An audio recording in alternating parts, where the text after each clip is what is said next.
Dracula by Bram Stoker. Chapter 15. Read by Dennis Sayers. Robert Smith. Dr. Seward's Diary. Continued. For a while, sheer anger mastered me. It was as if he had during her life struck Lucy on the face. I smote the table hard and rose up as I said to him, "Dr. Van Helsing, are you mad?" He raised his head and looked at me, and somehow the tenderness of his face calmed me at once. "Would I were," he said. "Madness were easy to bear compared with truth like this. Oh, my friend, why, think you, did I go so far round? Why take so long to tell so simple a thing? Was it because I hate you, and have hated you all my life? Was it because I wished to give you pain? Was it that I wanted now, so late, revenge for that time when you saved my life, and from a fearful death? Ah, no." "Forgive me," said I. He went on, "My friend, it was because I wished to be gentle in the breaking to you, for I know you have loved that so sweet lady. But even yet I do not expect you to believe. It is so hard to accept at once any abstract truth, that we may doubt such to be possible when we have always believed the no of it. It is more hard still to accept so sad a concrete truth, and of such a one as Miss Lucy. Tonight I go to prove it. Dare you come with me?" This staggered me. A man does not like to prove such a truth, Byron excepted from the category jealousy, and prove the very truth he most abhorred. He saw my hesitation and spoke. "The logic is simple. No madman's logic this time, jumping from tussock to tussock in a misty bog. If it not be true, then proof will be relief. At worst, it will not harm. If it be true, there is the dread. Yet every dread should help my cause, for in it is some need of belief. Come, I tell you what I propose. First, that we go off now and see that child in the hospital. Dr. Vincent of the North Hospital, where the papers say the child is a friend of mine, and I think of yours since you were in class at Amsterdam. He will let two scientists see his case, if he will not let two friends. We shall tell him nothing, but only that we wish to learn. And then he took a key from his pocket and held it up. And then we spend the night, you and I, in the churchyard where Lucy lies. This is the key that locked the tomb. I had it from the coffin man to give to Arthur." My heart sank within me, for I felt that there was some fearful ordeal before us. I could do nothing, however, so I plucked up what heart I could, and said that we had better hasten, as the afternoon was passing. We found the child awake. It had had a sleep and taken some food, and altogether was going on well. Dr. Vincent took the bandage from its throat and showed us the punctures. There was no mistaking the similarity to those which had been on Lucy's throat. They were smaller, and the edges looked fresher, that was all. We asked Vincent to what he attributed them, and he replied that it must have been a bite of some animal, perhaps a rat, but for his own part he was inclined to think it was one of the bats which are so numerous on the northern heights of London. Out of so many harmless ones, he said, there may be some wild specimen from the south of a more malignant species. Some sailor may have brought one home, and it managed to escape, or even from the zoological gardens a young one may have got loose, or one be bred there from a vampire. These things do occur, you know. Only 10 days ago a wolf got out, and was, I believe, traced up in this direction. For a week after, the children were playing nothing but Red Riding Hood on the heath, and in every alley in the place, until this Blofer lady scare came along.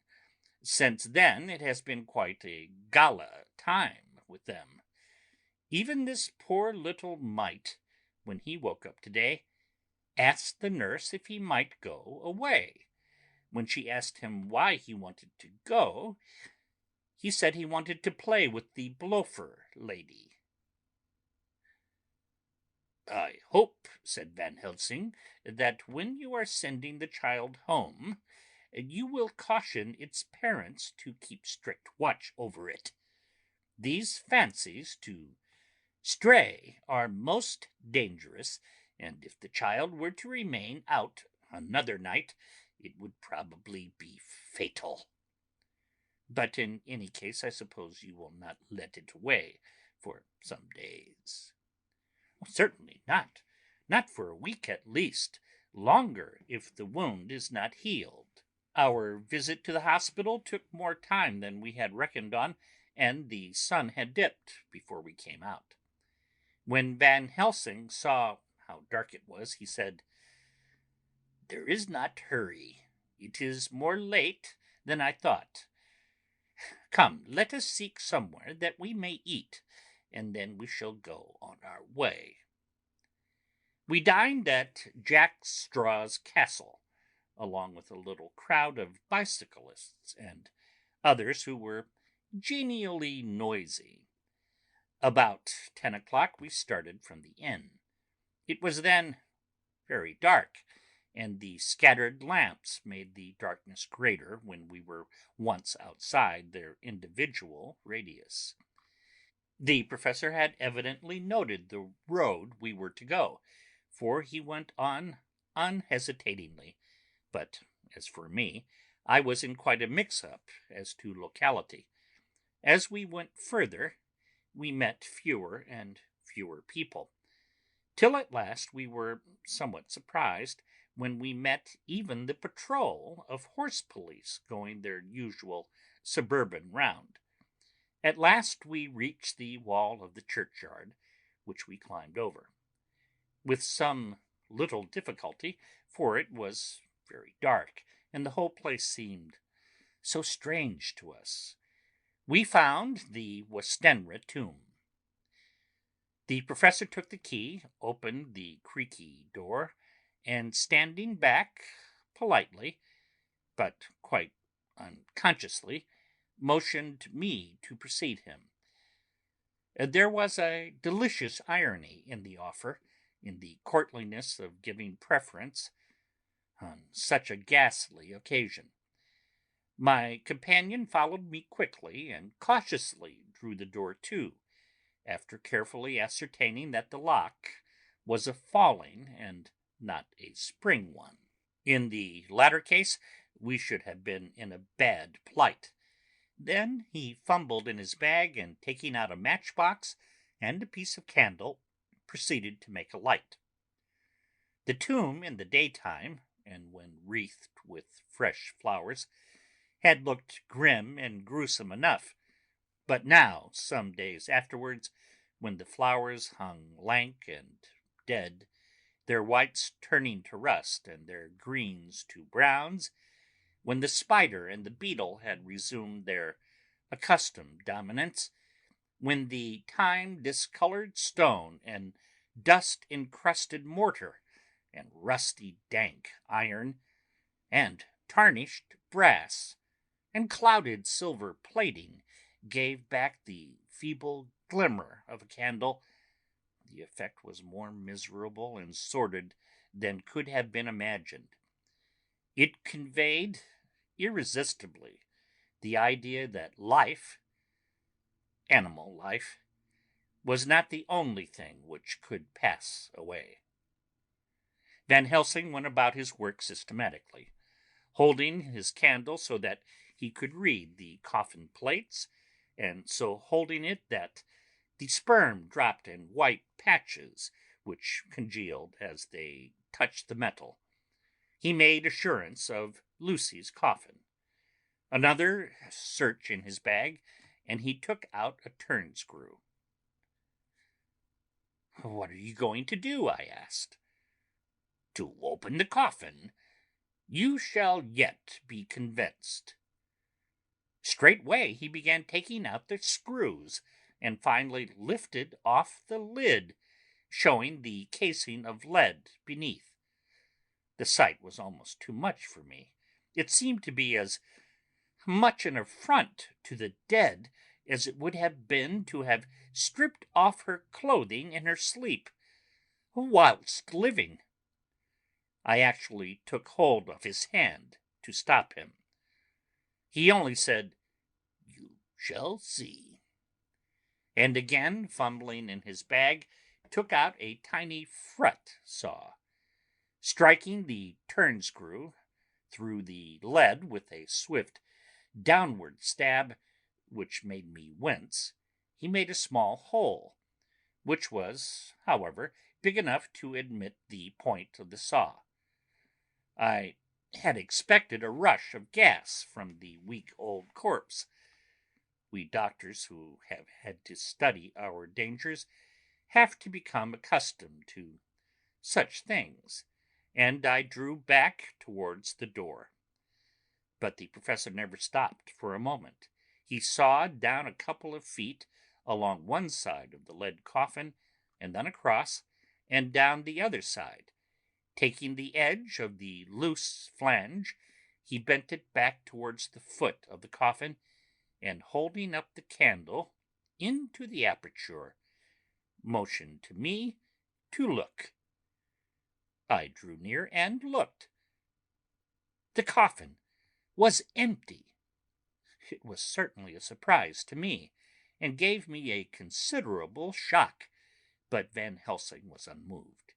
He was now more sure than ever of his ground, and so emboldened to proceed in his task. "Are you satisfied now, friend John?" he asked. I felt all the dogged argumentativeness of my nature awake within me as I answered him. "I am satisfied that Lucy's body is not in that coffin, but that only proves one thing." "And what is that, friend John?" "That it is not there." "That is good logic," he said, "so far as it goes. But how can you account for it not being there?" "Perhaps a body snatcher," I suggested. "Some of the undertaker's people may have stolen it." I felt that I was speaking foully, and yet it was the only real cause which I could suggest. The professor sighed. Well," he said, "we must have more proof. Come with me." He put on the coffin lid again, gathered up all his things and placed them in the bag, blew out the light and placed the candle also in the bag. We opened the door and went out. Behind us he closed the door and locked it. He handed me the key, saying, "Will you keep it? You had better be assured." I laughed. It was not a cheerful laugh, I am bound to say, as I motioned him to keep it. "The key is nothing," I said. "There are many duplicates, and anyhow, it is not difficult to pick a lock of this kind." He said nothing, but put the key in his pocket. Then he told me to watch at one side of the churchyard, whilst he would watch at the other. I took up my place behind a yew tree, and I saw his dark figure move until the intervening headstones and trees hid it from my sight. It was a lonely vigil. Just after I had taken my place, I heard a distant clock strike 12, and in time came 1 and 2. I was chilled and unnerved and angry with the professor for taking me on such an errand, and with myself for coming. I was too cold and too sleepy to be keenly observant, and not sleepy enough to betray my trust. So altogether I had a dreary, miserable time. Suddenly, as I turned around, I thought I saw something like a white streak moving between the two dark yew trees at the side of the churchyard, farthest from the tomb.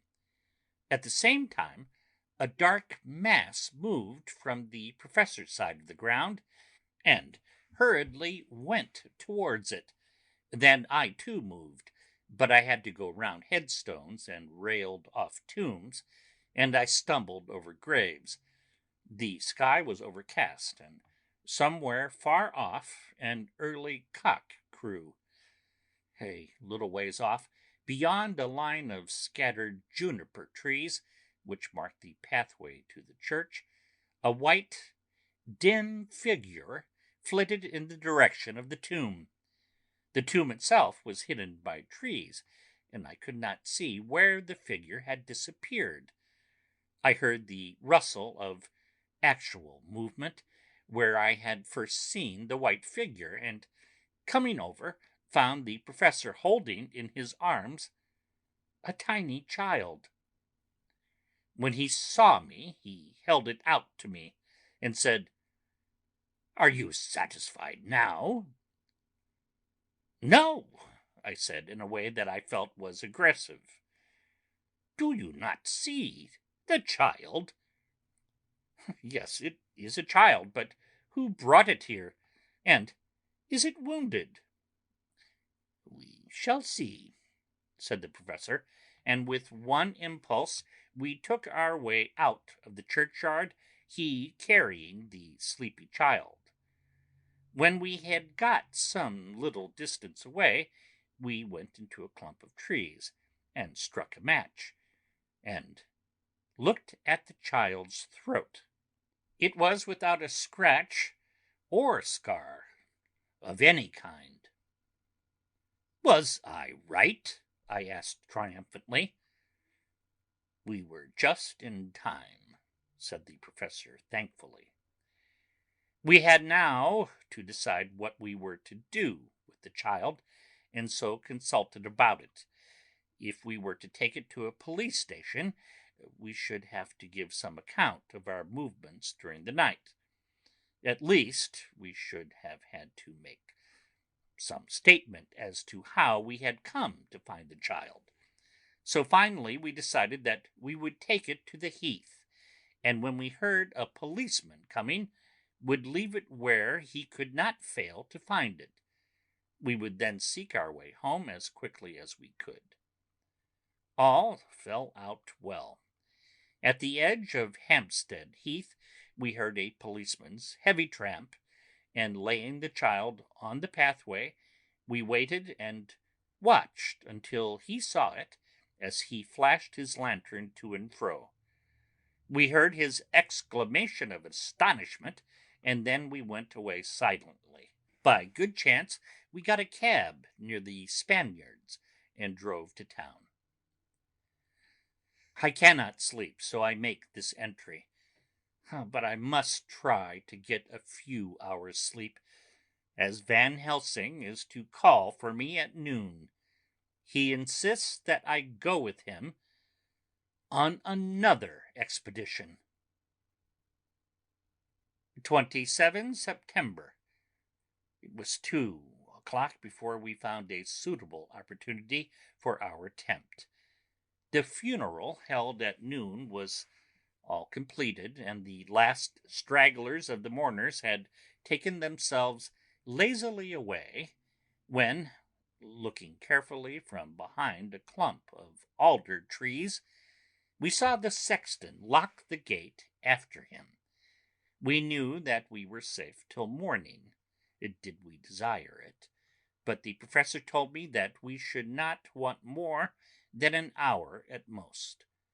Again I felt that horrid sense of the reality of things, in which any effort of imagination seemed out of place, and I realized distinctly the perils of the law which we were incurring in our unhallowed work. Besides, I felt it was all so useless, outrageous as it was to open a leaden coffin to see if a woman dead nearly a week were really dead. It now seemed the height of folly to open the tomb again, when we knew, from the evidence of our own eyesight, that the coffin was empty. I shrugged my shoulders, however, and rested silent, for Van Helsing had a way of going on his own road, no matter who remonstrated. He took the key, opened the vault, and again courteously motioned me to proceed. The place was not so gruesome as last night, but oh, how unutterably mean-looking when the sunshine streamed in. Van Helsing walked over to Lucy's coffin, and I followed. He bent over and again forced back the leaden flange, and a shock of surprise and dismay shot through me. There lay Lucy, seemingly just as we had seen her the night before her funeral. She was, if possible, more radiantly beautiful than ever, and I could not believe that she was dead. The lips were red, nay, redder than before, and on the cheeks was a delicate bloom. "Is this a juggle?" I said to him. "Are you convinced?"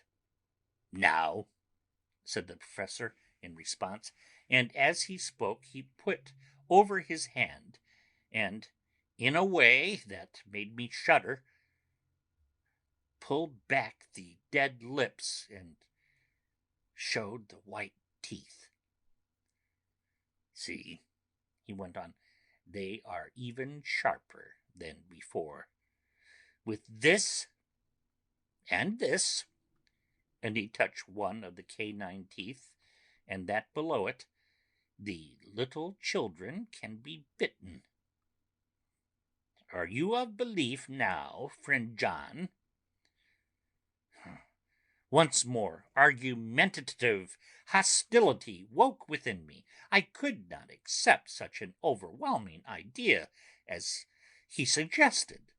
So, with an attempt to argue, of which I was even at the moment ashamed, I said, "She may have been placed here since last night." "Indeed, that is so." "And by whom?" "I do not know. Someone has done it. And yet she has been dead 1 week. Most peoples in that time would not look so." I had no answer for this, so was silent. Van Helsing did not seem to notice my silence. At any rate, he showed neither chagrin nor triumph. He was looking intently at the face of the dead woman, raising the eyelids and looking at the eyes, and once more opening the lips and examining the teeth. Then he turned to me and said, "Here there is one thing which is different from all recorded. Here is some dual life that is not as the common. She was bitten by the vampire when she was in a trance, sleepwalking. Oh, you start. You do not know that, friend John, but you shall know it later. And in trance could he best come to take more blood. In trance she dies, and in trance she is undead too. So it is that she differ from all other. Usually when the undead sleep at home, as he spoke he made a comprehensive sweep of his arm to designate what to a vampire was home, their face show what they are. But this is so sweet. That was when she was not undead. She go back to the nothings of the common dead. There is no malign there, see? And so it make hard that I must kill her in her sleep. This turned my blood cold, and it began to dawn upon me that I was accepting Van Helsing's theories. But if she were really dead, what was there of terror in the idea of killing her? He looked at me, and evidently saw the change in my face, for he almost said joyously, "Ah, you believe now." I answered, "Do not press me too hard all at once. I am willing to accept. How will you do this bloody work?" "I shall cut off her head and fill her mouth with garlic, and I shall drive a stake through her body." It made me shudder to think of so mutilating the body of the woman whom I had loved, and yet the feeling was not so strong as I had expected. I was, in fact, beginning to shudder at the presence of this being, this undead, as Van Helsing called it, and to loathe it. Is it possible that love is all subjective or all objective? I waited a considerable time for Van Helsing to begin, but he stood as if wrapped in thought. Presently he closed the catch of his bag with a snap and said, "I have been thinking, and have made up my mind as to what is best. If I did simply follow my inclining, I would do now, at this moment, what is to be done. But there are other things to follow, and things that are 1,000 times more difficult, in that them we do not know. This is simple. She have yet no life taken, though that is of time, and to act now would be to take danger from her forever. But then we may have to want Arthur, and how shall we tell him of this? If you, who saw the wounds on Lucy's throat, and saw the wounds so similar on the child's at the hospitals, if you, who saw the coffin empty last night and full to-day with a woman who have not changed only to be more rose and more beautiful in a whole week after she died, if you know of this, and know of the white figure last night that brought the child to the churchyard, and yet of your own senses you did not believe, how then can I expect Arthur, who know none of these things, to believe?" He doubted me when I took him from her kiss when she was dying. I know he has forgiven me because in some mistaken idea I have done things that prevent him say good-bye as he ought, and he may think that in some more mistaken idea this woman was buried alive, and that in most mistake of all we have killed her. He will then argue back that it is we mistaken ones that have killed her by our ideas, and so he will be much unhappy, always. Yet he never can be sure, and that is the worst of all. And he will sometimes think that she he loved was buried alive, and that will paint his dreams with horrors of what she must have suffered. And again, he will think that we may be right, and that his beloved was, after all, an undead.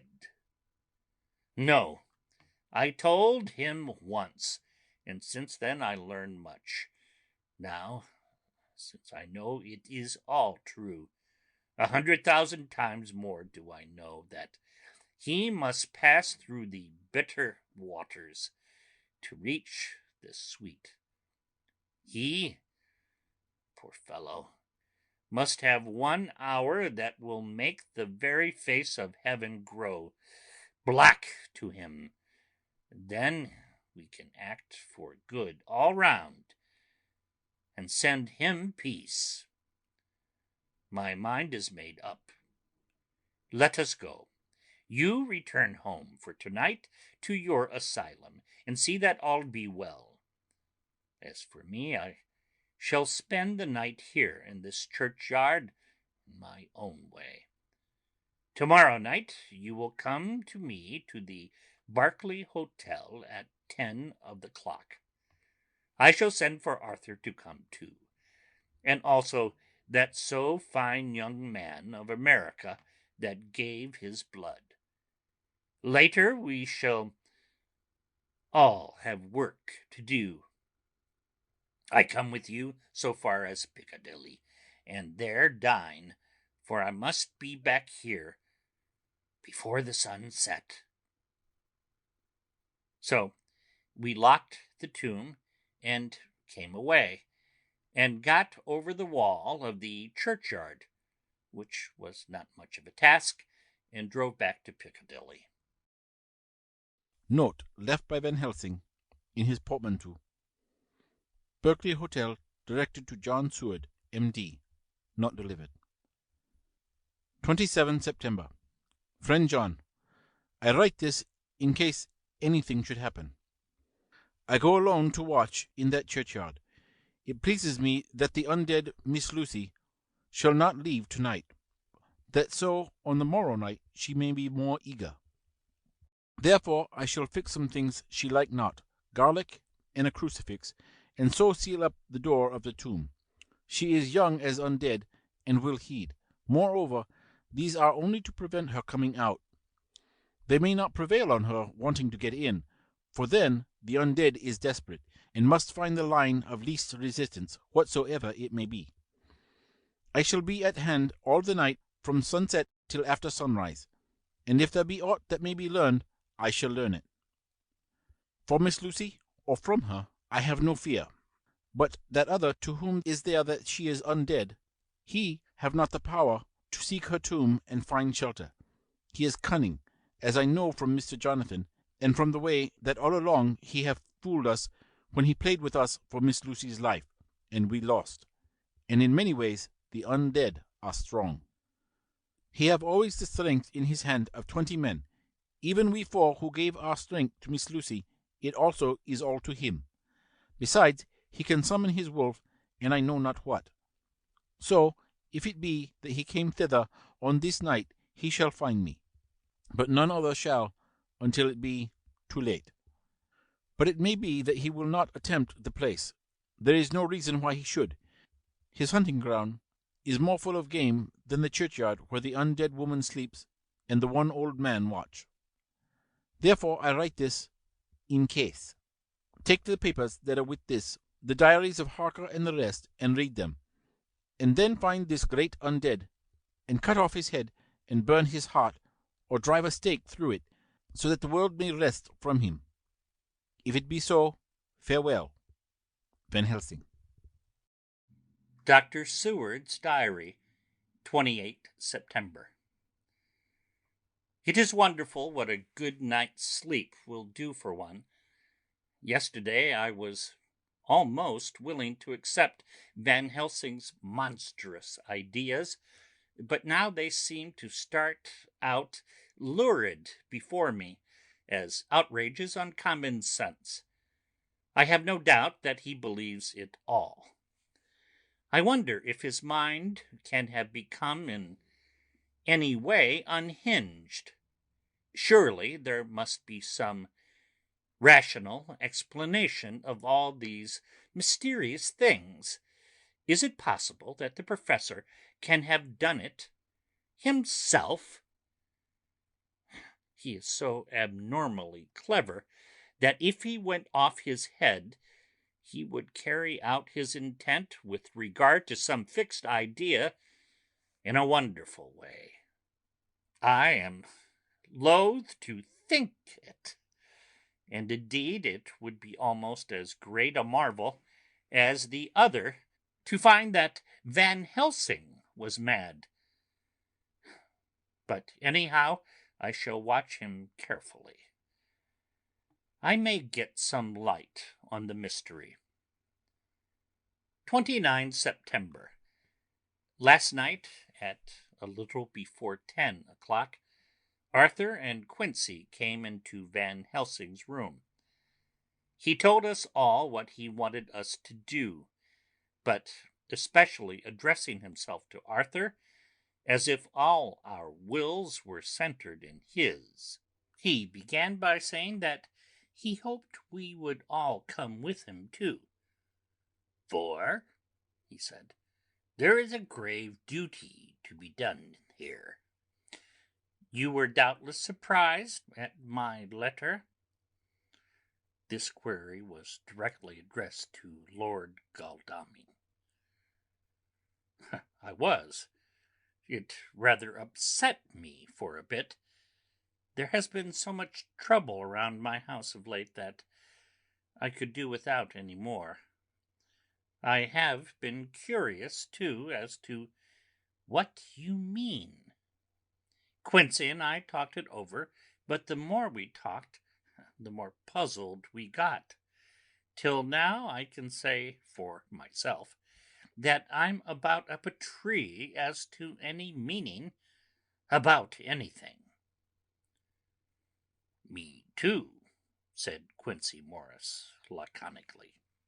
"Oh," said the professor, "then you are nearer the beginning, both of you, than friend John here, who has to go a long way back before he can even get so far as to begin."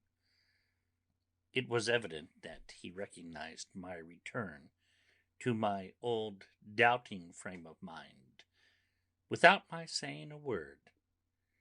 Then, turning to the other two, he said with intense gravity, "I want your permission to do what I think good this night. It is, I know, much to ask, and when you know what it is I propose to do, you will know, and only then, how much.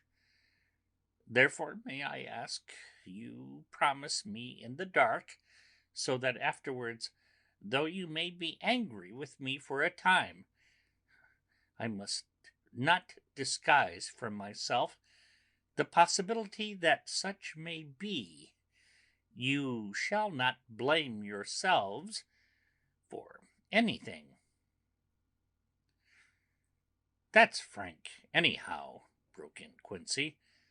"I'll answer for the professor. I don't quite see his drift, but I swear he's honest, and that's good enough for me." "I thank you, sir," said Van Helsing proudly.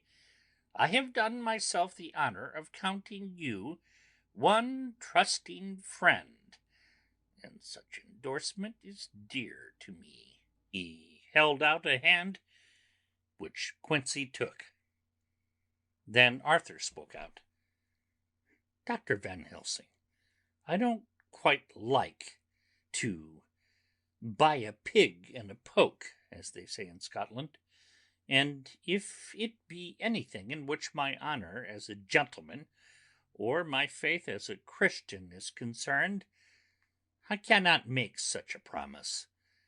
If you can assure me that what you intend does not violate either of these two, then I give my consent at once, though for the life of me I cannot understand what you are driving at.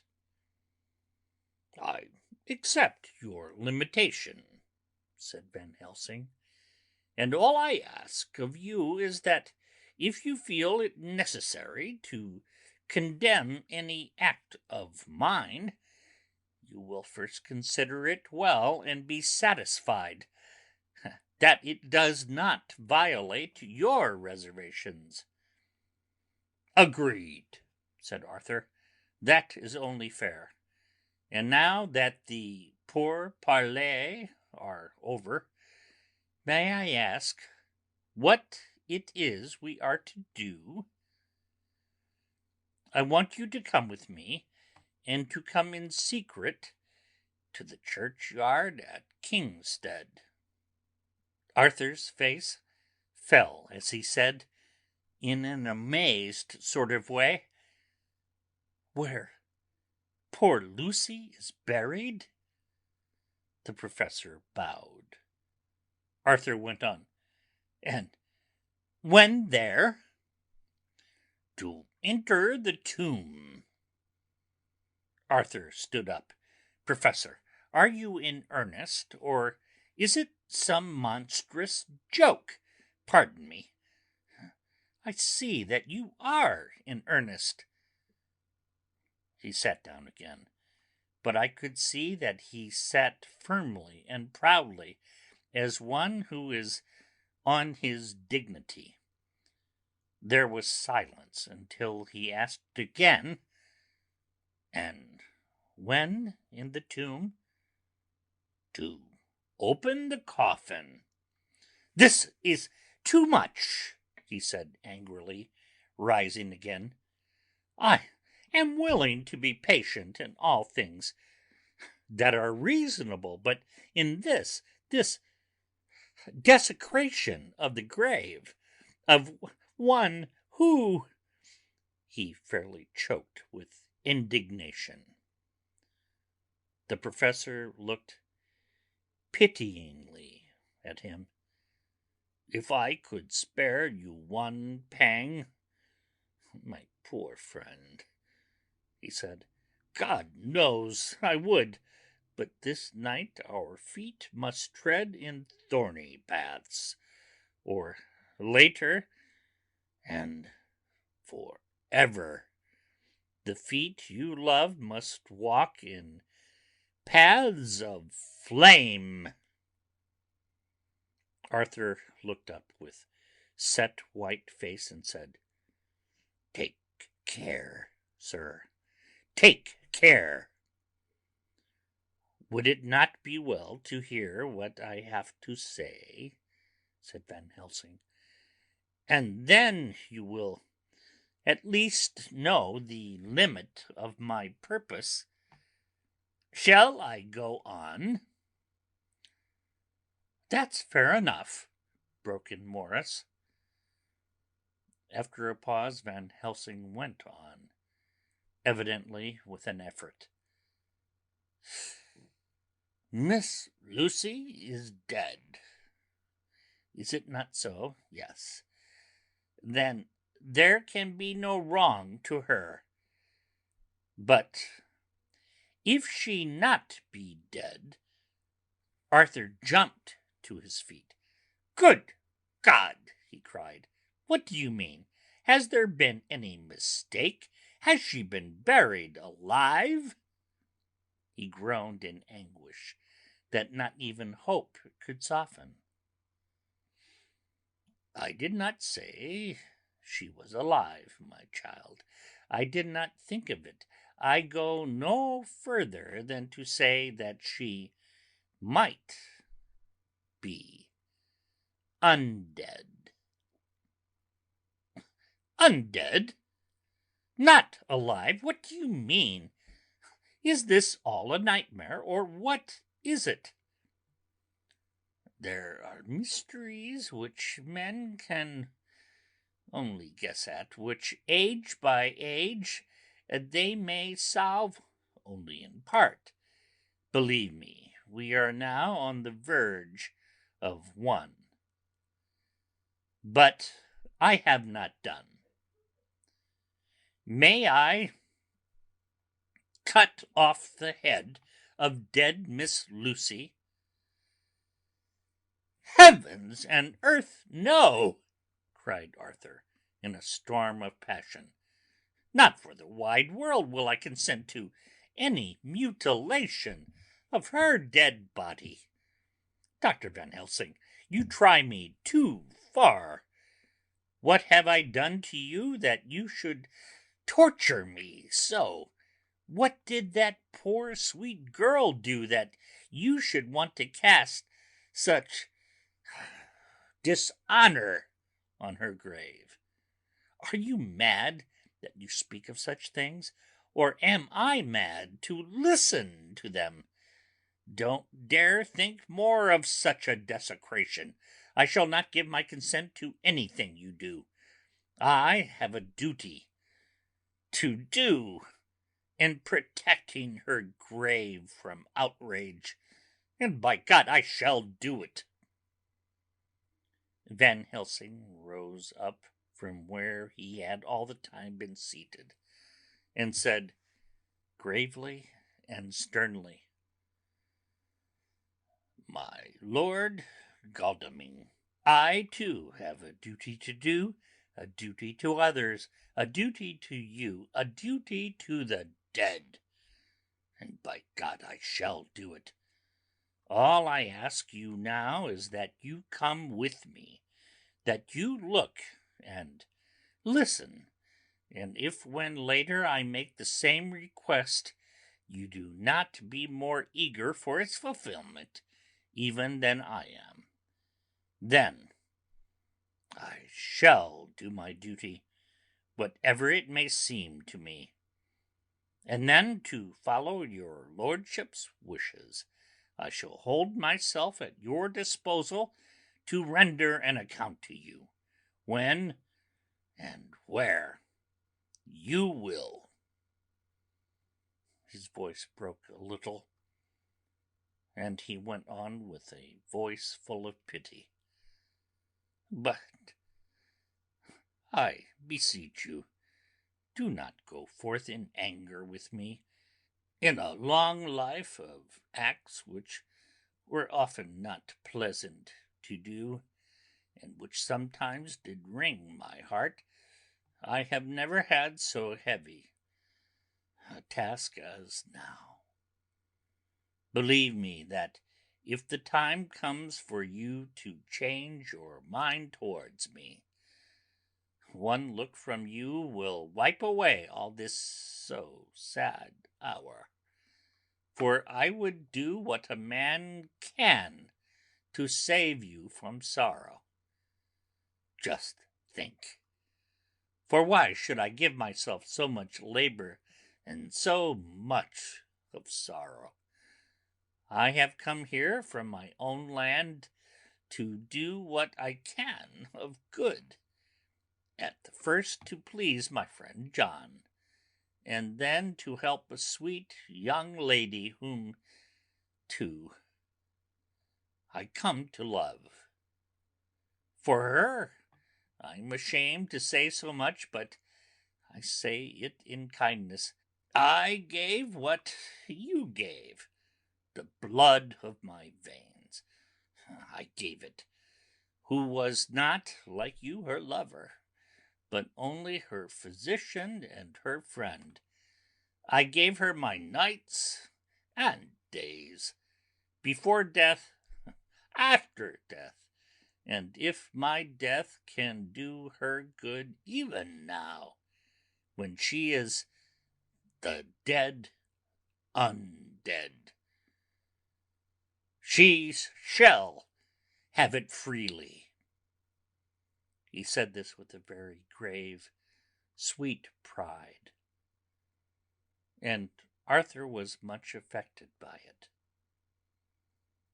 He took the old man's hand and said in a broken voice, "Oh, it is hard to think of it, and I cannot understand. But at least I shall go with you and wait." End of chapter 15.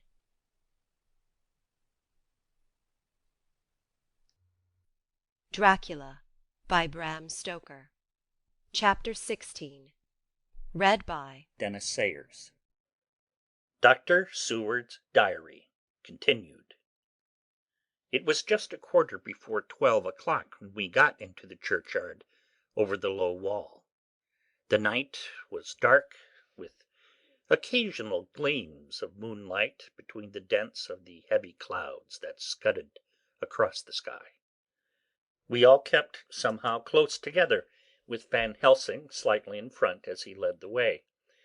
When we had come close to the tomb, I looked well at Arthur, for I feared the proximity to a place laden with so sorrowful a memory would upset him, but he bore himself well. I took it that the very mystery of the proceeding was in some way a counteractant to his grief. The professor unlocked the door, and seeing a natural hesitation amongst us for various reasons, solved the difficulty by entering first himself. The rest of us followed, and he closed the door. He then lit a dark lantern and pointed to a coffin. Arthur stepped forward hesitatingly. Van Helsing said to me, "You were here with me yesterday. Was the body of Miss Lucy in that coffin?" "It was." The professor turned to the rest, saying, "You hear, and yet there is no one who does not believe with me." He took his screwdriver and again took off the lid of the coffin. Arthur looked on, very pale but silent. When the lid was removed, he stepped forward. He evidently did not know that there was a leaden coffin, or at any rate had not thought of it. When he saw the rent in the lead, the blood rushed to his face for an instant, but as quickly fell away again, so that he remained of a ghastly whiteness. He was still silent. Van Helsing forced back the leaden flange, and we all looked in and recoiled. The coffin was empty. For several minutes no one spoke a word. The silence was broken by Quincey Morris. "Professor, I answered for you. Your word is all I want. I wouldn't ask such a thing ordinarily. I wouldn't so dishonor you as to imply a doubt. But this is a mystery that goes beyond any honor or dishonor. Is this your doing?" "I swear to you by all that I hold sacred that I have not removed or touched her. What happened was this. 2 nights ago my friend Seward and I came here, with good purpose, believe me. I opened that coffin, which was then sealed up, and we found it as it is now, empty. We then waited and saw something white come through the trees. The next day we came here in daytime, and she lay there. Did she not, friend John?" "Yes." "That night we were just in time. One more so small child was missing, and we find it, thank God, unharmed amongst the graves. Yesterday I came here before sundown, for at sundown the undead can move.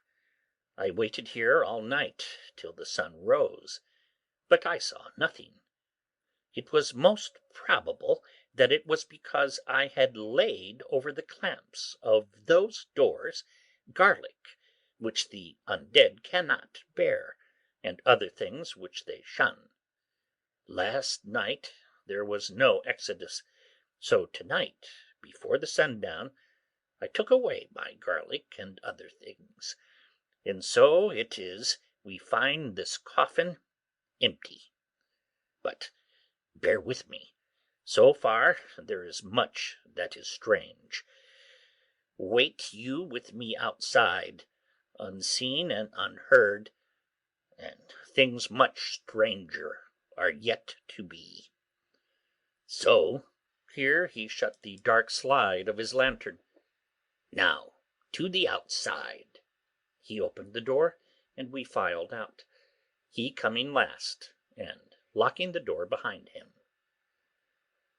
Oh, but it seemed fresh and pure in the night air, after the terror of that vault.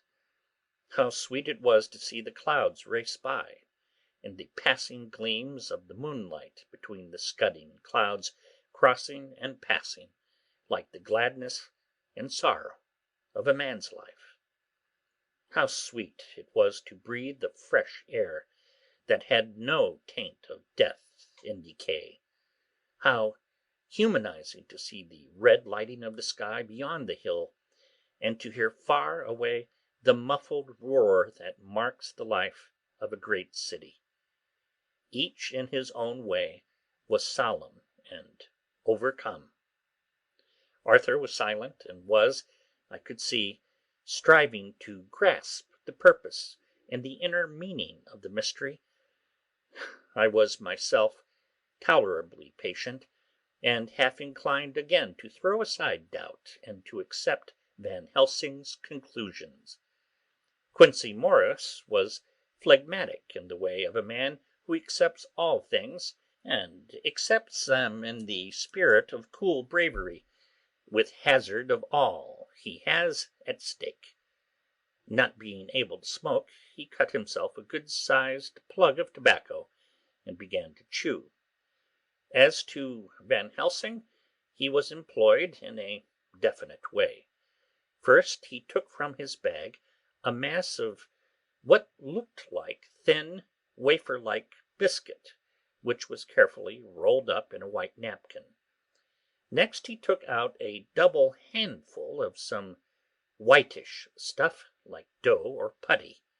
He crumbled the wafer up fine, and worked it into the mass between his hands. This he then took, and rolling it into thin strips, began to lay them into the crevices between the door and its setting in the tomb. I was somewhat puzzled at this, and being close, asked him what it was that he was doing. Arthur and Quincey drew near also, as they too were curious. He answered, "I am closing the tomb so that the undead may not enter." "And is that stuff you have there going to do it?" "It is." "What is that which you are using?" This time the question was by Arthur. Van Helsing reverently lifted his hat as he answered, "The host. I brought it from Amsterdam. I have an indulgence." It was an answer that appalled the most sceptical of us, and we felt individually that in the presence of such earnest purpose as the Professor's, a purpose which could thus use the, to him, most sacred things, it was impossible to distrust. In respectful silence we took the places assigned to us close round the tomb, but hidden from the sight of any one approaching. I pitied the others, especially Arthur. I had myself been apprenticed by my former visits to this watching horror, and yet I, who had up to an hour ago repudiated the proofs, felt my heart sink within me. Never did tombs look so ghastly white, never did cypress or yew or juniper so seem the embodiment of funeral gloom, never did tree or grass wave or rustle so ominously, never did bough creak so mysteriously, and never did the far-away howling of dogs send such a woeful presage through the night. There was a long spell of silence, big, aching, void, and then from the Professor a keen "Tss." He pointed, and far down the avenue of yews we saw a white figure advance, a dim white figure, which held something dark at its breast. The figure stopped, and at the moment a ray of moonlight fell upon the masses of driving clouds, and showed in startling prominence a dark-haired woman, dressed in the cerements of the grave. We could not see the face, for it was bent down over what we saw to be a fair-haired child. There was a pause, and a sharp little cry, such as a child gives in sleep, or a dog as it lies before the fire and dreams. We were starting forward, but the Professor's warning hand, seen by us as he stood behind a yew tree, kept us back. And then, as we looked, the white figure moved forwards again. It was now near enough for us to see clearly, and the moonlight still held. My own heart grew cold as ice, and I could hear the gasp of Arthur as we recognized the features of Lucy Westenra. Lucy Westenra, but yet how changed! The sweetness was turned to adamantine, heartless cruelty, and the purity to voluptuous wantonness. Van Helsing stepped out, and obedient to his gesture, we all advanced too. The four of us ranged in a line before the door of the tomb. Van Helsing raised his lantern and drew the slide. By the concentrated light that fell on Lucy's face, we could see that the lips were crimson with fresh blood, and that the stream had trickled over her chin and stained the purity of her own death robe. We shuddered with horror. I could see by the tremulous light that even Van Helsing's iron nerve had failed. Arthur was next to me, and if I had not seized his arm and held him up, he would have fallen. When Lucy, I call the thing that was before us Lucy because it bore her shape, saw us, she drew back with an angry snarl, such as a cat gives when taken unawares. Then her eyes ranged over us, Lucy's eyes in form and color, but Lucy's eyes unclean and full of hell-fire, instead of the pure, gentle orbs we knew. At the moment, the remnant of my love passed into hate and loathing. Had she then to be killed, I could have done it with savage delight. As she looked, her eyes blazed with unholy light, and the face became wreathed with a voluptuous smile. Oh, God, how it made me shudder to see it! With a careless motion, she flung to the ground, callous as a devil, the child that up to now she had clutched strenuously to her breast, growling over it as a dog growls over a bone. The child gave a sharp cry and lay there moaning. There was a cold-bloodedness in the act which wrung a groan from Arthur. When she advanced to him with outstretched arms and a wanton smile, he fell back and hid his face in his hands. Still she advanced, however, and with a languorous, voluptuous grace said, "Come to me, Arthur. Leave these others and come to me. My arms are hungry for you. Come, and we can rest together. Come, my husband, come." There was something diabolically sweet in her tones, something of the tinkling of glass when struck, which rang through the brains even of us who heard the words addressed to another. As for Arthur, he seemed under a spell. Moving his hands from his face, he opened wide his arms. She was leaping for them when Van Helsing sprang forward and held between them his little golden crucifix. She recoiled from it, and with a sudden, distorted face, full of rage, dashed past him as if to enter the tomb. When within a foot or two of the door, however, she stopped, as if arrested by some irresistible force. Then she turned, and her face was shown in the clear burst of moonlight, and by the lamp, which had now no quiver from Van Helsing's nerves.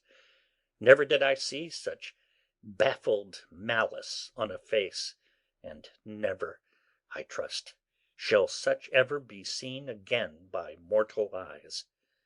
The beautiful colour became livid, the eyes seemed to throw out sparks of hell-fire, the brows were wrinkled as though the folds of flesh were the coils of Medusa's snakes, and the lovely blood-stained mouth grew to an open square, as in the passion masks of the Greeks and Japanese. If ever a face meant death, if looks could kill, we saw it at that moment. And so for full half a minute, which seemed an eternity, she remained between the lifted crucifix and the sacred closing of her means of entry. Van Helsing broke the silence by asking Arthur, "Answer me, my friend. Am I to proceed in my work?" "Do as you will, friend, do as you will. There can be no horror like this ever any more." And he groaned in spirit. Quincey and I simultaneously moved towards him and took his arms. We could hear the click of the closing lantern as Van Helsing held it down. Coming close to the tomb, he began to remove from the chinks some of the sacred emblem which he had placed there. We all looked with horrified amazement as we saw, when he stood back, the woman, with a corporeal body as real as that moment as our own, pass through the interstice where scarce a knife-blade could have gone. We all felt a glad sense of relief when we saw the professor calmly restoring the strings of putty to the edges of the door. When this was done, he lifted the child and said, "Come now, my friends, we can do no more till tomorrow. There is a funeral at noon, so here we shall all come before long after that. The friends of the dead shall be gone by 2, and when the sexton locks the gate, we shall remain. Then there is more to do, but not like this of tonight. As for this little one, he is not much harmed, and by tomorrow night he shall be well. We shall leave him where the police will find him, as on the other night, and then to home." Coming close to Arthur, he said, "My friend Arthur, you have had a sore trial, but after, when you look back, you will see how it was necessary. You are now in the bitter waters, my child. By this time tomorrow you will, please God, have passed them, and have drunk of the sweet waters. We do not mourn overmuch. Till then I shall not ask you to forgive me. Arthur and Quincy came home with me, and we tried to cheer each other on the way.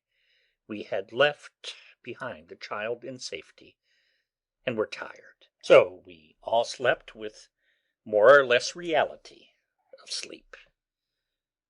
29 September night. A little before 12 o'clock, we three, Arthur, Quincy, Morris, and myself, called for the professor. It was odd to notice that, by common consent, we had all put on black clothes. Of course, Arthur wore black, for he was in deep mourning, but the rest of us wore it by instinct. We got to the graveyard by 1:30, and strolled about, keeping out of official observation, so that when the grave-diggers had completed their task, and the sexton, under the belief that everyone had gone, had locked the gate, we had the place all to ourselves. Van Helsing, instead of his little black bag, had with him a long leather one, something like a cricketing bag. It was manifestly of fair weight. When we were alone, and had heard the last of the footsteps die out up the road, we silently, and as if by ordered intention, followed the professor to the tomb. He unlocked the door, and we entered, closing it behind us. Then he took from his bag the lantern, which he lit, and also 2 wax candles, which, when lighted, he stuck by, melting their own ends on the other coffins, so that they might give light sufficient to work by. When he again lifted the lid off Lucy's coffin, we all looked, Arthur trembling like an aspen, and saw that the corpse lay there in all its death beauty. But there was no love in my own heart, nothing but loathing for the foul thing which had taken Lucy's shape without her soul. I could even see Arthur's face grow hard as he looked. Presently he said to Van Helsing, "Is this really Lucy's body, or only a demon in her shape?" "It is her body, and yet not it. But wait a while, and you shall see her as she was and is." She seemed like a nightmare of Lucy as she lay there, the pointed teeth, the blood-stained voluptuous mouth, which made one shudder to see, the whole carnal and unspirited appearance, something like a devilish mockery of Lucy's sweet purity. Van Helsing, with his usual methodicalness, began taking the various contents from his bag and placing them ready for use. First he took out a soldering iron and some plumbing solder, and then small oil lamp, which gave out, when lit in a corner of the tomb, gas which burned at a fierce heat with a blue flame. Then his operating knives, which he placed to hand, and last a round wooden stake, some 2½ or 3 inches thick, and about 3 feet long. One end of it was hardened by charring in the fire, and was sharpened to a fine point. With this stake came a heavy hammer, such as in households is used in the coal cellar for breaking the lumps. To me, a doctor's preparations for work of any kind are stimulating and bracing, but the effect of these things on both Arthur and Quincy was to cause them a sort of consternation. They both, however, kept their courage, and remained silent and quiet. When all was ready, Van Helsing said, "Before we do anything, let me tell you this. It is out of the lore and experience of the ancients and of all those who have studied the powers of the undead. When they become such, there comes with the change the curse of immortality. They cannot die, but must go on age after age, adding new victims and multiplying the evils of the world.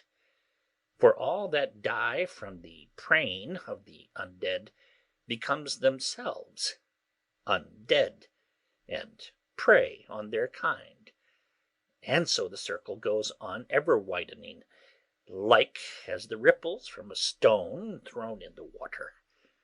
Friend Arthur, if you had met that kiss which you know of before poor Lucy died, or again last night when you opened your arms to her, you would, in time, when you had died, become Nosferatu, as they call it in Eastern Europe, and would for all time make more of those undeads that so have filled us with horror. The career of this so unhappy dear lady is but just begun. Those children whose blood she sucked are not as yet so much the worse, but if she lives on undead, more and more they lose their blood, and by her power over them they come to her, and so she draw their blood with that so wicked mouth. But if she die in truth, then all cease. The tiny wounds of the throats disappear, and they go back to their play, unknowing ever of what has been. But of the most blessed of all, when this now undead be made to rest as true dead, then the soul of the poor lady whom we love shall again be free. Instead of working wickedness by night, and growing more debased in the assimilating of it by day, she shall take her place with the other angels. So that, my friend, it will be a blessed hand for her that shall strike the blow that sets her free. To this I am willing, but there is none amongst us who has a better right. Will it be no joy to think of hereafter, in the silence of the night when sleep is not, it was my hand that sent her to the stars. It was the hand of him that loved her best, the hand that of all she would herself have chosen, had it been to her to choose. Tell me if there be such a one amongst us." We all looked at Arthur. He saw, too, what we all did, the infinite kindness which suggested that his should be the hand which would restore Lucy to us as a holy and not an unholy memory.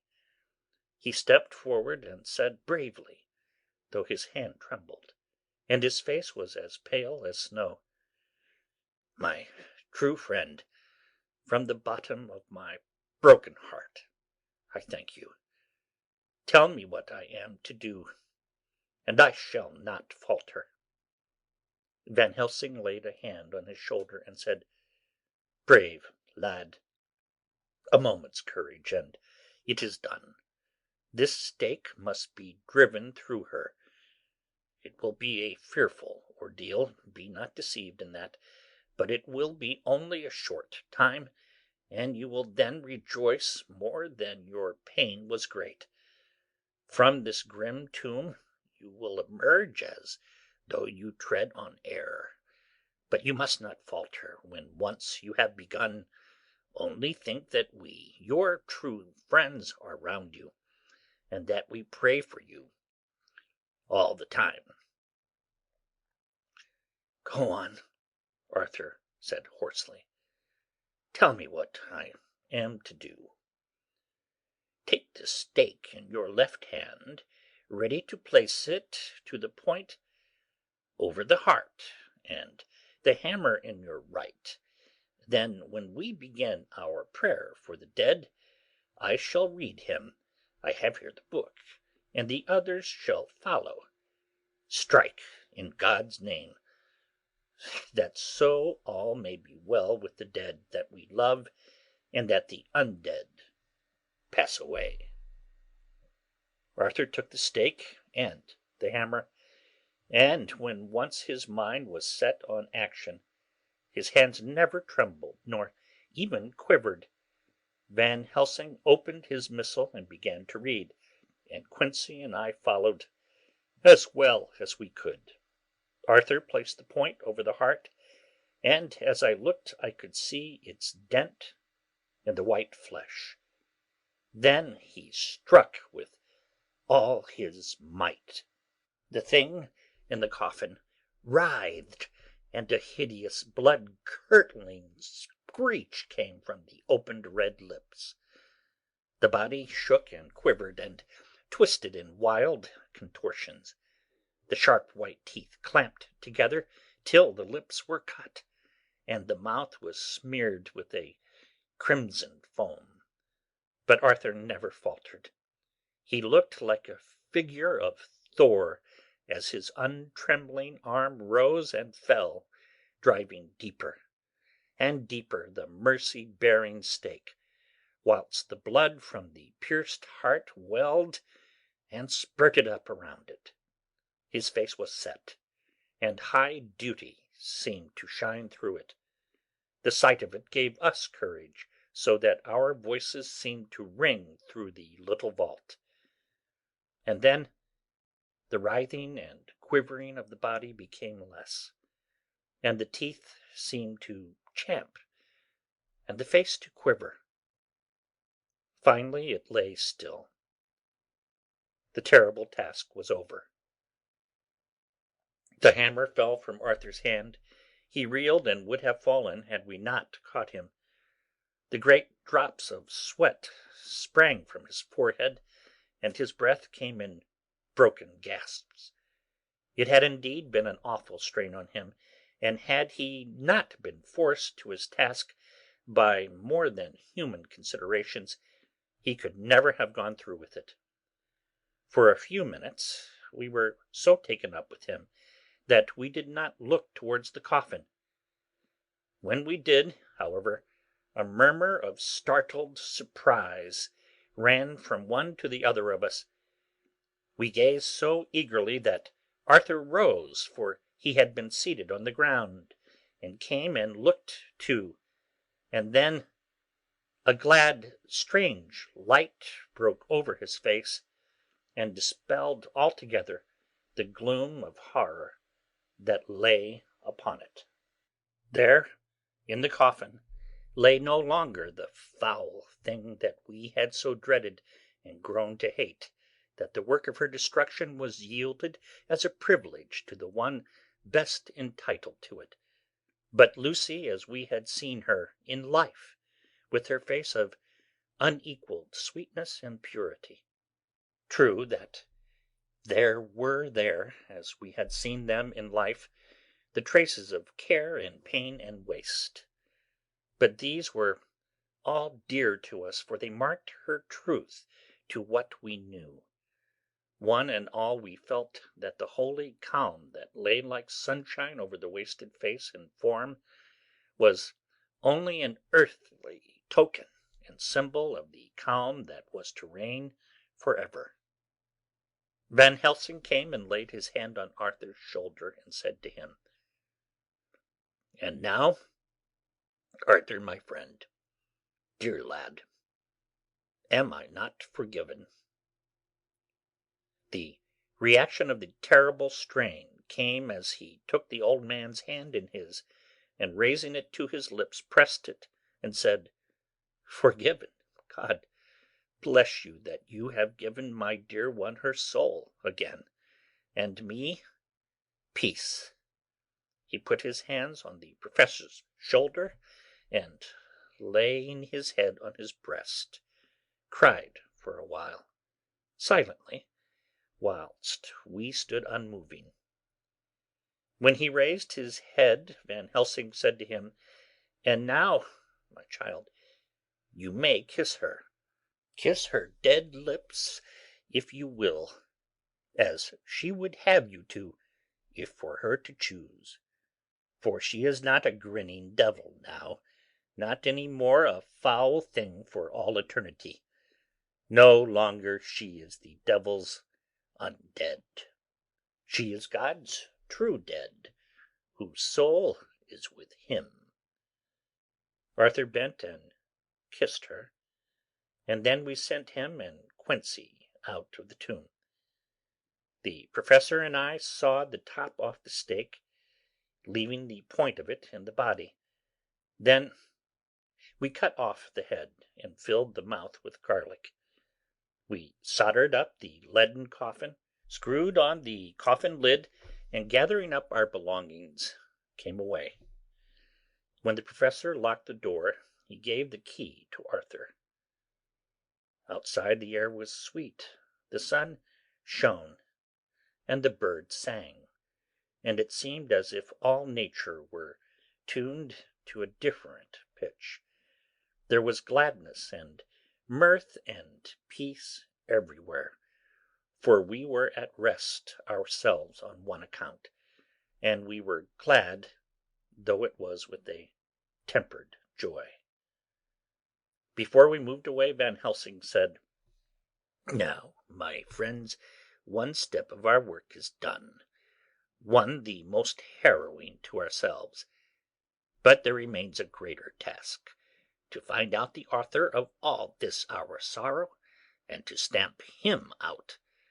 I have clues which we can follow, but it is a long task, and a difficult one, and there is danger in it, and pain. Shall you not all help me?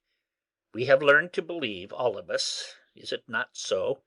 And since so, do we not see our duty?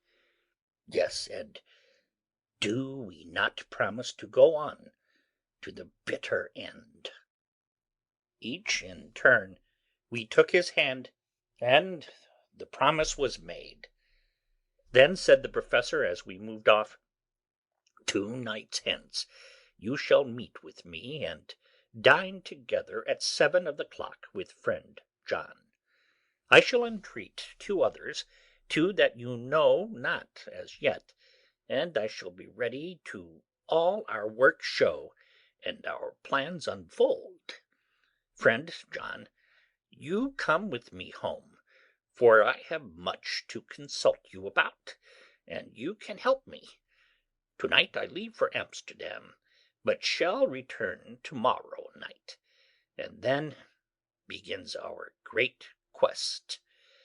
But first I shall have much to say, so that you may know what to do and to dread.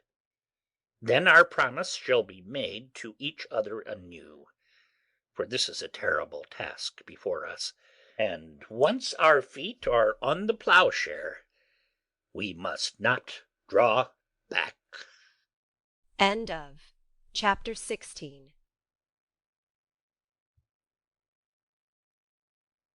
Dracula by Bram Stoker. Chapter 17. Read by Dennis Sayers. Elizabeth Klett. MB. Dr. Seward's Diary continued. When we arrived at the Berkeley Hotel, Van Helsing found a telegram waiting for him. "Am coming up by train. Jonathan at Whitby. Important news. Mina Harker." The professor was delighted. "Ah, that wonderful Madam Mina," he said. "Pearl among women. She arrived, but I cannot stay. She must go to your house, friend John. You must meet her at the station. Telegraph her en route, so that she may be prepared." When the wire was dispatched, he had a cup of tea. Over it he told me of a diary kept by Jonathan Harker when abroad, and gave me a typewritten copy of it, as also of Mrs. Harker's diary at Whitby. "Take these," he said, "and study them well. When I have returned, you will be master of all the facts, and we can then better enter on our inquisition. Keep them safe, for there is in them much of treasure. You will need all your faith, even you who have had such an experience as that of today. What is here told," he laid his hand heavily and gravely on the packet of papers as he spoke, "may be the beginning of the end to you and me and many another, or it may sound the knell of the undead who walk the earth.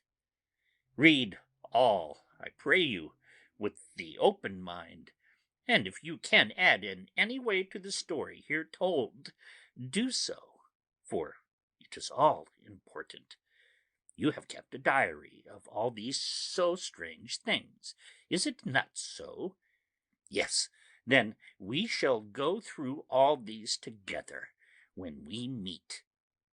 He then made ready for his departure, and shortly drove off to Liverpool Street. I took my way to Paddington, where I arrived about 15 minutes before the train came in. The crowd melted away, after the bustling fashion common to arrival platforms, and I was beginning to feel uneasy lest I might miss my guest, when a sweet-faced, dainty-looking girl stepped up to me, and after a quick glance said, "Dr. Seward, is it not?" "Ah, and you are Mrs. Harker," I answered at once, whereupon she held out her hand. "I knew you from the description of poor dear Lucy, but—" She stopped suddenly, and a quick blush overspread her face. The blush that rose to my own cheeks somehow set us both at ease, for it was a tacit answer to her own. I got her luggage, which included a typewriter, and we took the Underground to Fenchurch Street, after I had sent a wire to my housekeeper to have a sitting-room and a bedroom prepared at once for Mrs. Harker. In due time we arrived. She knew, of course, that the place was a lunatic asylum, but I could see that she was unable to repress a shudder when we entered. She told me that, if she might, she would come presently to my study, as she had much to say. So here I am finishing my entry in my phonograph diary whilst I await her. As yet I have not had the chance of looking at the papers which Van Helsing left with me, though they lie open before me. I must get her interested in something, so that I may have an opportunity of reading them. She does not know how precious time is, or what a task we have in hand.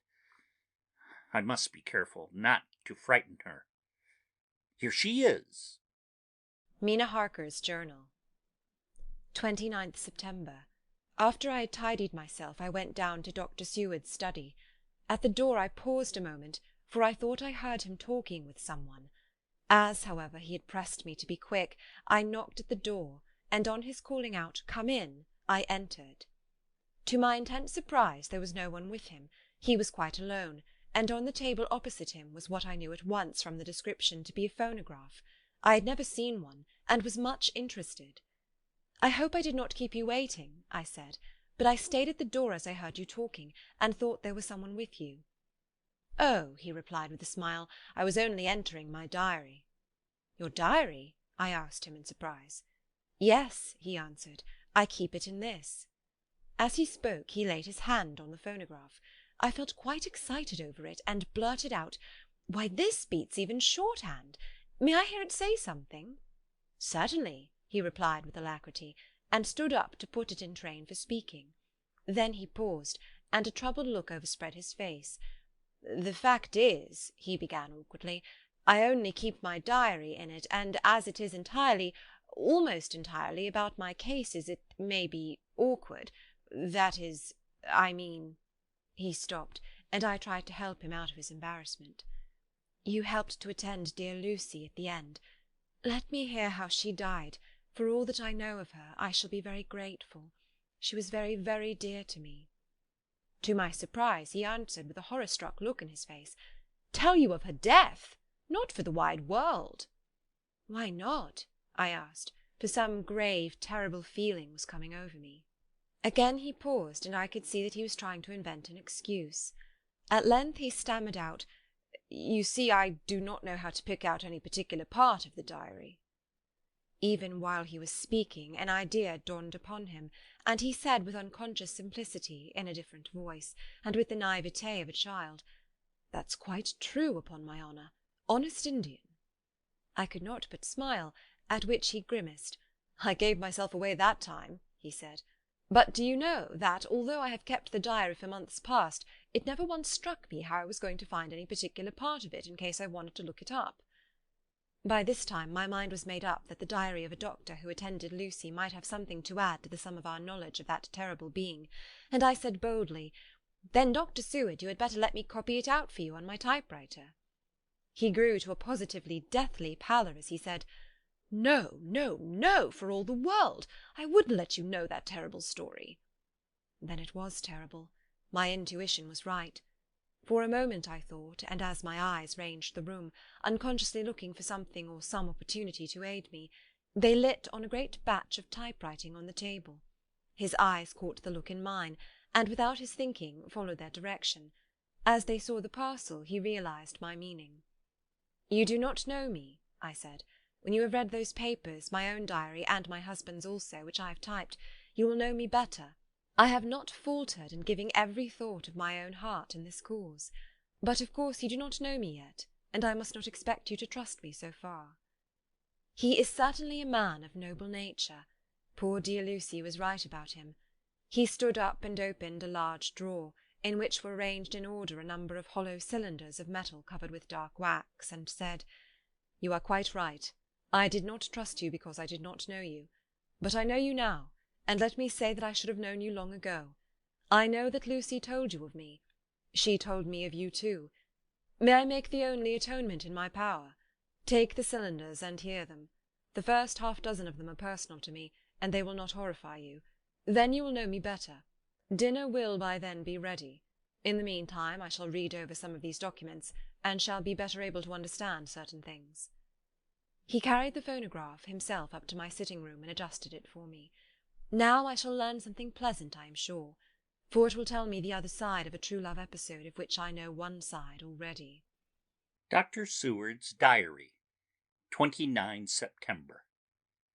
I was so absorbed in that wonderful diary of Jonathan Harker and that other of his wife that I let the time run on without thinking.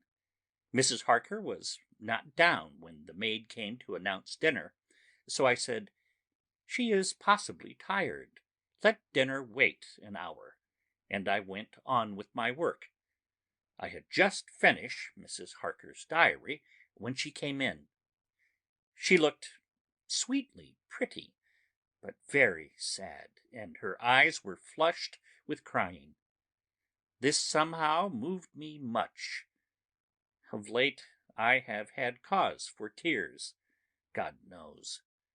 But the relief of them was denied me, and now the sight of those sweet eyes, brightened by recent tears, went straight to my heart.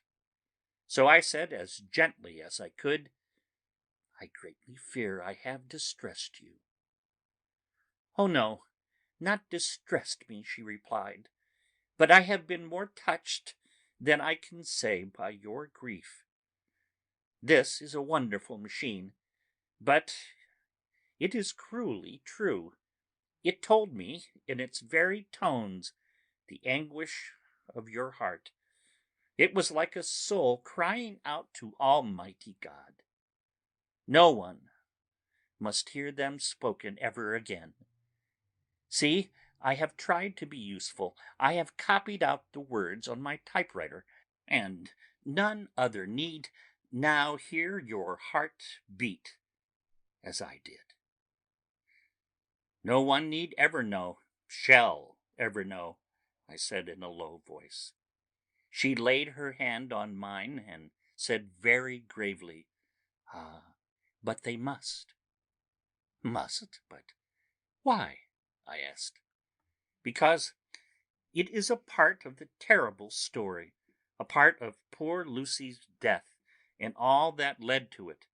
Because in the struggle which we have before us to rid the earth of this terrible monster, we must have all the knowledge and all the help which we can get. I think that the cylinders which you gave me contained more than you intended me to know. But I can see that there are in your record many lights to this dark mystery. You will let me help, will you not? I know all up to a certain point, and I see already, though your diary only took me to 7 September, how poor Lucy was beset, and how her terrible doom was being wrought out. Jonathan and I have been working day and night since Professor Van Helsing saw us. He has gone to Whitby to get more information, and he will be here tomorrow to help us. We need have no secrets amongst us. Working together and with absolute trust, we can surely be stronger than if some of us were in the dark. She looked at me so appealingly, and at the same time manifested such courage and resolution in her bearing, that I gave in at once to her wishes. You shall, I said, do as you like in the matter. God forgive me if I do wrong. There are terrible things yet to learn of, but if you have so far travelled on the road to poor Lucy's death, you will not be content, I know, to remain in the dark. Nay, the end, the very end, may give you a gleam of peace. Come, there is dinner. We must keep one another strong for what is before us. We have a cruel and dreadful task. When you have eaten, you shall learn the rest, and I shall answer any questions you ask, if there be anything which you do not understand, though it was apparent to us who were present. Mina Harker's Journal, 29th September. After dinner I came with Dr. Seward to his study. He brought back the phonograph from my room, and I took a chair and arranged the phonograph so that I could touch it without getting up, and showed me how to stop it in case I should want to pause. Then he very thoughtfully took a chair with his back to me, so that I might be as free as possible, and began to read. I put the forked metal to my ears and listened. When the terrible story of Lucy's death and all that followed was done, I lay back in my chair powerless. Fortunately, I am not of a fainting disposition. When Dr. Seward saw me, he jumped up with a horrified exclamation, and hurriedly taking a case bottle from the cupboard, gave me some brandy, which in a few minutes somewhat restored me. My brain was all in a whirl, and only that there came through all the multitude of horrors the holy ray of light that my dear Lucy was at last at peace. I do not think I could have borne it without making a scene. It is all so wild and mysterious and strange that if I had not known Jonathan's experience in Transylvania, I could not have believed. As it was, I didn't know what to believe, and so got out of my difficulty by attending to something else. I took the cover off my typewriter and said to Dr. Seward, "Let me write this all out now. We must be ready for Dr. Van Helsing when he comes. I have sent a telegram to Jonathan to come on here when he arrives in London from Whitby. In this matter dates are everything, and I think that if we get all of our material ready, and have every item put in chronological order, we shall have done much. You tell me that Lord Godalming and Mr. Morris are coming too. Let us be able to tell them when they come." He accordingly set the phonograph at a slow pace, and I began to typewrite from the beginning of the 17th cylinder. I used manifold, and so took 3 copies of the diary, just as I had done with the rest. It was late when I got through, but Dr. Seward went about his work of going his round of the patients. When he had finished, he came back and sat near me, reading, so that I did not feel too lonely whilst I worked. How good and thoughtful he is! The world seems full of good men, even if there are monsters in it.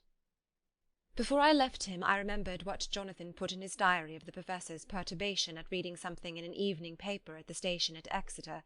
So seeing that Dr. Seward keeps his newspapers, I borrowed the files of the Westminster Gazette and the Pall Mall Gazette, and took them to my room.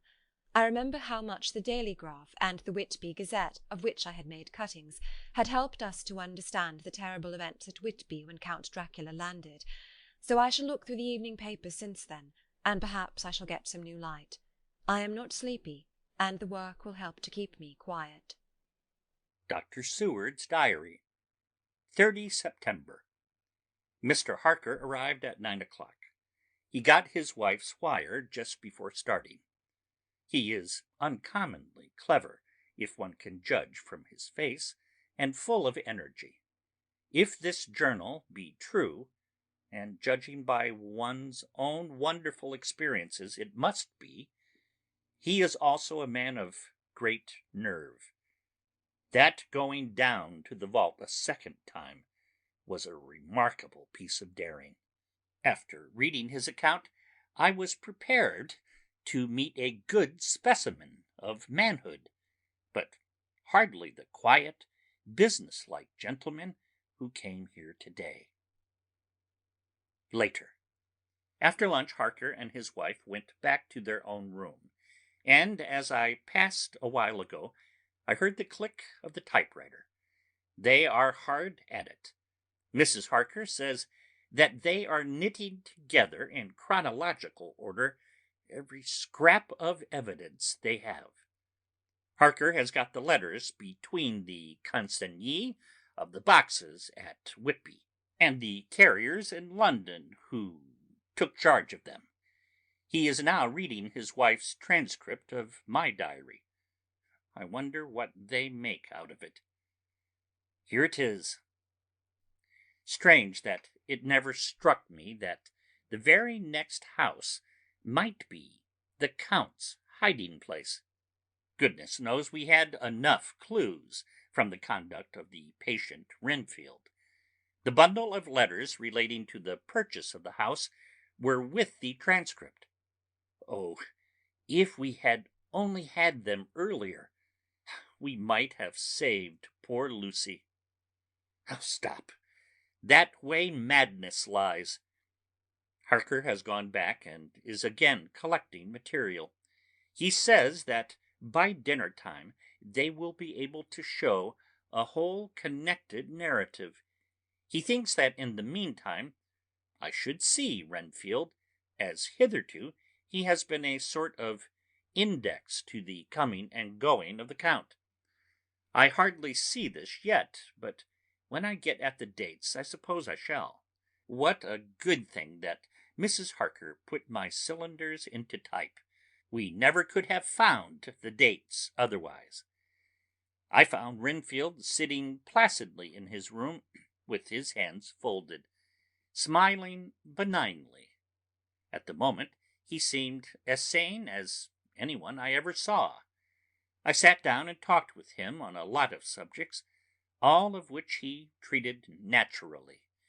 He then, of his own accord, spoke of going home, a subject he has never mentioned to my knowledge during his sojourn here.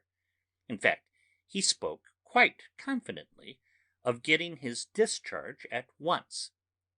I believe that, had I not had the chat with Harker and read the letters and the dates of his outbursts, I should have been prepared to sign for him, after a brief time of observation. As it is, I am darkly suspicious. All those outbreaks were in some way linked with the proximity of the Count. What then does this absolute content mean? Can it be that his instinct is satisfied as to the vampire's ultimate triumph? Stay, He is himself zoophagous, and in his wild ravings, outside the chapel door of the deserted house, he always spoke of Master.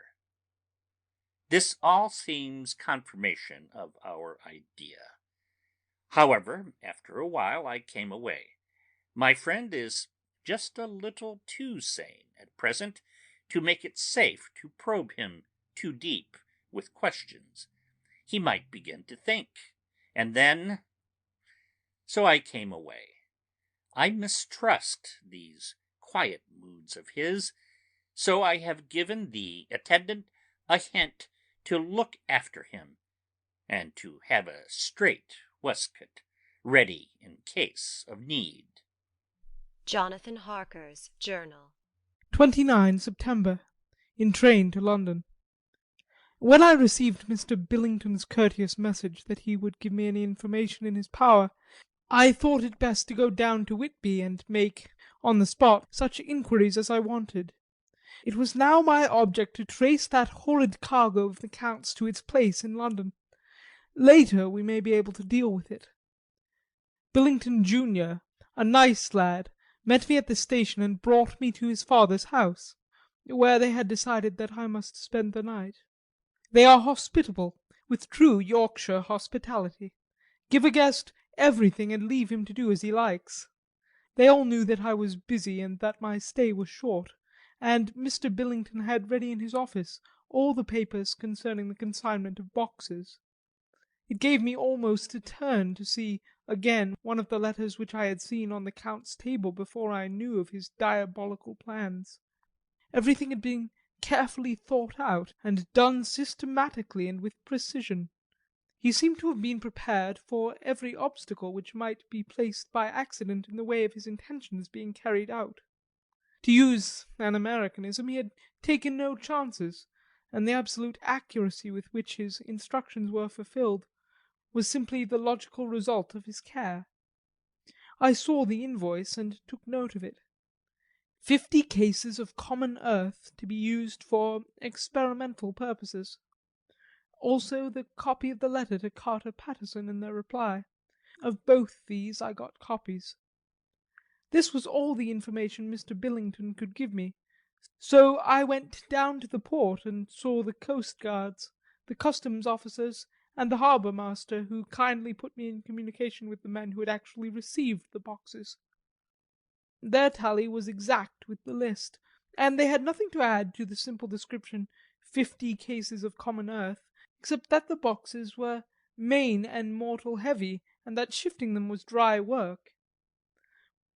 One of them added that it was hard lines, that there wasn't any gentleman "such as like yourself, squire," to show some sort of appreciation of their efforts in a liquid form.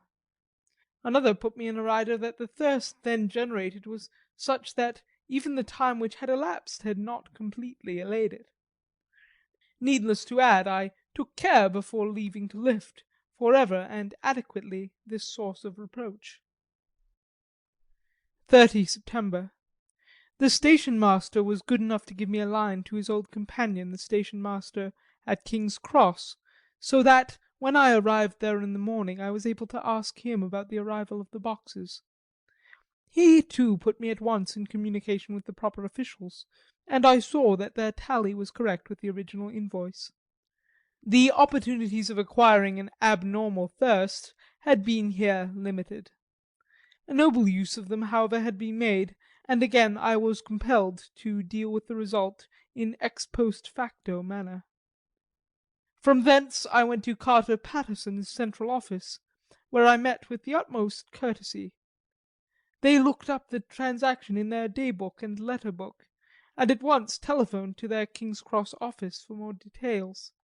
By good fortune the men who did the teaming were waiting for work, and the official at once sent them over, sending also by one of them the way-bill and all the papers connected with the delivery of the boxes at Carfax. Here again I found the tally agreeing exactly. The carrier's men were able to supplement the paucity of the written word with a few more details. These were, I shortly found, connected almost solely with the dusty nature of the job, and the consequent thirst engendered in the operators. On my affording an opportunity, through the medium of the currency of the realm, of the allaying at a later period this beneficial evil, one of the men remarked, "That 'ere house, guv'nor, is the rummiest I ever was in. Blimey! But it ain't been touched this 100 years. There was dust that thick in the place you might have slept on it without hurtin' of your bones. And the place was that neglected that you might have smelled old Jerusalem in it. But the old chapel, that took the cake, that did. Me and my mate, we thought we'd never git out quick enough. Lord, I wouldn't take less nor a quid a moment to stay there arter dark." Having been in the house, I could well believe him, but if he knew what I know, he would, I think, have raised his terms. Of one thing I am now satisfied, that all those boxes which arrived at Whitby from Varna in the Demeter were safely deposited in the old chapel at Carfax. There should be 50 of them there, unless any have since been removed, as from Dr. Seward's diary I fear. Later. Mina and I have worked all day, and we have put all the papers into order. Mina Harker's Journal. 30th September. I am so glad that I hardly know how to contain myself. It is, I suppose, the reaction from the haunting fear which I have had, that this terrible affair and the reopening of his old wound might act detrimentally on Jonathan. I saw him leave for Whitby with as brave a face as could, but I was sick with apprehension. The effort has, however, done him good. He was never so resolute, never so strong, never so full of volcanic energy as at present. It is just as that dear good Professor Van Helsing said, he is true grit, and he improves under strain that would kill a weaker nature. He came back full of life and hope and determination. We have got everything in order for tonight. I feel myself quite wild with excitement. I suppose one ought to pity anything so hunted as the Count. That is just it. The thing is not human, not even a beast. To read Dr. Seward's account of poor Lucy's death and what followed is enough to dry up the springs of pity in one's heart. Later. Lord Godalming and Mr. Morris arrived earlier than we expected. Dr. Seward was out on business and had taken Jonathan with him, so I had to see them. It was to me a painful meeting, for it brought back all poor dear Lucy's hopes of only a few months ago. Of course they had heard Lucy speak of me, and it seemed that Dr. Van Helsing too had been quite blowing my trumpet, as Mr. Morris expressed it. Poor fellows, neither of them is aware that I know all about the proposals they made to Lucy. They did not quite know what to say or do, as they were ignorant of the amount of my knowledge, so they had to keep on neutral subjects. However, I thought the matter over, and came to the conclusion that the best thing I could do would be to post them on affairs right up to date. I knew from Dr. Seward's diary that they had been at Lucy's death, her real death, and that I need not fear to betray any secret before the time. So I told them as well as I could that I had read all the papers and diaries, and that my husband and I, having typewritten them, had just finished putting them in order. I gave them each a copy to read in the library. When Lord Godalming got his and turned it over, it does make a pretty good pile. He said, "Did you write all this, Mrs. Harker?" I nodded, and he went on. "I don't quite see the drift of it, but you people are all so good and kind, and have been working so earnestly and so energetically, that all I can do is to accept your ideas blindfold and try to help you. I have had one lesson already in accepting facts that should make a man humble to the last hour of his life. Besides, I know you loved my Lucy." Here he turned away and covered his face with his hands. I could hear the tears in his voice. Mr. Morris, with instinctive delicacy, just laid a hand for a moment on his shoulder, and then walked quietly out of the room. I suppose there is something in a woman's nature that makes a man free to break down before her, and express his feelings on the tender or emotional side, without feeling it derogatory to his manhood. For when Lord Godalming found himself alone with me, he sat down on the sofa and gave way utterly and openly. I sat down beside him and took his hand. I hope he didn't think it forward of me, and that if he ever thinks of it afterwards, he never will have such a thought. There I wrong him. I know he never will. He is too true a gentleman. I said to him, for I could see that his heart was breaking, "I loved dear Lucy, and I know what she was to you, and what you were to her. She and I were like sisters, and now she is gone. Will you not let me be like a sister to you in your trouble? I know what sorrows you have had, though I cannot measure the depth of them. If sympathy and pity can help in your affliction, won't you let me be of some little service, for Lucy's sake?" In an instant the poor dear fellow was overwhelmed with grief. It seemed to me that all that he had been of late suffering in silence found a vent at once. He grew quite hysterical, and raising his open hands, beat his palms together in a perfect agony of grief. He stood up and then sat down again, and the tears rained down his cheeks. I felt an infinite pity for him, and opened my arms unthinkingly. With a sob he laid his head on my shoulder, and cried like a wearied child, whilst he shook with emotion. We women have something of the mother in us that makes us rise above smaller matters, when the mother spirit is invoked. I felt this big, sorrowing man's head resting on me, as though it were that of a baby that some day may lie on my bosom, and I stroked his hair as though he were my own child. I never thought at the time how strange it all was. After a little bit his sobs ceased, and he raised himself with an apology, though he made no disguise of his emotion. He told me that for days and nights past, weary days and sleepless nights, he had been unable to speak with anyone, as a man must speak in his time of sorrow. There was no woman whose sympathy could be given to him, or with whom, owing to the terrible circumstance with which his sorrow was surrounded, he could speak freely. "I know now how I have suffered," he said as he dried his eyes, "but I do not know even yet, and none other can ever know, how much your sweet sympathy has been to me to-day. I shall know better in time, and believe me that, though I am not ungrateful now, my gratitude will grow with my understanding. You will let me be like a brother, will you not, for all our lives, for dear Lucy's sake?" "For dear Lucy's sake," I said as we clasped hands. "Ay, and for your own sake," he added. "For if a man's esteem and gratitude are ever worth the winning, you have won mine to-day. If ever the future should bring you to a time when you need a man's help, believe me, you will not call in vain. God grant that no such time may ever come to you to break the sunshine of your life, but if it should ever come, promise me that you will let me know." He was so earnest, and his sorrow was so fresh, that I felt it would comfort him, so I said, "I promise." As I came along the corridor, I saw Mr. Morris looking out of a window. He turned as he heard my footsteps. "How is Art?" he said. Then, noticing my red eyes, he went on, "Ah, I see you have been comforting him. Poor old fellow, he needs it. No one but a woman can help a man when he is in trouble of the heart, and he had no one to comfort him." He bore his own trouble so bravely that my heart bled for him. I saw the manuscript in his hand, and I knew that when he read it he would realize how much I knew, so I said to him, "I wish I could comfort all who suffer from the heart. Will you let me be your friend, and will you come to me for comfort if you need it? You will know later why I speak." He saw that I was in earnest, and stooping took my hand and raising it to his lips, kissed it. It seemed but poor comfort to so brave and unselfish a soul, and impulsively I bent over and kissed him. The tears rose in his eyes, and there was a momentary choking in his throat. He said quite calmly, "Little girl, you will never forget that true-hearted kindness, so long as ever you live." Then he went into the study to his friend. Little girl, the very words he had used to Lucy, and oh, but he proved himself a friend. End of chapter 17. Dracula by Bram Stoker. Chapter 18.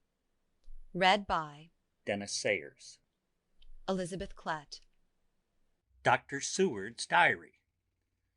30 September. I got home at 5 o'clock and found that Godalming and Morris had not only arrived, but had already studied the manuscript of the various diaries and letters, while Harker had not yet returned from his visit to the carrier's men, of whom Dr. Hennessy had written to me. Mrs. Harker gave us a cup of tea, and I can honestly say that for the first time since I have lived in it, this old house seemed like home. When we had finished, Mrs. Harker said, "Dr. Seward, may I ask a favor? I want to see your patient, Mr. Renfield. Do let me see him. What you have said of him in your diary interests me so much." She looked so appealing and so pretty that I could not refuse her, and there was no possible reason why I should, so I took her with me. When I went into the room, I told the man that a lady would like to see him, to which he simply answered, "Why?" "She is going through the house and wants to see every one in it," I answered. "Oh, very well," he said. "Let her come in, by all means, but just wait a minute till I tidy up the place." His method of tidying was peculiar. He simply swallowed all the flies and spiders in the boxes before I could stop him. It was quite evident that he feared or was jealous of some interference. When he had got through his disgusting task, he said cheerfully, "Let the lady come in," and sat down on the edge of his bed with his head down, but with his eyelids raised so that he could see her as she entered. For a moment I thought he might have some homicidal intent. I remembered how quiet he had been just before he attacked me in my own study, and I took care to stand where I could seize him at once if he attempted to make a spring at her. She came into the room with an easy gracefulness which would at once command the respect of any lunatic, for easiness is one of the qualities mad people most respect. She walked over to him, smiling pleasantly, and held out her hand. "Good evening, Mr. Renfield," said she. "You see, I know you, for Dr. Seward has told me of you." He made no immediate reply, but eyed her all over intently with a set frown on his face. This look gave way to one of wonder, which merged in doubt. Then, to my intense astonishment, he said, "You're not the girl the doctor wanted to marry, are you? You can't be, you know, for she's dead."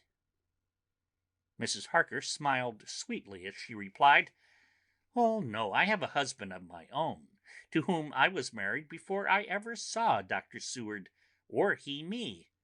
I am Mrs. Harker." "Then what are you doing here?" "My husband and I are staying on a visit with Dr. Seward." "Then don't stay." "But why not?" I thought that this style of conversation might not be pleasant to Mrs. Harker any more than it was to me, so I joined in. "How did you know I wanted to marry anyone?" His reply was simply contemptuous, given in a pause in which he turned his eyes from Mrs. Harker to me, instantly turning them back again. "What an asinine question!" "I don't see that at all, Mr. Renfield," said Mrs. Harker, at once championing me. He replied to her with as much courtesy and respect as he had shown contempt to me. "You will of course understand, Mrs. Harker, that when a man is so loved and honoured as our host is, everything regarding him is of interest in our little community. Dr. Seward is loved not only by his household and his friends, but even by his patients, who, being some of them hardly in mental equilibrium, are apt to distort causes and effects. Since I myself have been an inmate of a lunatic asylum, I cannot but notice that the sophistic tendencies of some of its inmates lean towards the errors of non causa and ignoratio elenchi." I positively opened my eyes at this new development. Here was my own pet lunatic, the most pronounced of his type that I had ever met with, talking elemental philosophy, and with the manner of a polished gentleman. I wondered if it was Miss Harker's presence which had touched some chord in his memory. If this new phase was spontaneous, or in any way due to her unconscious influence, she must have some rare gift or power. We continued to talk for some time, and seeing that he was seemingly quite reasonable, she ventured, looking at me questioningly as she began, to lead him to his favourite topic.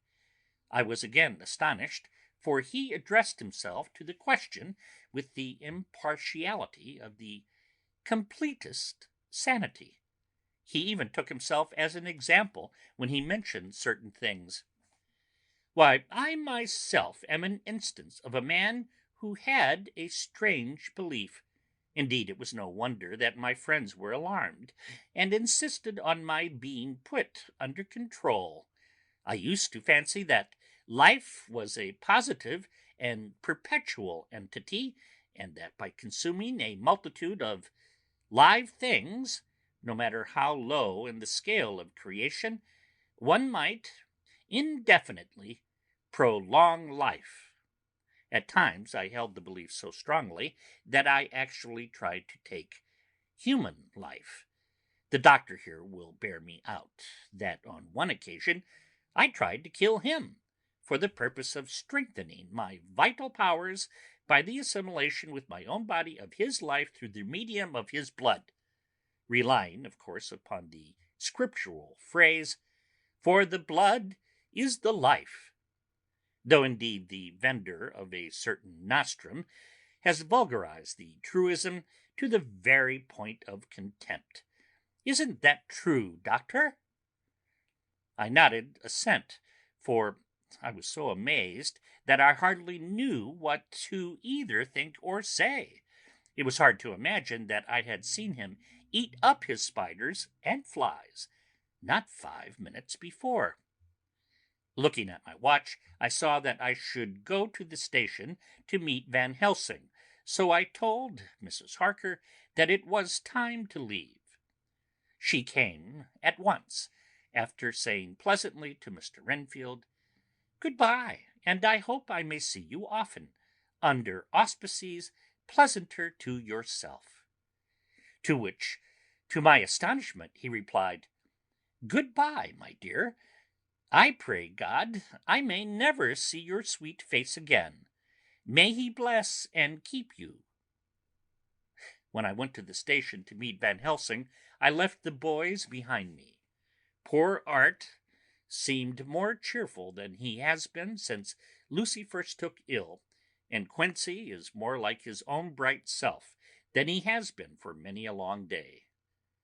Van Helsing stepped from the carriage with the eager nimbleness of a boy. He saw me at once and rushed up to me, saying, "Ah, friend John, how goes all? Well, so I have been busy, for I come here to stay if need be. All affairs are settled with me, and I have much to tell. Madam Mina is with you?" "Yes, and her so fine husband.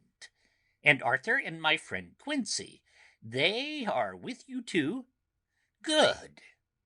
As I drove to the house, I told him of what had passed, and of how my own diary had come to be of some use through Mrs. Harker's suggestion, at which the professor interrupted me.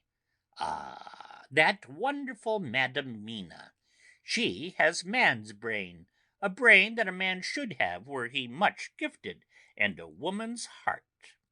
The good God fashioned her for a purpose, believe me, when he made that so good combination. Friend John, up to now fortune has made that woman of help to us. After tonight she must not have to do with this so terrible affair. It is not good that she run a risk so great. We men are determined, nay, are we not pledged to destroy this monster? But it is no part for a woman. Even if she be not harmed, her heart may fail her in so much in so many horrors, and hereafter she may suffer, both in waking from her nerves, and in sleep from her dreams. And besides, she is young woman, and not so long married. There may be other things to think of some time, if not now. You tell me she has wrote all, then she must consult with us. But tomorrow she say good-bye to this work, and we go alone." I heartily agreed with him, and then I told him what we had found in his absence, that the house which Dracula had bought was the very next one to my own. He was amazed, and a great concern seemed to come on him. "Oh, that we had known it before," he said, "for then we might have reached him in time to save poor Lucy. However, the milk that is spilt cries not out afterwards, as you say. We shall not think of that, but go on our way to the end." Then he fell into a silence that lasted till we entered my own gateway. Before we went to prepare for dinner, he said to Mrs. Harker, "I am told, Madam Mina, by my friend John, that you and your husband have put up in exact order all things that have been up to this moment." "Not up to this moment, Professor," she said impulsively, "but up to this morning." "But why not up to now? We have seen hitherto how good light all the little things have made. We have told our secrets, and yet no one who has told is the worse for it." Mrs. Harker began to blush, and taking a paper from her pockets, she said, "Dr. Van Helsing, will you read this, and tell me if it must go in? It is my record of today. I too have seen the need of putting down at present everything, however trivial, but there is little in this except what is personal. Must it go in?" The professor read it over gravely, and handed it back, saying, "It need not go in if you do not wish it, but I pray that it may. It can but make your husband love you more, and all us your friends more honour you, as well as more esteem and love." She took it back with another blush and a bright smile. And so, up to this very hour, all the records we have are complete and in order. The professor took away one copy to study after dinner, and before our meeting, which is fixed for 9 o'clock. The rest of us have already read everything, so when we meet in the study we shall all be informed as to facts, and can arrange our plan of battle with this terrible and mysterious enemy. Mina Harker's Journal. 30th September. When we met in Dr. Seward's study 2 hours after dinner, which had been at 6 o'clock, we unconsciously formed a sort of board or committee. Professor Van Helsing took the head of the table, to which Dr. Seward motioned him as he came into the room. He made me sit next to him on his right, and asked me to act as secretary. Jonathan sat next to me. Opposite us were Lord Godalming, Dr. Seward, and Mr. Morris, Lord Godalming being next to the professor, and Dr. Seward in the centre. The professor said, "I may, I suppose, take it that we are all acquainted with the facts that are in these papers?" We all expressed assent, and he went on. "Then it were, I think, good that I tell you something of the kind of enemy with which we have to deal. I shall then make known to you something of the history of this man, which has been ascertained for me. So we then can discuss how we shall act, and can take our measure according. There are such beings as vampires. Some of us have evidence that they exist. Even had we not the proof of our own unhappy experience, the teachings and the records of the past give proof enough for sane peoples. I admit that at the first I was sceptic. Were it not that through long years I have trained myself to keep an open mind, I could not have believed until such time as that fact thunder on my ear. See, see, I prove, I prove. Alas, had I known at first what I know now, nay, had I even guessed at him, one so precious life had been spared to many of us who did love her. But that is gone, and we must so work that other poor souls perish not whilst we can save. The Nosferatu do not die like the bee when he sting once. He is only stronger, and being stronger have yet more power to work evil. This vampire which is amongst us is of himself so strong in person as 20 men. He is of cunning more than mortal, for his cunning be the growth of ages. He have still the aids of necromancy, which is, as his etymology imply, the divination by the dead, and all the dead that he can come nigh to are for him at command. He is brute, and more than brute. He is devil and callous, and the heart of him is not. He can, within his range, direct the elements, the storm, the fog, the thunder. He can command all the meaner things, the rat, the owl, the bat, the moth, the fox, and the wolf. He can grow and become small, and he can at times vanish and come unknown. How then are we to begin our strike to destroy him? How shall we find his where, and having found it, how can we destroy? My friends, this is much. It is a terrible task that we undertake, and there may be consequence to make the brave shudder. For if we fail in this our fight, he must surely win, and then where end we? Life is nothing, I heed him not, but to fail here is not mere life or death. It is that we become as him, that we henceforward become foul things of the night like him, without heart or conscience, preying on the bodies and the souls of those we love best. To us forever are the gates of heaven shut, for who shall open them to us again? We go on for all time, abhorred by all, a blot on the face of God's sunshine, an arrow in the side of him who died for man. But we are face to face with duty, and in such case must we shrink? For me, I say no, but then I am old, and life with his sunshine, his fair places, his song of birds, his music and his love lie far behind. You others are young. Some have seen sorrow, but there are fair days yet in store. What say you? Whilst he was speaking, Jonathan had taken my hand. I feared, oh so much, that the appalling nature of our danger was overcoming him when I saw his hand stretch out, but it was life to me to feel its touch, so strong, so self-reliant, so resolute. A brave man's hand can speak for itself. It does not even need a woman's love to hear its music. When the professor had done speaking, my husband looked in my eyes, and I in his. There was no need for speaking between us. I answer for Mina and myself, he said. Count me in, Professor, said Mr. Quincey Morris, laconically as usual.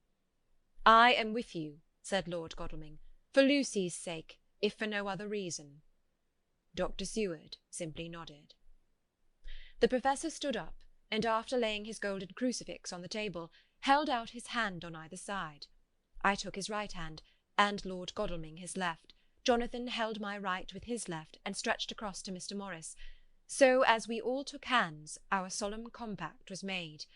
I felt my heart icy cold, but it did not even occur to me to draw back. We resumed our places, and Dr. Van Helsing went on with a sort of cheerfulness which showed that the serious work had begun. It was to be taken as gravely, and in as business-like a way, as any other transaction of life. Well, you know what we have to contend against, but we too are not without strength. We have on our side power of combination, a power denied to the vampire kind. We have sources of science. We are free to act and think, and the hours of the day and the night are ours equally. In fact, so far as our powers extend, they are unfettered, and we are free to use them. We have self-devotion and a cause and an end to achieve which is not a selfish one. These things are much. Now, let us see how far the general powers arrayed against us are restrict, and how the individual cannot. In fine, let us consider the limitations of the vampire in general, and of this one in particular. All we have to go upon are traditions and superstitions. These do not at the first appear much when the matter is one of life and death, nay, of more than either life or death. Yet must we be satisfied, in the first place because we have to be, no other means is at our control, and secondly, because after all these things, tradition and superstition are everything. Does not the belief in vampires rest for others, though not, alas, for us, on them? A year ago, which of us would have received such a possibility, in the midst of our scientific, sceptical, matter-of-fact 19th century? We even scouted a belief that we saw justified under our very eyes. Take it, then, that the vampire, and the belief in his limitations and his cure, rest for the moment on the same base. For let me tell you, he is known everywhere that man have been.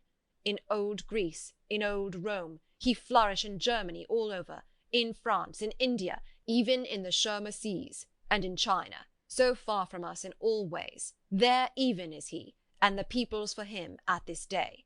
He have followed the wake of the berserker Icelander, the devil-begotten Hun, the Slav, the Saxon, the Magyar. So far, then, we have all we may act upon, and let me tell you that very much of the beliefs are justified by what we have seen in our own so unhappy experience.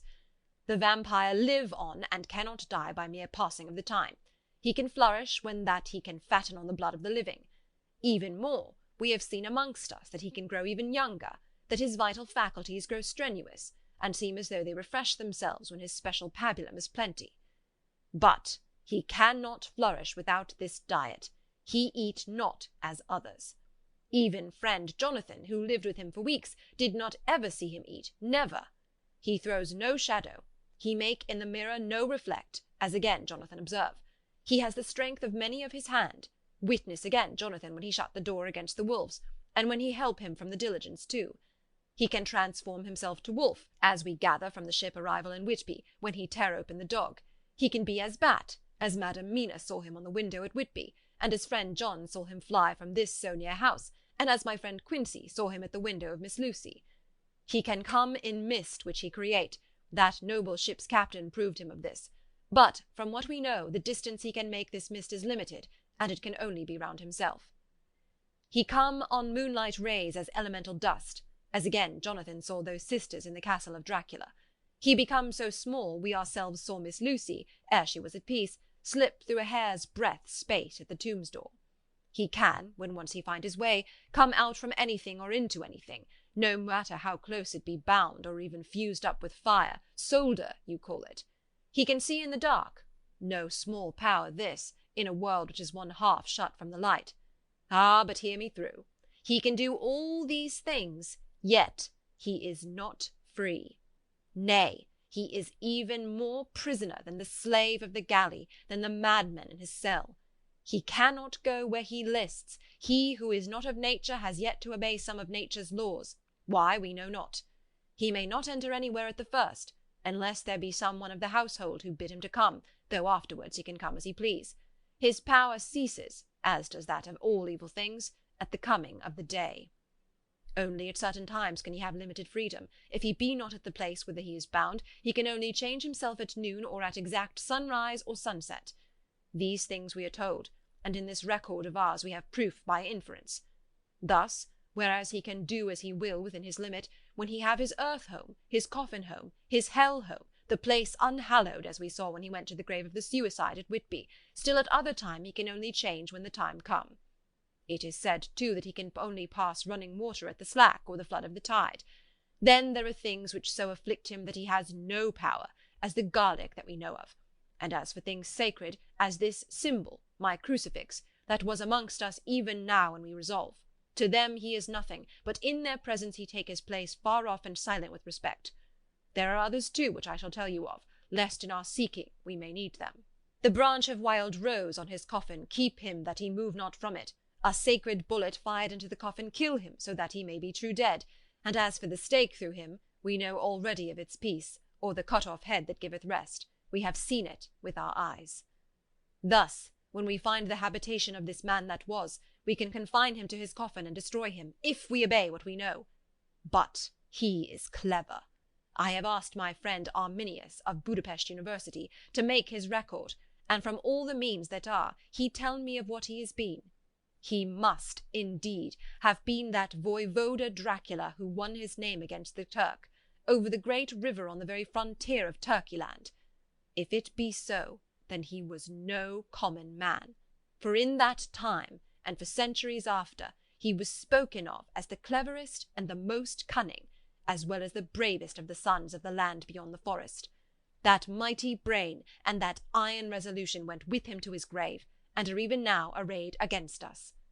The Draculas were, says Arminius, a great and noble race, though now and again were scions who were held by their coevals to have dealings with the evil one. They learned his secrets in the Scholomance, amongst the mountains over Lake Hermannstadt, where the devil claims the 10th scholar is his due. In the records there are words such as Stregoica, witch, Ordog, and Pokel, Satan, and hell, and in one manuscript this very Dracula is spoken of as Wampir, which we all understand too well. There have been from the loins of this very one great man, and good women, and their graves make sacred the earth where alone this foulness can dwell. for it is not the least of its terrors that this evil thing is rooted deep in all good. In soil barren of holy memories it cannot rest. Whilst they were talking, Mr. Morris was looking steadily at the window, and he now got up quietly and went out of the room. There was a little pause, and then the Professor went on. And now we must settle what we do. We have here much data, and we must proceed to lay out our campaign. We know from the inquiry of Jonathan that from the castle to Whitby came 50 boxes of earth, all of which were delivered at Carfax. We also know that at least some of these boxes have been removed. It seems to me that our first step should be to ascertain whether all the rest remain in the house beyond that wall where we look today, or whether any more have been removed. If the latter, we must trace— Here we were interrupted in a very startling way. Outside the house came the sound of a pistol shot. The glass of the window was shattered with a bullet, which, ricocheting from the top of the embrasure, struck the far wall of the room. I am afraid I am at heart a coward, for I shrieked out. The men all jumped to their feet. Lord Godalming flew over to the window and threw up the sash. As he did so, we heard Mr. Morris's voice without. "Sorry, I fear I have alarmed you. I shall come in and tell you about it." A minute later he came in and said, "It was an idiotic thing of me to do, and I ask your pardon, Mrs. Harker, most sincerely. I fear I must have frightened you terribly. But the fact is that whilst the Professor was talking, there came a big bat and sat on the window-sill. I've got such a horror of the damned brutes from recent events that I cannot stand them, and I went out to have a shot, as I have been doing late of evenings whenever I have seen one. You used to laugh at me for it then, Art." "Did you hit it?" asked Dr. Van Helsing. "I don't know. I fancy not, for it flew away into the wood." Without saying any more, he took his seat, and the Professor began to resume his statement. "We must trace each of these boxes, and when we are ready, we must either capture or kill this monster in his lair. Or we must, so to speak, sterilize the earth, so that no more he can seek safety in it. Thus, in the end, we may find him in his form of man between the hours of noon and sunset, and so engage with him when he is at his most weak. And now for you, Madam Mina. This night is the end until all be well. You are too precious to us to have such a risk. When we part tonight, you no more must question. We shall tell you all in good time. We are men, and are able to bear, but you must be our star and our hope, and we shall act all the more free that you are not in the danger, such as we are." All the men, even Jonathan, seemed relieved, but it did not seem to me good that they should brave danger, and perhaps lessen their safety, strength being the best safety, through care of me. But their minds were made up, and though it were a bitter pill for me to swallow, I could say nothing, save to accept their chivalrous care of me. Mr. Morris resumed the discussion. "As there is no time to lose, I vote we have a look at his house right now. Time is everything with him, and swift action on our part may save another victim." I own that my heart began to fail me when the time for action came so close, but I did not say anything, for I had a greater fear that if I appeared as a drag or a hindrance to their work, they might even leave me out of their counsels altogether. They have now gone off to Carfax, with means to get into the house. Manlike, they had told me to go to bed and sleep, as if a woman can sleep when those she loves are in danger. I shall lie down and pretend to sleep, lest Jonathan have added anxiety about me when he returns. Dr. Seward's Diary, 1 October, 4 a.m.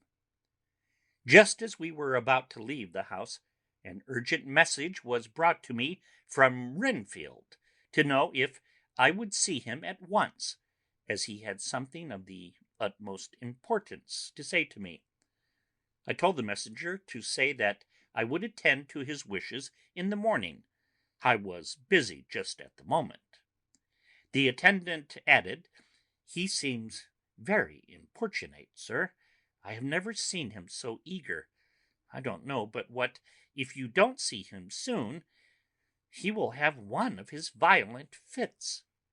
I knew the man would not have said this without some cause, so I said, "All right, I'll go now," and I asked the others to wait a few minutes for me, as I had to go and see my patient. "Take me with you, friend John," said the Professor. "His case in your diary interested me much, and it had bearing, too, now and again on our case. I should much like to see him, and especial when his mind is disturbed." "May I come also?" asked Lord Godalming. Me too, said Quincey Morris. May I come? Said Harker. I nodded, and we all went down the passage together. We found him in a state of considerable excitement, but far more rational in his speech and manner than I had ever seen him.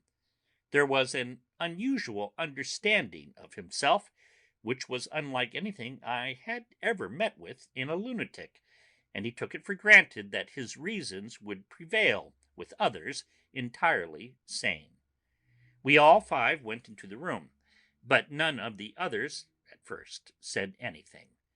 His request was that I would at once release him from the asylum and send him home. Then he backed up with arguments regarding his complete recovery and deduced his own existing sanity. I appeal to your friends, he said. They will perhaps not mind sitting in judgment on my case. By the way, you have not introduced me.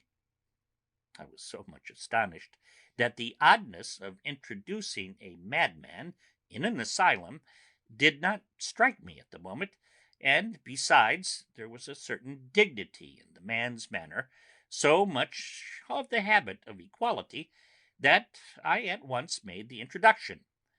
Lord Godalming, Professor Van Helsing, Mr. Quincey Morris of Texas, Mr. Jonathan Harker, Mr. Renfield. He shook hands with each of them, saying in turn, Lord Godalming, I had the honour of seconding your father at the Wyndham. I grieve to know, by your holding the title, that he is no more.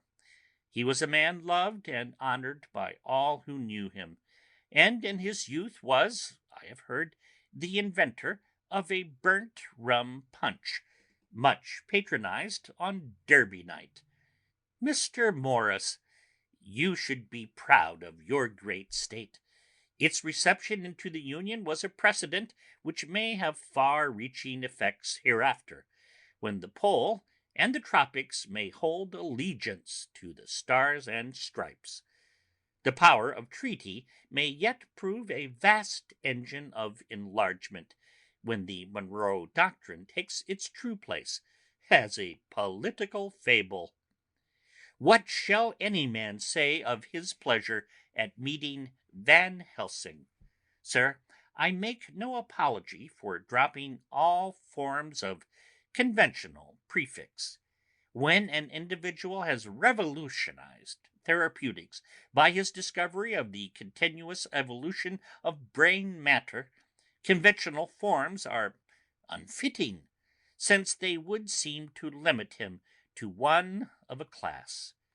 You, gentlemen, who by nationality, by heredity, or by the possession of natural gifts, are fitted to hold your respective places in the moving world, I take to witness that I am as sane as at least the majority of men who are in full possession of their liberties, and I am sure that you, Dr. Seward, humanitarian and medico jurist as well as scientist, will deem it a moral duty to deal with me as one to be considered as under exceptional circumstances. He made this last appeal with a courtly air of conviction, which was not without its own charm. I think we were all staggered. For my own part, I was under the conviction, despite my knowledge of the man's character and history, that his reason had been restored, and I felt under a strong impulse to tell him that I was satisfied as to his sanity and would see about the necessary formalities for his release in the morning. I thought it better to wait, however, before making so grave a statement, for of old I knew the sudden changes to which this particular patient was liable. So I contented myself with making a general statement that he appeared to be improving very rapidly, that I would have a longer chat with him in the morning, and would then see what I could do in the direction of meeting his wishes. This did not at all satisfy him, for he said quickly, "But I fear, Dr. Seward, that you hardly apprehend my wish. I desire to go at once, here, now, this very hour, this very moment, if I may.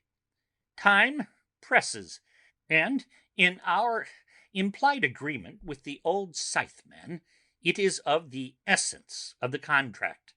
I am sure it is only necessary to put before so admirable a practitioner as Dr. Seward so simple, yet so momentous a wish, to ensure its fulfillment."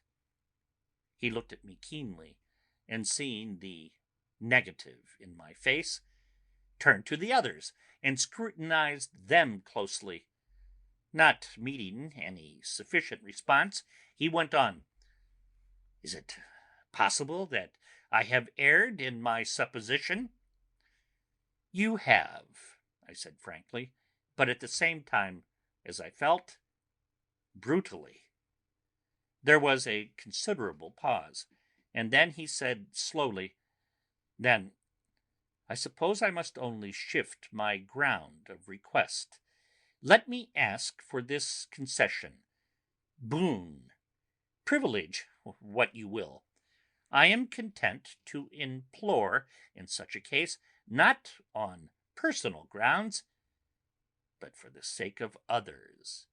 I am not at liberty to give you the whole of my reasons, but you may, I assure you, take it from me that they are good ones, sound and unselfish, and spring from the highest sense of duty.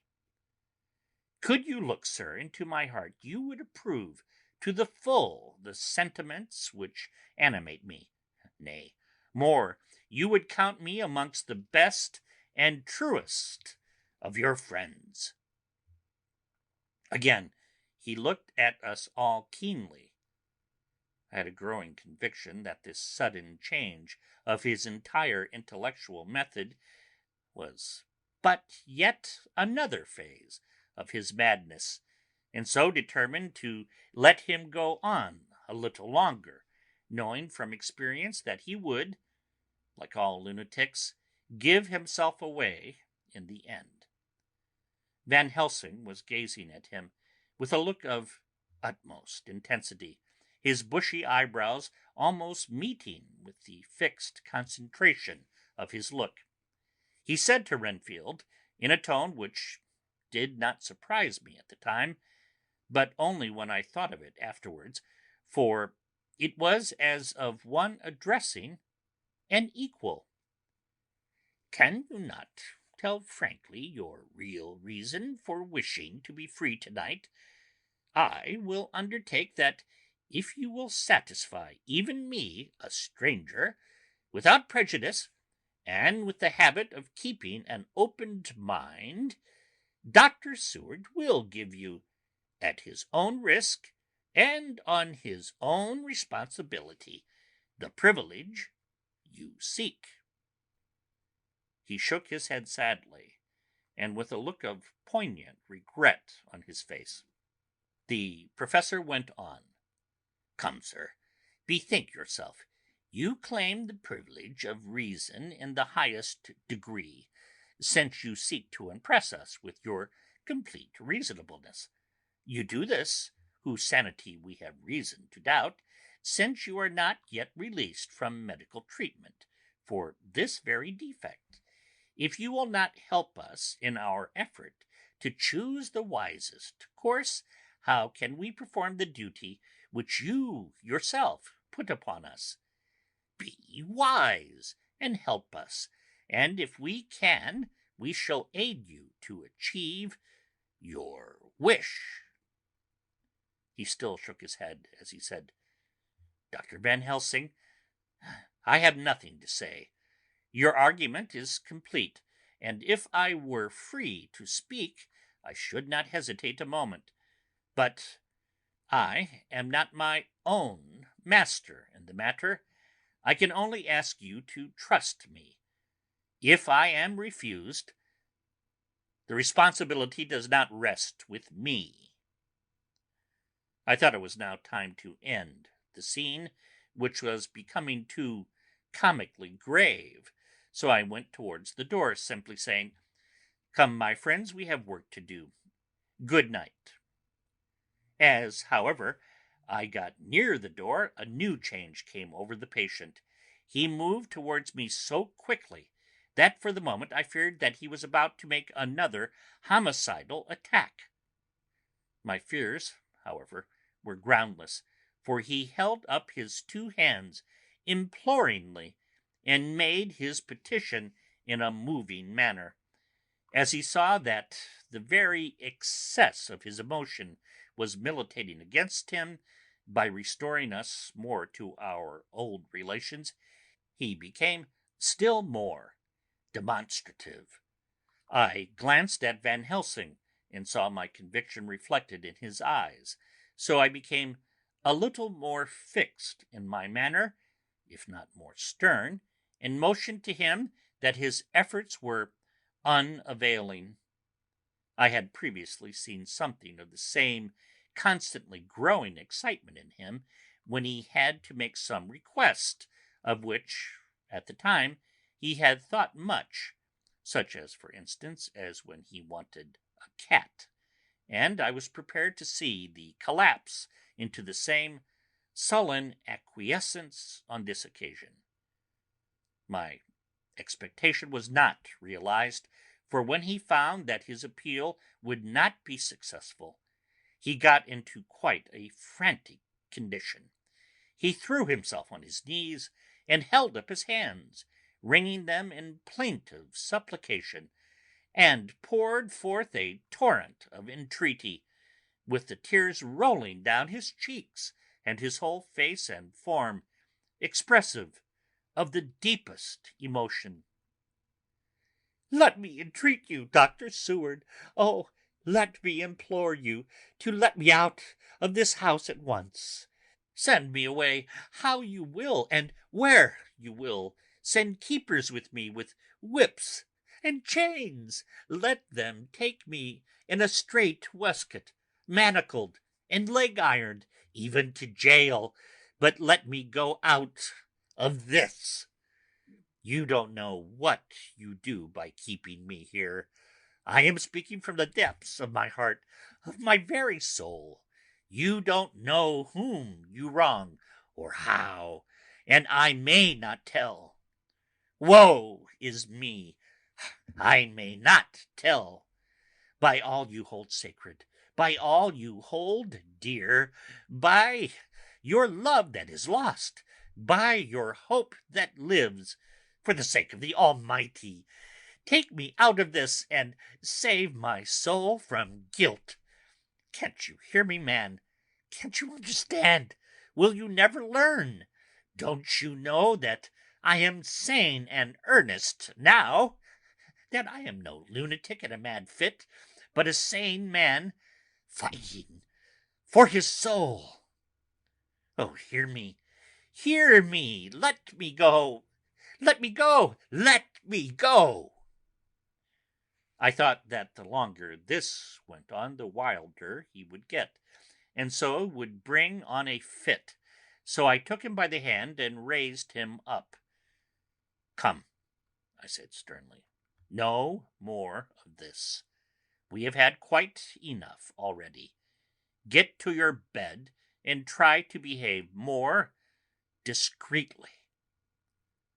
He suddenly stopped and looked at me intently for several moments. Then, without a word, he rose and, moving over, sat down on the side of the bed.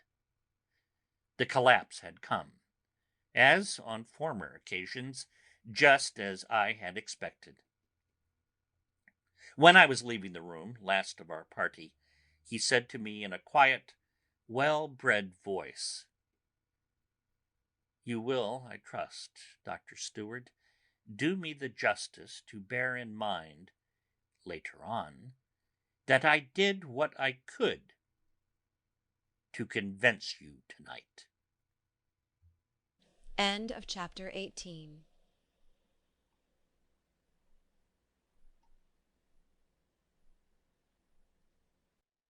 Dracula by Bram Stoker. Chapter 19. Read by M.B. Dennis Sayers. Elizabeth Klett. Jonathan Harker's Journal. 1 October, 5 a.m.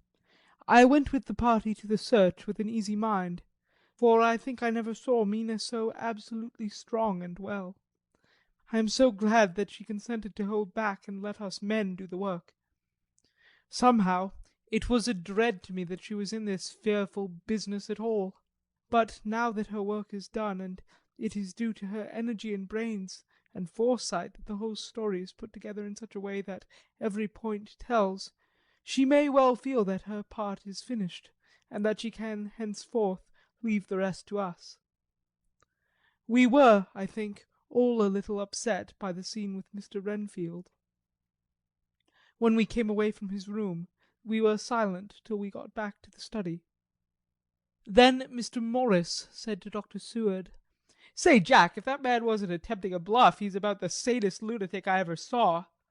I'm not sure, but I believe that he had some serious purpose, and if he had, it was pretty rough on him not to get a chance." Lord Godalming and I were silent.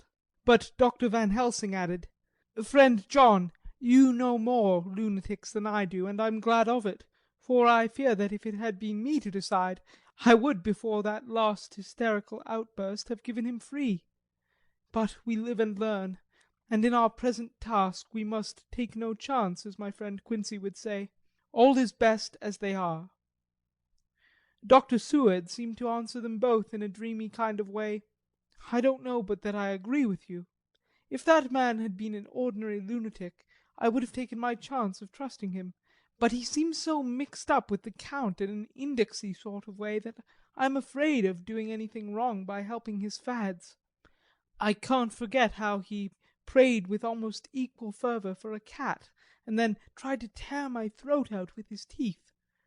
Besides, he called the Count Lord and Master, and he may want to get out to help him in some diabolical way. That horrid thing has the wolves and the rats and his own kind to help him, so I suppose he isn't above trying to use a respectable lunatic. He certainly did seem earnest, though. I only hope we have done what is best. These things, in conjunction with the wild work we have in hand, help to unnerve a man." The Professor stepped over, and laying his hand on his shoulder, said in a grave, kindly way, "Friend John, have no fear. We are trying to do our duty in a very sad and terrible case. We can only do as we deem best. What else have we to hope for, except the pity of the good God?" Lord Godalming had slipped away for a few minutes, but now he returned. He held up a little silver whistle as he remarked, "That old place may be full of rats, and if so, I've got an antidote on call." Having passed the wall, we took our way to the house, taking care to keep in the shadows of the trees on the lawn when the moonlight shone out. When we got to the porch, the Professor opened his bag and took out a lot of things, which he laid on the step, sorting them into 4 little groups, evidently one for each. Then he spoke. "My friends, we are going into a terrible danger, and we need arms of many kinds. Our enemy is not merely spiritual. Remember that he has the strength of 20 men, and that though our necks or our windpipes are of the common kind and therefore breakable or crushable, his are not amenable to mere strength. A stronger man, or a body of men more strong in all than him, can at certain times hold him, but they cannot hurt him as we can be hurt by him. We must therefore guard ourselves from his touch. Keep this near your heart." As he spoke he lifted a little silver crucifix and held it out to me, I being nearest to him. "Put these flowers round your neck." Here he handed me a wreath of withered garlic blossoms. For other enemies more mundane, this revolver and this knife. And for aid in all, so small electric lamps which you can fasten to your breast. And for all, and above all at the last, this, which we must not desecrate needless. This was a portion of sacred wafer, which he put in an envelope and handed to me. Each of the others was similarly equipped. "Now," he said, "friend John, where are the skeleton keys? If so that we can open the door, we need not break house by the window, as before at Miss Lucy's." Dr. Seward tried one or two skeleton keys, his mechanical dexterity as a surgeon standing him in good stead. Presently he got one to suit, after a little play back and forward the bolt yielded, and with a rusty clang shot back. We pressed on the door, the rusty hinges creaked, and it slowly opened. It was startlingly like the image conveyed to me in Dr. Seward's diary of the opening of Miss Westenra's tomb. I fancy that the same idea seemed to strike the others, for with one accord they shrank back. The Professor was the first to move forward and stepped into the open door. "In manus tuas, Domine," he said, crossing himself as he passed over the threshold. We closed the door behind us, lest when we should have lit our lamps we should possibly attract attention from the road. The Professor carefully tried the lock, lest we might not be able to open it from within should we be in a hurry making our exit. Then we all lit our lamps and proceeded on our search. The light from the tiny lamps fell in all sorts of odd forms, as the rays crossed each other or the opacity of our bodies threw great shadows. I could not for my life get away from the feeling that there was someone else amongst us. I suppose it was the recollection, so powerfully brought home to me by the grim surroundings, of that terrible experience in Transylvania. I think the feeling was common to us all, for I noticed that the others kept looking over their shoulders at every sound and every shadow, just as I felt myself doing. The whole place was thick with dust. The floor was seemingly inches deep, except where there were recent footsteps, in which, on holding down my lamp, I could see marks of hobnails where the dust was cracked. The walls were fluffy and heavy with dust, and in the corners were masses of spiders' webs, whereon the dust had gathered, till they looked like old tattered rags as the weight had torn them partly down. On the table in the hall was a great bunch of keys, with a time-yellowed label on each. These had been used several times, for on the table were several similar rents in the blanket of dust, similar to that exposed when the Professor lifted them. He turned to me and said, "You know this place, Jonathan. You have copied maps of it, and you know it at least more than we do. Which is the way to the chapel?" I had an idea of its direction, though on my former visit I had not been able to get admission to it, so I led the way, and after a few wrong turnings found myself opposite a low arched oaken door, ribbed with iron bands. "This is the spot," said the Professor, as he turned his lamp on a small map of the house, copied from the file of my original correspondence regarding the purchase. With a little trouble we found the key on the bunch and opened the door. We were prepared for some unpleasantness, for as we were opening the door a faint malodorous air seemed to exhale through the gaps, but none of us ever expected such an odour as we encountered. None of the others had met the Count at all at close quarters, and when I had seen him he was either in the fasting stage of his existence in his rooms, or when he was bloated with fresh blood in a ruined building open to the air. But here the place was small and close, and the long disuse had made the air stagnant and foul. There was an earthy smell, as of some dry miasma, which came through the fouler air. But as to the odour itself, how shall I describe it? It was not alone that it was composed of all the ills of mortality, and with the pungent acrid smell of blood, but it seemed as though corruption had become itself corrupt. Faugh! It sickens me to think of it. Every breath exhaled by that monster seemed to have clung to the place and intensified its loathsomeness. Under ordinary circumstances such a stench would have brought our enterprise to an end, but this was no ordinary case, and the high and terrible purpose in which we were involved gave us a strength which rose above merely physical considerations. After the involuntary shrinking consequent on the first nauseous whiff, we one and all set about our work as though that loathsome place were a garden of roses. We made an accurate examination of the place, the Professor saying as we began, "The first thing is to see how many of the boxes are left. We must then examine every hole and corner and cranny, and see if we cannot get some clue as to what has become of the rest." A glance was sufficient to show how many remained, for the great earth chests were bulky, and there was no mistaking them. There were only 29 left out of the 50.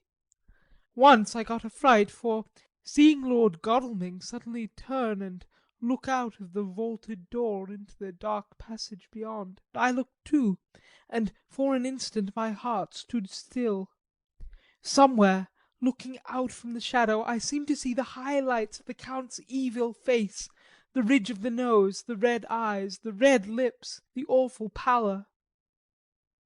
It was only for a moment, for, as Lord Godalming said, I thought I saw a face, but it was only the shadows, and resumed his inquiry. I turned my lamp in the direction and stepped into the passage. There was no sign of anyone, and as there were no corners, no doors, no aperture of any kind, but only the solid walls of the passage, there could be no hiding place even for him. I took it that fear had helped imagination, and said nothing. A few minutes later I saw Morris step suddenly back from a corner which he was examining. We all followed his movements with our eyes, for undoubtedly some nervousness was growing on us, and we saw a whole mass of phosphorescence which twinkled like stars. We all instinctively drew back. The whole place was becoming alive with rats. For a moment or two we all stood appalled, all save Lord Godalming, who was seemingly prepared for such an emergency. Rushing over to the great iron-bound oaken door which Dr. Seward had described from the outside, and which I had seen myself, he turned the key in the lock, drew the huge bolts, and swung the door open. Then, taking his little silver whistle from his pocket, he blew a low, shrill call. It was answered from behind Dr. Seward's house by the yelping of dogs, and after about a minute 3 terriers came dashing round the corner of the house. Unconsciously we had all moved towards the door, and as we moved I noticed that the dust had been much disturbed.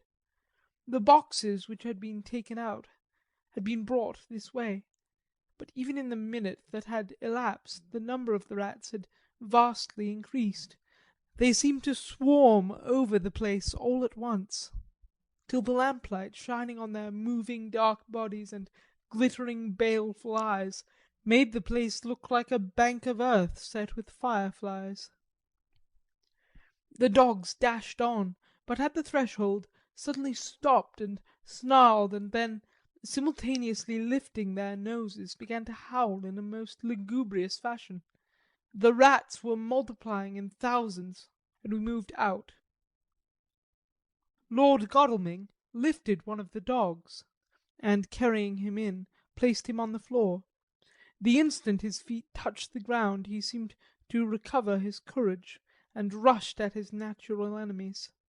They fled before him so fast that, before he had shaken the life out of a score, the other dogs, who had by now been lifted in the same manner, had but small prey ere the whole mass had vanished. With their going it seemed as if some evil presence had departed, for the dogs frisked about and barked merrily as they made sudden darts at their prostrate foes, and turned them over and tossed them in the air with vicious shakes. We all seemed to find our spirits rise.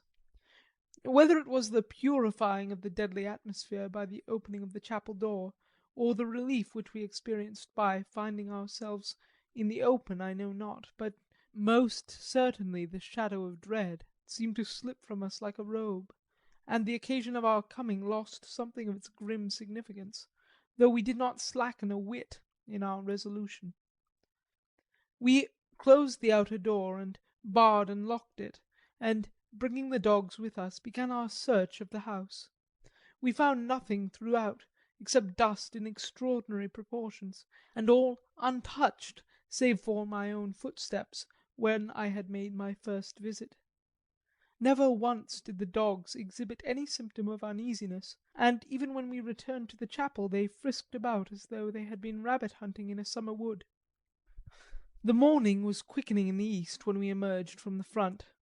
Dr. Van Helsing had taken the key of the hall door from the bunch and locked the door in orthodox fashion, putting the key into his pocket when he had done. "So far," he said, "our night has been eminently successful. No harm has come to us, such as I feared might be, and yet we have ascertained how many boxes are missing. More than all do I rejoice that this, our first, and perhaps our most difficult and dangerous, step has been accomplished without the bringing thereinto our most sweet Madam Mina, or troubling her waking or sleeping thoughts with sights and sounds and smells of horror which she might never forget. One lesson too we have learned, if it be allowable to argue a particulari, that the brute beasts which are to the Count's command are yet themselves not amenable to his spiritual power. For look, these rats that would come to his call, just as from his castle top he summoned the wolves to your going and to that poor mother's cry, though they come to him they run pell-mell from the so little dogs of my friend Arthur. We have other matters before us, other dangers, other fears, and that monster, he has not used his power over the brute world for the only or the last time tonight. So be it that he has gone elsewhere. Good. It has given us opportunity to cry check in some ways in this chess game which we play for the sake of human souls. And now let us go home. The dawn is close at hand, and we have reason to be content with our first night's work. It may be ordained that we have many nights and days to follow, if full of peril, but we must go on, and from no danger shall we shrink. The house was silent when we got back, save for some poor creature who was screaming away in one of the distant wards, and a low moaning sound from Renfield's room. The poor wretch was doubtless torturing himself, after the manner of the insane, with needless thoughts of pain. I came tiptoe into our own room, and found Mina asleep, breathing so softly that I had to put my ear down to hear it. She looks paler than usual. I hope the meeting tonight has not upset her. I am truly thankful that she is to be left out of our future work, and even of our deliberations. It is too great a strain for a woman to bear. I did not think so at first, but I know better now. Therefore I am glad that it is settled. There may be things which would frighten her to hear, and yet to conceal them from her might be worse than to tell her if once she suspected that there was any concealment. Henceforth our work is to be a sealed book to her, till at least such time as we can tell her that all is finished, and the earth free from a monster of the nether world. I dare say it will be difficult to keep silence after such confidence as ours, but I must be resolute, and tomorrow I shall keep dark over tonight's doings, and shall refuse to speak of anything that has happened. I rest on the sofa, so as not to disturb her. 1 October, later. I suppose it was natural that we should have all overslept ourselves, for the day was a busy one, and the night had no rest at all. Even Mina must have felt its exhaustion, for though I slept till the sun was high, I was awake before her, and had to call 2 or 3 times before she awoke. Indeed, she was so sound asleep that for a few seconds she did not recognise me, but looked at me with a sort of blank terror, as one looks who has been waked out of a bad dream. She complained a little of being tired, and I let her rest till later in the day. We now know of 21 boxes having been removed, and if it be that several were taken to any of these removals, we may be able to trace them all. Such will, of course, immensely simplify our labour, and the sooner the matter is attended to the better. I shall look up Thomas Snelling to-day. Dr. Seward's Diary. 1 October. It was towards noon when I was awakened by the professor walking into my room. He was more jolly and cheerful than usual, and it is quite evident that last night's work has helped to take some of the brooding weight off his mind. After going over the adventure of the night, he suddenly said, "Your patient interests me much. May it be that with you I visit him this morning, or if that you are to occupy, I can go alone, if it may be. It is a new experience to me to find a lunatic who talk philosophy and reason so sound." I had some work to do which pressed, so I told him that if he would go alone I would be glad, as then I should not have to keep him waiting. So I called an attendant and gave him the necessary instructions.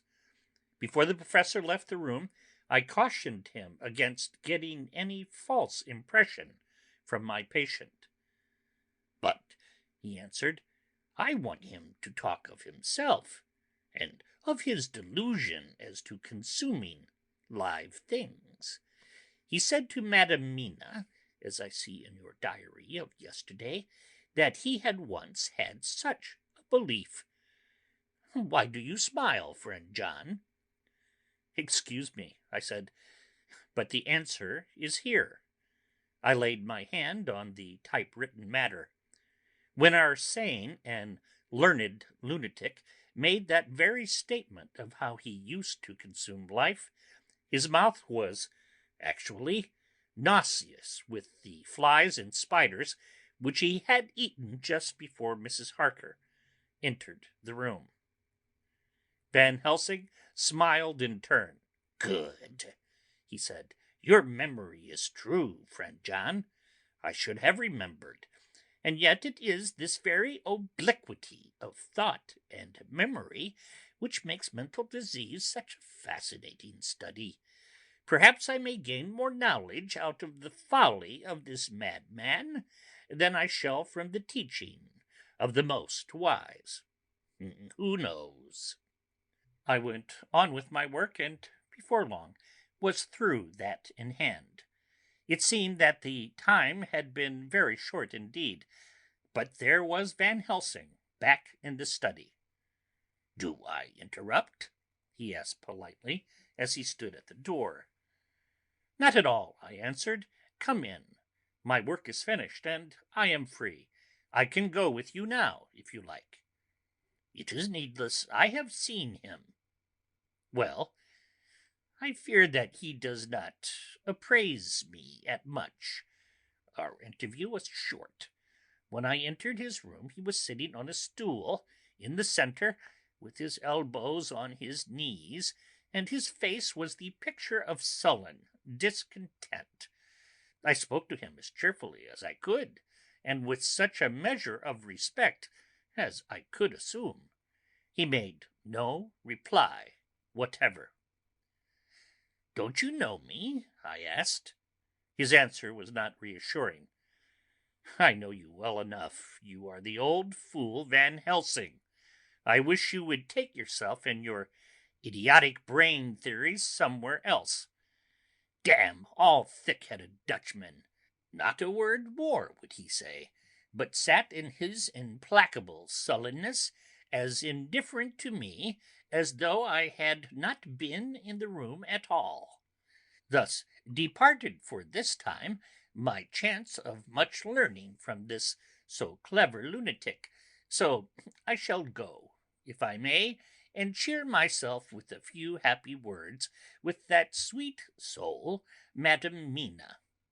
Friend John, it does rejoice me unspeakable that she is no more to be pained, no more to be worried with our terrible things, though we shall much miss her help. It is better so." "I agree with you with all my heart," I answered earnestly, for I did not want him to weaken in this matter. "Mrs. Harker is better out of it. Things are quite bad enough for us, all men of the world, and who have been in many tight places in our time. But it is no place for a woman, and if she had remained in touch with the affair, it would in time infallibly have wrecked her." So Van Helsing was gone to confer with Mrs. Harker and Harker. Quincy and Art are all out following up the clues as to the earth boxes. I shall finish my round of work, and we shall meet tonight. Mina Harker's Journal. 1st October. It is strange to me to be kept in the dark as I am today, after Jonathan's full confidence for so many years, to see him manifestly avoid certain matters, and those the most vital of all. This morning I slept late after the fatigues of yesterday, and though Jonathan was late too, he was the earlier. He spoke to me before he went out, never more sweetly or tenderly, but he never mentioned a word of what had happened in the visit to the Count's house. And yet he must have known how terribly anxious I was. Poor dear fellow! I suppose it must have distressed him even more than it did me. They all agreed that it was best that I should not be drawn further into this awful work, and I acquiesced. But to think that he keeps anything from me! Now I am crying like a silly fool, when I know it comes from my husband's great love, and from the good wishes of those other strong men. That has done me good. Well, some day Jonathan will tell me all. And lest it should ever be that he should think for a moment that I kept anything from him, I still keep my journal as usual.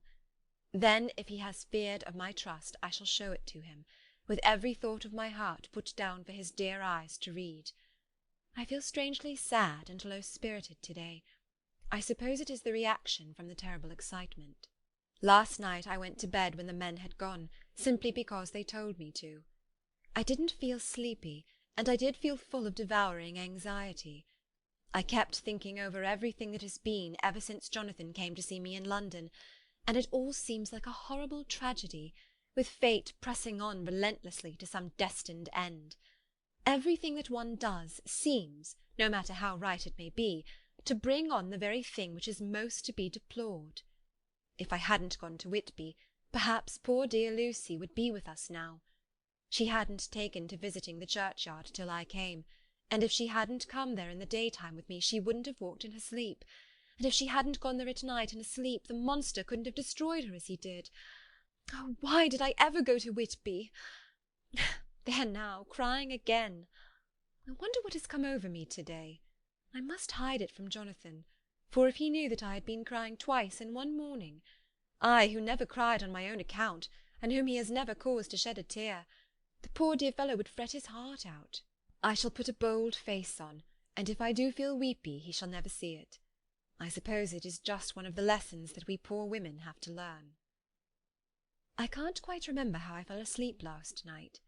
I remember hearing the sudden barking of the dogs and a lot of queer sounds, like praying on a very tumultuous scale, from Mr. Renfield's room, which is somewhere under this. And then there was silence over everything, silence so profound that it startled me, and I got up and looked out of the window. All was dark and silent, the black shadows thrown by the moonlight seeming full of a silent mystery of their own. Not a thing seemed to be stirring, but all to be grim and fixed as death or fate, so that a thin streak of white mist that crept with almost imperceptible slowness across the grass towards the house seemed to have a sentience and a vitality of its own. I think that the digression of my thoughts must have done me good, for when I got back to bed I found a lethargy creeping over me. I lay a while, but could not quite sleep, so I got out and looked out of the window again. The mist was spreading, and was now close up to the house, so that I could see it lying thick against the wall, as though it was stealing up to the windows. The poor man was more loud than ever, and though I could not distinguish a word he said, I could in some way recognise in his tone some passionate entreaty on his part. Then there was the sound of a struggle, and I knew that the attendants were dealing with him. I was so frightened that I crept into bed and pulled the clothes over my head, putting my fingers in my ears. I was not then a bit sleepy, at least so I thought, but I must have fallen asleep, for except dreams I do not remember anything until the morning when Jonathan woke me. I think that it took me an effort and a little time to realise where I was, and that it was Jonathan who was bending over me. My dream was very peculiar, and was almost typical of the way that waking thoughts become merged in or continued in dreams. I thought that I was asleep, and waiting for Jonathan to come back. I was very anxious about him, and I was powerless to act. My feet and my hands and my brain were weighted, so that nothing could proceed at the usual pace, and so I slept uneasily and thought. Then it began to dawn upon me that the air was heavy and dark and cold. I put back the clothes from my face, and found to my surprise that it was dim all around. The gas-light which I had left lit for Jonathan, but turned down, came only like a tiny red spark through the fog, which had evidently grown thicker and poured into the room. Then it occurred to me that I had shut the window before I had come to bed. I would have got out to make certain on the point, but some leaden lethargy seemed to chain my limbs and even my will. I lay still and endured, that was all. I closed my eyes, but could see still through my eyelids. It is wonderful what tricks our dreams play us, and how conveniently we can imagine. The mist grew thicker and thicker, and I could see now how it came in, for I could see it like smoke, or with the white energy of boiling water pouring in, not through the window, but through the joinings of the door. It got thicker and thicker, till it seemed as if it became concentrated into a sort of pillar of cloud in the room, through the top of which I could see the light of the gas shining like a red eye. Things began to whirl through my brain just as the cloudy column was now whirling in the room, and through it all came the scriptural words, "A pillar of cloud by day and of fire by night." Was it indeed such spiritual guidance that was coming to me in my sleep? But the pillar was composed of both the day and the night guiding, for the fire was in the red eye, which at the thought got a new fascination for me, till as I looked, the fire divided, and seemed to shine on me through the fog like two red eyes, such as Lucy told me of in her momentary mental wandering, when on the cliff the dying sunlight struck the windows of St. Mary's Church. Suddenly the horror burst upon me that it was thus that Jonathan had seen those awful women growing into reality through the whirling mist in the moonlight, and in my dream I must have fainted, for all became black darkness. The last conscious effort which imagination made was to show me a livid white face bending over me out of the mist. I must be careful of such dreams, for they would unseat one's reason if there were too much of them. I would get Dr. Van Helsing or Dr. Seward to prescribe something for me which would make me sleep, only that I fear to alarm them. Such a dream at the present time would become woven into their fears for me. Tonight I shall strive hard to sleep naturally. If I do not, I shall tomorrow night get them to give me a dose of chloral. That cannot hurt me for once, and it will give me a good night's sleep. Last night tired me more than if I had not slept at all. 2nd October, 10 p.m. Last night I slept but did not dream. I must have slept soundly, for I was not waked by Jonathan coming to bed, but the sleep has not refreshed me, for to-day I feel terribly weak and spiritless. I spent all yesterday trying to read, or lying down dozing. In the afternoon Mr. Renfield asked if he might see me. Poor man, he was very gentle, and when I came away he kissed my hand and bade God bless me. Some way it affected me much. I am crying when I think of him. This is a new weakness of which I must be careful. Jonathan would be miserable if he knew I had been crying. He and the others were out till dinner-time, and they all came in tired. I did what I could to brighten them up, and I suppose that the effort did me good, for I forgot how tired I was. After dinner they sent me to bed, and all went off to smoke together, as they said, but I knew that they wanted to tell each other of what had occurred to each during the day. I could see from Jonathan's manner that he had something important to communicate. I was not so sleepy as I should have been, so before they went I asked Dr. Seward to give me a little opiate of some kind, as I had not slept well the night before. He very kindly made me up a sleeping draught, which he gave to me, telling me that it would do me no harm, as it was very mild. I have taken it, and am waiting for sleep, which still keeps aloof. I hope I have not done wrong, for as sleep begins to flirt with me, a new fear comes, that I may have been foolish in thus depriving myself of the power of waking. I might want it. Here comes sleep. Good night. End of chapter 19. Dracula by Bram Stoker. Chapter 20. Read by M.B. Dennis Sayers. Robert Barton. Jonathan Harker's Journal. 1 October, evening. I found Thomas Snelling in his house at Bethnal Green, but unhappily he was not in a condition to remember anything. The very prospect of beer which my expected coming had opened to him had proved too much, and he had begun too early on his expected debauch. I learned, however, from his wife, who seemed a decent poor soul, that he was only the assistant of Smollett, who of the two mates was the responsible person. So I drove to Walworth, and found Mr. Joseph Smollett at home and in his shirt sleeves, taking a late tea out of a saucer. He is a decent, intelligent fellow, distinctly a good, reliable type of workman, and with a headpiece of his own. He remembered all about the incident of the boxes, and from a wonderful dog-eared note-book which he produced from some mysterious receptacle about the seat of his trousers, and which had hieroglyphical entries in thick, half-obliterated pencil, he gave me the destinations of the boxes. There were, he said, 6 in the cartload which he took from Carfax, and left at 197 Chicksand Street, Mile End, Newtown, and another 6 which he deposited at Jamaica Lane, Bermondsey. If then the Count meant to scatter these ghastly refuges of his over London, these places were chosen as the first of delivery, so that later he might distribute more fully. The systematic manner in which this was done made me think that he could not mean to confine himself to 2 sides of London. He was now fixed on the far east of the northern shore, on the east of the southern shore, and on the south. The north and west were surely never meant to be left out of his diabolical scheme, let alone the city itself and the very heart of fashionable London in the south-west and west. I went back to Smollett and asked him if he could tell us if any other boxes had been taken from Carfax. He replied, "Well, guv'nor, you've treated me very handsome." I had given him half a sovereign. "And I'll tell you all I know. I heard a man by the name of Bloxham say 4 nights ago in the Hare and Hounds in Pincher's Alley as how he and his mate had a rare dusty job in an old house at Purfleet. And I'm thinking that maybe Sam Bloxham could tell you summat." I asked if he could tell me where to find him. I told him that if he could get me the address it would be worth another half sovereign to him.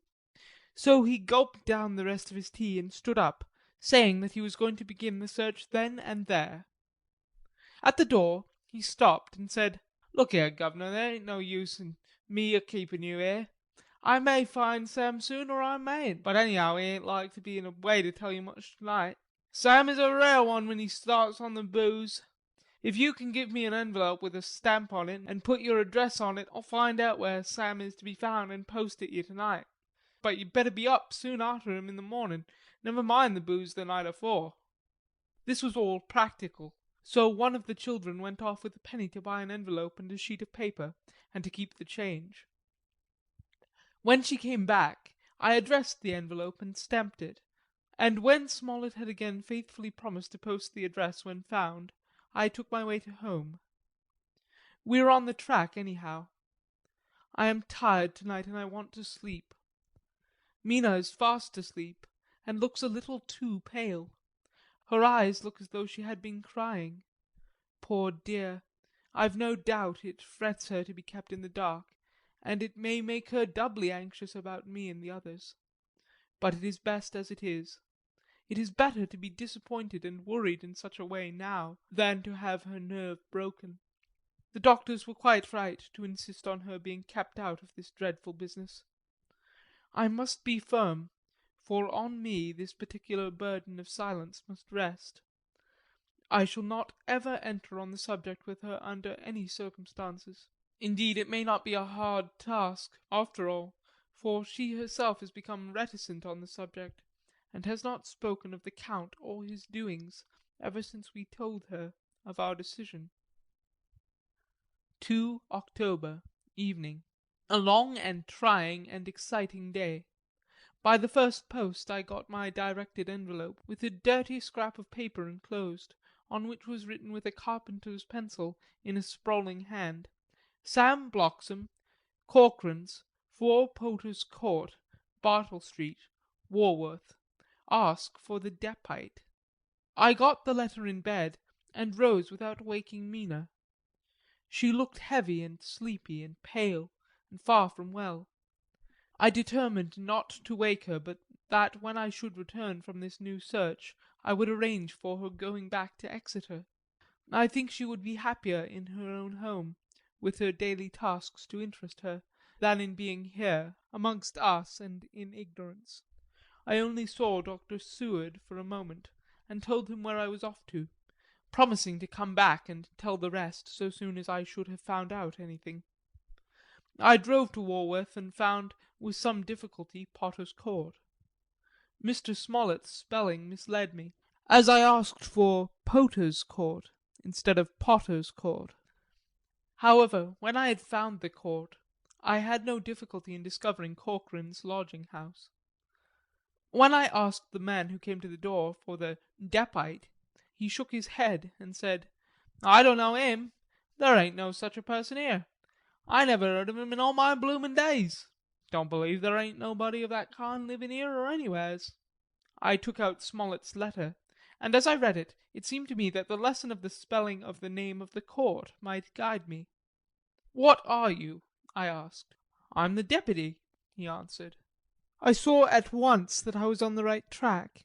Phonetic spelling had again misled me.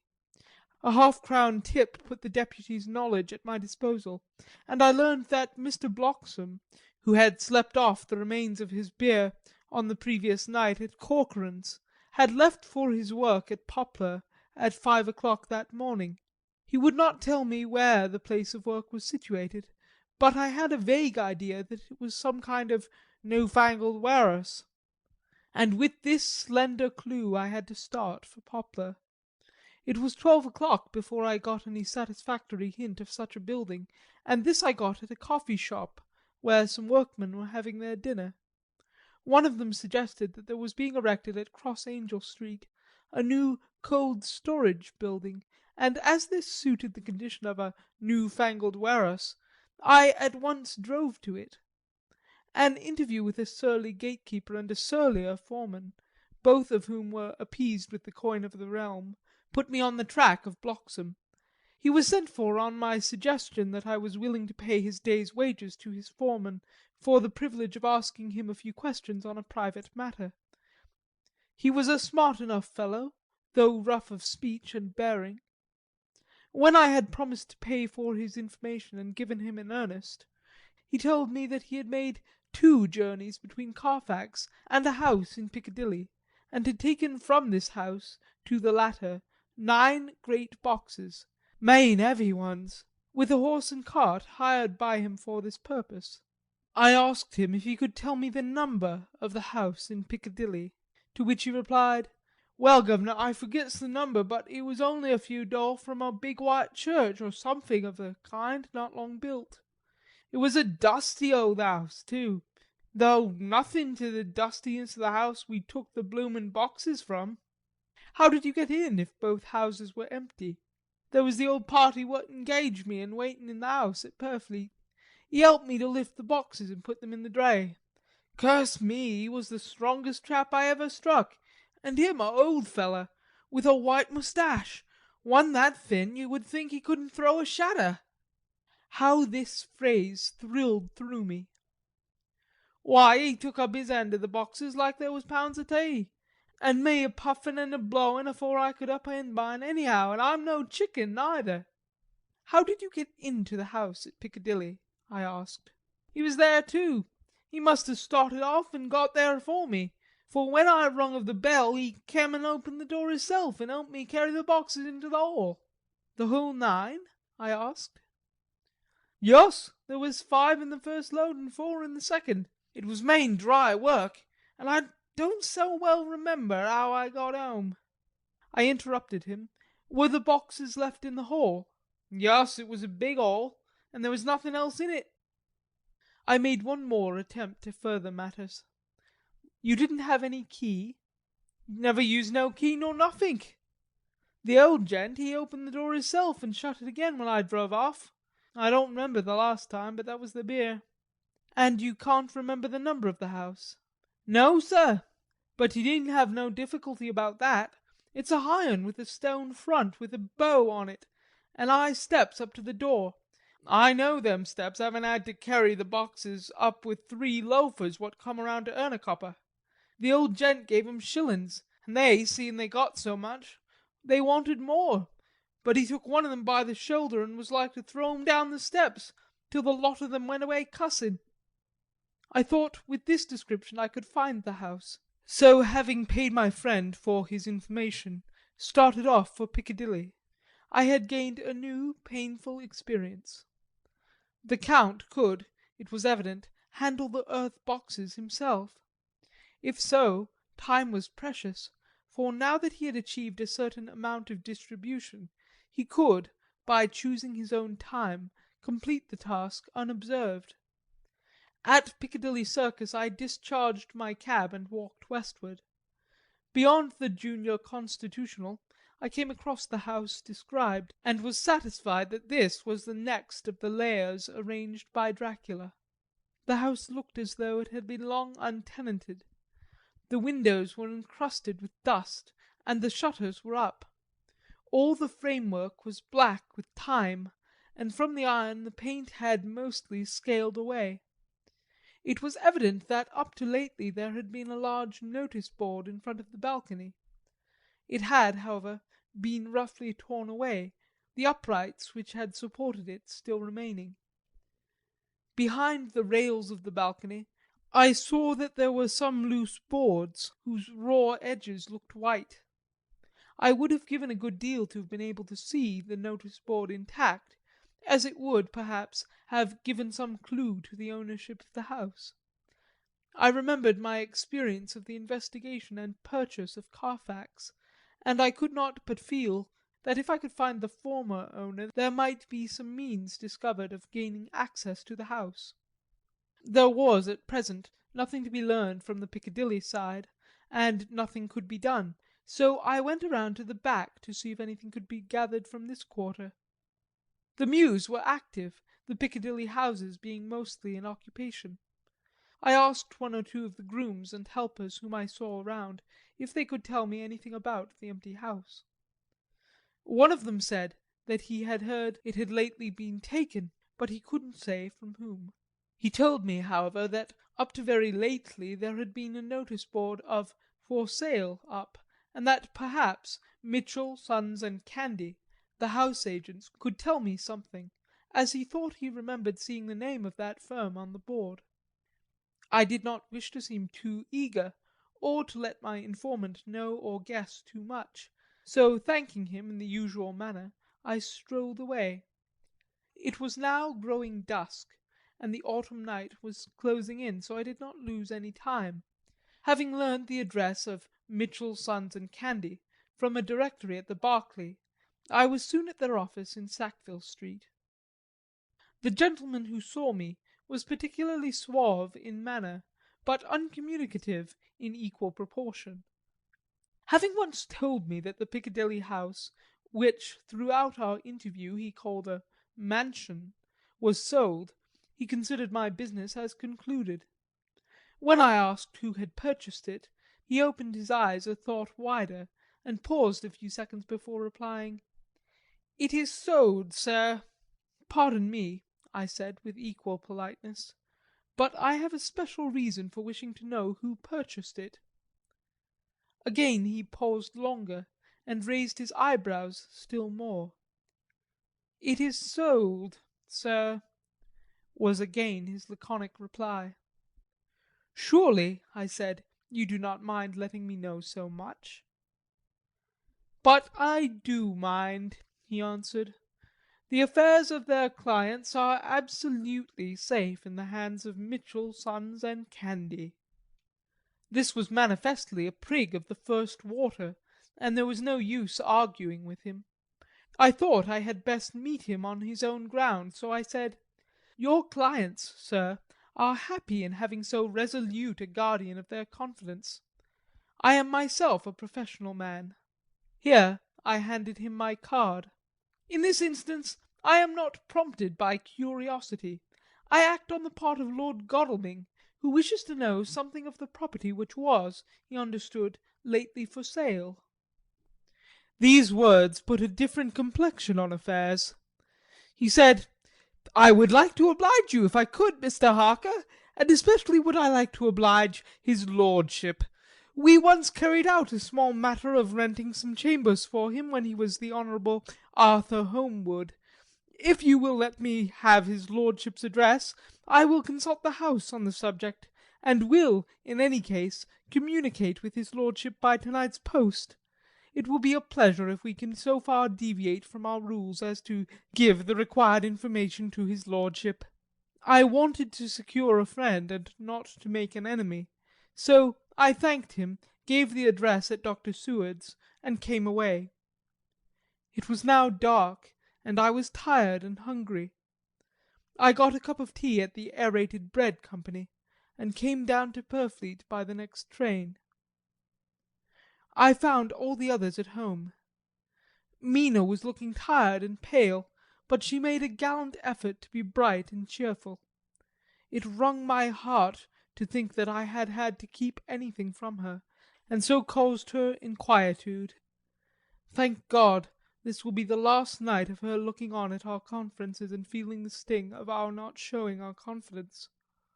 It took all my courage to hold to the wise resolution of keeping her out of our grim task. She seems somehow more reconciled, or else the very subject seems to have become repugnant to her, for when any accidental allusion is made she actually shudders. I am glad we made our resolution in time, as with such a feeling as this, our growing knowledge would be torture to her. I could not tell the others of the day's discovery till we were alone, so after dinner, followed by a little music to save appearances, even amongst ourselves, I took Mina to her room and left her to go to bed. The dear girl was more affectionate with me than ever, and clung to me as though she would detain me, but there was much to be talked of, and I came away. Thank God, the ceasing of telling things has made no difference between us. When I came down again, I found the others all gathered round the fire in the study. In the train I had written my diary so far, and simply read it off to them as the best means of letting them get abreast of my own information. When I had finished, Van Helsing said, "This has been a great day's work, friend Jonathan. Doubtless we are on the track of the missing boxes.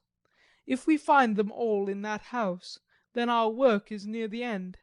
But if there be something missing, we must search until we find them.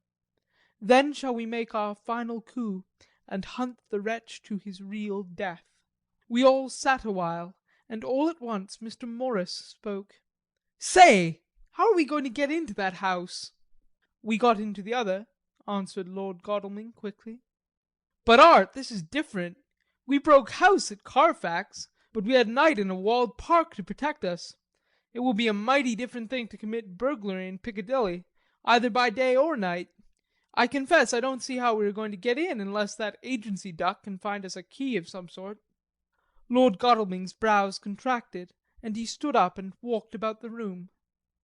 By and by he stopped and said, turning from one to another of us, "Quincey's head is level. This burglary business is getting serious.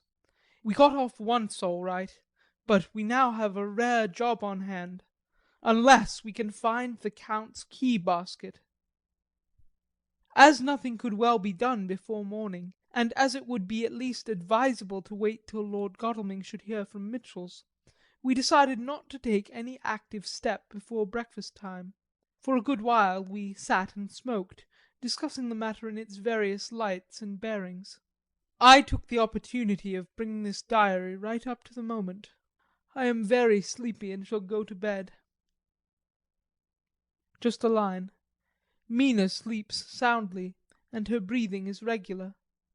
Her forehead is puckered up into little wrinkles, as though she thinks even in her sleep. She is still too pale, but she does not look so haggard as she did this morning. To-morrow will, I hope, mend all this. She will be herself at home in Exeter. Oh, but I am sleepy. Dr. Seward's Diary, 1 October. I am puzzled afresh about Renfield. His moods change so rapidly that I find it difficult to keep touch of them, and as they always mean something more than his own well-being, They form a more than interesting study. This morning, when I went to see him after his repulse of Van Helsing, his manner was that of a man commanding destiny. He was, in fact, commanding destiny subjectively. He did not really care for any of the things of mere earth. He was in the clouds and looked down on all the weaknesses and wants of us poor mortals. I thought I would improve the occasion and learn something, so I asked him, "What about the flies these times?"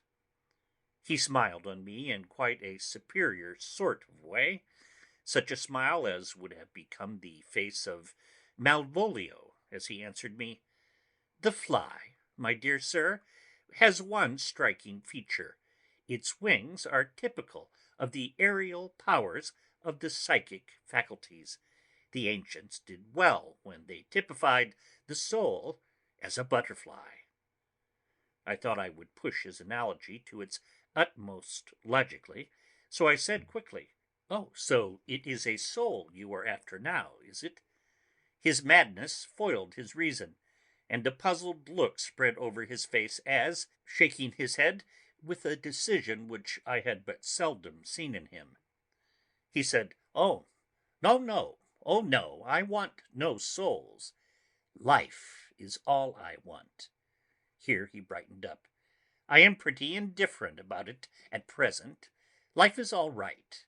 I have all I want. You must get a new patient, doctor, if you wish to study zoophagy."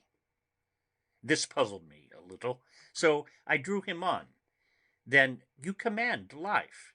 You are a god, I suppose?" He smiled with an ineffably benign superiority. "Oh, no. Far be it from me to arrogate to myself the attributes of the deity. I am not even concerned in his especially spiritual doings. If I may state my intellectual position, I am, so far as concerns things purely terrestrial, somewhat in the position which Enoch occupied spiritually." This was a poser to me. I could not, at the moment, recall Enoch's appositeness, so I had to ask a simple question, though I felt that by doing so I was lowering myself in the eyes of the lunatic. "And why with Enoch?" "Because he walked with God." I could not see the analogy, but did not like to admit it, so I harked back to what he had denied. "So you don't care about life, and you don't want souls." "Why not?" I put my question quickly and somewhat sternly, on purpose to disconcert him. The effort succeeded. For an instant he unconsciously relapsed into his old servile manner, bent low before me, and actually fawned upon me as he replied, "I don't want any souls, indeed. Indeed, I don't. I couldn't use them if I had them. They would be no manner of use to me. I couldn't eat them or—" He suddenly stopped, and the old cunning look spread over his face like a wind sweeps on the surface of the water.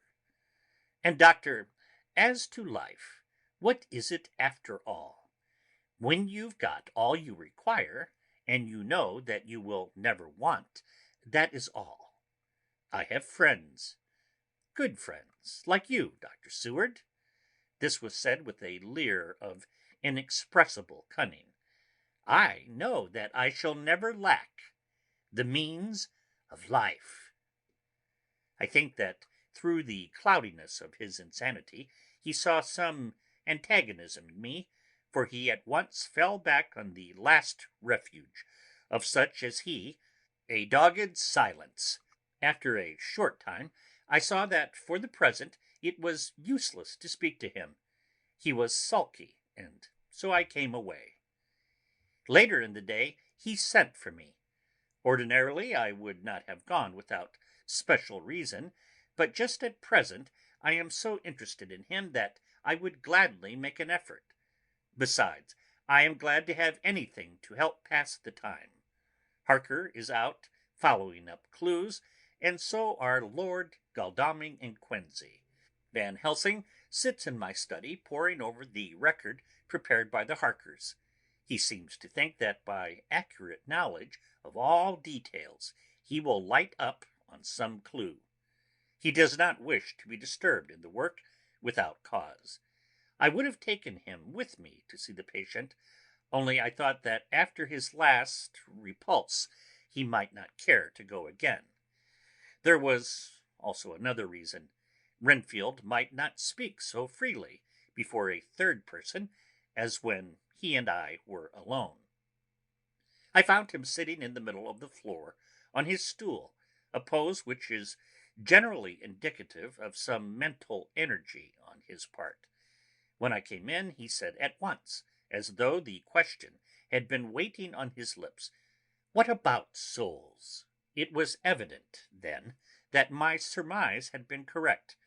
Unconscious cerebration was doing its work, even with the lunatic.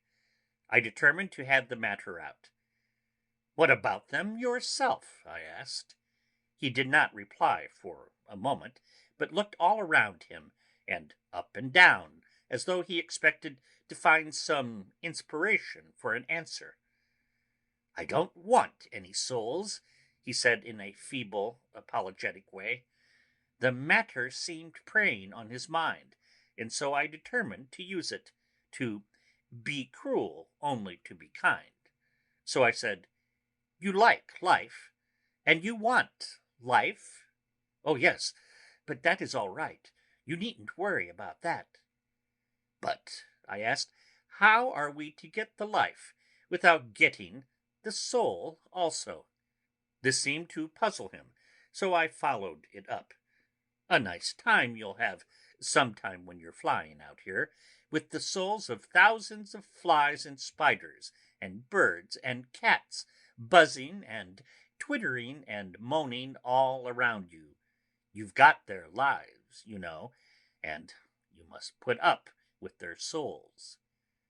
Something seemed to affect his imagination, for he put his fingers to his ears and shut his eyes, screwing them up tightly, just as a small boy does when his face is being soaped. There was something pathetic in it that touched me. It also gave me a lesson, for it seemed that before me was a child. Only a child, though the features were worn and the stubble on the jaws was white. It was evident that he was undergoing some process of mental disturbance, and knowing how his past moods had interpreted things seemingly foreign to himself, I thought that I would enter into his mind as well as I could and go with him. The first step was to restore confidence, so I asked him, speaking pretty loud so that he would hear me through his closed ears, "Would you like some sugar to get your flies around again?"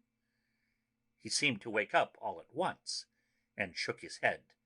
With a laugh he replied, "Not much. Flies are poor things, after all." After a pause he added, "But I don't want their souls buzzing round me all the same." "Or spiders?" I went on. "Blow spiders! What's the use of spiders? There isn't anything in them to eat or—" He stopped suddenly, as though reminded of a forbidden topic. So, I thought to myself, this is the second time he has suddenly stopped at the word drink. What does it mean? Renfield seemed himself aware of having made a lapse, for he hurried on as though to distract my attention from it. "I don't take any stock at all in such matters. Rats and mice and such small deer, as Shakespeare has it, chicken feed of the larder, they might be called. I'm past all that sort of nonsense. You might as well ask a man to eat molecules with a pair of chopsticks as to try to interest me about the less carnivora, when I know of what is before me." "I see," I said. "You want big things that you can make your teeth meet in. How would you like to breakfast on an elephant?" What ridiculous nonsense you are talking." He was getting too wide awake, so I thought I would press him hard. "I wonder," I said reflectively, "what an elephant's soul is like." The effect I desired was obtained, for he at once fell from his high horse and became a child again. "I don't want an elephant's soul, or any soul at all," he said. For a few moments he sat despondently. Suddenly he jumped to his feet, with his eyes blazing and all the signs of intense cerebral excitement. "To hell with you and your souls!" he shouted. "Why do you plague me about souls? Haven't I got enough to worry and pain to distract me already, without thinking of souls?" He looked so hostile that I thought he was in for another homicidal fit, so I blew my whistle. The instant, however, that I did so, he became calm and said apologetically, "Forgive me, doctor. I forgot myself. You do not need any help. I am so worried in my mind that I am apt to be irritable. If you only knew the problem I have to face, and that I am working out, you would pity and tolerate and pardon me. Pray do not put me in a strait waistcoat. I want to think, and I cannot think freely when my body is confined. I am sure you will understand." He had evidently self-control, so when the attendants came, I told them not to mind, and they withdrew. Renfield watched them go. When the door was closed, he said with considerable dignity and sweetness, "Dr. Seward, you have been very considerate towards me. Believe me that I am very, very grateful to you." I thought it well to leave him in this mood, and so I came away. There is certainly something to ponder over in this man's state. Several points seem to make what the American interviewer calls a story, if one could only get them in proper order. Here they are. Will not mention drinking. Fears the thought of being burdened with the soul of anything. Has no dread of wanting life in the future. Despises the meaner forms of life altogether, though he dreads being haunted by their souls. Logically, all these things point one way. He has assurance of some kind that he will acquire some higher life. He dreads the consequence, the burden of a soul. Then it is a human life he looks to. And the assurance? Merciful God, the Count has been to him, and there is some new scheme of terror afoot. Later. I went after my round to Van Helsing and told him my suspicion. He grew very grave, and after thinking the matter over for a while, asked me to take him to Renfield. I did so. As we came to the door, we heard the lunatic within singing gaily as he used to do in the time which now seems so long ago. When we entered, we saw with amazement that he had spread out his sugar as of old. The flies, lethargic with the autumn, were beginning to buzz into the room. We tried to make him talk of the subject of our previous conversation, but he would not attend. He went on with his singing just as though we had not been present.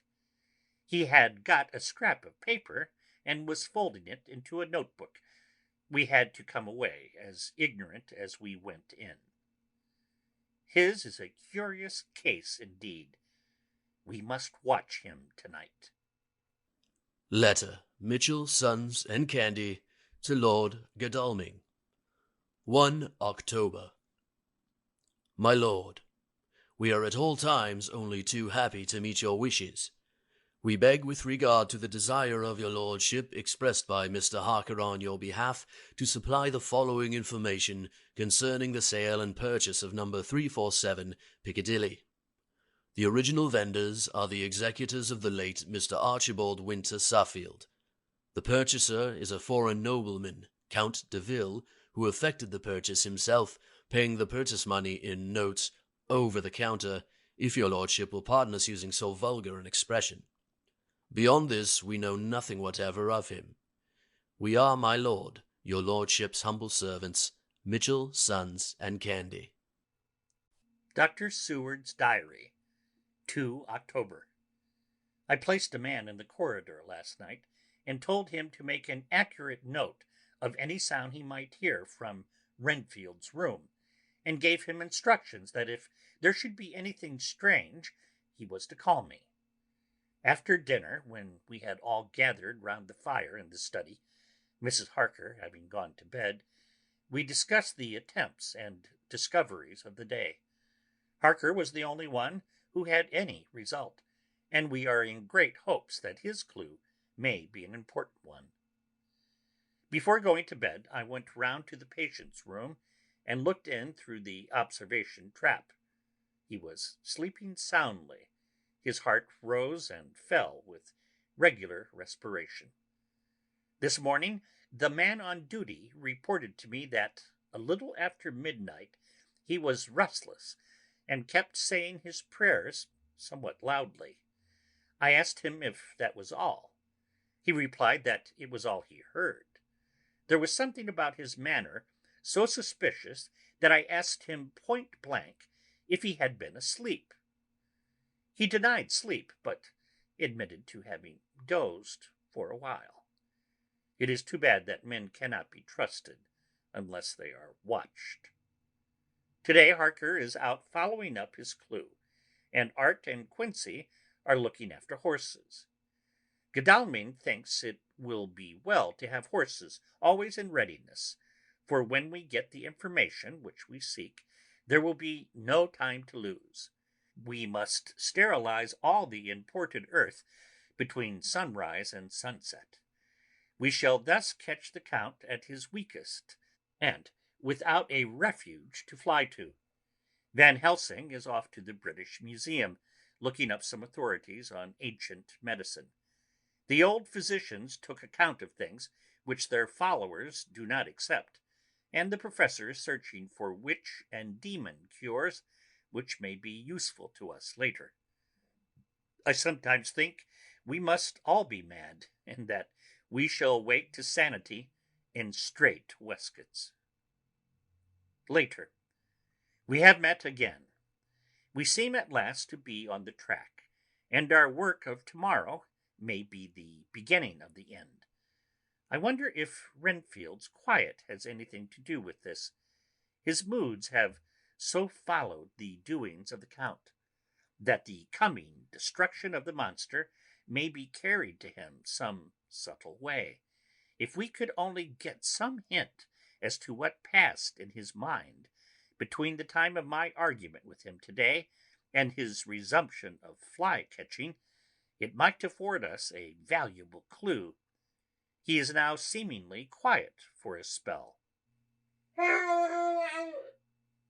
Is he? That wild yell seemed to come from his room.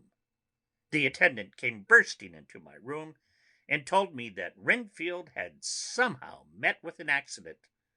He had heard him yell, and when he went to him, found him lying on his face on the floor, all covered with blood. I must go at once. End of Chapter 20.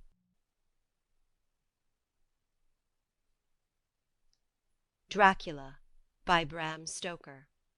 Chapter 21. Read by Dennis Sayers. Dr. Seward's Diary, 3 October.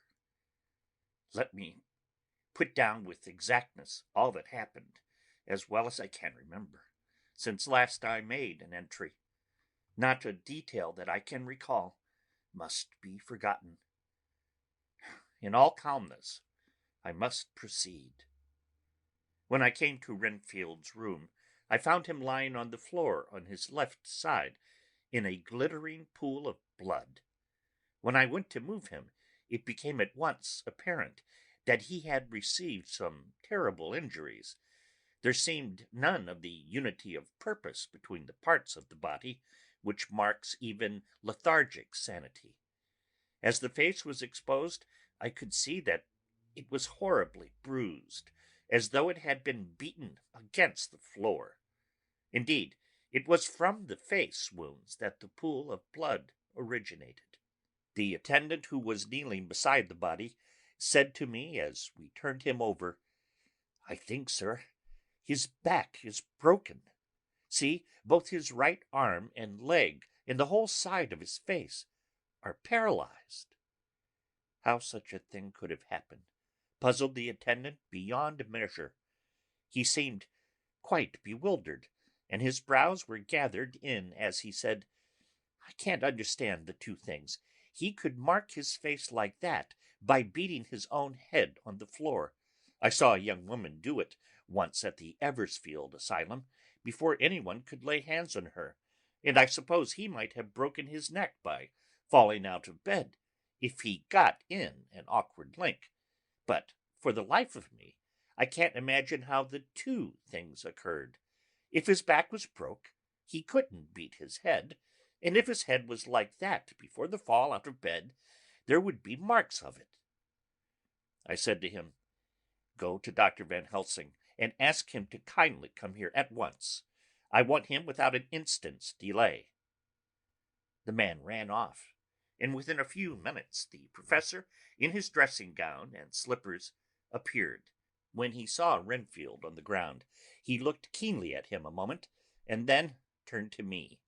I think he recognized my thought in my eyes, for he said very quietly, manifestly for the ears of the attendant, "Ah, a sad accident. He will need very careful watching and much attention. I shall stay with you myself, but I shall first dress myself. If you will remain, I shall in a few minutes join you." The patient was now breathing stertorously, and it was easy to see that he had suffered some terrible injury. Van Helsing returned with extraordinary celerity, bearing with him a surgical case. He had evidently been thinking, and had his mind made up, for almost before he looked at the patient, he whispered to me, "Send the attendant away. We must be alone with him when he becomes conscious, after the operation." I said, "I think that you will do now, Simmons. We have done all that we can at present. You had better go to your rounds, and Dr. Van Helsing will operate. Let me know instantly if there be anything unusual anywhere." The man withdrew, and we went into a strict examination of the patient. The wounds of the face were superficial. The real injury was a depressed fracture of the skull, extending right up through the motor area. The professor thought a moment and said, "We must reduce the pressure and get back to normal conditions as far as can be. The rapidity of the suffusion shows the terrible nature of his injury. The whole motor area seems affected. The suffusion of the brain will increase quickly, so we must trephine at once, or it may be too late." As he was speaking, there was a soft tapping at the door. I went over and opened it, and found in the corridor without Arthur and Quincey in pajamas and slippers. The former spoke. "I heard your man call up Dr. Van Helsing and tell him of an accident, so I woke Quincey, or rather called for him, as he was not asleep. Things are moving too quickly and too strangely for sound sleep for any of us these times. I've been thinking that tomorrow night we'll not see things as they have been. We'll have to look back and forward a little more than we have done. May we come in?" I nodded, and held the door open till they entered. Then I closed it again. When Quincey saw the attitude and state of the patient, and noted the horrible pool on the floor, he said softly, "My God, what happened to him? Poor devil!" I told him briefly, and added that we expected he would recover consciousness after the operation, for a short time at all events. He went at once and sat down on the edge of the bed, with Godalming beside him. We all watched in patience. "We shall wait," said Van Helsing, "just long enough to fix the best spot for trephining, so that we may most quickly and perfectly remove the blood clot, for it is evident that the hemorrhage is increasing." The minutes during which we waited passed with fearful slowness. I had a horrible sinking in my heart, and from Van Helsing's face I gathered that he felt some fear or apprehension as to what was to come. I dreaded the words Renfield might speak. I was positively afraid to think. But the conviction of what was coming was on me, as I have read of men who have heard the death watch. The poor man's breathing came in uncertain gasps. Each instant he seemed as though he would open his eyes and speak, but then would follow a long stertorous breath, and he would relapse into a more fixed insensibility.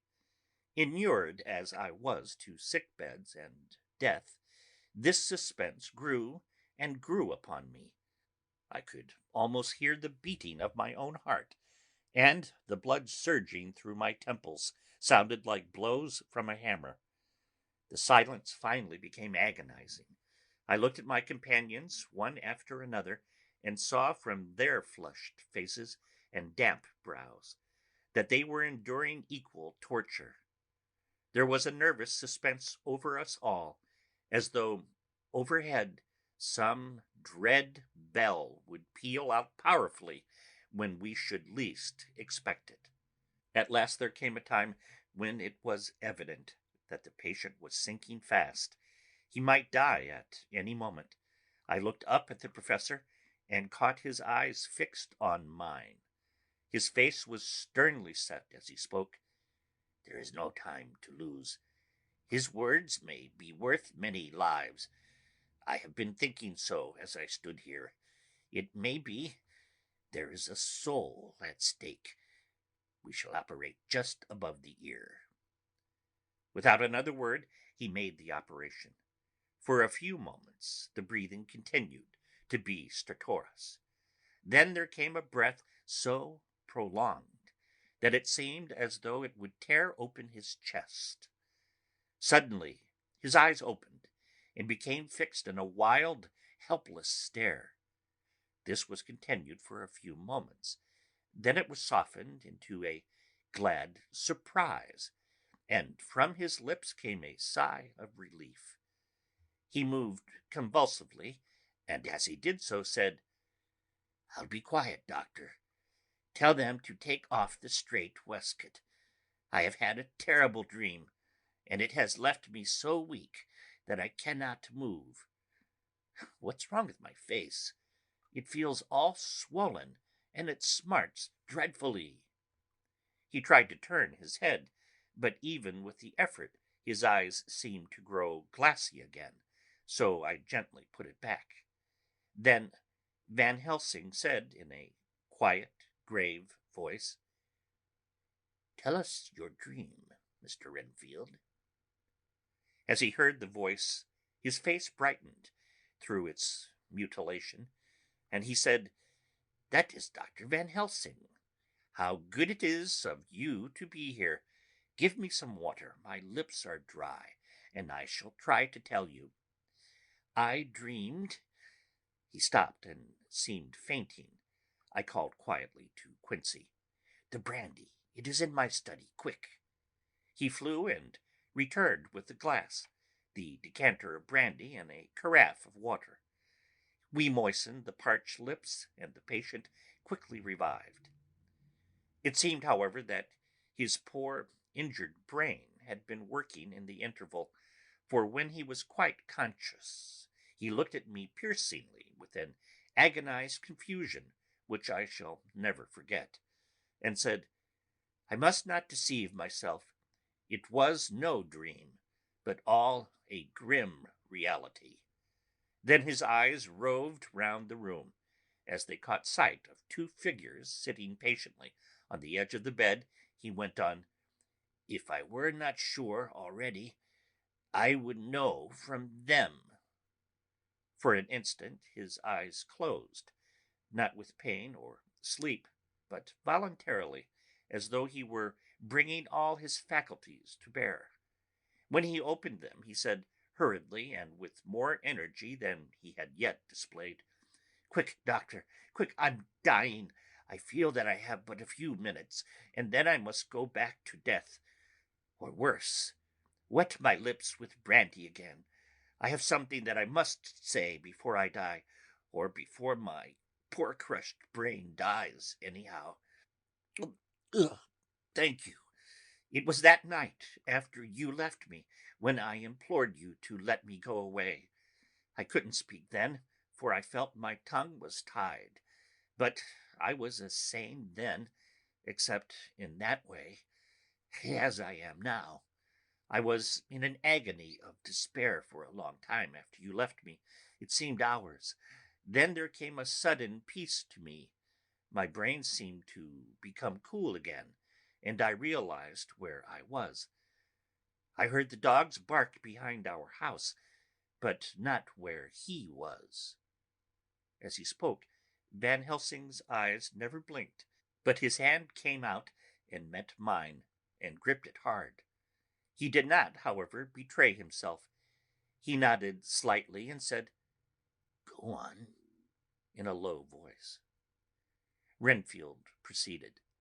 "He came up to the window in the mist, as I had seen him often before, but he was solid then, not a ghost, and his eyes were fierce like a man's when angry.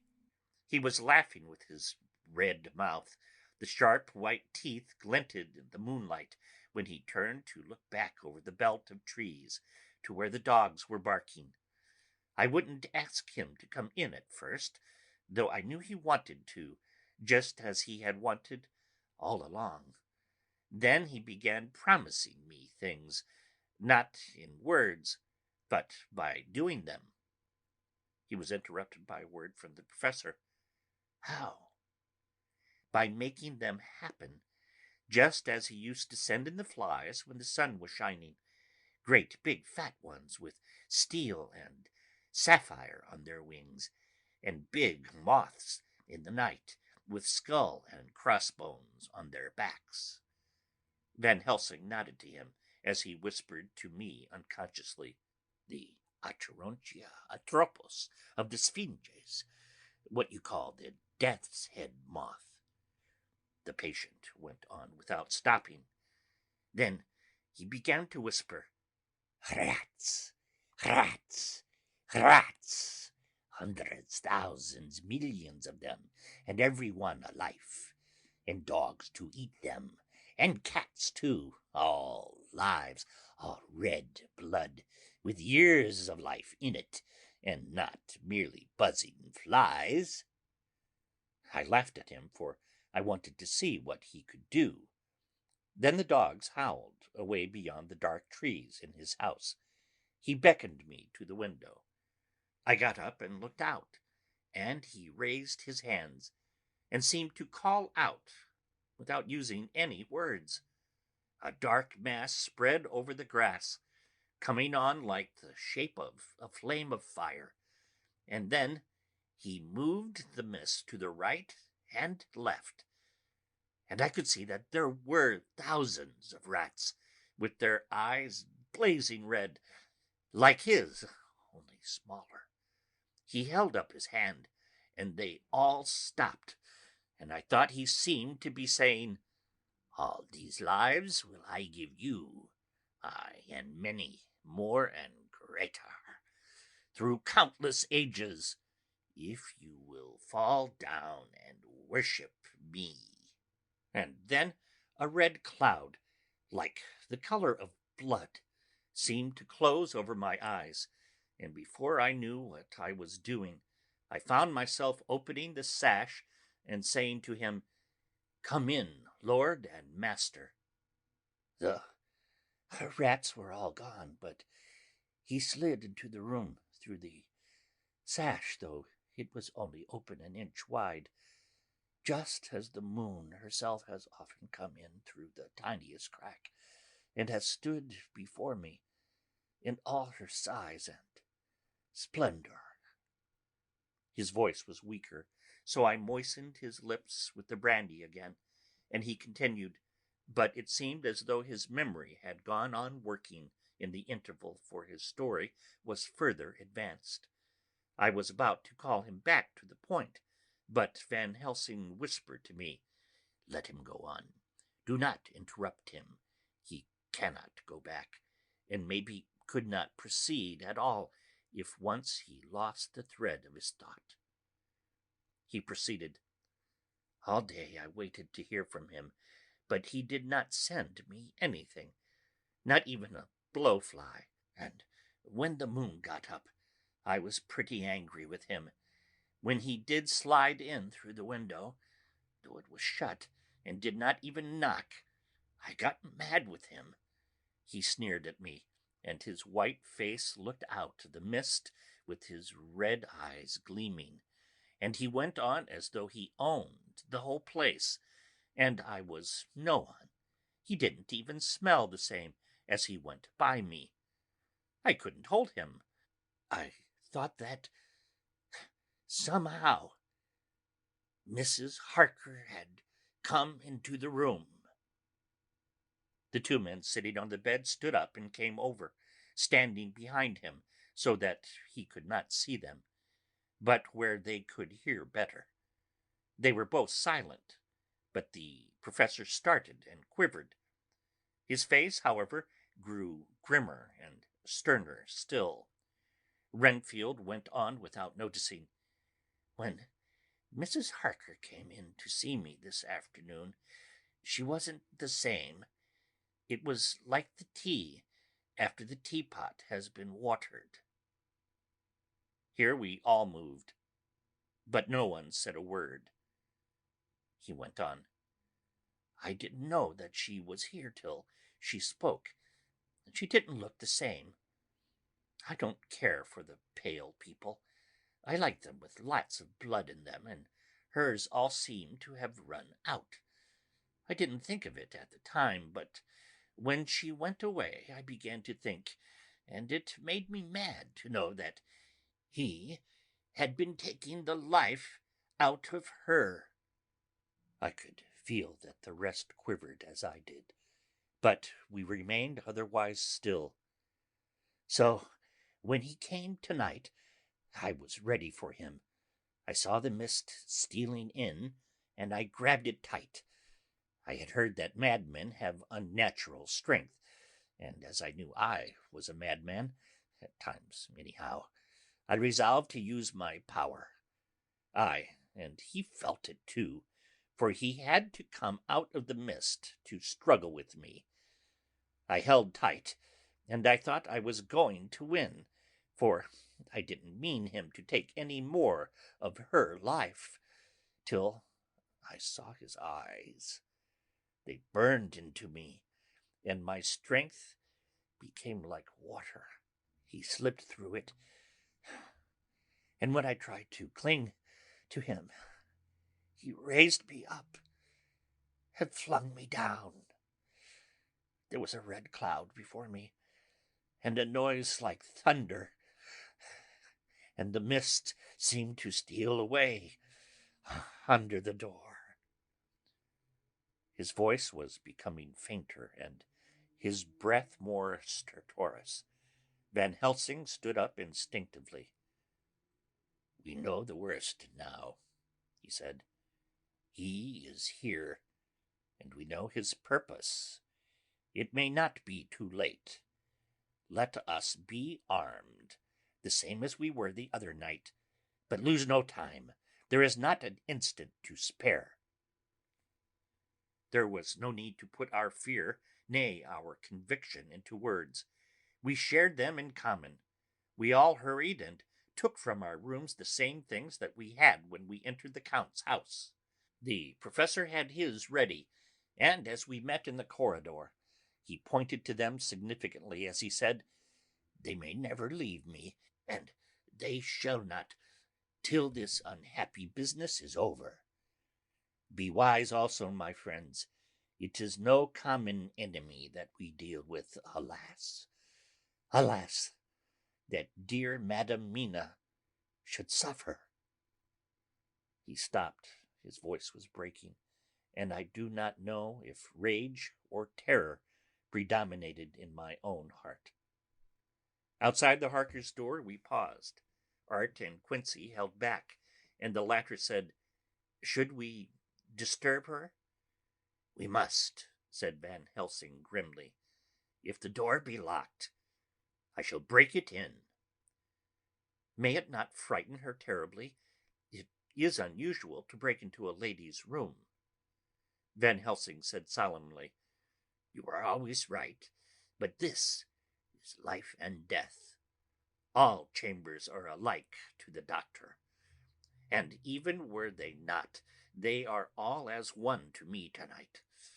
Friend John, when I turn the handle, if the door does not open, do you put your shoulder down and shove. And you too, my friends. Now." He turned the handle as he spoke, but the door did not yield. We threw ourselves against it. With a crash it burst open, and we almost fell headlong into the room. The professor did actually fall, and I saw across him as he gathered himself up from hands and knees. What I saw appalled me. I felt my hair rise like bristles on the back of my neck, and my heart seemed to stand still. The moonlight was so bright that through the thick yellow blind the room was light enough to see. On the bed, beside the window, lay Jonathan Harker, his face flushed and breathing heavily as though in a stupor. Kneeling on the near edge of the bed, facing outward, was the white-clad figure of his wife. By her stood a tall, thin man, clad in black. His face was turned from us, but the instant we saw, we all recognized the Count, in every way, even to the scar on his forehead. With his left hand he held both Mrs. Harker's hands, keeping them away with her arms at full tension. His right hand gripped her by the back of the neck, forcing her face down on his bosom. Her white nightdress was smeared with blood, and a thin stream trickled down the man's bare chest, which was shown by his torn open dress. The attitude of the two had a terrible resemblance to a child forcing a kitten's nose into a saucer of milk to compel it to drink. As we burst into the room, the Count turned his face, and the hellish look that I had heard described seemed to leap into it. His eyes flamed red with devilish passion. The great nostrils of the white, aquiline nose opened wide and quivered at the edge, and the white, sharp teeth behind the full lips of the blood-dripping mouth clamped together like those of a wild beast. With a wrench, which threw his victim back upon the bed as though hurled from a height, he turned and sprang at us. But by this time the professor had gained his feet and was holding towards him the envelope which contained the sacred wafer. The Count suddenly stopped, just as poor Lucy had done outside the tomb, and cowered back. Further and further back he cowered, as we, lifting our crucifixes, advanced. The moonlight suddenly failed, as a great black cloud sailed across the sky, and when the gaslight sprang up under Quincy's match, we saw nothing but a faint vapor.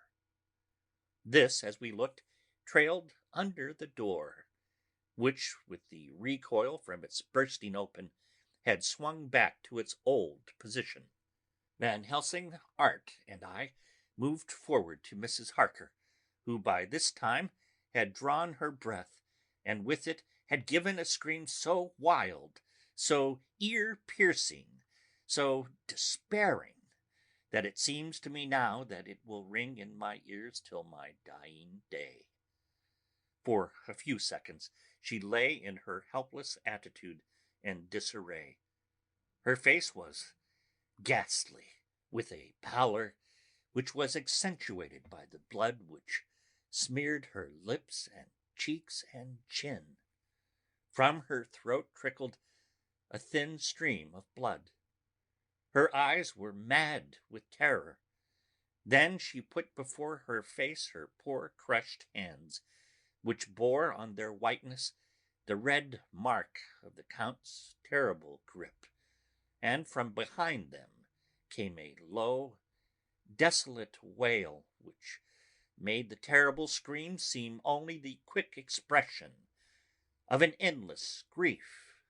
Van Helsing stepped forward and drew the coverlet gently over her body, whilst Art, after looking at her face for an instant despairingly, ran out of the room. Van Helsing whispered to me, "Jonathan is in a stupor, such as we know the vampire can produce. We can do nothing with poor Madam Mina for a few moments, till she recovers herself. I must wake him." He dipped the end of a towel in cold water, and with it began to flick him on the face, his wife all the while holding her face behind her hands and sobbing in a way that was heart-breaking to hear. I raised the blind and looked out of the window. There was much moonshine, and as I looked I could see Quincey Morris run across the lawn and hide himself in the shadow of a great yew tree. It puzzled me to think why he was doing this. But at the instant I heard Harker's quick exclamation as he woke to partial consciousness and turned to the bed. On his face, as there might well be, was a look of wild amazement.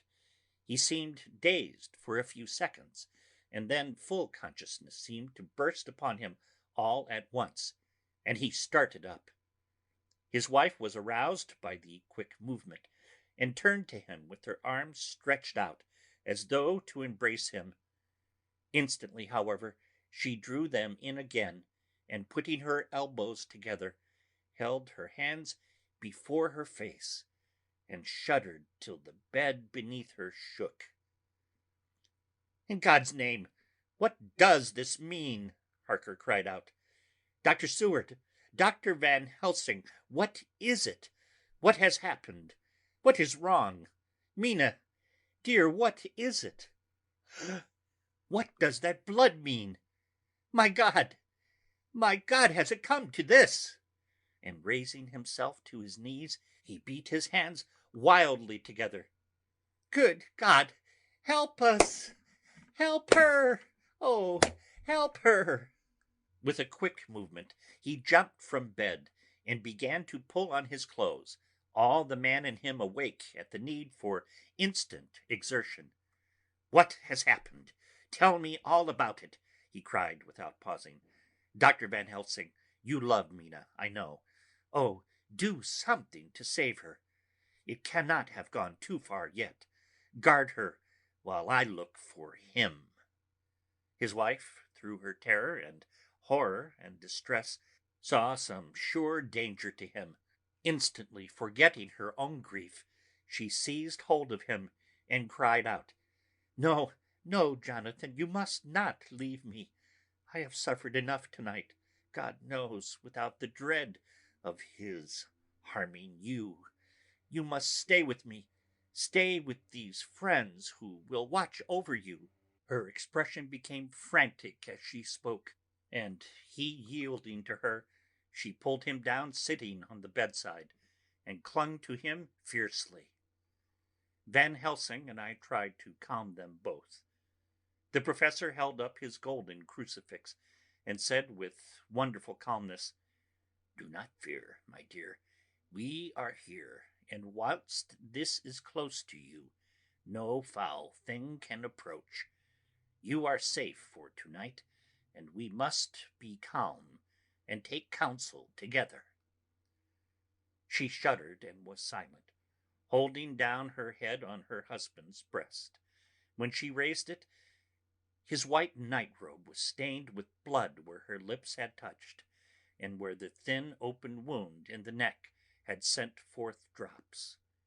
The instant she saw it, she drew back, with a low wail, and whispered, amidst choking sobs, "Unclean, unclean! I must touch him or kiss him no more.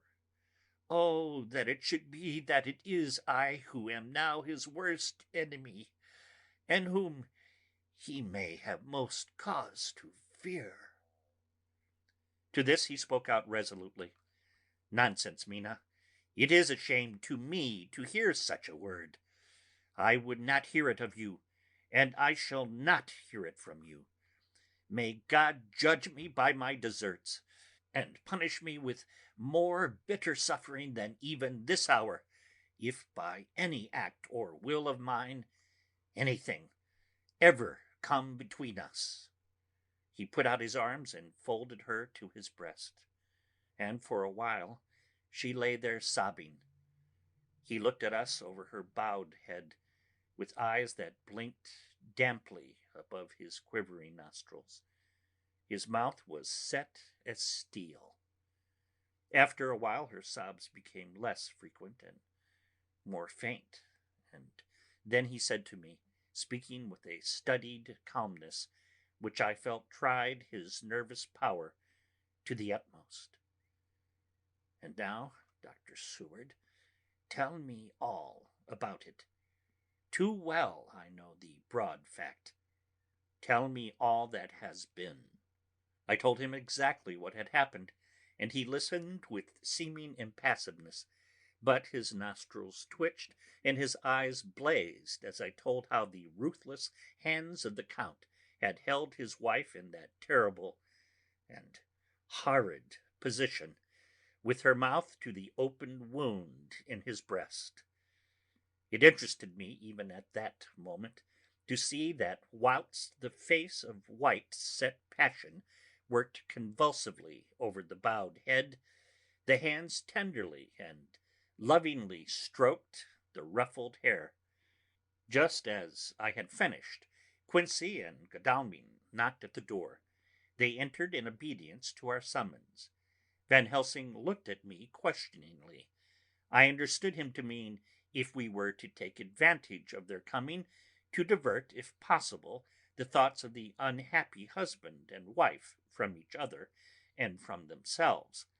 So, on nodding acquiescence to him, he asked them what they had seen or done, to which Lord Godalming answered, "I could not see him anywhere in the passage, or in any of our rooms.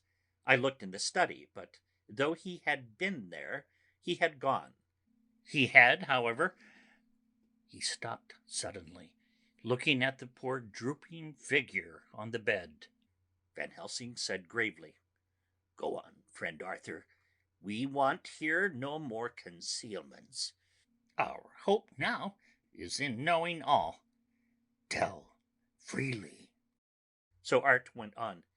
He had been there, and though it could only have been for a few seconds, he made rare hay of the place. All the manuscript had been burned, and the blue flames were flickering amongst the white ashes. The cylinders of your phonograph, too, were thrown on the fire, and the wax had helped the flames. Here I interrupted. "Thank God there is the other copy in the safe." His face lit for a moment, but fell again as he went on. I ran downstairs then, but could see no sign of him. I looked into Renfield's room, but there was no trace there, except... Again he paused. "Go on," said Harker hoarsely. So he bowed his head and, moistening his lips with his tongue, added, "Except that the poor fellow is dead."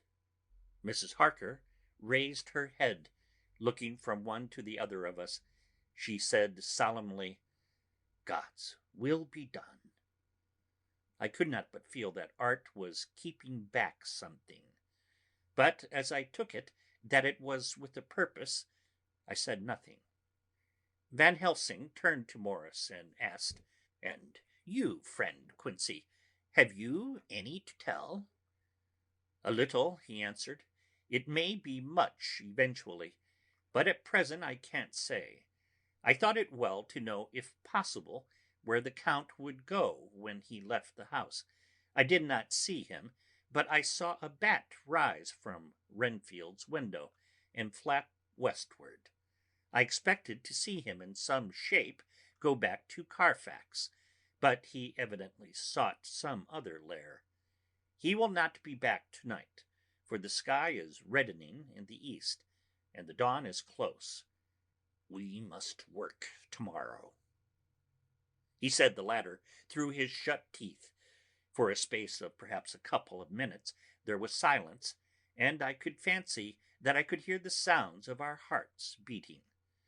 Then Van Helsing said, placing his hand tenderly on Mrs. Harker's head, "And now, Madam Mina, poor dear Madam Mina, tell us exactly what happened. God knows that I do not want that you be pained, but it is need that we know all. For now more than ever has all work to be done quick and sharp, and in deadly earnest. The day is close to us that must end all, if it may be so, and now is the chance that we may live and learn." The poor dear lady shivered, and I could see the tension of her nerves as she clasped her husband closer to her and bent her head lower and lower still on his breast. Then she raised her head proudly and held out one hand to Van Helsing, who took it in his, and after stooping and kissing it reverently, held it fast.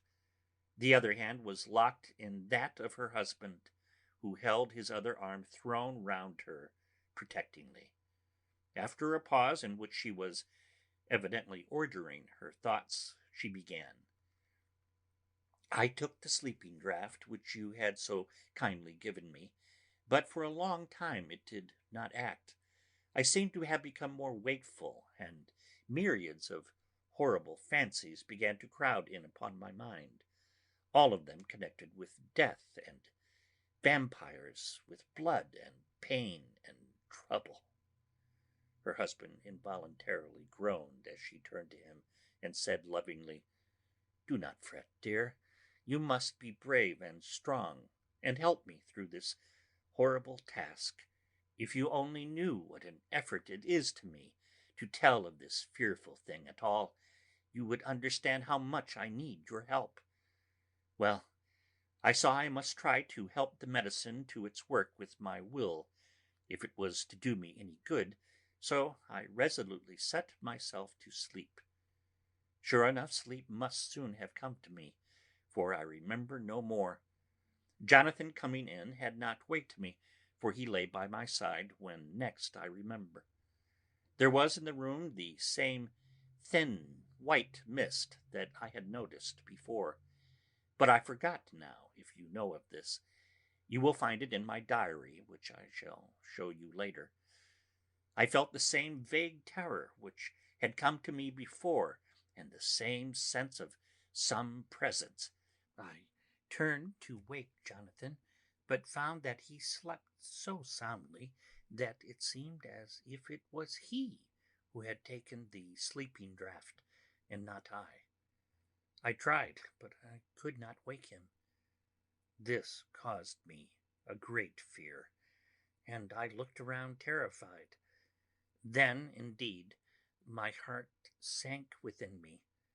Beside the bed, as if he had stepped out of the mist, or rather as if the mist had turned into his figure, for it had entirely disappeared, stood a tall, thin man, all in black.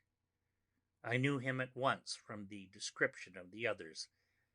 The waxen face, the high aquiline nose on which the light fell in a thin white line, the parted red lips with the sharp white teeth showing between, and the red eyes that I had seemed to see in the sunset on the windows of St. Mary's Church at Whitby.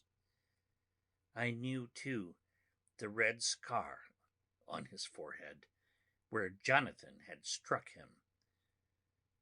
For an instant my heart stood still, and I would have screamed out, only that I was paralyzed.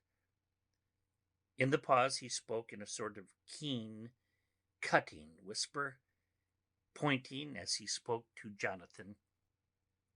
"Silence! If you make a sound, I shall take him and dash his brains out before your very eyes." I was appalled and was too bewildered to do or say anything. With a mocking smile he placed one hand upon my shoulder and, holding me tight, bared my throat with the other, saying as he did so, "First, a little refreshment to reward my exertions. You may as well be quiet. It is not the first time, or the second, that your veins have appeased my thirst." I was bewildered, and strangely enough, I did not want to hinder him. I suppose it is a part of the horrible curse that such is when his touch is on his victim. And oh, my God, pity me. He placed his reeking lips upon my throat. Her husband groaned again. She clasped his hand harder and looked at him pityingly, as if he were the injured one, and went on. "I felt my strength fading away, and I was in a half swoon. How long this horrible thing lasted, I know not, but it seemed that a long time must have passed before he took his foul, awful, sneering mouth away. I saw it drip with the fresh blood." The remembrance seemed for a while to overpower her, and she drooped and would have sunk down but for her husband's sustaining arm.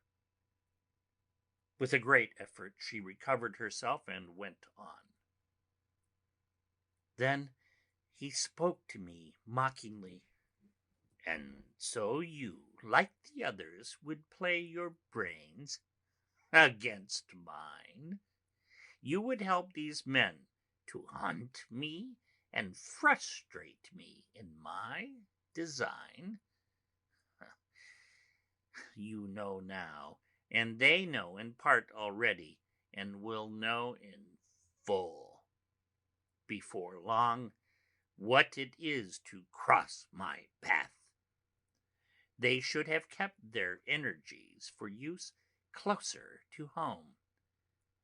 Whilst they played wits against me who commanded nations, and intrigued for them, and fought for them hundreds of years before they were born.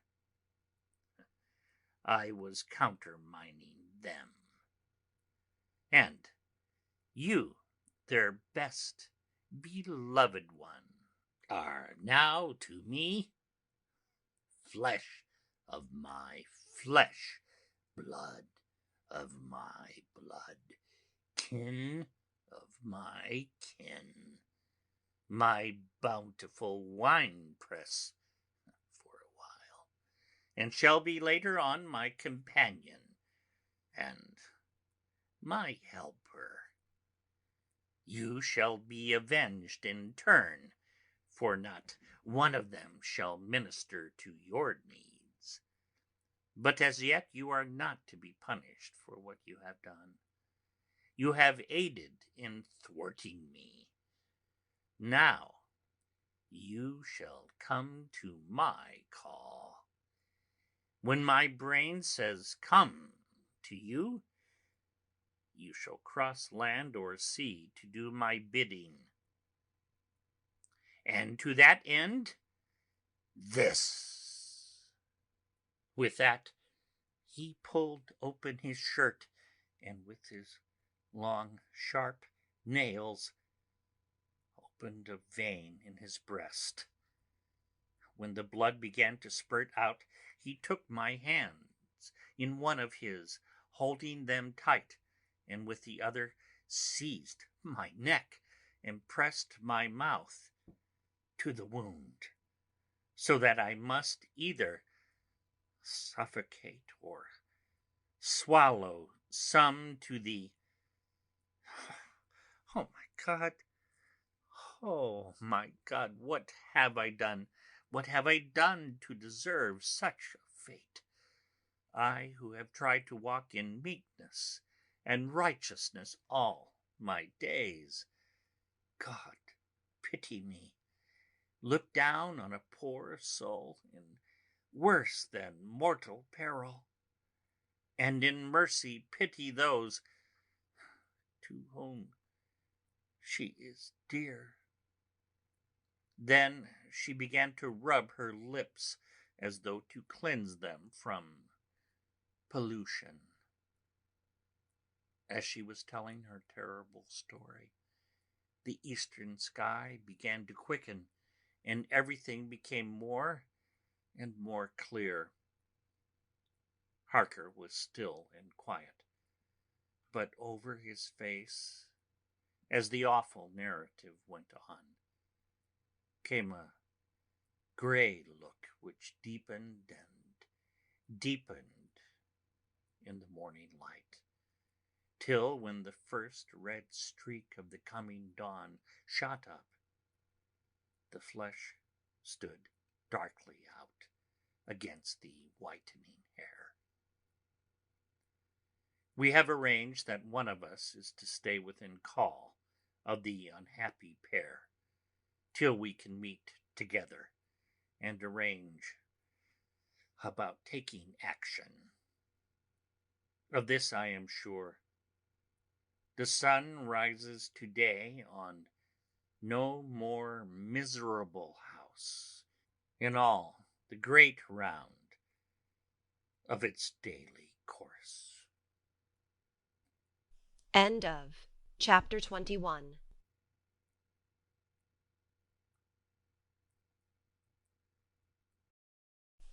Dracula by Bram Stoker. Chapter 22. Read by M.B. Jonathan Harker's Journal. 3 October.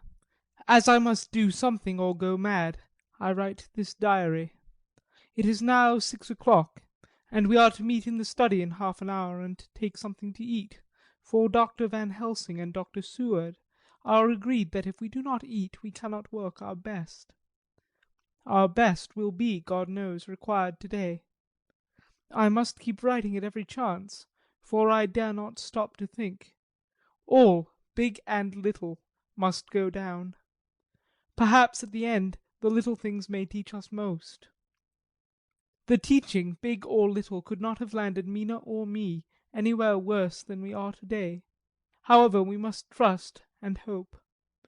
Poor Mina told me just now, with the tears running down her dear cheeks, that it is in trouble and trial that our faith is tested, that we must keep on trusting, and that God will aid us up to the end.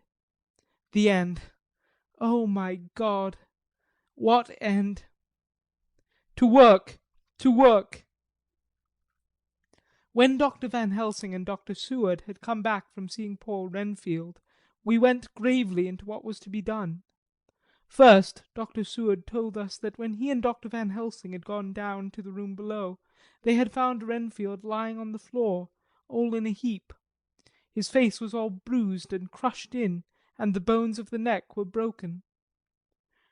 Dr. Seward asked the attendant who was on duty in the passage if he had heard anything.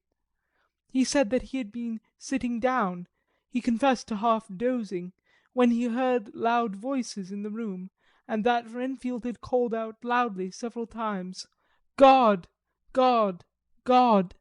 After that there was a sound of falling, and when he entered the room he found him lying on the floor, face down, just as the doctors had seen him.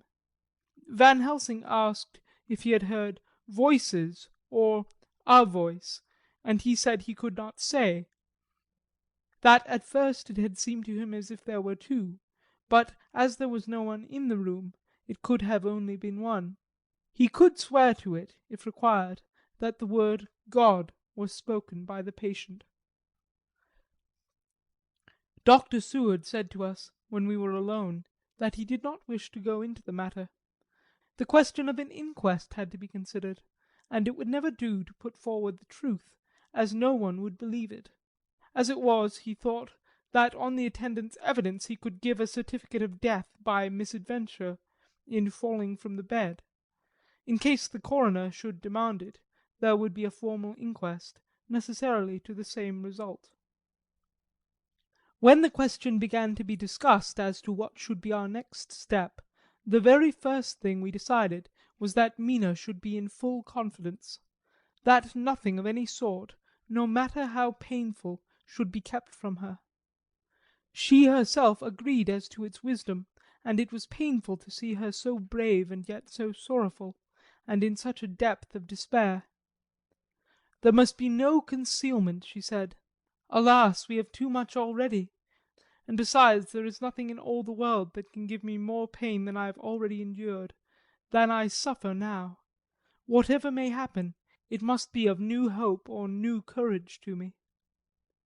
Van Helsing was looking at her fixedly as she spoke, and said, suddenly but quietly, "But, dear Madam Mina, are you not afraid? Not for yourself, but for others from yourself, after what has happened?" Her face grew set in its lines, but her eyes shone with the devotion of a martyr as she answered, "Ah, no, for my mind is made up."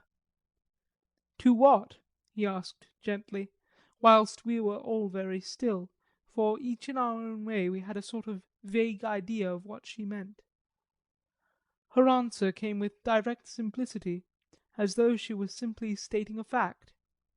"Because if I find in myself, and I shall watch keenly for it, a sign of harm to any that I love, I shall die."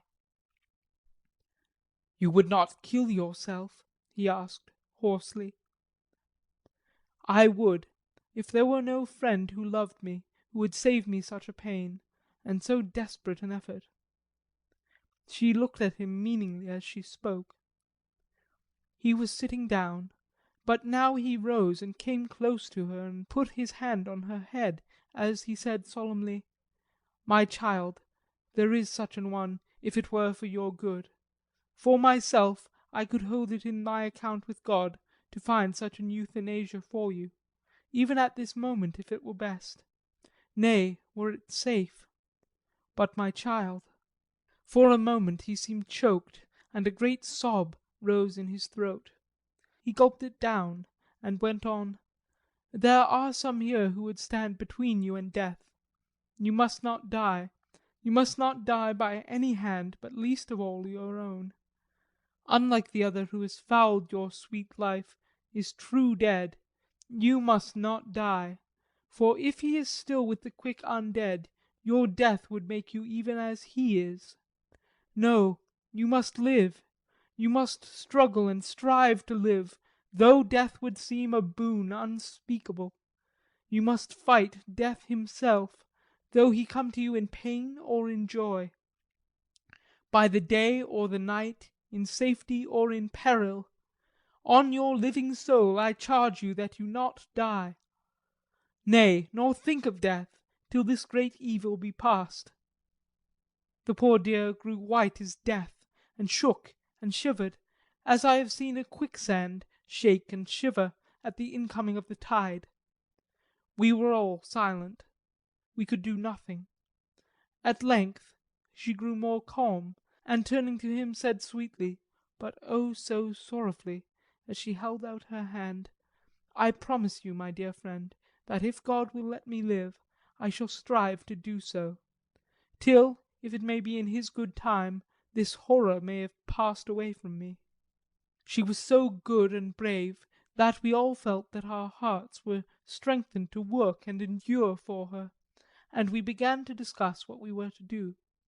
I told her that she was to have all the papers in the safe, and all the papers or diaries and phonographs we might hereafter use, and was to keep the record as she had done before.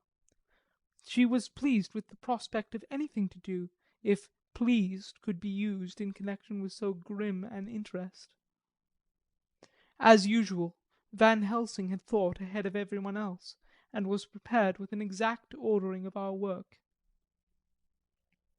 It is perhaps well, he said, that at our meeting after our visit to Carfax we decided not to do anything with the earth boxes that lay there. Had we done so, the Count must have guessed our purpose, and would doubtless have taken measures in advance to frustrate such an effort with regard to the others. But now he does not know our intentions.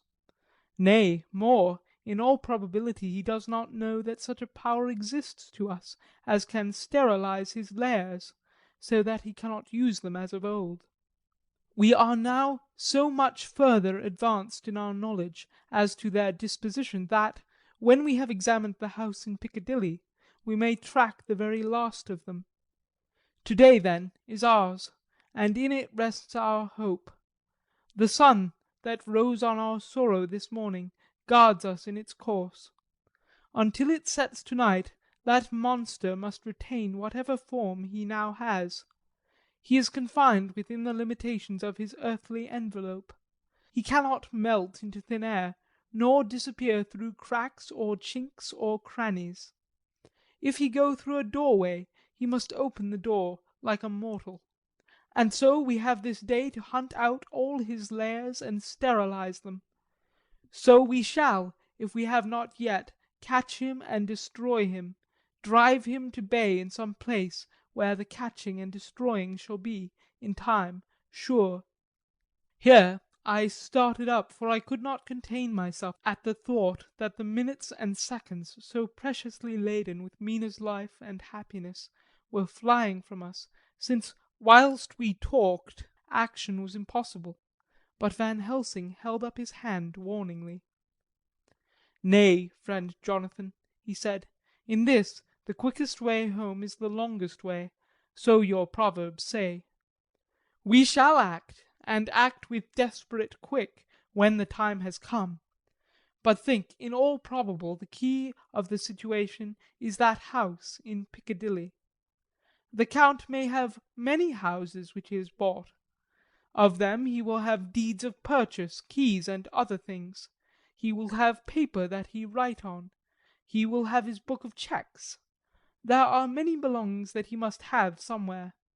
Why not in this place so central, so quiet, where he come and go by the front or the back at all hours, when in the very vast of the traffic there is none to notice?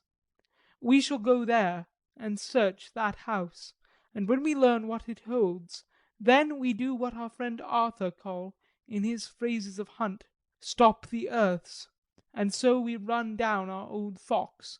So, is it not?" "Then let us come at once," I cried. "We are wasting the precious, precious time." The Professor did not move, but simply said, "And how are we going to get into that house in Piccadilly?" "Anyway," I cried, "we shall break in if need be." "And your police? Where will they be, and what will they say?" I was staggered, but I knew that if he wished to delay he had a good reason for it. So I said, as quietly as I could, "Don't wait more than need be. You know, I am sure, what torture I am in." "Ah, my child, that I do, and indeed there is no wish of me to add to your anguish. But just think, what can we do? until all the world be at movement. Then will come our time. I have thought and thought, and it seems to me that the simplest way is the best of all. Now, we wish to get into the house, but we have no key.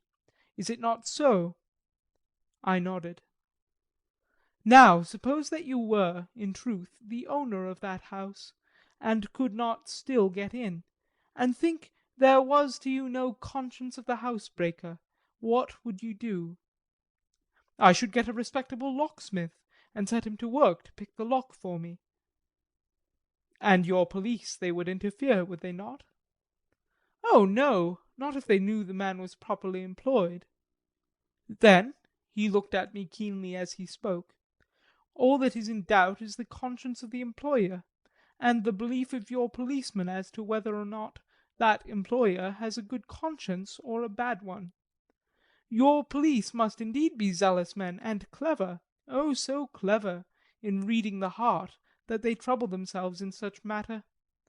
No, no, my friend Jonathan, you go take the lock off 100 empty houses in this your London, or of any city in the world, and if you do it as such things are rightly done, and at the time such things are rightly done, no one will interfere. I have read of a gentleman who owned a so fine house in London, and when he went for months of summer to Switzerland and lock up his house, some burglar come and broke window at back and got in. Then he went and made open the shutters in front, and walk out and in through the door before the very eyes of the police. Then he have an auction in that house, and advertise it, and put up big notice, and when the day come, he sell off by a great auctioneer all the goods of that other man who owned them. Then he go to a builder, and he sell him that house, making an agreement that he pull it down and take all away within a certain time, and your police and other authority help him all they can, and when that owner come back from his holiday in Switzerland, he finds only an empty hole where his house had been. This was all done en règle, and in our work we shall be en règle too. We shall not go so early that the policemen who have then little to think of shall deem it strange, but we shall go after 10 o'clock, when there are many about, and such things would be done were we indeed owners of the house. I could not but see how right he was, and the terrible despair of Mina's face became relaxed in the thought. There was hope in such good counsel. Van Helsing went on, "When once within that house, we may find more clues. At any rate, some of us can remain there, whilst the rest find the places where there be more earth boxes, at Bermondsey and Mile End." Lord Godalming stood up. "I can be of some use here," he said. "I shall wire to my people to have horses and carriages where they will be most convenient." "Look here, old fellow," said Morris, "it is a capital idea to have all ready in case we want to go horsebacking, but don't you think that one of your snappy carriages with its heraldic adornments in a byway of Walworth or Mile End would attract too much attention for our purpose? It seems to me that we ought to take cabs when we go south or east, and even leave them somewhere near the neighbourhood we are going to." "Friend Quincey is right," said the Professor. "His head is what you call in plane with the horizon. It is a difficult thing that we go to do, and we do not want no peoples to watch us, if so it may." Mina took a growing interest in everything, and I was rejoiced to see that the exigency of affairs was helping her to forget for a time the terrible experience of the night. She was very, very pale, almost ghastly, and so thin that her lips were drawn away, showing her teeth in somewhat of prominence. I did not mention this last, lest it should give her needless pain, but it made my blood run cold in my veins to think of what had occurred with poor Lucy when the Count had sucked her blood. And yet there was no sign in the teeth growing sharper, but the time as yet was short, and there was time for fear. When we came to the discussion of the sequence of our events, and of the disposition of our forces, there were new sources of doubt. It was finally agreed that before starting for Piccadilly we should destroy the Count's lair close at hand. In case he should find it out too soon, we should thus be still ahead of him in our work of destruction, and his presence in his purely material shape, and at his weakest, might give us some new clue. As to the disposal of forces, it was suggested by the Professor that, after our visit to Carfax, we should all enter the house in Piccadilly, that the two doctors and I should remain there, whilst Lord Godalming and Quincey found the lairs at Walworth and Mile End and destroyed them. It was possible, if not likely, the Professor urged, that the Count might appear in Piccadilly during the day, and that, if so, we might be able to cope with him then and there. At any rate, we might be able to follow him in force. To this plan I strenuously objected, and so far as my going was concerned, for I said that I intended to stay and protect Mina. I thought that my mind was made up on the subject, but Mina would not listen to my objection. She said that there might be some law matter in which I could be useful, that amongst the Count's papers might be some clue which I could understand out of my experience in Transylvania, and that, as it was, all the strength we could muster was required to cope with the Count's extraordinary power. I had to give in, for Mina's resolution was fixed. She said that it was the last hope for her that we should all work together. As for me, she said, I have no fear. Things have been as bad as they can be, and whatever may happen must have in it some element of hope or comfort. Go, my husband. God can, if he wishes it, guard me as well alone as with any one present. So I started up, crying out, Then in God's name let us come at once, for we are losing time. The Count may come to Piccadilly earlier than we think. Not so, said Van Helsing, holding up his hand. But why? I asked. Do you forget, he said, with actually a smile, that last night he banqueted heavily and will sleep late? Did I forget? Shall I ever? Can I ever? Can any of us ever forget that terrible scene? Mina struggled hard to keep her brave countenance, but the pain overmastered her and she put her hands before her face and shuddered whilst she moaned. Van Helsing had not intended to recall her frightful experience. He had simply lost sight of her and her part in the affair in his intellectual effort. When it struck him what he had said, he was horrified at his thoughtlessness and tried to comfort her. "Oh, Madam Mina," he said, "dear, dear Madam Mina, alas! That I of all who so reverence you should have said anything so forgetful. These stupid old lips of mine, and this stupid old head, do not deserve so, but you will forget it, will you not?"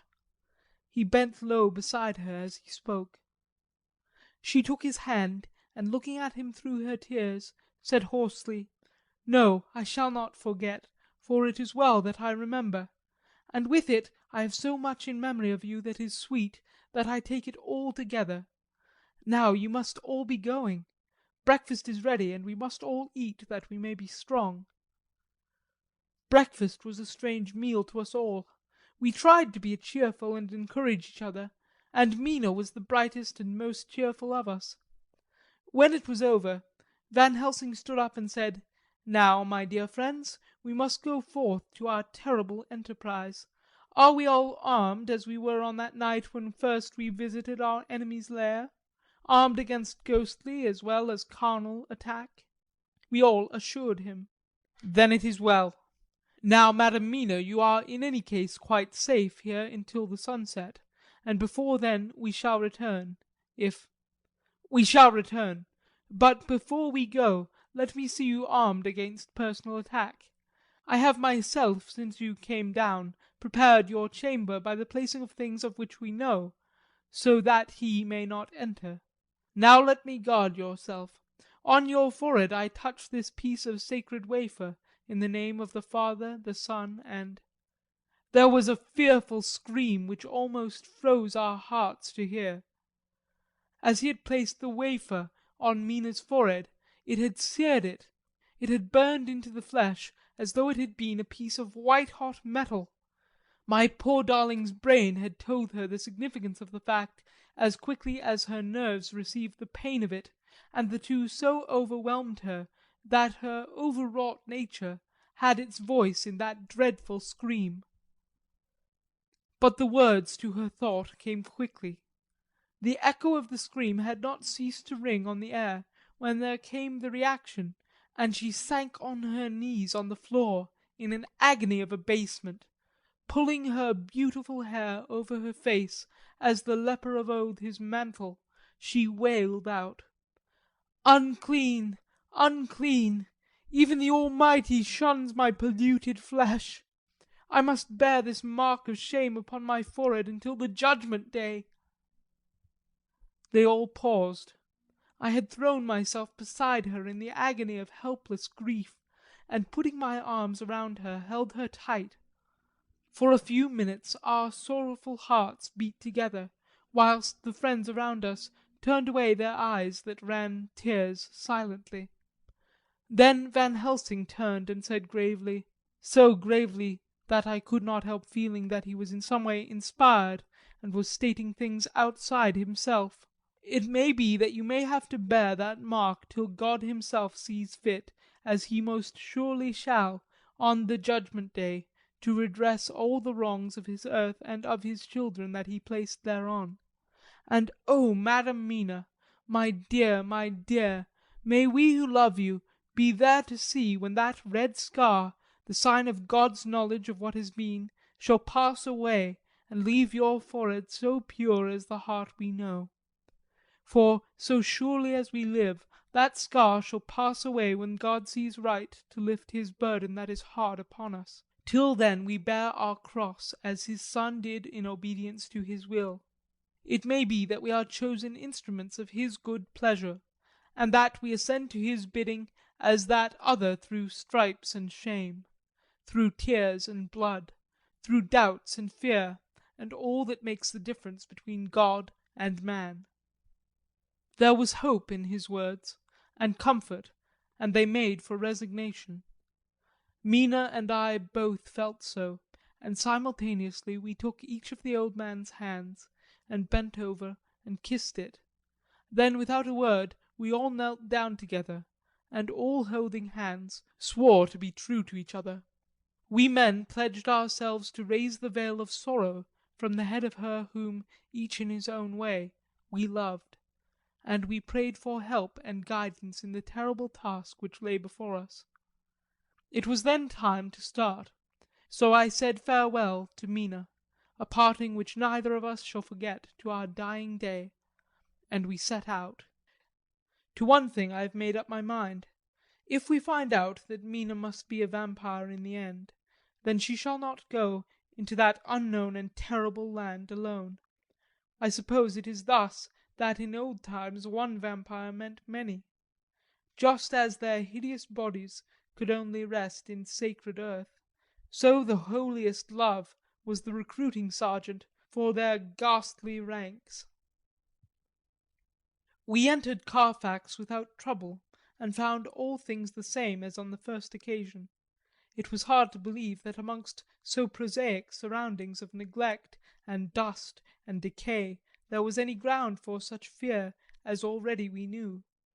Had not our minds been made up, and had there not been terrible memories to spur us on, we could hardly have proceeded with our task.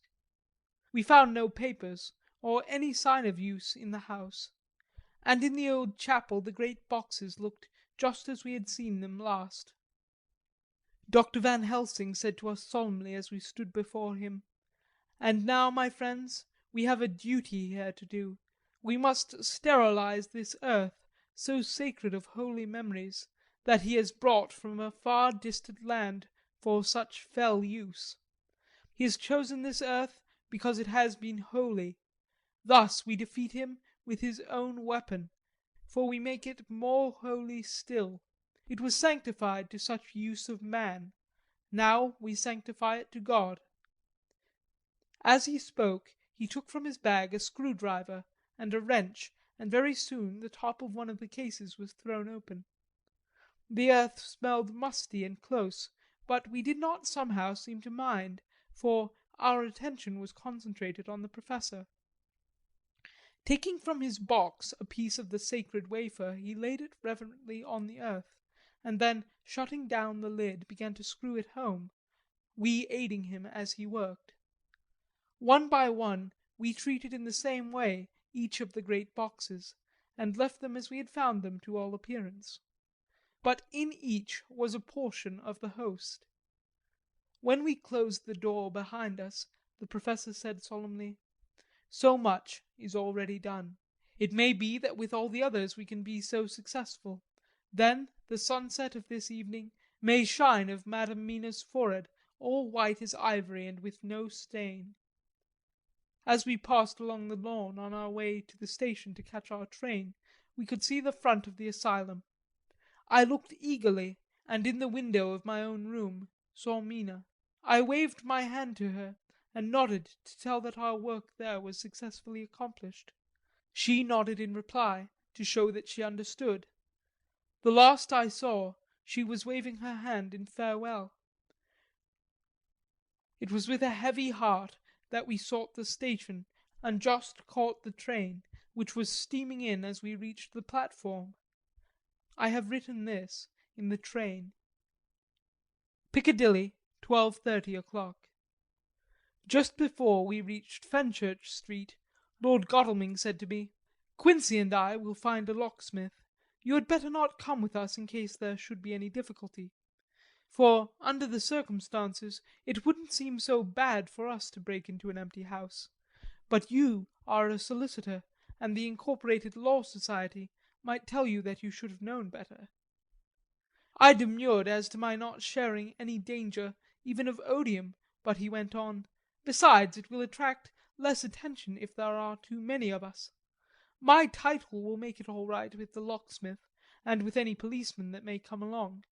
You had better go with Jack and the Professor, and stay in the Green Park, somewhere in sight of the house, and when you see the door opened, and the smith has gone away, do you all come across.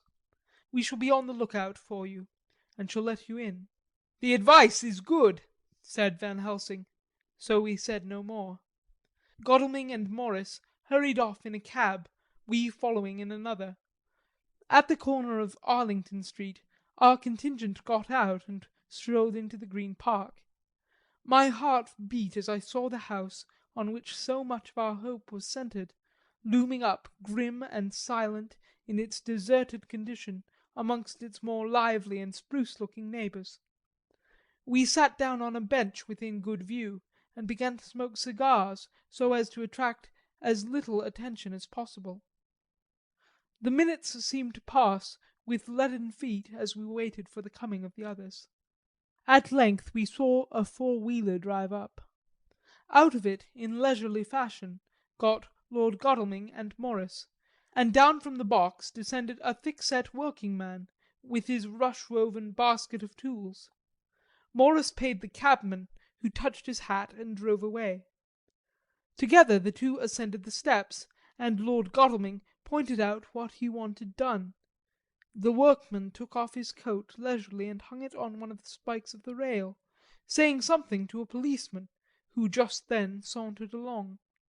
The policeman nodded acquiescence, and the man kneeling down placed his bag beside him. After searching through it, he took out a selection of tools which he proceeded to lay beside him in orderly fashion. Then he stood up, looked in the keyhole, blew into it, and turning to his employers, made some remark.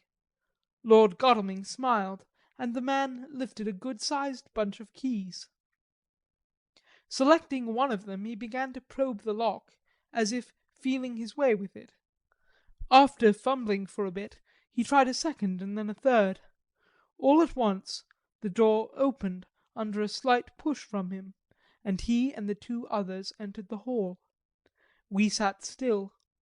My own cigar burnt furiously, but Van Helsing's went cold altogether. We waited patiently as we saw the workman come out and bring his bag. Then he held the door partly open, steadying it with his knees, whilst he fitted a key to the lock. This he finally handed to Lord Godalming, who took out his purse and gave him something. The man touched his hat, took his bag, put on his coat, and departed. Not a soul took the slightest notice of the whole transaction. When the man had fairly gone, we three crossed the street and knocked at the door. It was immediately opened by Quincey Morris, beside whom stood Lord Godalming lighting a cigar. "The place smells so vilely," said the latter as we came in.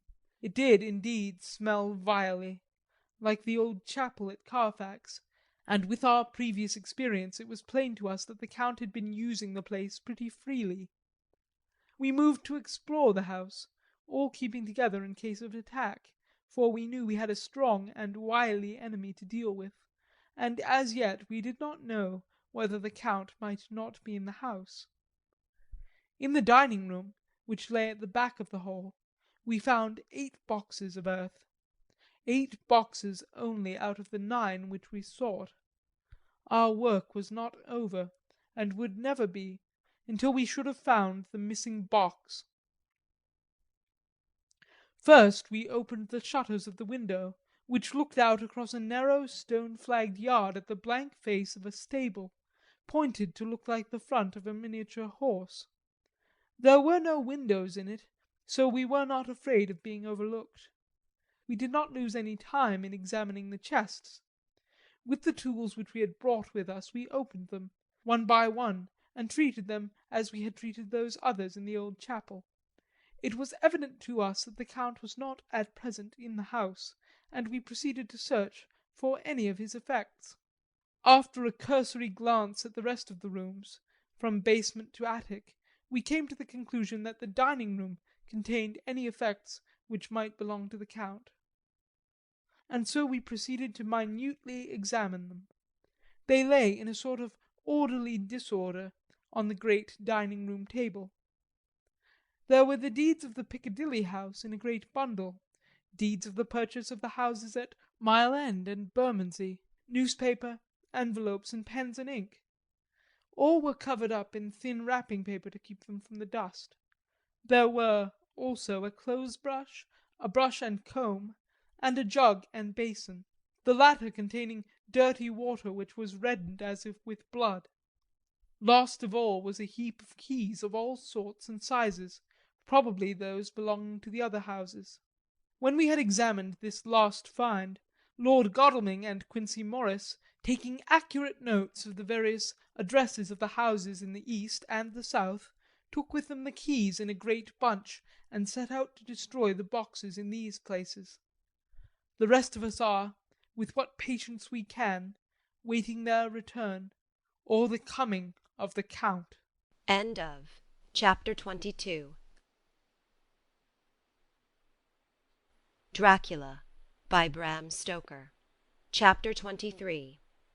Read by Dennis Sayers. M.B. Dr. Seward's Diary. 3 October. The time seemed terribly long whilst we were waiting for the coming of Godalming and Quincey Morris. The professor tried to keep our minds active by using them all the time. I could see his beneficent purpose by the side glances which he threw from time to time at Harker. The poor fellow is overwhelmed in a misery that is appalling to see. Last night he was a frank, happy-looking man, with strong, youthful face, full of energy, and with dark brown hair. Today he is a drawn, haggard old man, whose white hair matches well with the hollow, burning eyes and grief-written lines of his face. His energy is still intact. In fact, he is like a living flame. This may yet be his salvation, for if all go well, it may tide him over the despairing period. He will then, in a kind of way, wake again to the realities of life. Poor fellow! I thought my own trouble was bad enough, but his... The professor knows this well enough, and is doing his best to keep his mind active. What he has been saying was, under the circumstances, of absorbing interest. So well as I can remember, here it is. I have studied over and over again since they came into my hands all the papers relating to this monster, and the more I have studied, the greater seems the necessity to utterly stamp him out. All through there are signs of his advance, not only of his power, but of his knowledge of it, as I learned from the researches of my friend Arminius of Budapest. He was in life a most wonderful man, soldier, statesman, and alchemist, which latter was the highest development of the science knowledge of his time. He had a mighty brain, a learning beyond compare, and a heart that knew no fear and no remorse. He dared even to attend the scholomance, and there was no branch of knowledge of his time that he did not essay. Well, in him the brain powers survived the physical death, although it would seem that memory was not all complete. In some faculties of mind he has been, and is, only a child. But he is growing, and some things that were childish at first are now of man's stature. He is experimenting, and doing it well. And if it had not been that we have crossed his path, he would be yet, and he may be yet if we fail, the father or furtherer of a new order of beings, whose road must lead through death, not life. Harker groaned and said, "And this is all arrayed against my darling. But how is he experimenting? The knowledge may help us to defeat him." "He has all along, since his coming, been trying his power, slowly but surely.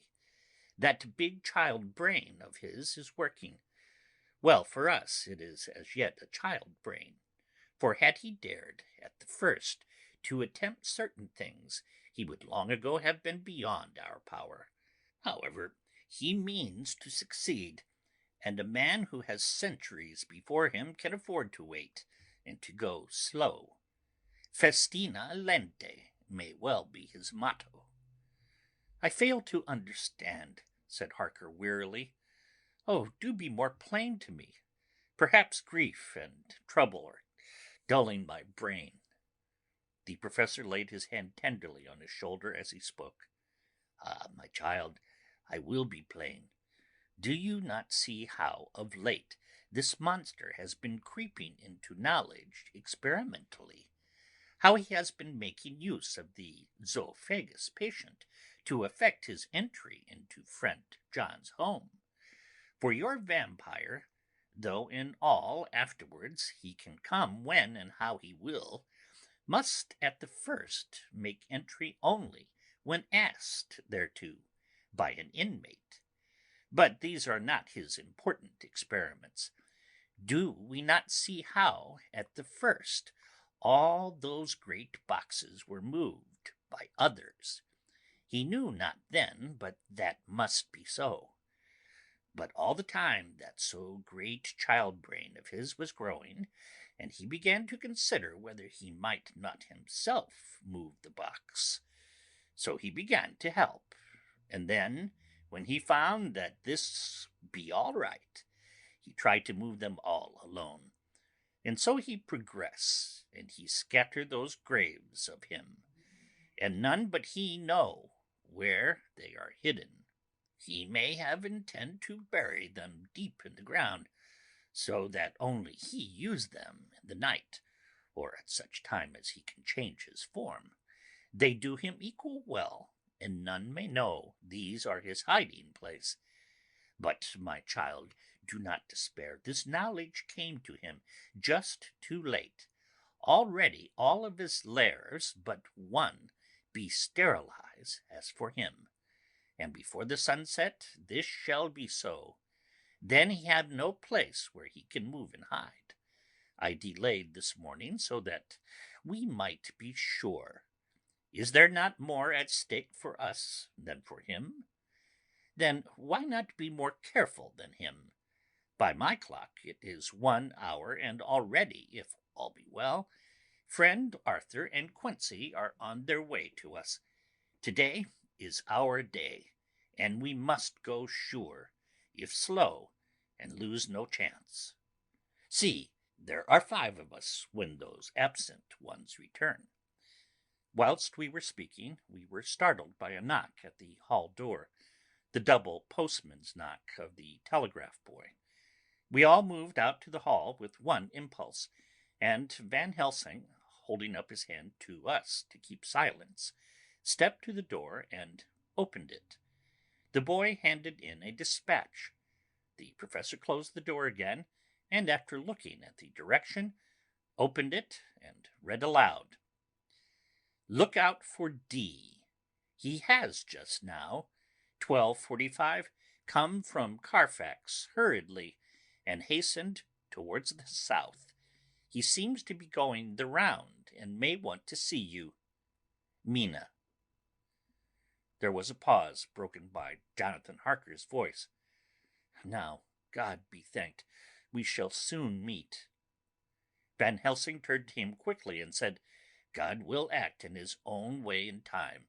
Do not fear and do not rejoice as yet, for what we wish for at the moment may be our own undoings. I care for nothing now, he answered hotly, except to wipe out this brute from the face of creation. I would sell my soul to do it. Oh, hush, hush, my child, said Van Helsing. God does not purchase souls in this wise, and the devil, though he may purchase, does not keep faith. But God is merciful and just, and knows your pain and your devotion to that dear Madam Mina. Think you how her pain would be doubled did she but hear your wild words? Do not fear any of us. We are all devoted to this cause, and today shall see the end. The time is coming for action. Today this vampire is limit to the powers of man, and till sunset he may not change. It will take him time to arrive here. See, it is 20 minutes past 1, and there are yet some times before he can hither come, be he never so quick. What we must hope for is that my Lord Arthur and Quincey arrive first. After half an hour, after we had received Mrs. Harker's telegram, there came a quiet, resolute knock at the hall door.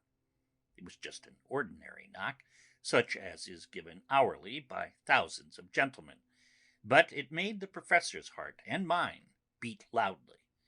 We looked at each other and together moved out into the hall.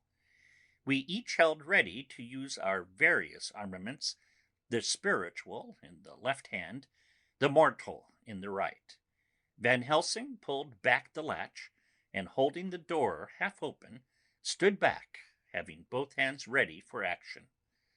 The gladness of our hearts must have shone upon our faces when on the step, close to the door, we saw Lord Godalming and Quincey Morris. They came quickly in and closed the door behind them, the former saying as they moved along the hall, "It is all right. We found both places, 6 boxes in each, and we destroyed them all." "Destroyed?" asked the professor. "For him." We were silent for a minute, and then Quincey said, "There's nothing to do but to wait here. If, however, he doesn't turn up by 5 o'clock, we must start off, for it won't do to leave Mrs. Harker alone after sunset." "He will be here before long now," said Van Helsing, who had been consulting his pocket-book. "Nota bene, in Madam's telegram he went south from Carfax.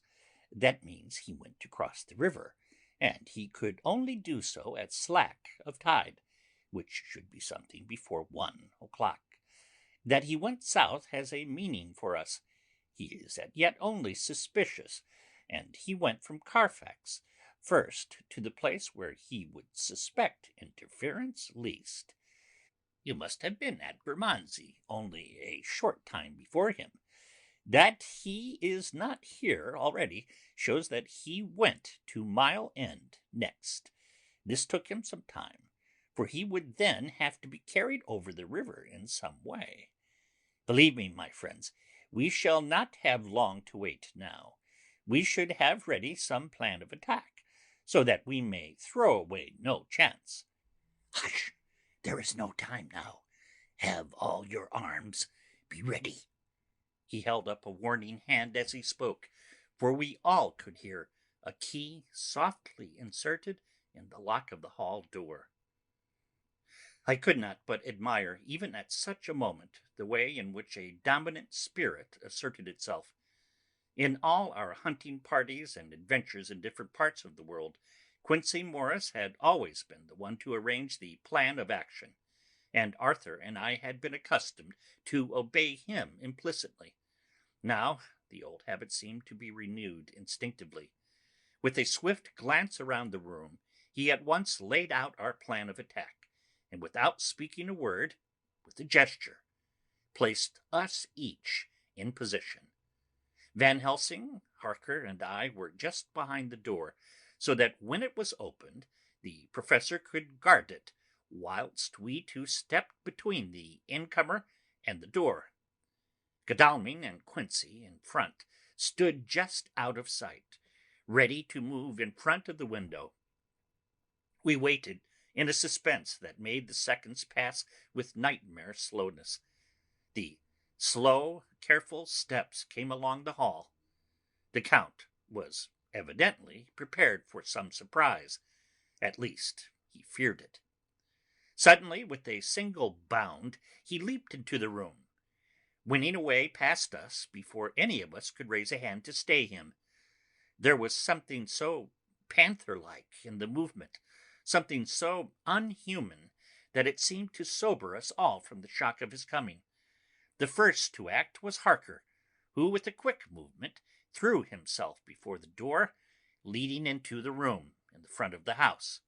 As the Count saw us, a horrible sort of snarl passed over his face, showing the eye-teeth long and pointed, but the evil smile as quickly passed into a cold stare of lion-like disdain. His expression again changed as, with a single impulse, we all advanced upon him. It was a pity that we had not some better organized plan of attack, for even at the moment I wondered what we were to do. I did not myself know whether our lethal weapons would avail us anything. Harker evidently meant to try the matter, for he had ready his great kukri knife, and made a fierce and sudden cut at him. The blow was a powerful one. Only the diabolical quickness of the Count's leap back saved him.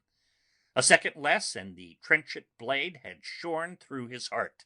As it was, the point just cut the cloth of his coat, making a wide gap whence a bundle of banknotes and a stream of gold fell out. The expression of the Count's face was so hellish that for a moment I feared for Harker, though I saw him throw the terrible knife aloft again for another stroke. Instinctively I moved forward with a protective impulse, holding the crucifix and wafer in my left hand. I felt a mighty power fly along my arm, and it was without surprise that I saw the monster cower back before a similar movement made spontaneously by each of us. It would be impossible to describe the expression of hate and baffled malignity, of anger and hellish rage, which came over the Count's face. His waxen hue became greenish-yellow by the contrast of his burning eyes, and the red scar on the forehead showed on the pallid skin like a palpitating wound. The next instant, with a sinuous dive, he swept under Harker's arm ere his blow could fall, and grasping a handful of the money from the floor, dashed across the room, threw himself at the window. Amid the crash and glitter of the falling glass, he tumbled into the flagged area below. Through the sound of the shivering glass I could hear the ting of the gold as some of the sovereigns fell in the flagging. We ran over and saw him spring unhurt from the ground. He, rushing up the steps, crossed the flagged yard, and pushed open the stable door. There he turned and spoke to us. "You think you baffle me, you with your pale faces all in a row, like sheep in a butcher's. You shall be sorry yet, each of you. You think you have left me without a place to rest, but I have more.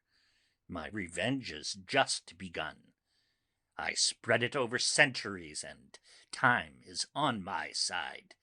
Your girls that you all love are mine already, and through them you and others shall yet be mine, my creatures, to do my bidding, to be my jackals when I want to feed.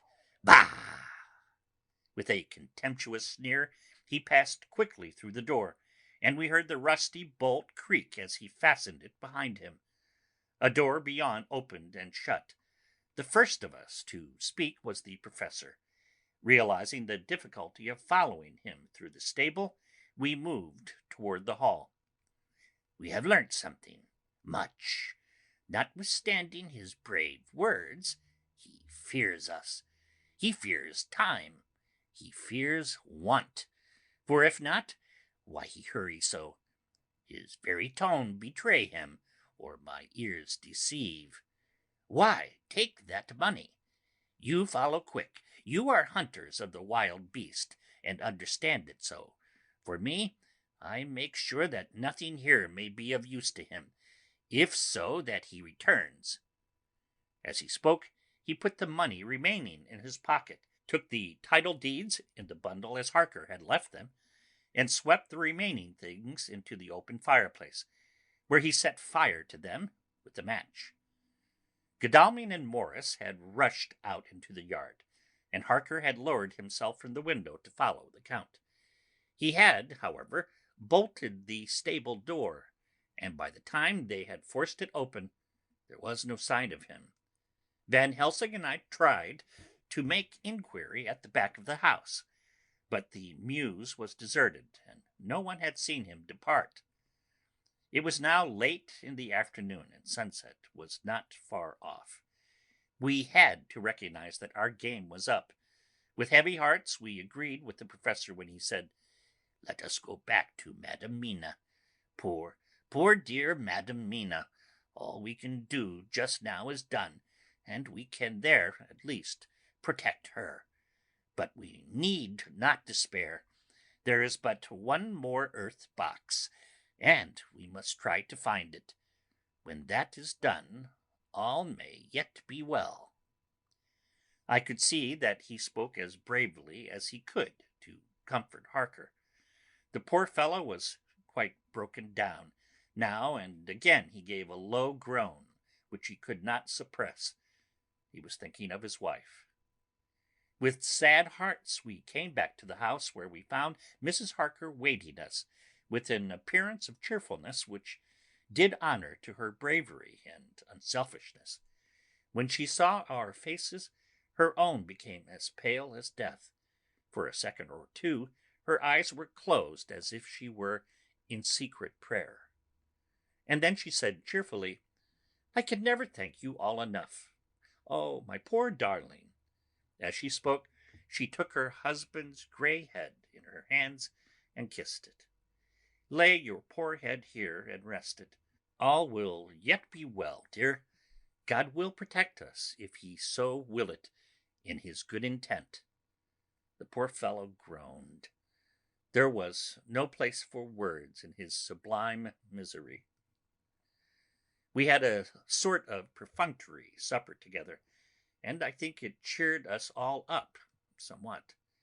It was, perhaps, the mere animal heat of food to hungry people, for none of us had eaten anything since breakfast, or the sense of companionship which may have helped us. But anyhow, we were all less miserable, and saw the morrow as not altogether without hope. True to our promise, we told Mrs. Harker everything which had passed, and although she grew snowy white at times when danger had seemed to threaten her husband, and red at others when his devotion to her was manifested, She listened bravely and with calmness. When we came to the part where Harker had rushed at the Count so recklessly, she clung to her husband's arm and held it tight, as though her clinging could protect him from any harm that might come. She said nothing, however, till the narration was all done, and matters had been brought up to the present time. Then, without letting go her husband's hand, she stood up amongst us and spoke. Oh, that I could give any idea of the scene, of that sweet, sweet, good woman, in all the radiant beauty of her youth and animation, with the red scar on her forehead, of which she was conscious, and which we saw with grinding of our teeth, remembering whence and how it came. Her loving kindness against our grim hate, her tender faith against all our fears and doubting, and we, knowing that so far as symbols went, she, with all her goodness and purity and faith, was outcast from God. "Jonathan," she said, and the words sounded like music on her lips, it was so full of love and tenderness. "Jonathan, dear, and you, all my true, true friends, I want you to bear something in mind through all this dreadful time. I know that you must fight, that you must destroy, even as you destroyed the false Lucy, so that the true Lucy might live forever. But it is not a work of hate. That poor soul who has wrought all his misery is the saddest case of all. Just think what will be his joy when he too is destroyed in his worser part, that his better part may have spiritual immortality. You must be pitiful to him, too, though it may not hold your hands from his destruction." As she spoke, I could see her husband's face darken and draw together, as though the passion in him were shriveling his being to its core. Instinctively the clasp of his wife's hand grew closer, till his knuckles looked white. She did not flinch from the pain, which I knew she must have suffered, but looked at him with eyes that were more appealing than ever. As he stopped speaking, he leaped to his feet, almost tearing his hand from hers as he spoke. "May God give him into my hand just for long enough to destroy that earthly life of him, which we are aiming at. If beyond it, I could send his soul for ever and ever to burning hell, I would do it." "Oh, hush! Oh, hush, in the name of the good God! Don't say such things, Jonathan, my dear husband, or you will crush me with fear and horror.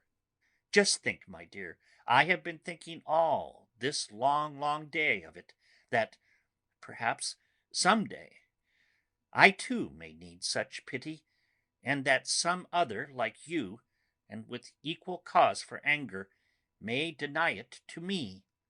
Oh, my husband, indeed, I would have spared you such a thought had there been another way. But I pray that God may not have treasured your wild words, except as the heartbroken wail of a very loving and sorely stricken man.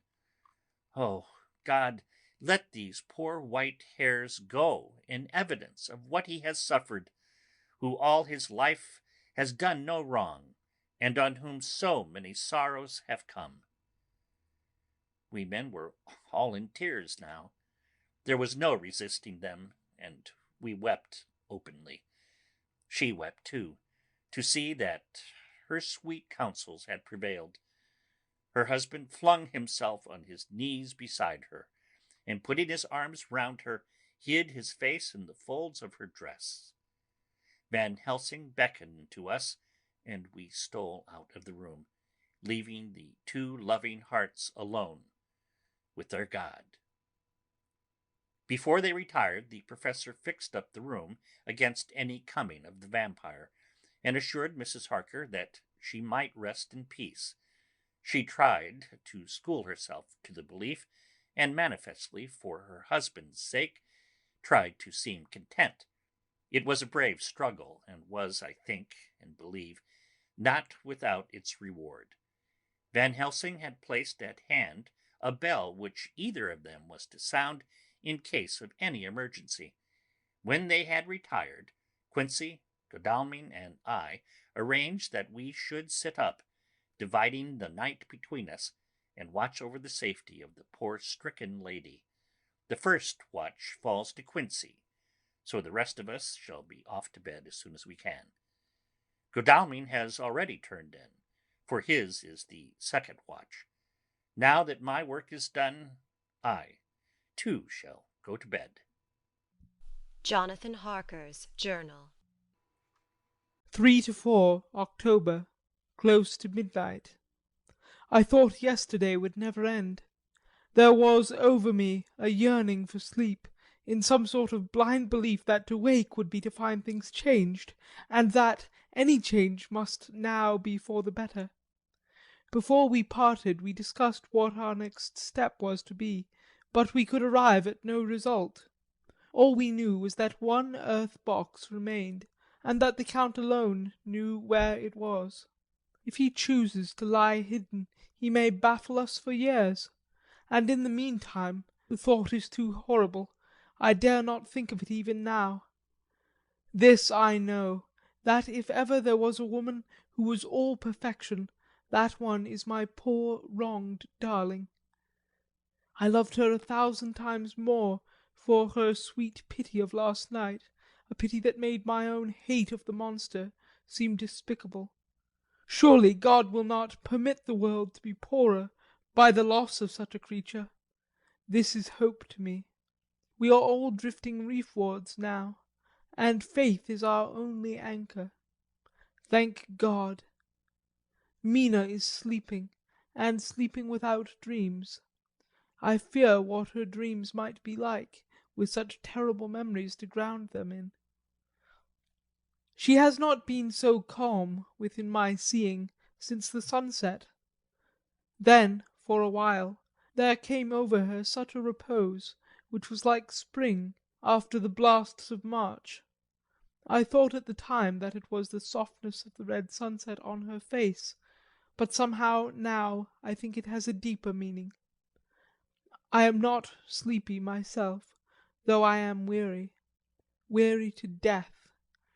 However, I must try to sleep, for there is tomorrow to think of, and there is no rest for me until... Later. I must have fallen asleep, for I was awakened by Mina, who was sitting up in bed, with a startled look on her face. I could see easily, for we did not leave the room in darkness. She had placed a warning hand over my mouth, and now she whispered in my ear, "Hush! There is someone in the corridor." I got up softly, and, crossing the room, gently opened the door. Just outside, stretched on a mattress, lay Mr. Morris, wide awake. He raised a warning hand for silence as he whispered to me, "Hush! Go back to bed. It is all right. One of us will be here all night. We don't mean to take any chances." His look and gesture forbade discussion, so I came back and told Mina. She sighed, and positively a shadow of a smile stole over her poor, pale face as she put her arms round me and said softly, "Oh, thank God for good, brave men." With a sigh, she sank back again to sleep. I write this now as I am not sleepy, though I must try again. 4 October, morning. Once again, during the night, I was wakened by Mina. This time we had all had a good sleep, for the grey of the coming dawn was making the windows into sharp oblongs, and the gas flame was like a speck rather than a disk of light. She said to me hurriedly, "Go, call the Professor. I want to see him at once." "Why?" I asked. "I have an idea. I suppose it must have come in the night, and matured without my knowing it. He must hypnotise me before the dawn, and then I shall be able to speak. Go quick, dearest. The time is getting close."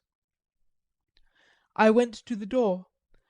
Dr. Seward was resting on the mattress, and, seeing me, he sprang to his feet. "Is anything wrong?" he asked in alarm. "No," I replied, "but Mina wants to see Dr. Van Helsing at once." "I will go," he said, and hurried into the Professor's room. 2 or 3 minutes later Van Helsing was in the room in his dressing gown, and Mr. Morris and Lord Godalming were with Dr. Seward at the door asking questions. When the Professor saw Mina, a smile, a positive smile, ousted the anxiety of his face. He rubbed his hands as he said, "Oh, my dear Madam Mina, this is indeed a change. See! Friend Jonathan, we have got our dear Madam Mina as of old back to us to-day." Then, turning to her, he said cheerfully, "And what am I to do for you? For at this hour you do not want me for anything." "I want you to hypnotize me," she said. "Do it before the dawn, for I feel that then I can speak and speak freely. Be quick, for the time is short." Without a word he motioned her to sit up in bed. Looking fixedly at her, he commenced to make passes in front of her, from over the top of her head, downward, with each hand in turn. Mina gazed at him fixedly for a few minutes, during which my own heart beat like a trip-hammer, for I felt that some crisis was at hand. Gradually her eyes closed, and she sat stock still. Only by the gentle heaving of her bosom could one know that she was alive. The Professor made a few more passes, and then stopped, and I could see that his forehead was covered with great beads of perspiration. Mina opened her eyes, but she did not seem the same woman. There was a far-away look in her eyes, and her voice had a sad dreaminess which was new to me.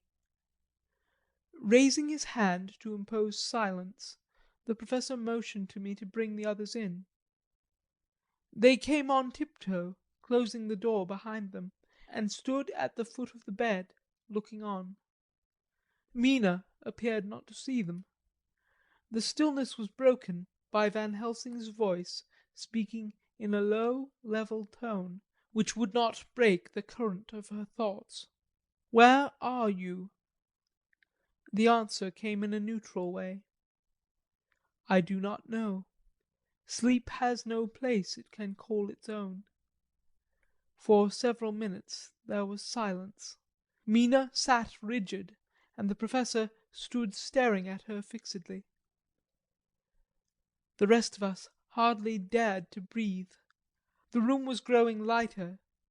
Without taking his eyes from Mina's face, Dr. Van Helsing motioned to me to pull up the blind. I did so, and the day seemed just upon us. A red streak shot up, and a rosy light seemed to diffuse itself through the room. On the instant the Professor spoke again. "Where are you now?" The answer came dreamily, but with intention. It were as though she were interpreting something. I have heard her use the same tone when reading her shorthand notes. I do not know. It is all strange to me. "What can you see?" "I can see nothing. It is all dark." "What do you hear?" I could detect the strain in the Professor's patient voice. "The lapping of water. It is gurgling by, and little waves leap. I can hear them on the outside." "Then you are on a ship?" We all looked at each other, trying to glean something, each from the other, we were afraid to think. The answer came quick. "Oh, yes." "What else do you hear?" "The sound of men stamping overhead as they run about. There is the creaking of a chain, and the loud tinkle as the check of the capstan falls into the ratchet." "What are you doing?" "I am still. Oh, so still. It is like death. The voice faded away into a deep breath as of one sleeping, and the open eyes closed again. By this time the sun had risen, and we were all in the full light of day. Dr. Van Helsing placed his hands on Mina's shoulders and laid her head down softly on her pillow. She lay like a sleeping child for a few moments, and then, with a long sigh, awoke and stared in wonder to see us all around her. "Have I been talking in my sleep?" was all she said. She seemed, however, to know the situation without telling, though she was eager to know what she had said. The Professor repeated the conversation, and she said, "Then there is not a moment to lose. It may not be yet too late." Mr. Morris and Lord Godalming started for the door, but the Professor's calm voice called them back. "That ship, wherever it was weighing anchor at the moment in your so great port of London. Which of them is it that you seek? God be thanked that we have once again a clue, though whither it may lead us we know not. We have been blind somewhat, blind after the manner of men. Since we can look back we see what we might have been seeing forward, if we had been able to see what we might have seen. Alas, but that sentence is a puddle, is it not? We can know now what was in the Count's mind when he seized that money, though Jonathan's so fierce knife put him in the danger that even he dread. He meant escape. Hear me! Escape! He saw that with but one earth box left, and a pack of men following like dogs after a fox, this London was no place for him. He have take his last earth box on board a ship, and he leave the land. He think to escape, but no, we follow him. Tally ho, as friend Arthur would say when he put on his red frock. Our old fox is wily, oh, so wily, and we must follow with wile. I too am wily, and I think his mind in a little while. In meantime we may rest and in peace, for there are between us which he do not want to pass, and which he could not if he would, unless the ship were to touch the land, and then only at full or slack tide. See, and the sun is just rose, and all day to sunset is us. Let us take bath and dress and have breakfast, which we all need, and which we can eat comfortably since he be not in the same land with us." Mina looked at him appealingly as she asked, "But why need we seek him further, when he is gone away from us?" He took her hand and patted it as he replied, "Ask me nothing as yet. When we have breakfast, then I answer all questions." He would say no more, and we separated to dress. After breakfast Mina repeated her question. He looked at her gravely for a minute, and then said sorrowfully, "Because, my dear, dear Madam Mina, now more than ever must we find him, even if we have to follow him to the jaws of hell." She grew paler as she asked faintly, "Why?" "Because," he said solemnly, "he can live for centuries, and you are but mortal woman. Time is now to be dreaded, since once he put that mark upon your throat." I was just in time to catch her as she fell forward in a faint. End of Chapter 23.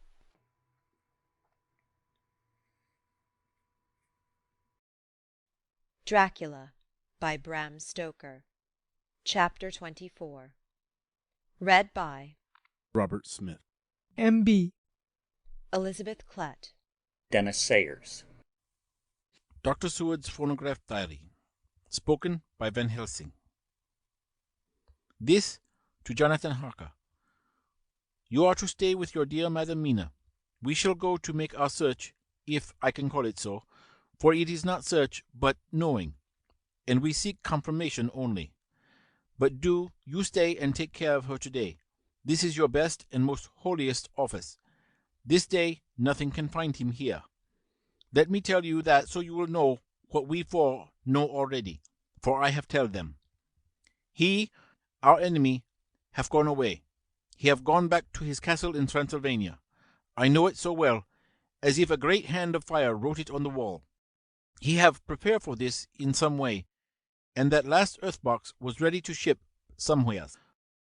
For this he took the money, for this he hurry at the last, lest we catch him before the sun go down. It was his last hope, save that he might hide in the tomb that he think poor Miss Lucy, being, as he thought like him, keep open to him. But there was not of time. When that failed, he make straight for his last resource, his last earthwork, I might say, did I wish double entente. He is clever, oh so clever. He know that his game here was finished, and so he decide he go back home. He find ship going by the route he came, and he go in it. We go off now to find what ship and whither bound. When we have discovered that, we come back and tell you all. Then we will comfort you and poor Madam Mina with new hope, for it will be hope when you think it over, that all is not lost. This very creature that we pursue, he take hundreds of years to get so far as London, and yet in one day, when we know of the disposal of him, we drive him out. He is finite, though he is powerful to do much harm and suffers not as we do. But we are strong, each in our purpose, and we are all more strong together. Take heart afresh, dear husband of Madam Mina. This battle is but begun, and in the end we shall win, so sure as that God sits on high to watch over his children. Therefore be of much comfort till we return. Van Helsing. Jonathan Harker's Journal. 4 October. When I read to Mina Van Helsing's message in the phonograph, the poor girl brightened up considerably. Already the certainty that the Count is out of the country has given her comfort, and comfort is strength to her. For my own part, now that his horrible danger is not face to face with us, it seems almost impossible to believe in it. Even my own terrible experiences in Castle Dracula seem like a long-forgotten dream. Here, in the crisp autumn air, in the bright sunlight. Alas, how can I disbelieve?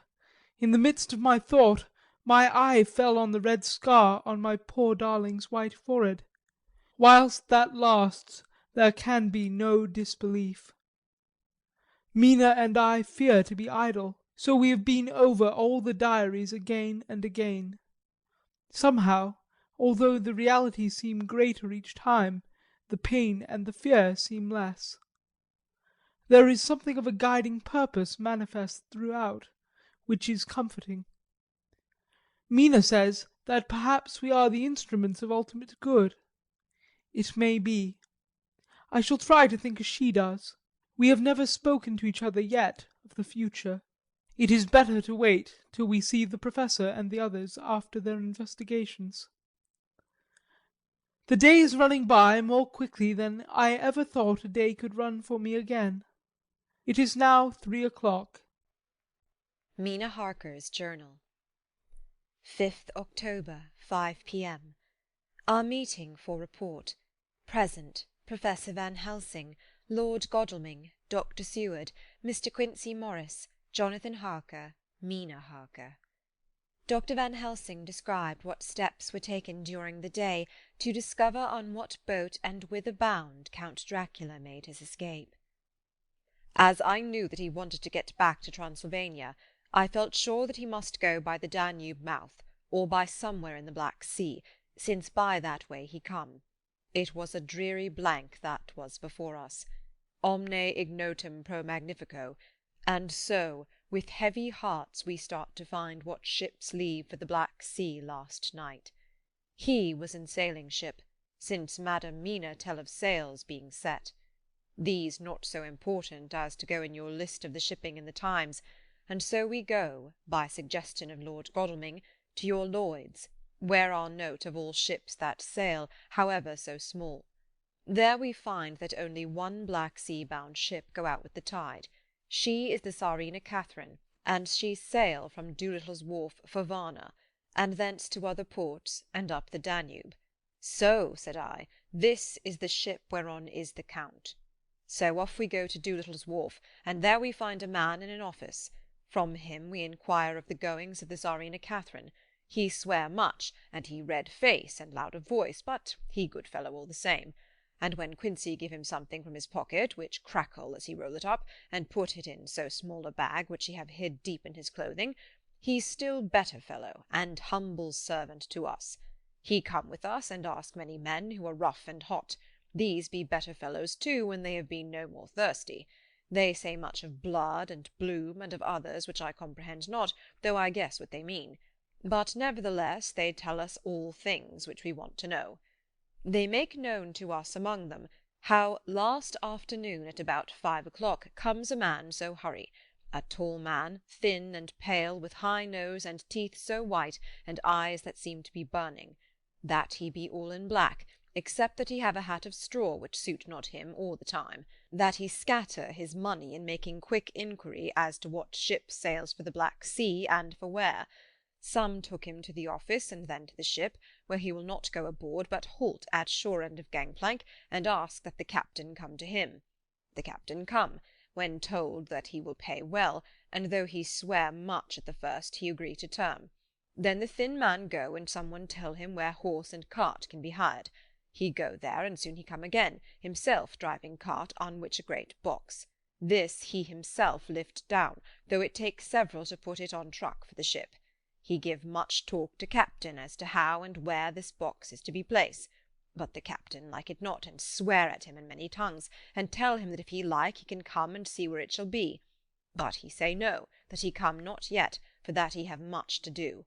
Whereupon the captain tell him that he had better be quick, with blood, for that his ship will leave the place, of blood, before the turn of the tide, with blood. Then the thin man smile, and say that of course he must go when he think fit, but he will be surprised if he go quite soon. The captain swear again, polyglot, and the thin man make him bow and thank him, and say that he will so far intrude in his kindness as to come aboard before the sailing. Finally the captain, more red than ever, and in more tongues, tell him that he doesn't want no Frenchmen with bloom upon them, and also with blood, in his ship, with blood on her also. And so, after asking where he might purchase ship forms, he departed. No one knew where he went, or bloomin' well cared, as they said, for they had something else to think of, well, with blood again, for it soon became apparent to all that the Tsarina Catherine would not sail as was expected. A thin mist began to creep up from the river, and it grew and grew, till soon a dense fog enveloped the ship and all around her. The captain swore polyglot, very polyglot, polyglot with bloom and blood, but he could do nothing. The water rose and rose, and he began to fear that he would lose the tide altogether. He was in no friendly mood when just at full tide the thin man came up the gangplank again and asked to see where his box had been stowed. Then the captain replied that he wished that he and his box, old and with much bloom and blood, were in hell. But the thin man did not be offend, and went down with the mate and saw where it was placed, and came up and stood a while on deck in fog. He must have come off by himself, for none notice him. Indeed, they thought not of him, for soon the fog began to melt away, and all was clear again. My friends of the thirst and the language that was of bloom and blood laughed, as they told how the captain's swears exceeded even his usual polyglot, and was more than ever full of picturesque, when on questioning other mariners who were on movement up and down the river that hour, he found that few of them had seen any of fog at all, except where it lay round the wharf. However, the ship went out on the ebb tide, and was doubtless by morning far down the river mouth. She was then, when they told us, well out to sea. And so, my dear Madam Mina, it is that we have to rest for a time, for our enemy is on the sea, with the fog at his command, on his way to the Danube mouth. To sail a ship takes time, go she never so quick, and when we start to go on land more quick, and we will meet him there. Our best hope is to come on him when in the box between sunrise and sunset, for then he can make no struggle, and we may deal with him as we should. There are days for us in which we can make ready our plan. We know all about where he go, for we have seen the owner of the ship, who have shown us invoices and all papers that can be. The box we seek is to be landed in Varna, and to be given to an agent, one Ristix, who will there present his credentials. And so our merchant friend will have done his part. When he asks if there be any wrong, for that so, he can telegraph and have inquiry made at Varna. We say no, for what is to be done is not for police or of the customs. It must be done by us alone, and in our own way. When Dr. Van Helsing had done speaking, I asked him if he was certain that the Count had remained on board the ship. He replied, "We have the best proof of that, your own evidence, when in the hypnotic trance this morning." I asked him again if it were really necessary that they should pursue the Count, for oh, I dread Jonathan leaving me, and I know that he would surely go if the others went. He answered in growing passion, at first quietly. As he went on, however, he grew more angry and forceful, till in the end we could not but see wherein was at least some of that personal dominance which made him so long a master amongst men. "Yes, it is necessary, necessary, for your sake in the first, and then for the sake of humanity. This monster has done much harm already, in the narrow scope where he find himself, and in the short time when as yet he was only as a body groping his so small measure in darkness and not knowing. All this have I told these others. You, my dear Madam Mina, will learn it in the phonograph of my friend John, or in that of your husband. I have told them how the measure of leaving his own barren land, barren of peoples, and coming to a new land, where life of man teems till they are like the multitudes of standing corn, was the work of centuries. Were another of the undead, like him, to try to do what he has done, perhaps not all the centuries of the world that have been, or that will be, could aid him. With this one, all the forces of nature that are occult and deep and strong must have worked together in some wondrous way. The very place where he have been alive, undead, for all these centuries, is full of strangeness of the geologic and chemical world. There are deep caverns and fissures that reach none know whither. There have been volcanoes, some of whose openings still send out waters of strange properties, and gases that kill or make to vivify. Doubtless there is something magnetic or electric in some of these combinations of occult forces which work for physical life in strange way, and in himself were from the first some great qualities. In a hard and warlike time he was celebrate that he have more iron nerve, more subtle brain, more braver heart than any man. In him some vital principle have in strange way found their utmost, and as his body keeps strong and grow and thrive, so his brain grow too. All this without that diabolic aid which is surely to him, for it have to yield to the powers that come from and are symbolic of good. And now this is what he is to us. He have infect you. Oh, forgive me, my dear, that I must say such, but it is for good of you that I speak. He infect you in such wise that even if he do no more, you have only to live in your own old sweet way, and so in time death, which is of man's common lot and with God's sanction, shall make you like to him. This must not be. We have sworn together that it must not. Thus are we ministers of God's own wish, that the world and men for whom his Son died will not be given over to monsters, whose very existence would defame him. He have allowed us to redeem one soul already, and we go out as the old knights of the cross to redeem more. Like them we shall travel towards the sunrise, and like them, if we fall in good cause." He paused, and I said, "But will not the Count take his rebuff wisely? Since he has been driven from England, will he not avoid it, as a tiger does the village from which he has been hunted?" "Aha!" he said. "Your simile of the tiger good, for me, and I shall adopt him. Your man-eater, as they of India call the tiger who has once tasted blood of the human, care no more for the other prey, but prowl unceasing till he get him.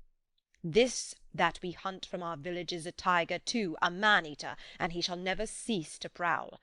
Nay, in himself he is not one to retire and stay afar. In his life, his living life, he go over the Turkey frontier and attack his enemy on his own ground. He be beaten back, but did he stay? No, he come again, and again, and again. Look at his persistence and endurance. With the child brain that was to him, he have long since conceived the idea of coming to a great city. What does he do? He find out all the place of the world, most of promise for him. Then he deliberately set himself down to prepare for the task. He find in patience just how is his strength, and what are his powers. He study new tongues. He learn new social life, new environment of old ways, the politics, the law, the finance, the science, the habit of a new land and a new people who have come to be since he was. His glimpse that he have had whet his appetite only, and enkeen his desire. Nay, it help him to grow as to his brain. For it all proved to him how right he was at the first in his surmises. He have done this alone, all alone, from a ruined tomb in a forgotten land. What more may he not do when the greater world of thought is open to him? He that can smile at death, as we know him, who can flourish in the midst of diseases that kill off whole peoples? Oh, if such a one was to come from God and not the devil, what a force for good might not he be in this old world of ours! But we are pledged to set the world free. Our toil must be in silence, and our efforts all in secret. For in this enlightened age, when men believe not even what they see, the doubting of wise men would be his greatest strength. It would be at once his sheath and his armour, and his weapons to destroy us, his enemies, who are willing to peril even our own souls for the safety of one we love, for the good of mankind, and for the honour and glory of God. After a general discussion, it was determined that for tonight nothing be definitely settled, that we should all sleep on the facts, and try to think out the proper conclusions. Tomorrow at breakfast we are to meet again, and after making our conclusions known to one another, we shall decide on some definite course of action. I feel a wonderful peace and rest tonight.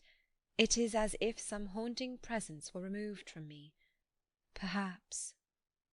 My surmise was not finished, could not be, for I caught sight in the mirror of the red mark upon my forehead, and I knew that I was still unclean. Dr. Seward's Diary. 5 October. We all arose early, and I think that sleep did much for each and all of us. When we met at early breakfast, there was more general cheerfulness than any of us had ever expected to experience again. It is really wonderful how much resilience there is in human nature. Let any obstructing cause, no matter what, be removed in any way, even by death, and we fly back to first principles of hope and enjoyment. More than once, as we sat around the table, my eyes opened in wonder whether the whole of the past days had not been a dream. It was only when I caught sight of the red blotch on Mrs. Harker's forehead that I was brought back to reality. Even now, when I am gravely revolving the matter, it is almost impossible to realize that the cause of all our trouble is still existent. Even Mrs. Harker seems to lose sight of her trouble for whole spells.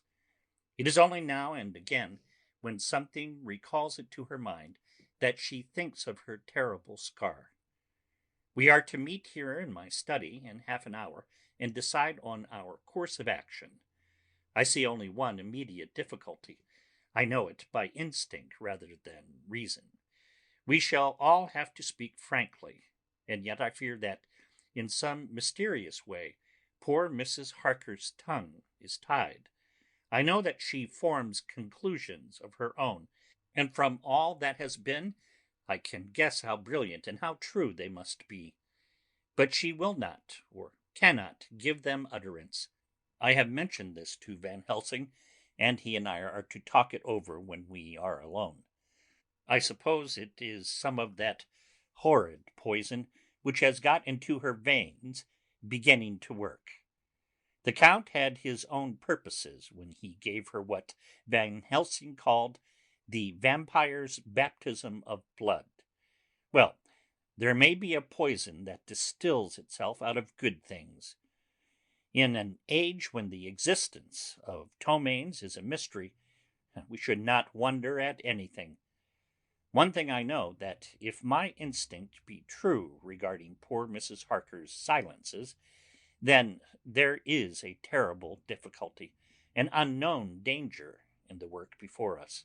The same power that compels her silence may compel her speech. I dare not think further, for so I should in my thoughts dishonor a noble woman.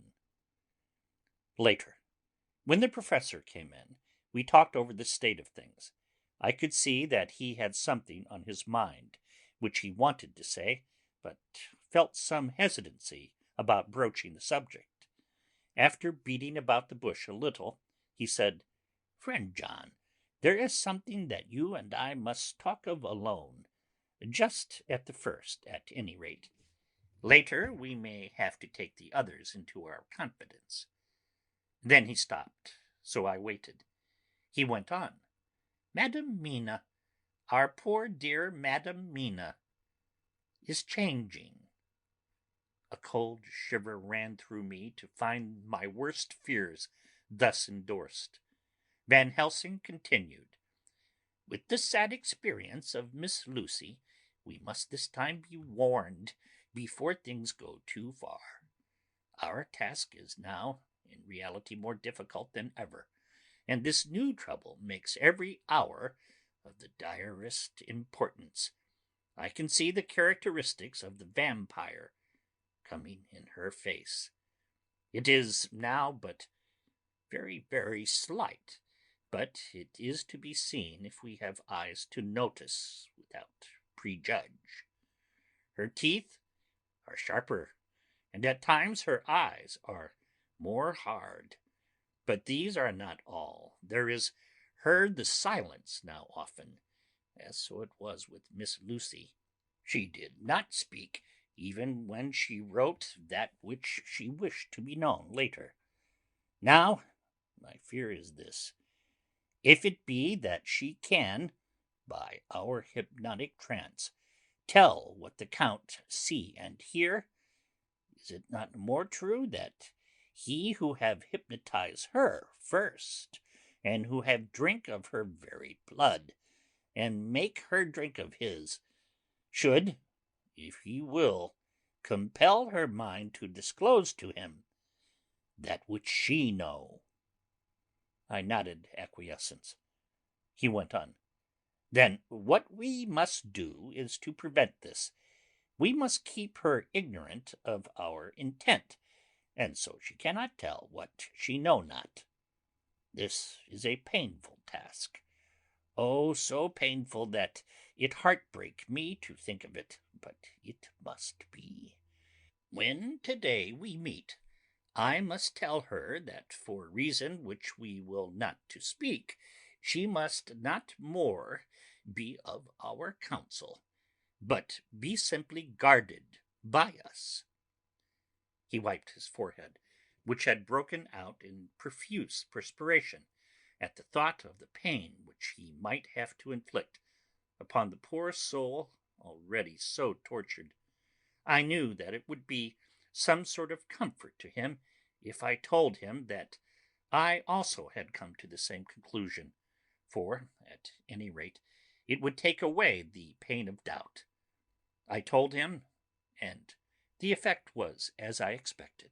It is now close to the time of our general gathering. Van Helsing has gone away to prepare for the meeting and his painful part of it. I really believe his purpose is to be able to pray alone. Later, at the very outset of our meeting, a great personal relief was experienced by both Van Helsing and myself. Mrs. Harker had sent a message by her husband to say that she would not join us at present, as she thought it better that we should be free to discuss our movements without her presence to embarrass us. The professor and I looked at each other for an instant, and somehow we both seemed relieved. For my part, I thought that if Mrs. Harker realized the danger herself, it was much pain as well as much danger averted. Under the circumstances, we agreed, by a questioning look and answer, with finger on lip, to preserve in silence our suspicions, until we should have been able to confer alone again. We went at once into our plan of campaign. Van Helsing roughly put the facts before us. The Tsarina Catherine left the Thames yesterday morning. It will take her, at the quickest speed she has ever made, at least 3 weeks to reach Varna. But we can travel overland to the same place in 3 days. Now, if we allow for 2 days less for the ship's voyage, owing to such weather influences as we know that the Count may bring to bear, and if we allow a whole day and night for any delays which may occur to us, then we have a margin of nearly 2 weeks. Thus, in order to be quite safe, we must leave here on 17th at latest. Then we shall, at any rate, be in Varna a day before the ship arrives, and able to make such preparations as may be necessary. Of course, we shall all go armed against evil things, spiritual as well as physical. Here Quincey Morris added, I understand that the Count comes from a wolf country, and it may be that he shall get there before us. I propose that we add Winchesters to our armament. I have a kind of belief in a Winchester when there is any trouble of that sort around. Do you remember, Art, when we had the pack after us at Tobolsk? What wouldn't we have given then for a repeater apiece? Good, said Van Helsing. Winchesters it shall be. Quincey's head is level at times, but most so when there is to hunt. Metaphor be more dishonour to science than wolves be of danger to man. In the meantime, we can do nothing here, and as I think that Varna is not familiar to any of us, why not go there more soon? It is as long to wait here as there. Tonight and tomorrow we can get ready, and then, if all be well, we 4 can set out on our journey. We 4? Said Harker interrogatively, looking from one to another of us. Of course, answered the professor quickly, you must remain to take care of your so sweet wife. Harker was silent for a while, and then said in a hollow voice, Let us talk of that part of it in the morning. I want to consult with Mina. I thought that now was the time for Van Helsing to warn him not to disclose our plan to her, but he took no notice. I looked at him significantly and coughed. For answer, he put his finger to his lips and turned away. Jonathan Harker's Journal. 5 October, afternoon. For some time after our meeting this morning I could not think. The new phases of things leave my mind in a state of wonder which allows no room for active thought. Mina's determination not to take any part in the discussion set me thinking, and as I could not argue the matter with her, I could only guess. I am as far as ever from a solution now. The way the others received it, too, puzzled me. The last time we talked of the subject, we agreed that there was to be no more concealment of anything amongst us. Mina is sleeping now, calmly and sweetly like a little child. Her lips are curved, and her face beams with happiness. Thank God, there are such moments still for her. Later. How strange it all is! I sat watching Mina's happy sleep, and I came as near to being happy myself as I suppose I shall ever be. As the evening drew on, and the earth took its shadows from the sun sinking lower, the silence of the room grew more and more solemn to me. All at once Mina opened her eyes, and looking at me tenderly said, "Jonathan, I want you to promise me something, on your word of honour, a promise made to me, but made holily, in God's hearing, and not to be broken though I should go down on my knees and implore you with bitter tears.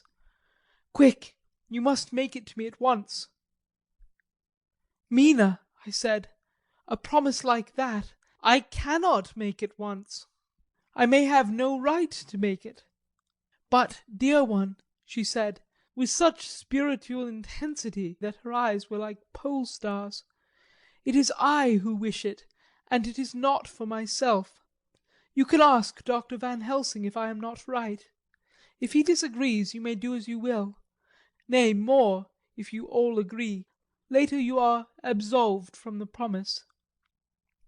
I promise, I said, and for a moment she looked supremely happy, though to me all happiness for her was denied by the red scar on her forehead. She said, "Promise me that you will not tell me anything of the plans formed for the campaign against the Count, not by word or inference or implication, not at any time whilst this remains to me." And she solemnly pointed to the scar. I saw that she was in earnest, and said solemnly, "I promise." And as I said it, I felt that, from that instant, a door had been shut between us. Later, midnight. Mina has been bright and cheerful all the evening, so much so that all the rest seemed to take courage, as if infected somewhat with her gaiety. As a result, even I myself felt as if the pall of gloom which weighs us down were somewhat lifted. We all retired early. Mina is now sleeping like a little child. It is a wonderful thing that her faculty of sleep remains to her in the midst of her terrible trouble. Thank God for it, for then, at least, she can forget her care. Perhaps her example may affect me as her gaiety did tonight. I shall try it. Oh, for a dreamless sleep. 6 October, morning. Another surprise. Mina woke me early, about the same time as yesterday, and asked me to bring Dr. Van Helsing. I thought that it was another occasion for hypnotism, and without question went for the Professor. He had evidently expected some such call, for I found him dressed in his room. His door was ajar, so that he could hear the opening of the door of our room. He came at once. As he passed into the room, he asked Mina if the others might come too. "No," she said quite simply, "it will not be necessary. You can tell them just as well. I must go with you on your journey." Dr. Van Helsing was as startled as I was. After a moment's pause he asked, "But why?" "You must take me with you. I am safer with you, and you shall be safer too." "But why, dear Madam Mina? You know that your safety is our solemnest duty. We go into danger to which you are, or may be, more liable than any of us from circumstances, things that have been." He paused, embarrassed. As she replied, she raised her finger and pointed to her forehead. "I know. This is why I must go. I can tell you now, whilst the sun is coming up, I may not be able again. I know that when the Count wills me, I must go. I know that if he tells me to come, in secret, I must, by a wile. By any device to hoodwink, even Jonathan." God saw the look that she turned on me as she spoke, and if there be indeed a recording angel, that look is noted to her everlasting honour. I could only clasp her hand. I could not speak. My emotion was too great for even the relief of tears. She went on. "You men are brave and strong. You are strong in your numbers, for you can defy that which would break down the human endurance of one who had to guard alone. Besides, I may be of service, since you can hypnotize me and so learn that which even I myself do not know." Dr. Van Helsing said gravely, "Madam Mina, you are, as always, most wise. You shall with us come, and together we shall do that which we go forth to achieve." When he had spoken, Mina's long spell of silence made me look at her. She had fallen back on her pillow, asleep. She did not even wake when I had pulled up the blind and let in the sunlight which flooded the room. Van Helsing motioned me to come with him quietly. We went to his room, and within a minute Lord Godalming, Dr. Seward, and Mr. Morris were with us also. He told them what Mina had said, and went on. In the morning we shall leave for Varna. We have now to deal with a new factor, Madam Mina. Oh, but her soul is true. It is to her an agony to tell us so much as she has done. But it is most right, and we are warned in time. There must be no chance lost, and in Varna we must be ready to act the instant when that ship arrives. "What shall we do exactly?" asked Mr. Morris laconically. The Professor paused before replying. "We shall at the first board that ship. Then, when we have identified the box, we shall place a branch of the wild rose on it. This we shall fasten, for when it is there none can emerge, so that at least says the superstition. And to the superstition we must trust at the first. It was man's faith in the early, and it have its root in faith still. Then, when we get the opportunity that we seek, when none are near to see it, we shall open the box, and all will be well." "I shall not wait for any opportunity," said Morris. "When I see the box I shall open it and destroy the monster, though there were 1,000 men looking on, and if I am to be wiped out for it the next moment." I grasped his hand instinctively, and found it as firm as a piece of steel. I think he understood my look. I hope he did. "Good boy," said Dr. Van Helsing. "Brave boy. Quincey is all man. God bless him for it. My child, believe me, none of us shall lag behind, or pause from any fear. I do but say what we may do, what we must do, but indeed we cannot say what we may do. There are so many things which may happen, and their ways and their ends are so various, that until the moment we may not say. We shall be armed in all ways, and when the time for the end has come, our effort shall not be lack. Now let us to-day put all our affairs in order. Let all things which touch on others dear to us, and who on us depend, be complete. For none of us can tell what, or when, or how the end may be. As for me, my own affairs are regulate, and as I have nothing else to do, I shall go make arrangements for the travel. I shall have all tickets and so forth for our journey."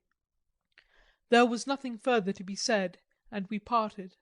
I shall now settle up all my affairs of earth, and be ready for whatever may come. Later. It is done. My will is made, and all complete. Mina, if she survive, is my sole heir. If it should not be so, then the others who have been so good to us shall have remainder. It is now drawing towards the sunset. Mina's uneasiness calls my attention to it.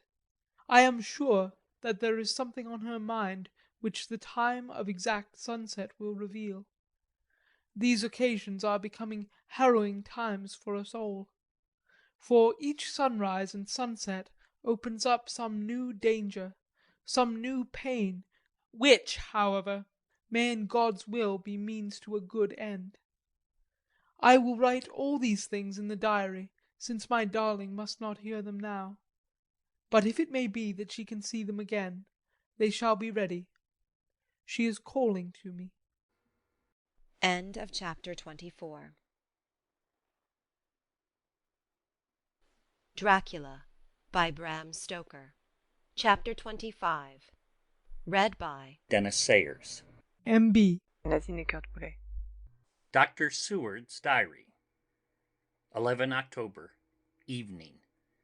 Jonathan Harker has asked me to note this, as he says he is hardly equal to the task, and he wants an exact record kept. I think that none of us were surprised when we were asked to see Mrs. Harker a little before the time of sunset. We have of late come to understand that sunrise and sunset are to her times of peculiar freedom, when her own self can be manifest without any controlling force subduing or restraining her, or inciting her to action. This mood or condition begins some half hour or more before actual sunrise or sunset, and lasts till either the sun is high, or whilst the clouds are still aglow with the rays streaming above the horizon. At first there is a sort of negative condition, as if some tie were loosened, and then the absolute freedom quickly follows.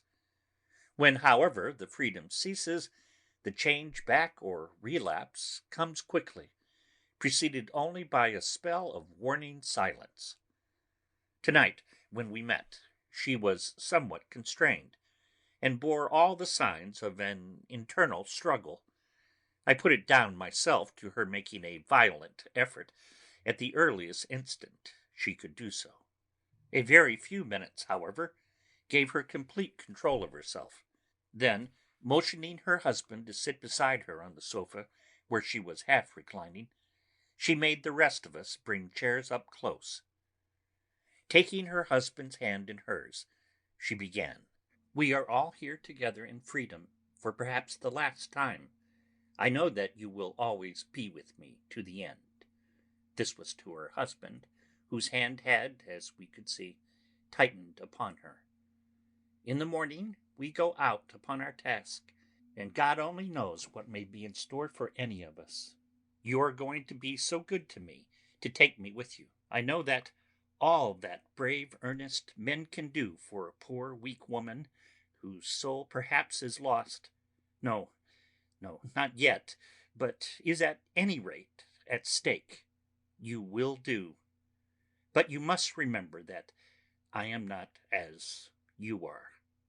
There is a poison in my blood, in my soul, which may destroy me, which must destroy me, unless some relief comes to us. Oh, my friends, you know as well as I do that my soul is at stake. And though I know there is one way out for me, you must not, and I must not take it." She looked appealingly to us all in turn, beginning and ending with her husband. "What is that way?" asked Van Helsing in a hoarse voice. "What is that way which we must not, may not take?" "That I may die now, either by my own hand or that of another, before the greater evil is entirely wrought.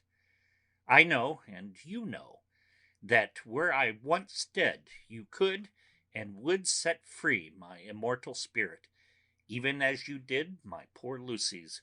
Were death, or the fear of death, the only thing that stood in the way, I would not shrink to die here now, amidst the friends who love me. But death is not all. I cannot believe that to die in such a case, when there is hope before us, and a bitter task to be done, is God's will.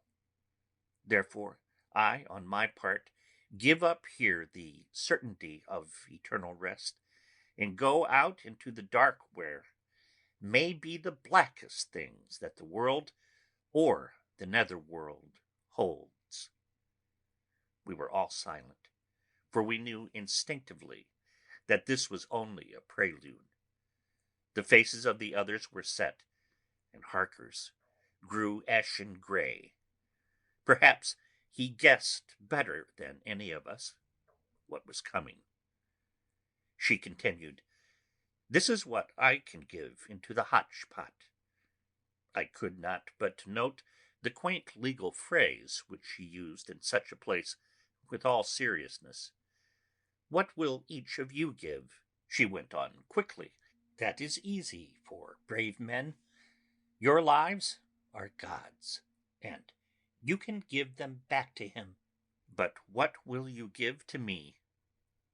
She looked again questioningly, but this time avoided her husband's face. Quincey seemed to understand. He nodded, and her face lit up. "Then I shall tell you plainly what I want, for there must be no doubtful matter in this connection between us now. You must promise me, one and all, even you, my beloved husband, that should the time come, you will kill me. What is that time?" The voice was Quincy's, but it was low and strained. "When you shall be convinced that I am so changed that it is better that I die that I may live. When I am thus dead in the flesh, then you will, without a moment's delay, drive a stake through me and cut off my head, or do whatever else may be wanting to give me rest." Quincy was the first to rise after the pause. He knelt down before her, and taking her hand in his, said solemnly, "I'm only a rough fellow, who hasn't perhaps lived as a man should to win such a distinction, but I swear to you by all that I hold sacred and dear that, should the time ever come, I shall not flinch from the duty that you have set us. And I promise you, too, that I shall make all certain, for if I am only doubtful, I shall take it that the time has come. My true friend," was all she could say amid her fast-falling tears, as, bending over, she kissed his hand. "I swear the same, my dear Madam Mina," said Van Helsing. "And I," said Lord Godalming, each of them in turn kneeling to her to take the oath. I followed myself. Then her husband turned to her, wan-eyed and with a greenish pallor which subdued the snowy whiteness of his hair, and asked, "And I must too make such a promise, O my wife?" "You too, my dearest," she said with infinite yearning of pity in her eyes and voice. "You must not shrink. You are nearest and dearest in all the world to me. Our souls are knit into one, for all life and all time. Think, dear, that there have been times when brave men have killed their wives and their womenkind to keep them from falling into the hands of the enemy. Their hands did not falter any more, because those that they loved implored them to slay them. It is men's duty towards those whom they love in such times of sore trial. And oh, my dear, if it is to be that I must meet death at any hand, let it be at the hand of him that loves me best. Dr. Van Helsing, I have not forgotten your mercy in poor Lucy's case to him who loved." She stopped with a flying blush, and changed her phrase, "to him who had best right to give her peace. If that time shall come again, I look to you to make it a happy memory of my husband's life, that it was his loving hand which set me free from the awful thrall upon me." "Again, I swear," came the professor's resonant voice.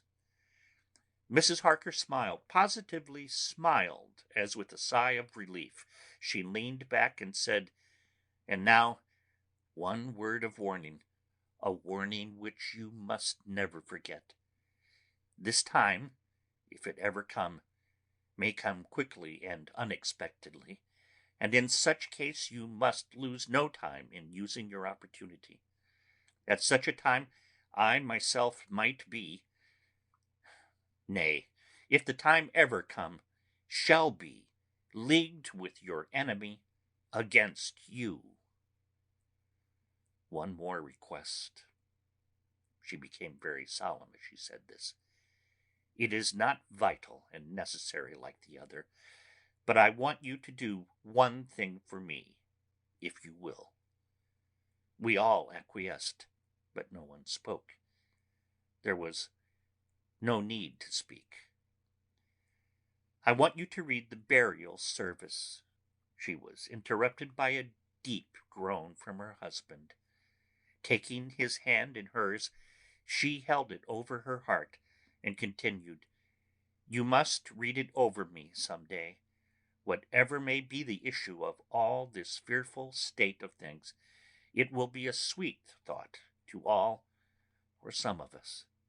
You, my dearest, will, I hope, read it, for then it will be your voice in my memory forever, come what may."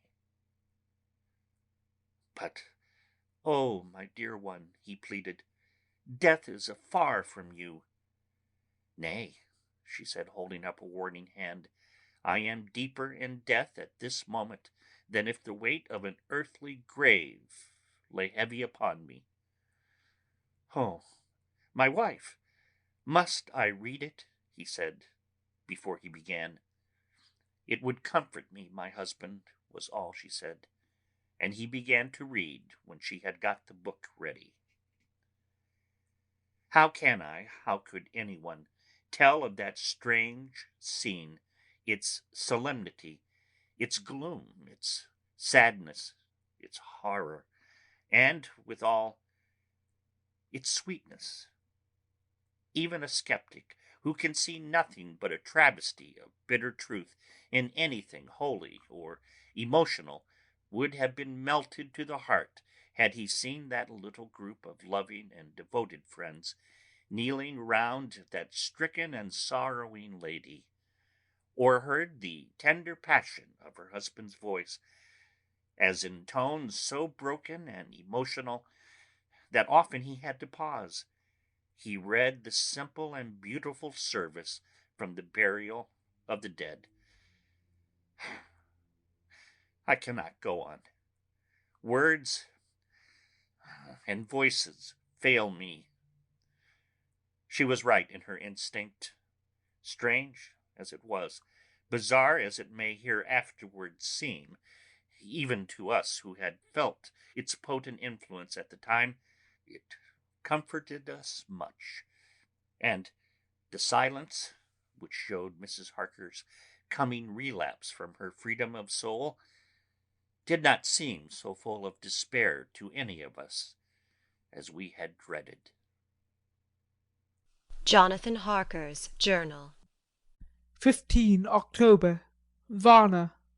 We left Charing Cross on the morning of the 12th, got to Paris the same night, and took the places secured for us in the Orient Express.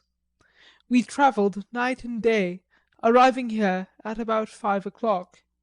Lord Godalming went to the consulate to see if any telegram had arrived for him, whilst the rest of us came on to this hotel, the Odessus.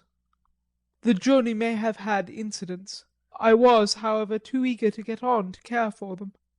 Until the Tsarina Catherine comes into port there will be no interest for me in anything in the wide world. Thank God, Mina is well, and looks to be getting stronger. Her colour is coming back. She sleeps a great deal. Throughout the journey she slept nearly all the time. Before sunrise and sunset, however, she is very wakeful and alert, and it has become a habit for Van Helsing to hypnotise her at such times. At first some effort was needed, and he had to make many passes, but now she seems to yield at once, as if by habit, and scarcely any action is needed. He seems to have power, at these particular moments, to simply will, and her thoughts obey him. He always asks her what she can see and hear. She answers to the first, "Nothing, all is dark," and to the second, "I can hear the waves lapping against the ship, and the water rushing by. Canvas and cordage strain, and masts and yards creak. The wind is high.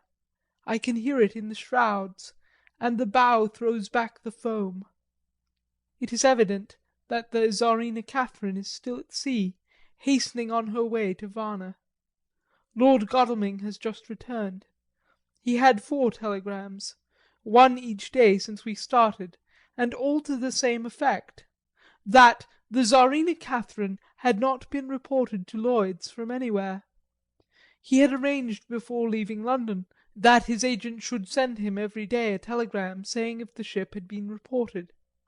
He was to have a message even if she were not reported, so that he might be sure that there was a watch being kept at the other end of the wire. We had dinner and went to bed early. Tomorrow we are to see the Vice Consul and to arrange, if we can, about getting on board the ship as soon as she arrives. Van Helsing says that our chance will be to get on the boat between sunrise and sunset. The Count, even if he takes the form of a bat, cannot cross the running water of his own volition, and so cannot leave the ship. As he dare not change to man's form without suspicion, which he evidently wishes to avoid, he must remain in the box. If, then, we can come on board after sunrise, he is at our mercy, for we can open the box and make sure of him, as we did of poor Lucy, before he wakes. What mercy he shall get from us all will not count for much. We think that we shall not have much trouble with officials or the seamen. Thank God! This is the country where bribery can do anything, and we are well supplied with money. We have only to make sure that the ship cannot come into port between sunset and sunrise without our being warned, and we shall be safe. Judge Moneybag will settle this case, I think. 16 October. Mina's report still the same. Lapping waves and rushing water, darkness and favouring winds. We are evidently in good time, and when we hear of the Tsarina Catherine we shall be ready. As she must pass the Dardanelles, we are sure to have some report. 17 October. Everything is pretty well fixed now, I think, to welcome the Count on his return from his tour. Godalming told the shippers that he fancied that the box sent aboard might contain something stolen from a friend of his, and got a half consent that he might open it at his own risk. The owner gave him a paper telling the captain to give him every facility in doing whatever he chose on board the ship, and also a similar authorization to his agent at Varna. We have seen the agent, who was much impressed with Godalming's kindly manner to him, and we are all satisfied that whatever he can do to aid our wishes will be done. We have already arranged what to do in case we get the box open. If the Count is there, Van Helsing and Seward will cut off his head at once, and drive a stake through his heart. Morris and Godalming and I shall prevent interference, even if we have to use the arms which we shall have ready. The Professor says that if we can so treat the Count's body, it will soon after fall into dust. In such case there would be no evidence against us, in case any suspicion of murder were aroused. But even if it were not, we should stand or fall by our act, and perhaps some day this very script may be evidence to come between some of us and a rope. For myself, I should take the chance only too thankfully if it were to come. We mean to leave no stone unturned to carry out our intent. We have arranged with certain officials that the instant the Tsarina Catherine is seen, we are to be informed by a special messenger. 24 October. A whole week of waiting. Daily telegrams to Godalming, but only the same story. Not yet reported. Mina's morning and evening hypnotic answer is unvaried. Lapping waves, rushing water, and creaking masts. Telegram, October 24th, Rufus Smith, Lloyd's, London, to Lord Godalming, care of H.B.A. Vice-Consul, Varna. Tsarina Catherine reported this morning from Dardanelles. Dr. Seward's Diary, 25 October. How I miss my phonograph. To write a diary with a pen is irksome to me, but Van Helsing says I must. We were all wild with excitement yesterday when Godalming got his telegram from Lloyd's. I know now how men feel in battle When the call to action is heard, Mrs. Harker alone of our party did not show any signs of emotion. After all, it is not strange that she did not, for we took special care not to let her know anything about it, and we all tried not to show any excitement when we were in her presence. In old days she would, I am sure, have noticed, no matter how we might have tried to conceal it. But in this way she is greatly changed during the past 3 weeks. The lethargy grows upon her, and though she seems strong and well, and is getting back some of her color, Van Helsing and I are not satisfied. We talk of her often. We have not, however, said a word to the others. It would break poor Harker's heart, certainly his nerve, if he knew that we had even a suspicion on the subject. Van Helsing examines, he tells me, her teeth very carefully whilst she is in the hypnotic condition, for he says that so long as they do not begin to sharpen, there is no active danger of a change in her. If this change should come, it would be necessary to take steps. We both know what those steps would have to be, though we do not mention our thoughts to each other. We should neither of us shrink from the task, awful though it be to contemplate.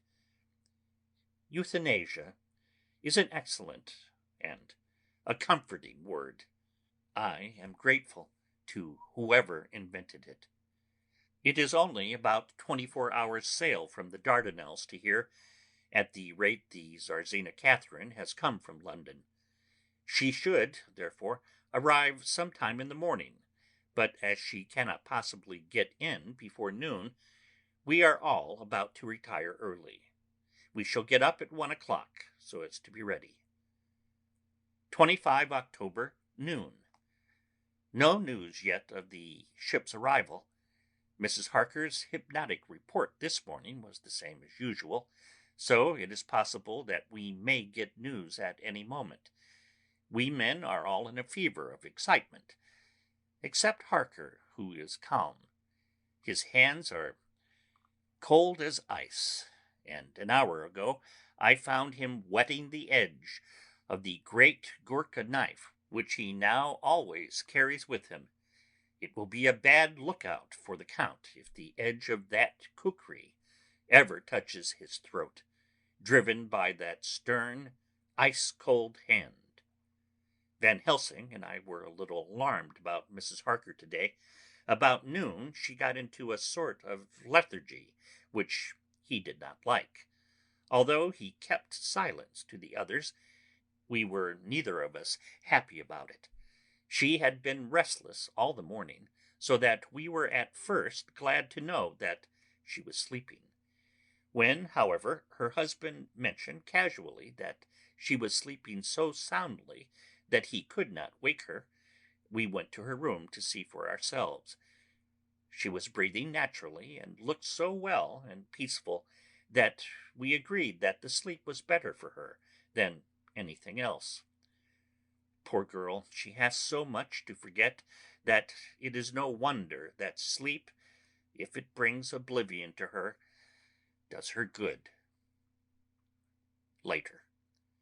Our opinion was justified, for when, after a refreshing sleep of some hours, she woke up, she seemed brighter and better than she had been for days. At sunset she made the usual hypnotic report. Wherever he may be in the Black Sea, the Count is hurrying to his destination. To his doom, I trust. 26 October. Another day and no tidings of the Czarina Catherine. She ought to be here by now. That she is still journeying somewhere is apparent, for Mrs. Harker's hypnotic report at sunrise was still the same. It is possible that the vessel may be lying by, at times, for fog. Some of the steamers which came in last evening reported patches of fog both to the north and south of the port. We must continue our watching, as the ship may now be signaled at any moment. 27 October noon. Most strange. No news yet of the ship we wait for. Mrs. Harker reported last night and this morning as usual.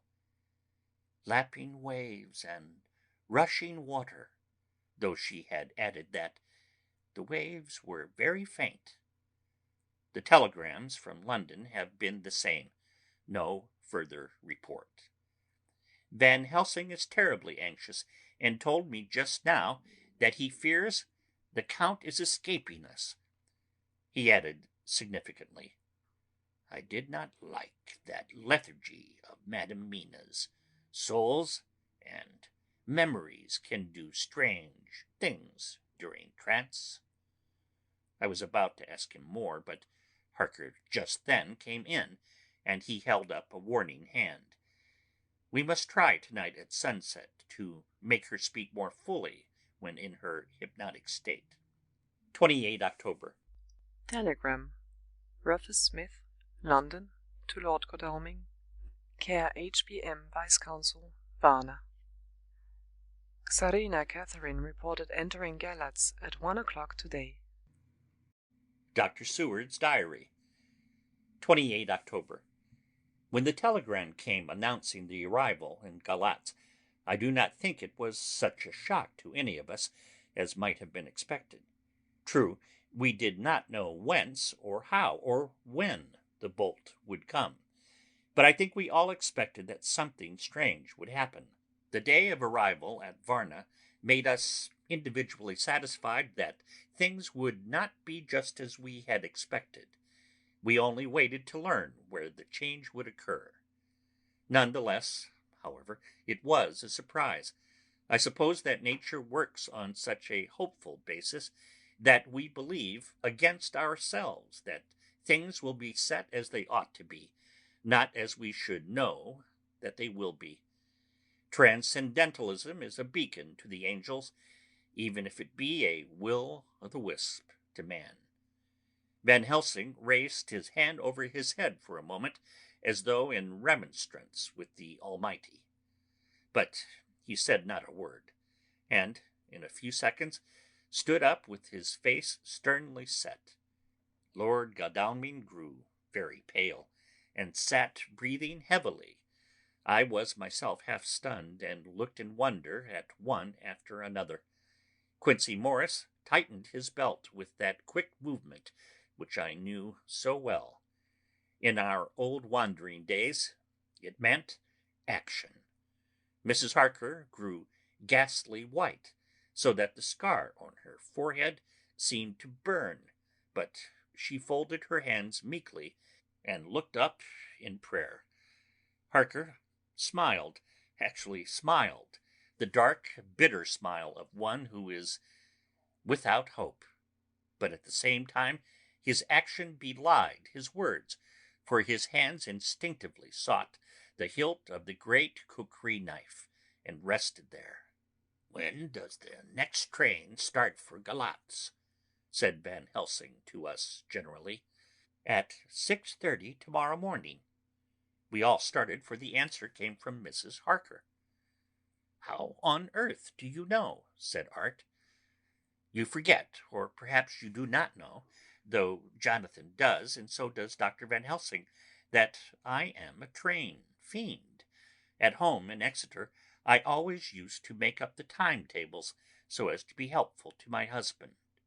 I found it so useful sometimes that I always make a study of the timetables now.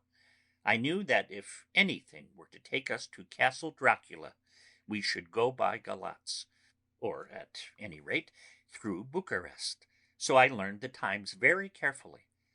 Unhappily, there are not many to learn, as the only train tomorrow leaves, as I say. Wonderful woman, murmured the professor. Can't we get a special? Asked Lord Godalming. Van Helsing shook his head. I fear not. This land is very different from yours or mine. Even if we did have a special, it would probably not arrive as soon as our regular train. Moreover, we have something to prepare. We must think. Now, let us organize. You, friend Arthur, go to the train and get the tickets and arrange that all be ready for us to go in the morning. Do you, friend Jonathan, go to the agent of the ship and get from him letters to the agent in Galatz, with authority to make a search of the ship, just as it was here. Quincy Morris, you see the vice-consul, and get his aid with his fellow in Galatz, and all he can do to make our way smooth, so that no times be lost when over the Danube. John will stay with Madam Mina and me, and we shall consult. For so, if time be long, you may be delayed, and it will not matter when the sun set, since I am here with Madam to make report. And I, said Mrs. Harker brightly, and more like her old self than she had been for many a long day, shall try to be of use in all ways, and I shall think and write for you as I used to. Something is shifting from me in some strange way, and I feel freer than I have been of late. The three younger men looked happier at the moment, as they seemed to realize the significance of her words, but Van Helsing and I, turning to each other, met each a grave and troubled glance. We said nothing at the time, however. When the three men had gone out to their tasks, Van Helsing asked Mrs. Harker to look up the copy of the diaries and find him the part of Harker's journal at the castle. She went away to get it. When the door was shut upon her, he said to me, "We mean the same. Speak out. Here is some change. It is a hope that makes me sick, for it may deceive us." "Quite so. Do you know why I asked her to get the manuscript?" "No," said I, "unless it was an opportunity of seeing me alone." "You are in part right, friend John, but only in part. I want to tell you something, and, oh, my friend, I'm taking a great, terrible risk, but I believe it is right. In the moment when Madam Mina said those words that arrest both our understanding, an inspiration came to me. In the trance of 3 days ago, the Count sent her to his spirit to read her mind, or more like he took her to see him in his earth box in the ship with water rushing, just as it go free at rise and set of sun. He learned then that we are here, for she had more to tell in her open life, with eyes to see, ears to hear, than he, shut as he is in his coffin box. Now he make his most effort to escape us. At present he want her not. He is sure with his so great knowledge that she will come at his call, but he cut her off, take her, as he can do, out of his brain power, that so she come not to him. Ah, there I have hope that our man's brains, that have been of man so long, and that have not lost the grace of God, will come higher than his child brain, that lie in his tomb for centuries, that grow not yet to our stature, and that do not work selfish, and therefore small. Here comes Madam Mina. Not a word to her of her trance. She knows it not, and it would overwhelm her and make despair just when we want all her hope, all her courage, when most we want all her great brain, that is trained like man's brain, but is of sweet woman, and have a special power which the Count give her, and which he may not take away altogether, though he think so. Hush, let me speak, and you shall learn. Oh, John, my friend, we are in awful straits. I fear, as I never feared before. We can only trust the good God. Silence, here she comes. I thought that the professor was going to break down and have hysterics, just as he had when Lucy died, but with a great effort he controlled himself, and was at perfect nervous poise when Mrs. Harker tripped into the room, bright and happy looking, and, in the doing of work, seemingly forgetful of her misery. As she came in, she handed a number of sheets of typewriting to Van Helsing. He looked over them gravely, his face brightening up as he read. Then, holding the pages between his finger and thumb, he said, "Friend John, do you, with so much experience already, and you too, dear Madam Mina, that are young, here is a lesson. Do not fear ever to think. A half-thought has been buzzing often in my brain, but I fear to let him lose his wings. Here now, with more knowledge, I go back to where that half-thought come from, and I find that he be no half-thought at all, that be a whole thought, though so young that he is not yet strong to use his little wings. Nay, like the ugly duck of my friend Hans Andersen, he be no duck thought at all, but a big swan thought, that sail nobly on big wings when the time come for him to try them. See, I read here what Jonathan have written.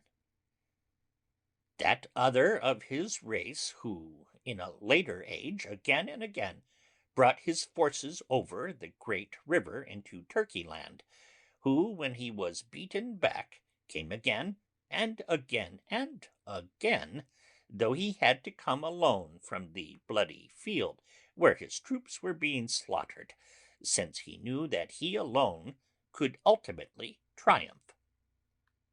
What does this tell us? Not much? No. The Count's child thought see nothing, therefore he speaks so free. Your man thought see nothing. My man thought see nothing till just now. No, but there comes another word from someone who speak without thought, because she too know not what it mean, what it might mean. Just as there are elements which rest, yet when in nature's course they move on their way, and they touch the poof, and there comes a flash of light, heaven wide, that blind and kill and destroy some. But they show up all the earth below for leagues and leagues. Is it not so? Well, I shall explain. To begin, have you ever studied the philosophy of crime? Yes and no. You, John, yes, for it is a study of insanity. You, no, Madam Mina, for crime touch you not but once. Still, your mind works true, and argues not a particulari ad universali. There is this peculiarity in criminals. It is so constant in all countries and at all times, that even police, who know not much from philosophy, come to know it empirically, that is to be empiric. The criminal always work at one crime. That is the true criminal, who seems predestinate to crime, and who will of none other. This criminal has not full man brain. He is clever and cunning and resourceful, but he be not of man's stature as to brain. He be of child brain in much. Now, this criminal of ours is predestinate to crime also. He too have child brain, and it is of the child to do what he have done. The little bird, the little fish, the little animal learn not by principle, but empirically. And when he learn to do, then there is to him the ground to start from to do more. Dos po sto, said Archimedes. Give me a fulcrum, and I shall move the world.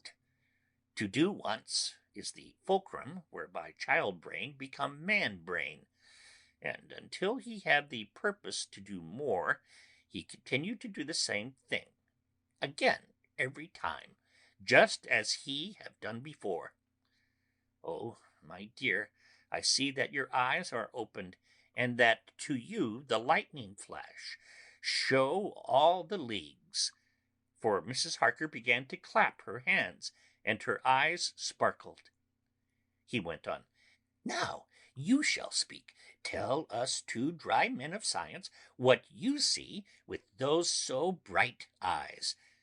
He took her hand and held it whilst he spoke. His finger and thumb closed on her pulse, as I thought instinctively and unconsciously, as she spoke. "The Count is a criminal, and of criminal type. Nordau and Lombroso would so classify him, and qua criminal he is of an imperfectly formed mind. Thus in a difficulty he has to seek resource in habit. His past is a clue, and the one page of it that we know, and that from his own lips, tells that once before, when in what Mr. Morris would call a tight place, he went back to his country from the land he had tried to invade, and thence, without losing purpose, prepared himself for a new effort. He came again better equipped for his work, and won. So he came to London to invade a new land. He was beaten, and when all hope of success was lost, and his existence in danger, he fled back over the sea to his home, just as formerly he had fled back over the Danube from Turkeyland." "Good, good, you oh so clever lady," said Van Helsing enthusiastically, as he stooped and kissed her hand. A moment later he said to me, as calmly as though he had been having a sick-room consultation, 72 only, and in all this excitement I have hope." Turning to her again, he said with keen expectation, "But go on, go on. There is more to tell, if you will. Be not afraid. John and I know. I do, in any case, and shall tell you if you are right. Speak without fear." "I will try to, but you will forgive me if I seem too egotistical." "Nay, fear not. You must be egotist, for it is of you that we think." "Then, as he is criminal, he is selfish, and as his intellect is small and his action is based on selfishness, he confines himself to one purpose. That purpose is remorseless. As he fled back over the Danube, leaving his forces to be cut to pieces, so now he is intent on being safe, careless of all. So his own selfishness frees my soul somewhat from the terrible power which he acquired over me on that dreadful night. I felt it. Oh, I felt it. Thank God for his great mercy. My soul is freer than it has been since that awful hour, and all that haunts me is a fear lest in some trance or dream he may have used my knowledge for his ends." The professor stood up. "He has so used your mind, and by it he has left us here in Varna, whilst the ship that carried him rushed through an enveloping fog up to Galatz, where, doubtless, he had made preparation for escaping from us. But his child mind only saw so far, and it may be that, as ever is in God's providence, the very thing that the evildoer most reckoned on for his selfish good turns out to be his chiefest harm. The hunter is taken in his own snare, as the great psalmist says. For now that he think he is free from every trace of us all, and that he has escaped us with so many hours to him, then his selfish child brain will whisper him to sleep. He think too that, as he cut himself off from knowing your mind there can be no knowledge of him to you. There is where he fail. That terrible baptism of blood which he give you makes you free to go to him in spirit, as you have as yet done in your times of freedom, when the sun rise and set. At such times you go by my volition, and not by his. And this power to good of you and others you have won from your suffering at his hands.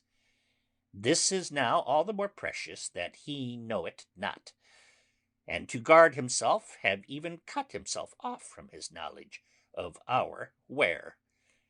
We, however, are not selfish, and we believe that God is with us through all this blackness and these many dark hours. We shall follow him, and we shall not flinch, even if we peril ourselves that we become like him. Friend John, this has been a great hour, and it have done much to advance us on our way. You must be scribe and write him all down, so that when the others return from their work, you can give it to them. Then they shall know as we do. And so I have written it whilst we await their return, and Mrs. Harker has written with the typewriter all since she brought the manuscript to us. End of Chapter 25.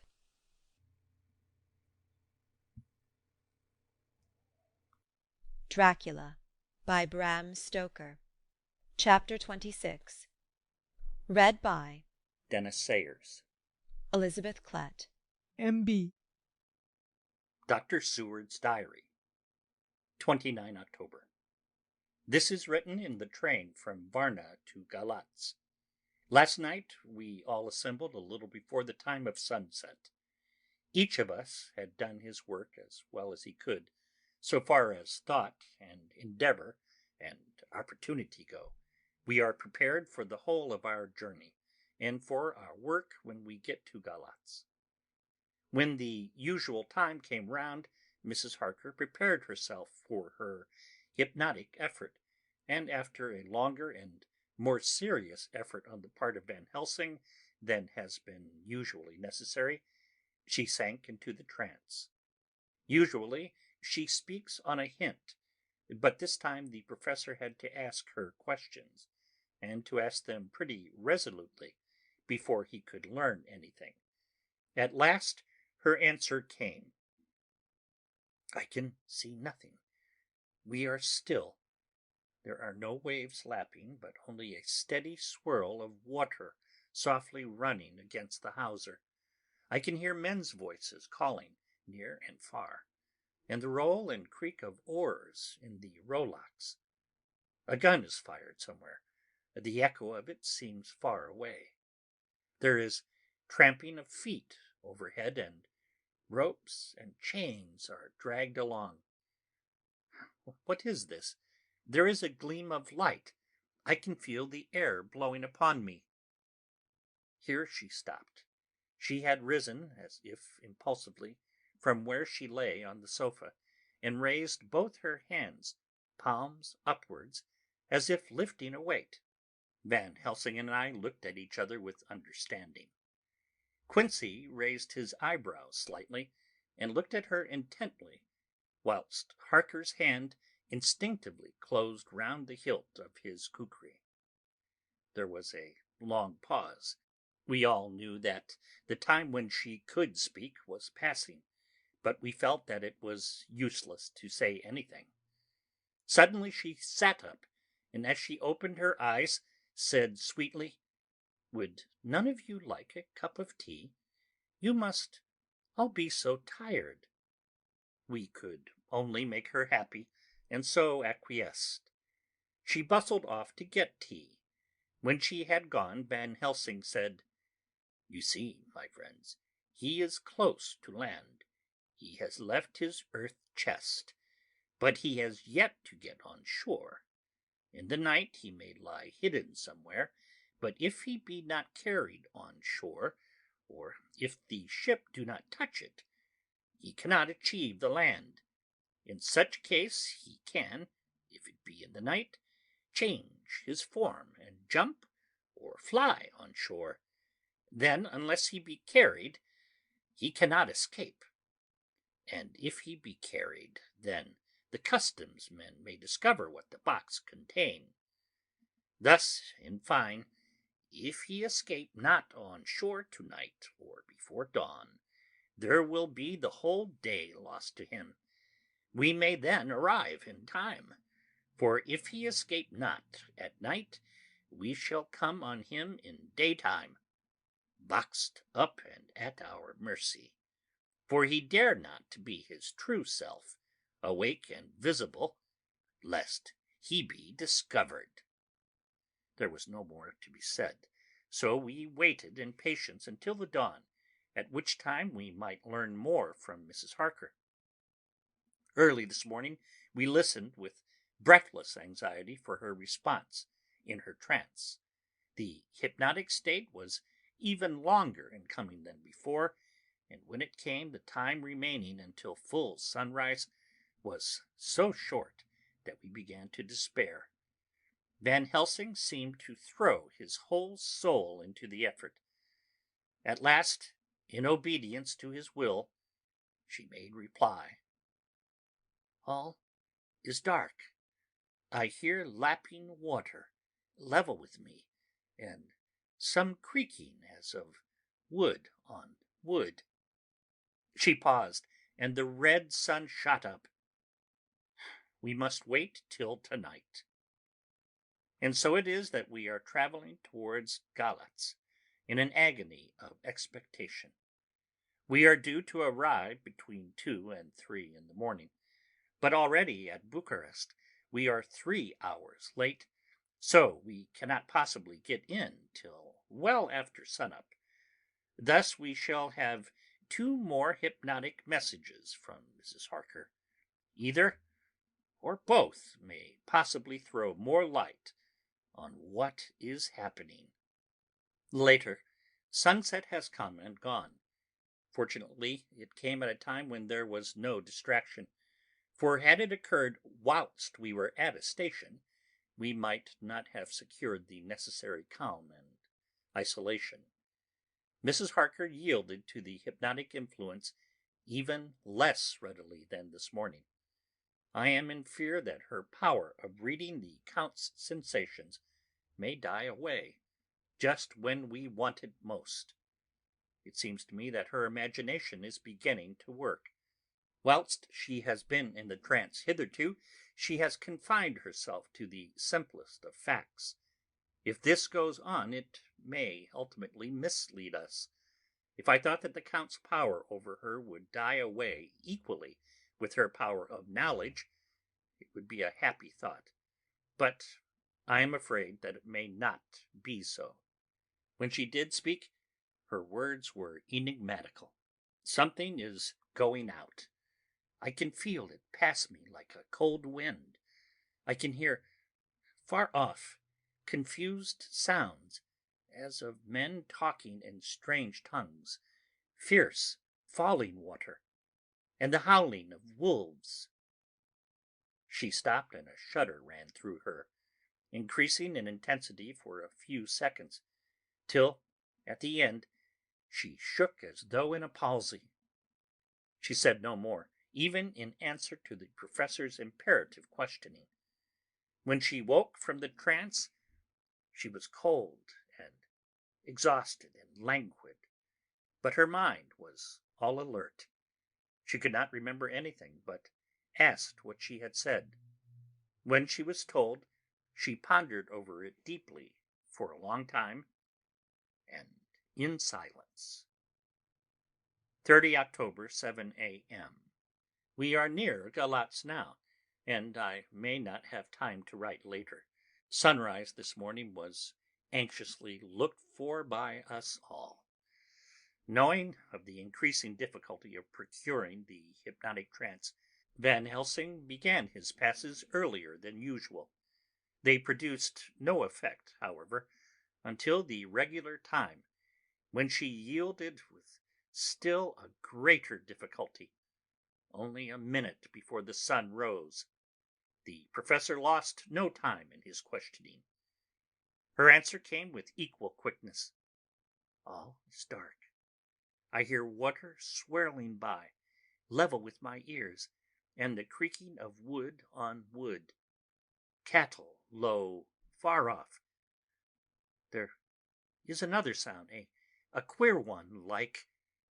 She stopped and grew white, and whiter still. Go on, speak, I command you, said Van Helsing in an agonized voice. At the same time, there was despair in his eyes, for the risen sun was reddening even Mrs. Harker's pale face. She opened her eyes, and we all started as she said, sweetly and seemingly with the utmost concern, "Oh, Professor, why ask me to do what you know I can't? I don't remember anything." Then, seeing the look of amazement on our faces, she said, turning from one to the other with a troubled look, "What have I said? What have I done? I know nothing, only that I was lying here, half asleep, and heard you say, 'Go on, speak, I command you.' It seemed so funny to hear you order me about, as if I were a bad child." "Oh, Madam Mina," he said sadly, "it is proof, if proof be needed, of how I love and honor you, when a word for your good, spoken more earnest than ever, can seem so strange, because it is to order her who I am proud to obey. The whistles are sounding. We are nearing Galatz. We are on fire with anxiety and eagerness." Mina Harker's Journal. 30th October. Mr. Morris took me to the hotel where our rooms had been ordered by telegraph, he being the one who could best be spared, since he does not speak any foreign language. The forces were distributed much as they had been at Varna, except that Lord Godalming went to the vice-consul, as his rank might serve as an immediate guarantee of some sort to the official, we being in extreme hurry. Jonathan and the 2 doctors went to the shipping agent to learn particulars of the arrival of the Tsarina Catherine. Later. Lord Godalming has returned. The consul is away, and the vice-consul sick, so the routine work has been attended to by a clerk. He was very obliging, and offered to do anything in his power. Jonathan Harker's Journal. 30 October. At 9 o'clock, Dr. Van Helsing, Dr. Seward, and I called on Messrs. Mackenzie and Steinkopf, the agents of the London firm of Hapgood. They had received a wire from London, in answer to Lord Godalming's telegraphed request, asking them to show us any civility in their power. They were more than kind and courteous, and took us at once on board the Tsarina Catherine, which lay at anchor out in the river harbour. There we saw the captain, Donaldson by name, who told us of his voyage. He said that in all his life he had never had so favourable a run. "Man," he said, "but it made us afeard, for we expect that we should have to pay for it with some rare piece of ill luck, so's to keep up the average. It's no canny to run from London to the Black Sea with the wind at you, as though the Deil himself were blawing on your sail for his own purpose, and at the time we couldn't spare a thing. Gin we were nigh a ship or a port or a headland, a fog fell on us and travelled wi' us, till when after it had lifted and we looked out, the deil a thing we could see. We ran by Gibraltar without being able to signal, until we came to the Dardanelles and had to wait to get our permit to pass. We never were within hail o' aught.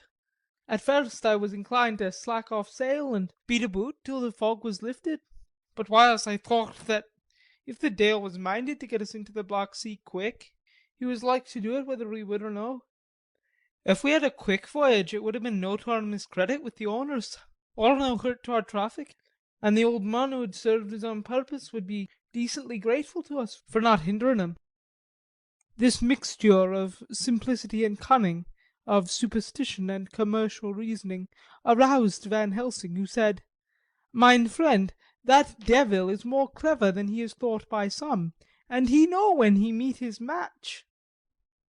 The skipper was not displeased with the compliment, and went on, "When we got past the Bosphorus the men began to grumble.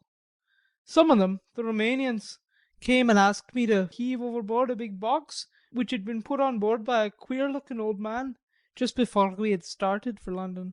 I had seen them speer at the fellow and put out their 2 fingers when they saw him, to guard against the evil eye. Man, but the superstition of foreigners is perfectly ridiculous. I sent them about their business pretty quick. But as just after a fog closed in on us, I felt a wee bit as they did on it something, though I wouldn't say it was again the big box. Well, on we went, and as the fog didn't let up for 5 days, I just let the wind carry us, for if the Dale wanted to get somewheres, well, he would fetch it up all right, and if he didn't, well, we'd keep a sharp lookout anyhow. Sure enough, we had a fair way in deep water all the time. And 2 days ago, when the morning sun came through the fog, we found ourselves just in the river opposite Galatz. The Romanians were wild and wanted me right or wrong to take out the box and fling it in the river. I had to argue wi' 'em about it wi' a handspike. And then when the last of them rose off the deck wi' his head in his hand, I had convinced them that evil eye or no evil eye, the property and the trust of my owners was better in my hands than in the river Danube. They had, mind ye, taken the box on the deck ready to fling in, and as it was marked Galatz via Varna, I thought I'd let it lie till we discharged in the port and get rid o't altogether.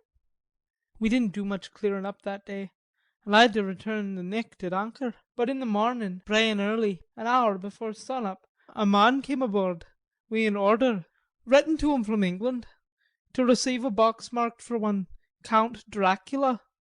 Sure enough, the matter was one easy to his hand.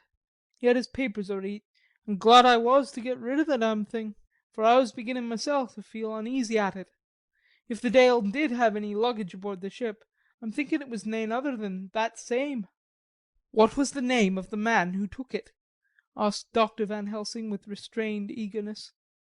"I'll be telling you quick," he answered, and stepping down to his cabin, produced a receipt signed Emanuel Hildesheim. Bergenstrasse 16 was the address. We found out that this was all the captain knew, so with thanks we came away. We found Hildesheim in his office, a Hebrew of rather the Adelphi Theatre type, with a nose like a sheep and a fez. His arguments were pointed with specie, but we doing the punctuation, and with a little bargaining, he told us what he knew. This turned out to be simple but important. He had received a letter from a Mr. Deville of London, telling him to receive, if possible, before sunrise, so as to avoid customs, a box which would arrive at Galatz in the Tsarina Catherine. This he was to give in charge to a certain Petrov Skinsky, who dealt with the Slovaks who traded down the river to the port. He had been paid for his work by an English banknote which had been duly cashed for gold at the Danube International Bank. When Skinsky had come to him, he had taken him to the ship and handed over the box so as to save porterage. That was all he knew. We then sought for Skinsky, but we were unable to find him. One of his neighbours, who did not seem to bear him any affection, said he had gone away 2 days before, no one knew whither. This was corroborated by his landlord, who had received by messenger the key of the house, together with the rent due, in English money. This had been between 10 and 11 o'clock last night. We were at a standstill again. Whilst we were talking, one came running and breathlessly gasped out that the body of Skinsky had been found inside the wall of the churchyard of St. Peter, and that the throat had been torn open as if by some wild animal. Those we had been speaking with ran off to see the horror, the women crying out, "This is the work of a Slovak!" We hurried away, lest we should have been in some way drawn into the affair, and so detained. As we came home we could arrive at no definite conclusion. We were all convinced that the box was on its way by water to somewhere, but where that might be we would have to discover. With heavy hearts we came home to the hotel, to Mina. When we met together the first thing was to consult as to taking Mina again into our confidence. Things are getting desperate, and it is at least a chance, though a hazardous one. As a preliminary step I was released from my promise to her. Mina Harker's journal. 30th October, evening. They were so tired and worn out and dispirited that there was nothing to be done till they had had some rest, so I asked them all to lie down for half an hour whilst I should enter everything up to the moment. I feel so grateful to the man who invented the traveller's typewriter, and to Mr. Morris for getting this one for me. I should have felt quite astray doing the work if I had to write with a pen. It is all done. Poor dear, dear Jonathan, what he must have suffered, what he must be suffering now. He lies on the sofa, hardly seeming to breathe, and his whole body appears in collapse. His brows are knit, his face is drawn with pain. Poor fellow! Maybe he is thinking, and I can see his face all wrinkled up with the concentration of his thoughts. Oh, if I could only help it all! I shall do what I can. I have asked Dr. Van Helsing, and he has got me all the papers that I have not yet seen. Whilst they are resting, I shall go over all carefully, and perhaps I may arrive at some conclusion. I shall try to follow the Professor's example, and think without prejudice on the facts before me. I do believe that under God's providence I have made a discovery. I shall get the maps and look over them. I am more than ever sure that I am right. My new conclusion is ready, so I shall get our party together and read it. They can judge it. It is well to be accurate, and every minute is precious. Mina Harker's memorandum, entered in her journal. Ground of inquiry. Count Dracula's problem is to get back to his own place. A. He must be brought back by someone. This is evident, for had he power to move himself as he wished, he could go either as man or wolf or bat in some other way. He evidently fears discovery or interference, in the state of helplessness in which he must be, confined as he is between dawn and sunset in his wooden box. B. How is he to be taken? Here a process of exclusions may help us. By road, by rail, by water. 1. By road. There are endless difficulties, especially in leaving the city. X. There are people, and people are curious and investigate. A hint, a surmise, a doubt as to what might be in the box would destroy him. There are, or there may be, customs and octroi offices to pass. Z. His pursuers might follow. This is his highest fear, and in order to prevent his being betrayed, he has repelled, so far as he can, even his victim, me. 2. By rail. There is no one in charge of the box. It would have to take its chance of being delayed, and delay would be fatal with enemies on the track.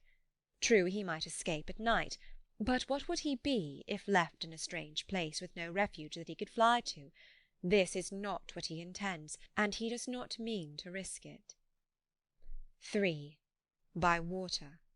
Here is the safest way, in one respect, but with most danger in another. On the water he is powerless except at night. Even then he can only summon fog and storm and snow, and his wolves. But were he wrecked, the living water would engulf him, helpless, and he would indeed be lost. He could have the vessel drive to land, but if it were unfriendly land, wherein he was not free to move, his position would still be desperate. We know from the record that he was on the water, so what we have to do is to ascertain what water. The first thing is to realize exactly what he has done as yet. We may then get a light on what his task is to be. Firstly, we must differentiate between what he did in London as part of his general plan of action, when he was pressed for moments and had to arrange as best he could. Secondly, we must see, as well as we can surmise it from the facts we know of, what he has done here. As to the first, he evidently intended to arrive at Galatz, and sent invoice to Varna, to deceive us, lest we should ascertain his means of exit from England. His immediate and sole purpose then was to escape. The proof of this is the letter of instructions sent to Emanuel Hildesheim to clear and take away the box before sunrise. There is also the instruction to Petrov Skinsky. These we must only guess at, but there must have been some letter or message, since Skinsky came to Hildesheim.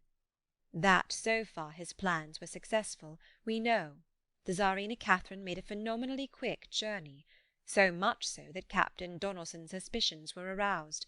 But his superstition, united with his canniness, played the Count's game for him, and he ran with his favouring wind through fogs and all till he brought up blindfold at Galatz.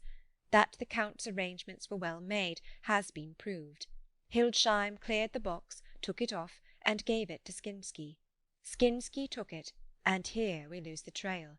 We only know that the box is somewhere on the water, moving along. The customs and the octroi, if there be any, have been avoided. Now we come to what the Count must have done after his arrival on land at Galatz. The box was given to Skinsky before sunrise. At sunrise the Count could appear in his own form. Here we ask why Skinsky was chosen at all to aid in the work. In my husband's diary, Skinsky is mentioned as dealing with the Slovaks who trade down the river to the port, and the man's remark that the murder was the work of a Slovak showed the general feeling against his class. The Count wanted isolation.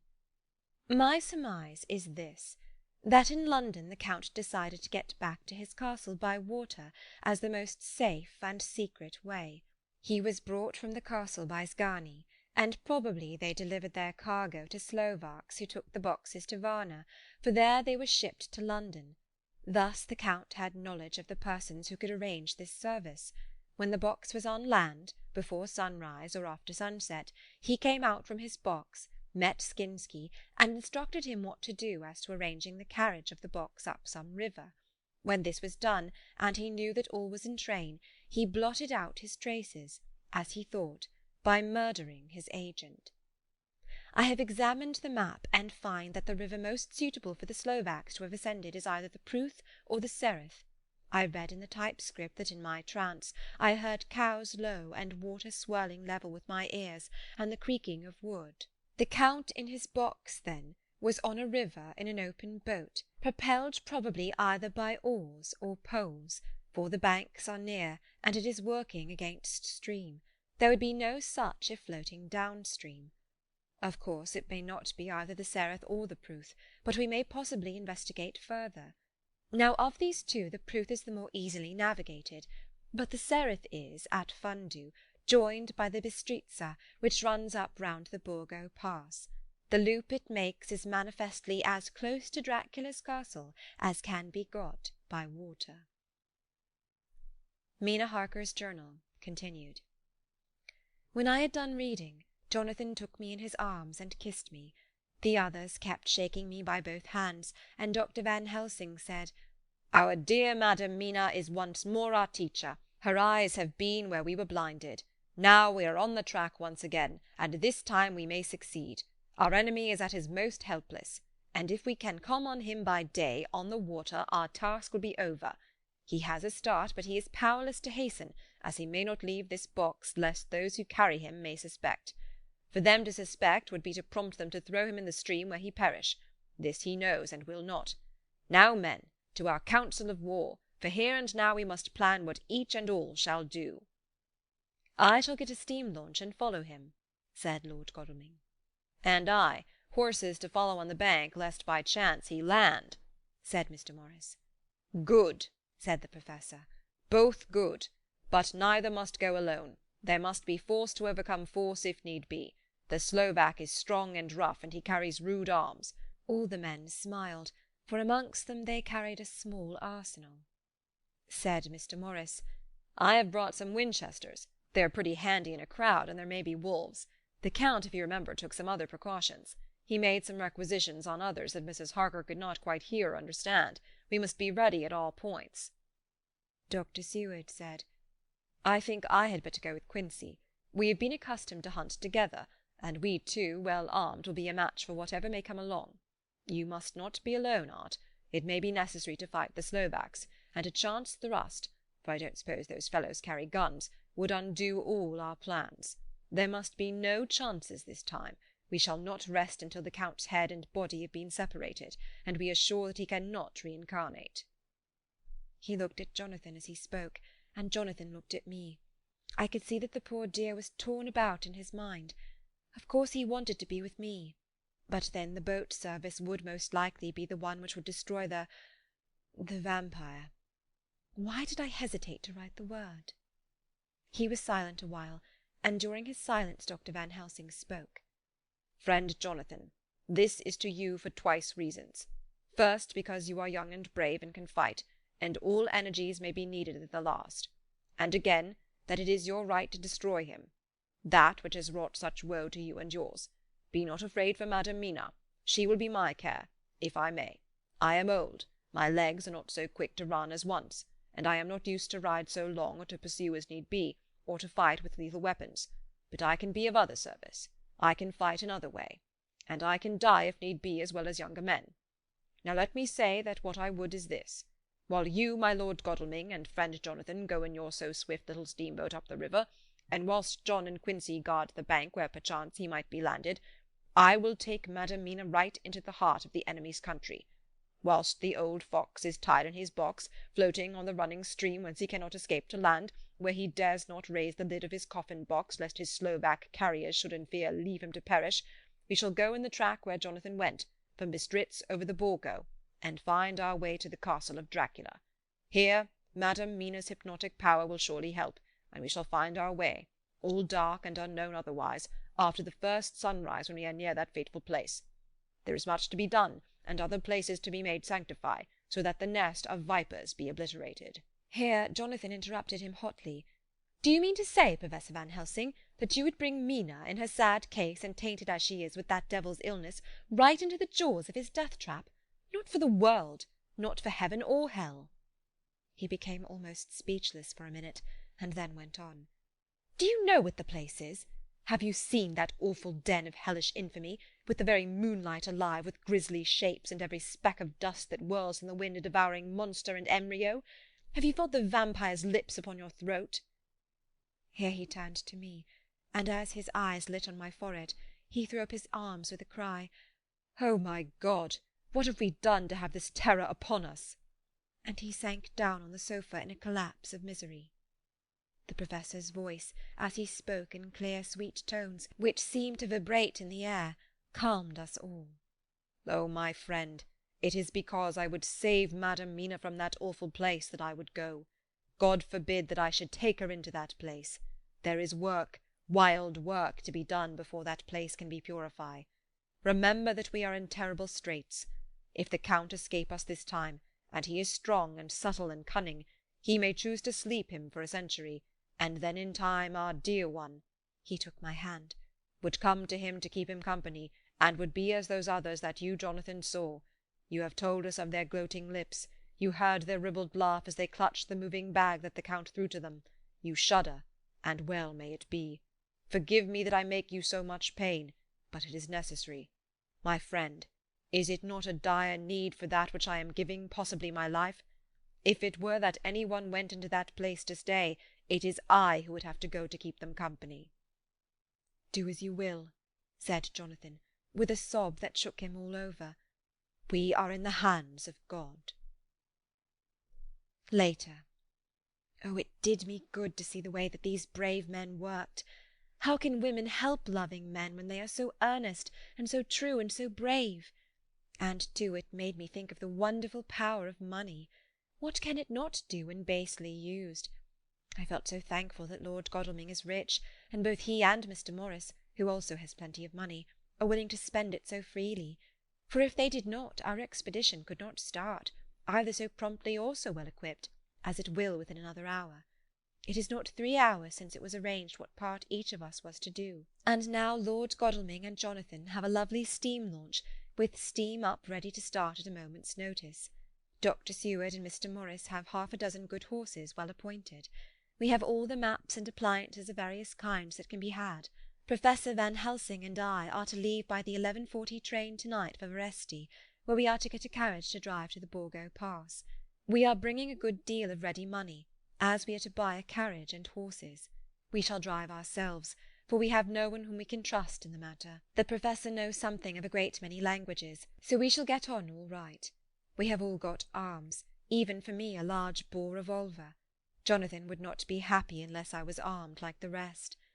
Alas, I cannot carry one arm that the rest do. The scar on my forehead forbids that. Dear Dr. Van Helsing comforts me by telling me that I am fully armed, as there may be wolves.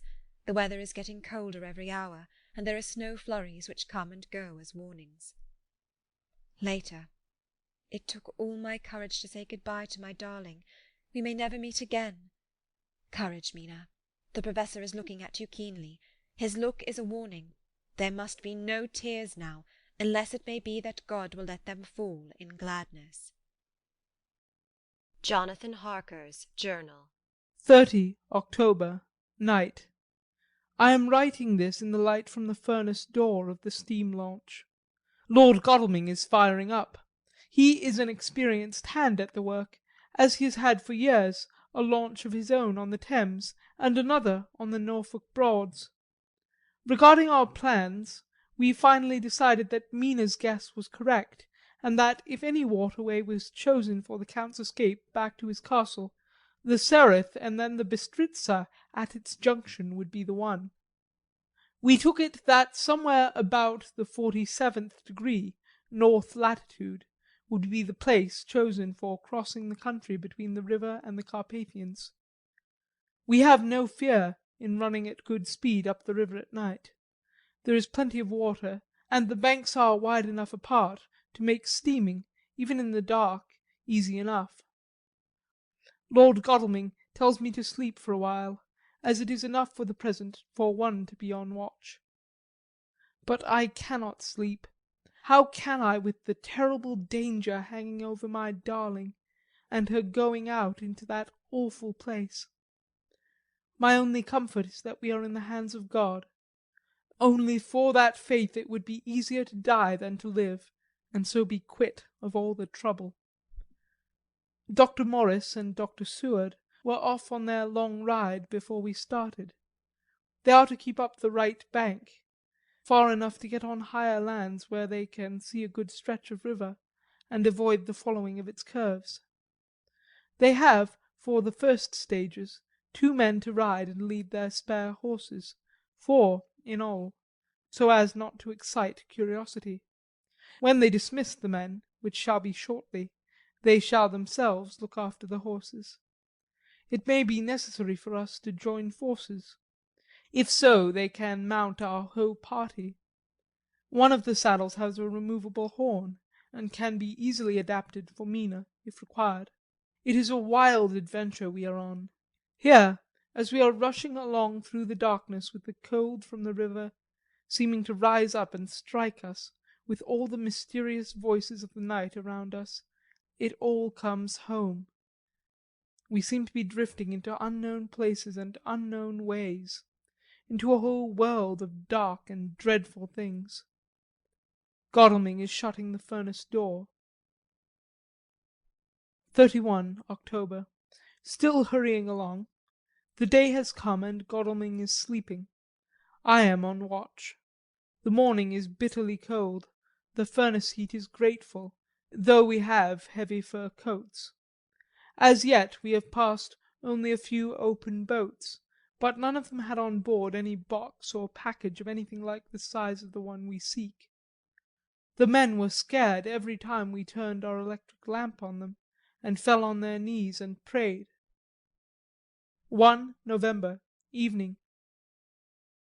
No news all day. We have found nothing of the kind we seek. We have now passed into the Bistritza, and if we are wrong in our surmise, our chance is gone. We have overhauled every boat, big and little. Early this morning, one crew took us for a government boat, and treated us accordingly. We saw in this a way of smoothing matters, so at Fundu, where the Bistritza runs into the Sereth, we got a Romanian flag which we now fly conspicuously. With every boat we have overhauled since then this trick has succeeded. We have had every deference shown to us, and not once any objection to whatever we chose to ask or do. Some of the Slovaks tell us that a big boat passed them, going at more than usual speed as she had a double crew on board. This was before they came to Fundu, so they could not tell us whether the boat had turned into the Bistritza or continued on up the Sereth. At Fundu we could not hear of any such boat, so she must have passed there in the night. I am feeling very sleepy. The cold is perhaps beginning to tell on me, and nature must have rest some time. Godalming insists that he shall keep the first watch. God bless him for all his goodness to poor dear Mina and me. 2 November, morning. It is broad daylight. That good fellow would not wake me. He says it would have been a sin to, for I slept peacefully and was forgetting my trouble. It seems brutally selfish to me to have slept so long and let him watch all night, but he was quite right. I am a new man this morning, and as I sit here and watch him sleeping, I can do all that is necessary both as to minding the engine, steering, and keeping watch. I can feel that my strength and energy are coming back to me. I wonder where Mina is now, and Van Helsing. They should have got to Veresti about noon on Wednesday. It would take them some time to get the carriage and horses. So if they had started and travelled hard, they would be about now at the Borgo Pass. God guide and help them. I am afraid to think what may happen. If we could only go faster, but we cannot. The engines are throbbing and doing their utmost. I wonder how Dr. Seward and Mr. Morris are getting on. There seem to be endless streams running down the mountains into this river, but as none of them are very large at present, at all events, though they are doubtless terrible in winter, and when the snow melts, the horsemen may not have met much obstruction. I hope that before we get to Strasbourg we may see them, for if by that time we have not overtaken the Count, it may be necessary to take counsel together what to do next. Dr. Seward's Diary, 2 November. 3 days on the road. No news and no time to write it, if there had been, for every moment is precious. We have had only the rest needful for the horses, but we are both bearing it wonderfully. Those adventurous days of ours are turning up useful. We must push on. We shall never feel happy till we get the launch in sight again. 3 November. We heard at Fundu that the launch had gone up the Bistritza. I wish it wasn't so cold. There are signs of snow coming, and if it falls heavy, it will stop us. In such case we must get a sledge and go on Russian fashion. 4 November. Today we heard of the launch having been detained by an accident when trying to force a way up the rapids. The Slovak boats get up all right, by aid of a rope and steering with knowledge.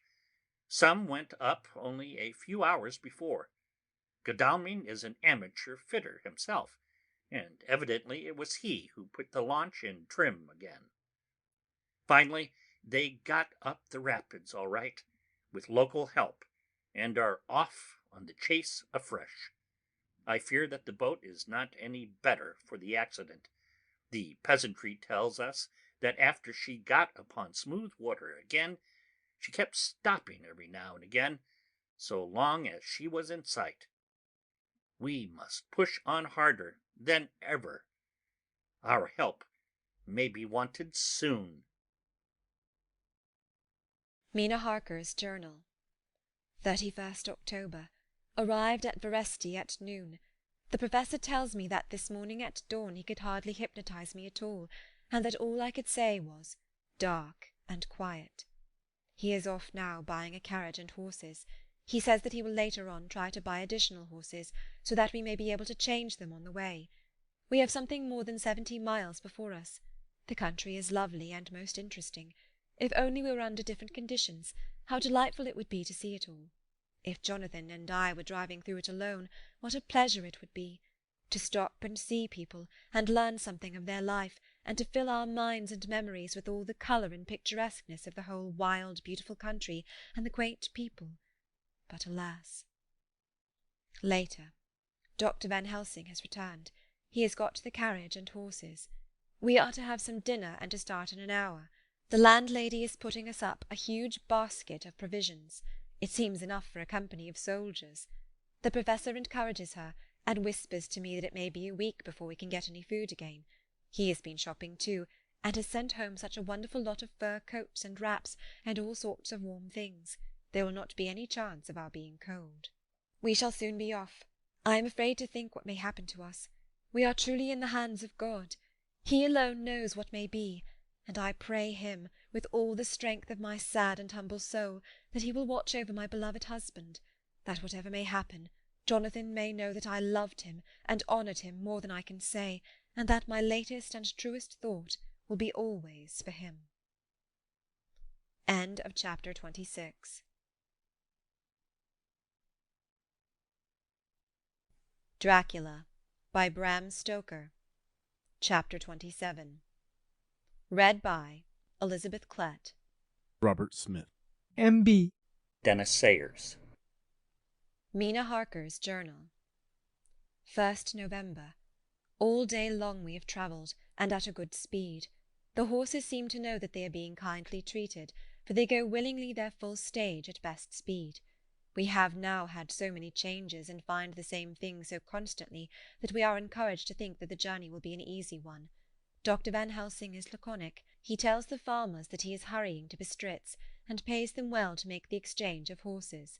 We get hot soup, or coffee, or tea, and off we go. It is a lovely country, full of beauties of all imaginable kinds, and the people are brave and strong and simple, and seem full of nice qualities. They are very, very superstitious. In the first house where we stopped, when the woman who served us saw the scar on my forehead, she crossed herself and put out 2 fingers towards me to keep off the evil eye. I believe they went to the trouble of putting an extra amount of garlic into our food, and I can't abide garlic. Ever since then I have taken care not to take off my hat or veil, and so have escaped their suspicions. We are travelling fast, and as we have no driver with us to carry tales, we go ahead of scandal. But I dare say that fear of the evil eye will follow hard behind us all the way. The Professor seems tireless. All day he would not take any rest, though he made me sleep for a long spell. At sunset time he hypnotized me, and he says I answered as usual, darkness, lapping water, and creaking wood. So our enemy is still on the river. I am afraid to think of Jonathan, but somehow I have now no fear for him or for myself. I write this whilst we wait in a farmhouse for the horses to be ready. Dr. Van Helsing is sleeping. Poor dear, he looks very tired and old and grey, but his mouth is set as firmly as a conqueror's. Even in his sleep he is intense with resolution. When we have well started, I must make him rest whilst I drive. I shall tell him that we have days before us, and he must not break down when most of all his strength will be needed. All is ready. We are off shortly. 2nd November, morning. I was successful, and we took turns driving all night. Now the day is on us, bright though cold. There is a strange heaviness in the air. I say heaviness for want of a better word. I mean that it oppresses us both. It is very cold, and only our warm furs keep us comfortable. At dawn, Van Helsing hypnotized me. He says I answered, darkness, creaking wood, and roaring water. So the river is changing as they ascend. I do hope that my darling will not run any chance of danger more than need be, but we are in God's hands. 2nd November, night. All day long driving. The country gets wilder as we go, and the great spurs of the Carpathians, which at Veresti seemed so far from us and so low on the horizon, now seem to gather round us and tower in front. We both seem in good spirits. I think we make an effort each to cheer the other. In the doing so we cheer ourselves. Dr. Van Helsing says that by morning we shall reach the Borgo Pass. The houses are very few here now, and the Professor says that the last horse we got will have to go on with us, as we may not be able to change. He got 2 in addition to the 2 we changed, so that now we have a rude 4 in hand. The dear horses are patient and good, and they give us no trouble. We are not worried with other travellers, and so even I can drive. We shall get to the pass in daylight. We do not want to arrive before. So we take it easy, and have each a long rest in turn. Oh, what will tomorrow bring to us? We go to seek the place where my poor darling suffered so much. God grant that we may be guided aright, and that he will deign to watch over my husband and those dear to us both, and who are in such deadly peril. As for me, I am not worthy in his sight. Alas, I am unclean to his eyes, and shall be until he may deign to let me stand forth in his sight as one of those who have not incurred his wrath. Memorandum by Bram van Helsing. 4 November. This to my old and true friend John Seward, M.D. of Purfleet, London. In case I may not see him, it may explain. It is morning, and I write by a fire which all the night I have kept alive, Madam Mina aiding me. It is cold, cold, so cold that the grey heavy sky is full of snow, which when it falls will settle for all winter, as the ground is hardening to receive it. It seemed to have affected Madam Mina. She has been so heavy of head all day that she was not like herself. She sleeps and sleeps and sleeps. She, who is usually so alert, have done literally nothing all the day. She even have lost her appetite. She make no entry into her little diary, she who writes so faithful at every pause. Something whispered to me that all is not well. However, tonight she is more vive. Her long sleep all day may have refreshed and restore her, for now she is all sweet and bright as ever. At sunset I try to hypnotize her, but alas, with no effect. The power has grown less and less with each day, and tonight it failed me altogether. Well, God's will be done, whatever it may be, and whithersoever it may lead. Now to the historical, for as Madam Mina write not in her stenography, I must, in my cumbrous old fashion, that so each day of us may not go unrecorded. We got to the Borgo Pass just after sunrise yesterday morning.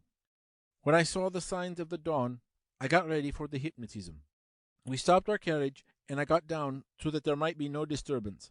I made a couch with furs, and Madam Mina, lying down, yielded herself as usual, but more slow and more short time than ever, to the hypnotic sleep. As before came the answer, darkness and the swirling of water. When she woke, bright and radiant, and we go on our way, and soon reach the pass. At this time and place she become all on fire with zeal.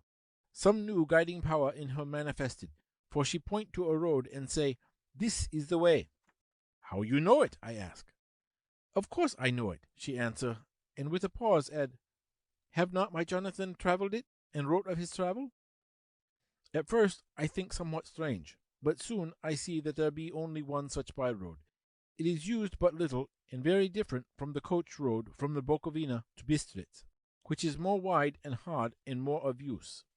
So we came down this road. When we meet other ways, not always were we sure that they were roads at all, for they be neglect and light snow have fallen. The horses know, and they only.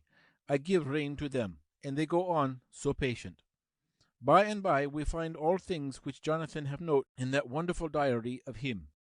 Then we go on for long, long hours and hours. At the first I tell Madam Mina to sleep. She try, and she succeed. She sleep all the time, till at the last I feel myself too suspicious grow, and attempt to wake her. But she sleep on, and I may not wake her though I try. I do not wish to try too hard, lest I harm her, for I know that she hath suffered much, and sleep at times be all in all to her. I think I rouse myself, for all of a sudden I feel guilt, as though I have done something. I find myself bolt up, with the reins in my hands, and the good horses go along jog jog, just as ever. I look down and find Madam Mina still asleep. It is now not far off sunset time, and over the snow the light of the sun flow in big yellow flood, so that we throw great long shadow on where the mountain rise so steep. For we are going up, and all is oh so wild and rocky, as though it were the end of the world. Then I rouse Madam Mina.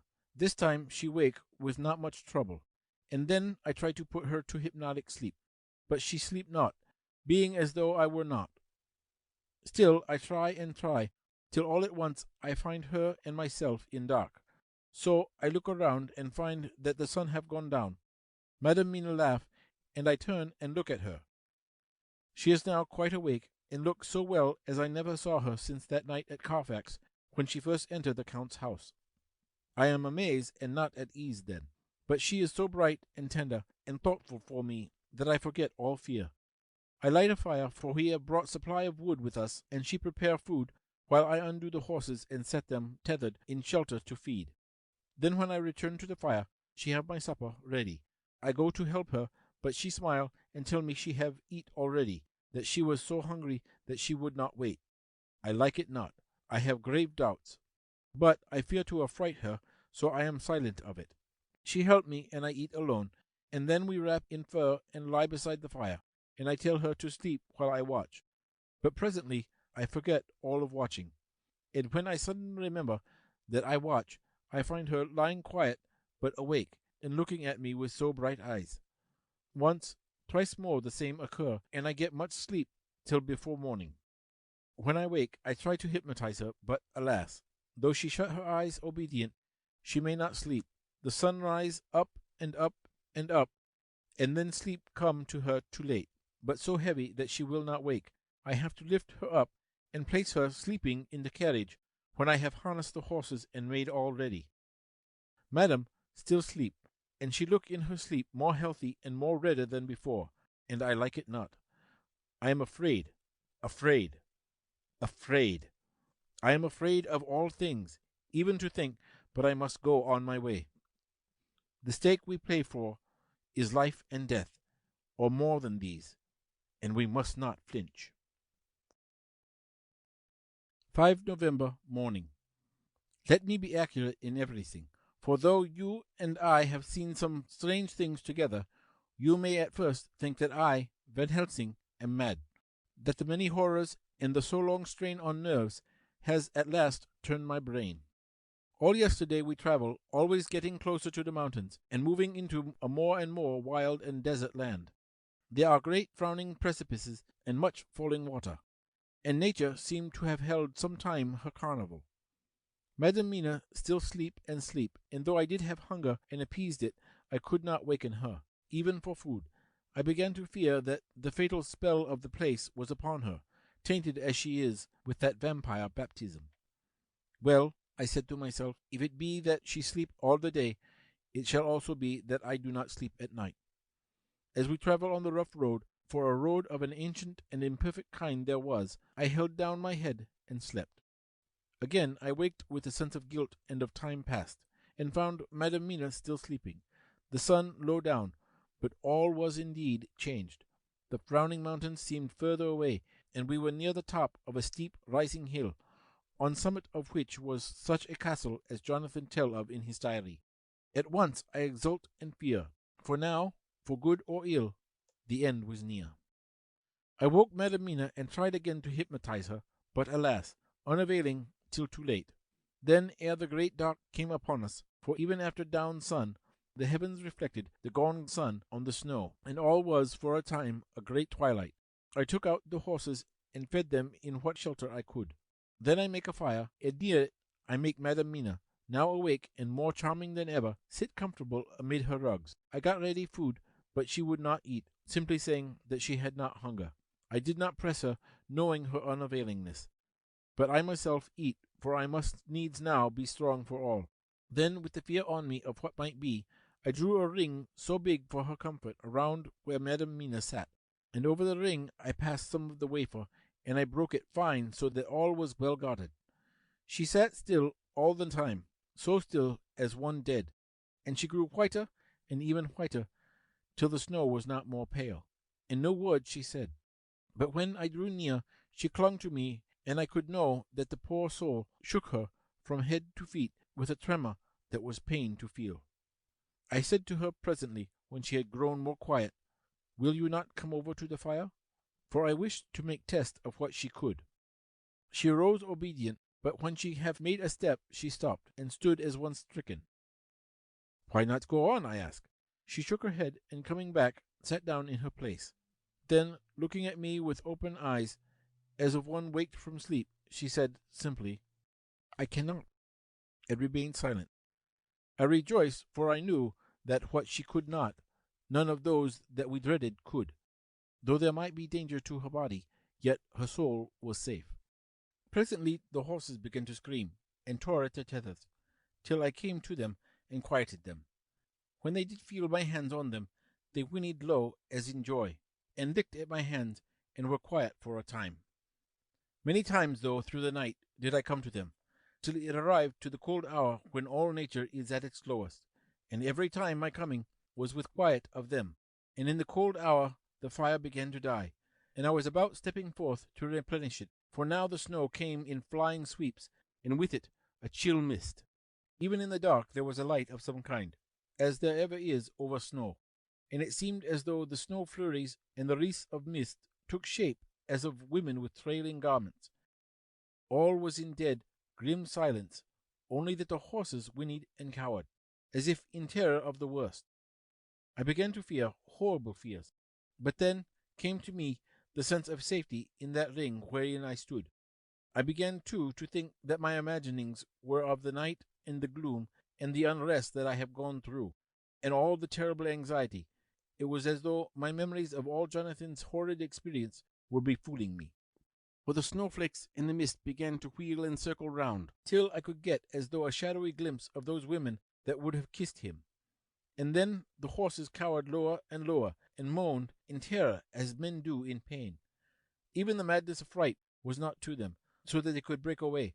I fear for my dear Madam Mina, when these weird figures drew near and circled around. I looked at her, but she sat calm and smiled at me. When I would have stepped to the fire to replenish it, she caught me and held me back, and whispered, like a voice that one hears in a dream, so low it was, "No, no, do not go without.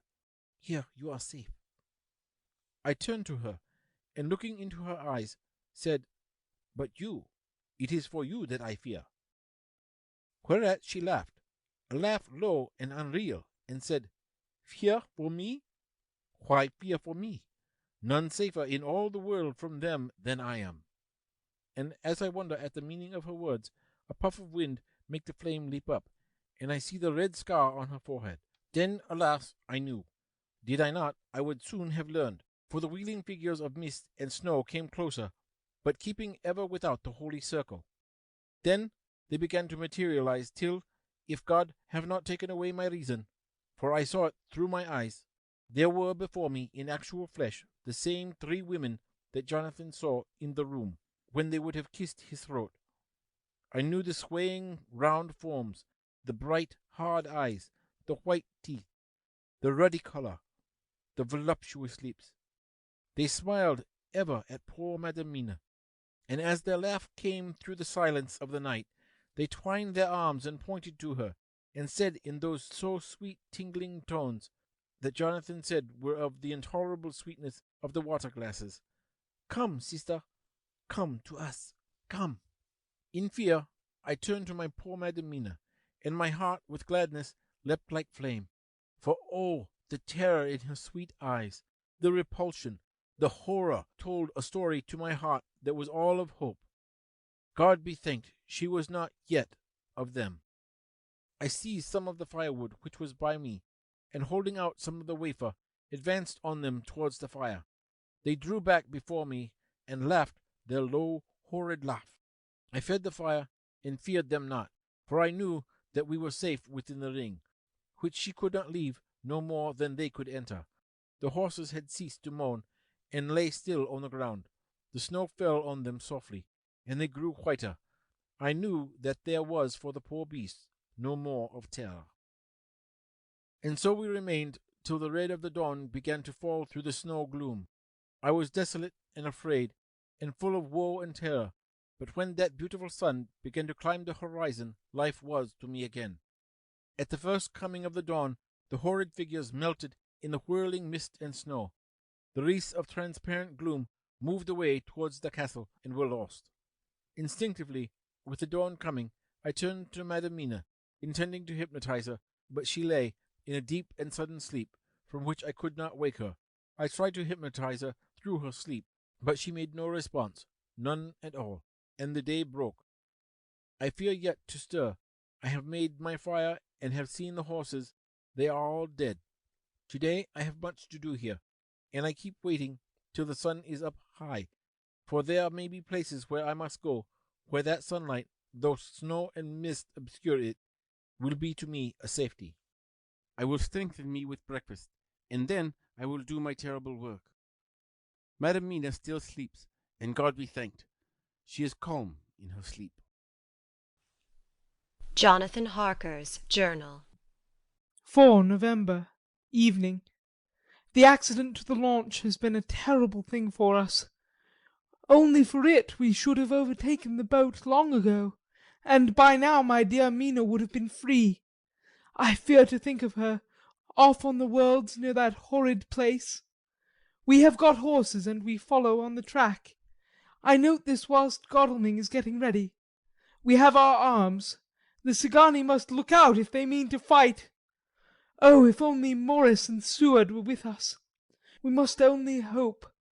If I write no more, good-bye, Mina. God bless and keep you. Dr. Seward's Diary, 5 November. With the dawn we saw the body of Szgany before us, dashing away from the river with their litre wagon. They surrounded it in a cluster, and hurried along as though beset. The snow is falling lightly, and there is a strange excitement in the air. It may be our own feelings, but the depression is strange. Far off I hear the howling of wolves. The snow brings them down from the mountains, and there are dangers to all of us, and from all sides. The horses are nearly ready, and we are soon off. We ride to death of someone. God alone knows who, or where, or what, or when, or how it may be. Dr. Van Helsing's Memorandum. 5 November afternoon. I am at least sane. Thank God for that mercy at all events, though the proving has been dreadful. When I left Madam Mina sleeping within the holy circle, I took my way to the castle. The blacksmith hammer which I took in the carriage from Beercity was useful. Though the doors were all open, I broke them off the rusty hinges, lest some ill intent or ill chance should close them, so that, being entered, I might not get out. Jonathan's bitter experience served me here. By memory of his diary, I found my way to the old chapel, for I knew that here my work lay. The air was oppressive. It seemed as if there was some sulphurous fume, which at times made me dizzy. Either there was a roaring in my ears, or I heard afar off the howl of wolves. Then I bethought me of my dear Madam Mina, and I was in terrible plight. The dilemma had me between his horns. Her I had not dared to take into this place, but left safe from the vampire in that holy circle. And yet even there would be the wolf. I resolved me that my work lay here, and that as to the wolves we must submit, if it were God's will. At any rate, it was only death and freedom beyond, so I did choose for her. Had it been but for myself, the choice had been easy. The maw of the wolf were better to rest in than the grave of the vampire. So I make my choice and go on with my work. I knew that there were at least 3 graves to find, graves that are in habit. So I search, and I find one of them. She lay in her vampire sleep, so full of life and voluptuous beauty that I shudder as though I have come to do murder. Ah, I doubt not that in old time, when such things were, many a man who set forth to do such a task as mine found at the last his heart fail him, and then his nerve. So he delay, till the mere beauty and the fascination of the wanton undead have hypnotized him, and he remain on and on till sunset come, and the vampire sleep be over. Then the beautiful eyes of the fair woman open and look love, and the voluptuous mouth present to a kiss, and the man is weak, and there remain one more victim in the vampire fold, one more to swell the grim and grisly ranks of the undead. There is some fascination, surely, when I am moved by the mere presence of such an one. Even lying as she lay in a tomb, fetid with age and heavy with dust of centuries, though there be that horrid odour, such as the layers of the Count have had. Yes, I was moved. I, Van Helsing, with all my purpose, and with my motive for hate. I was moved to a yearning for delay, which seemed to paralyze my faculties, and to clog my very soul. It may have been that the need of natural sleep and the strange oppression of the air were beginning to overcome me. Certain it was that I was lapsing into sleep, the open-eyed sleep of one who yields to a sweet fascination, when there came through the snow-stilled air a long, low wail, so full of woe and pity that it woke me like the sound of a clarion, for it was the voice of my dear Madam Mina that I heard. Then I braced myself again to my horrid task, and found, by wrenching away tomb tops, one other of the sisters, the other dark one. I dared not pause to look on her as I had on her sister, lest once more I should begin to be in thrall. But I go on searching until presently I find in a high great tomb, as if made to one much beloved, that other fair sister which, like Jonathan, I had seen to gather herself out of the atoms of the mist. She was so fair to look on, so radiantly beautiful, so exquisitely voluptuous, that the very instinct of man in me, which calls some of my sex to love and to protect one of hers, made my head whirl with new emotion. But God be thanked, that soul wail of my dear Madam Mina had not died out of my ears, and before the spell could be wrought further upon me, I had nerved myself to my wild work. By this time I had searched all the tombs in the chapel, so far as I could tell, and as there had been only 3 of these undead phantoms around us in the night, I took it that there were no more of active undead existent. There was one great tomb, more lordly than the rest. Huge it was, and nobly proportioned. On it was but one word: Dracula. This, then, was the undead home of the king vampire, to whom so many more were due. Its emptiness spoke eloquent to make certain what I knew. Before I began to restore these women to their dead selves through my awful work, I laid in Dracula's tomb some of the wafer, and so banished him from it, undead forever. Then began my terrible task, and I dreaded it. Had it been but 1, it had been easy, comparative. But 3? To begin twice more after I had been through a deed of horror?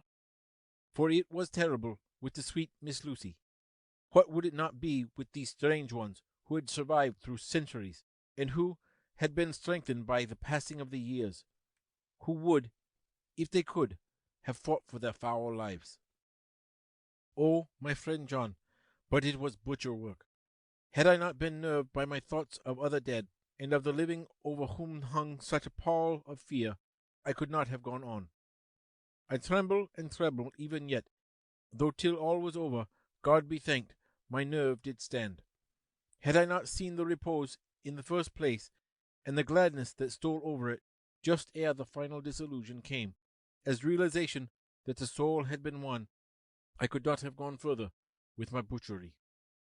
I could not have endured the horrid screeching as the stake drove home, the plunging of writhing form, the lips of bloody foam. I should have fled in terror and left my work undone. But it is over, and the poor souls, I can pity them now and weep, as I think of them placid each in their full sleep of death for a short moment ere fading.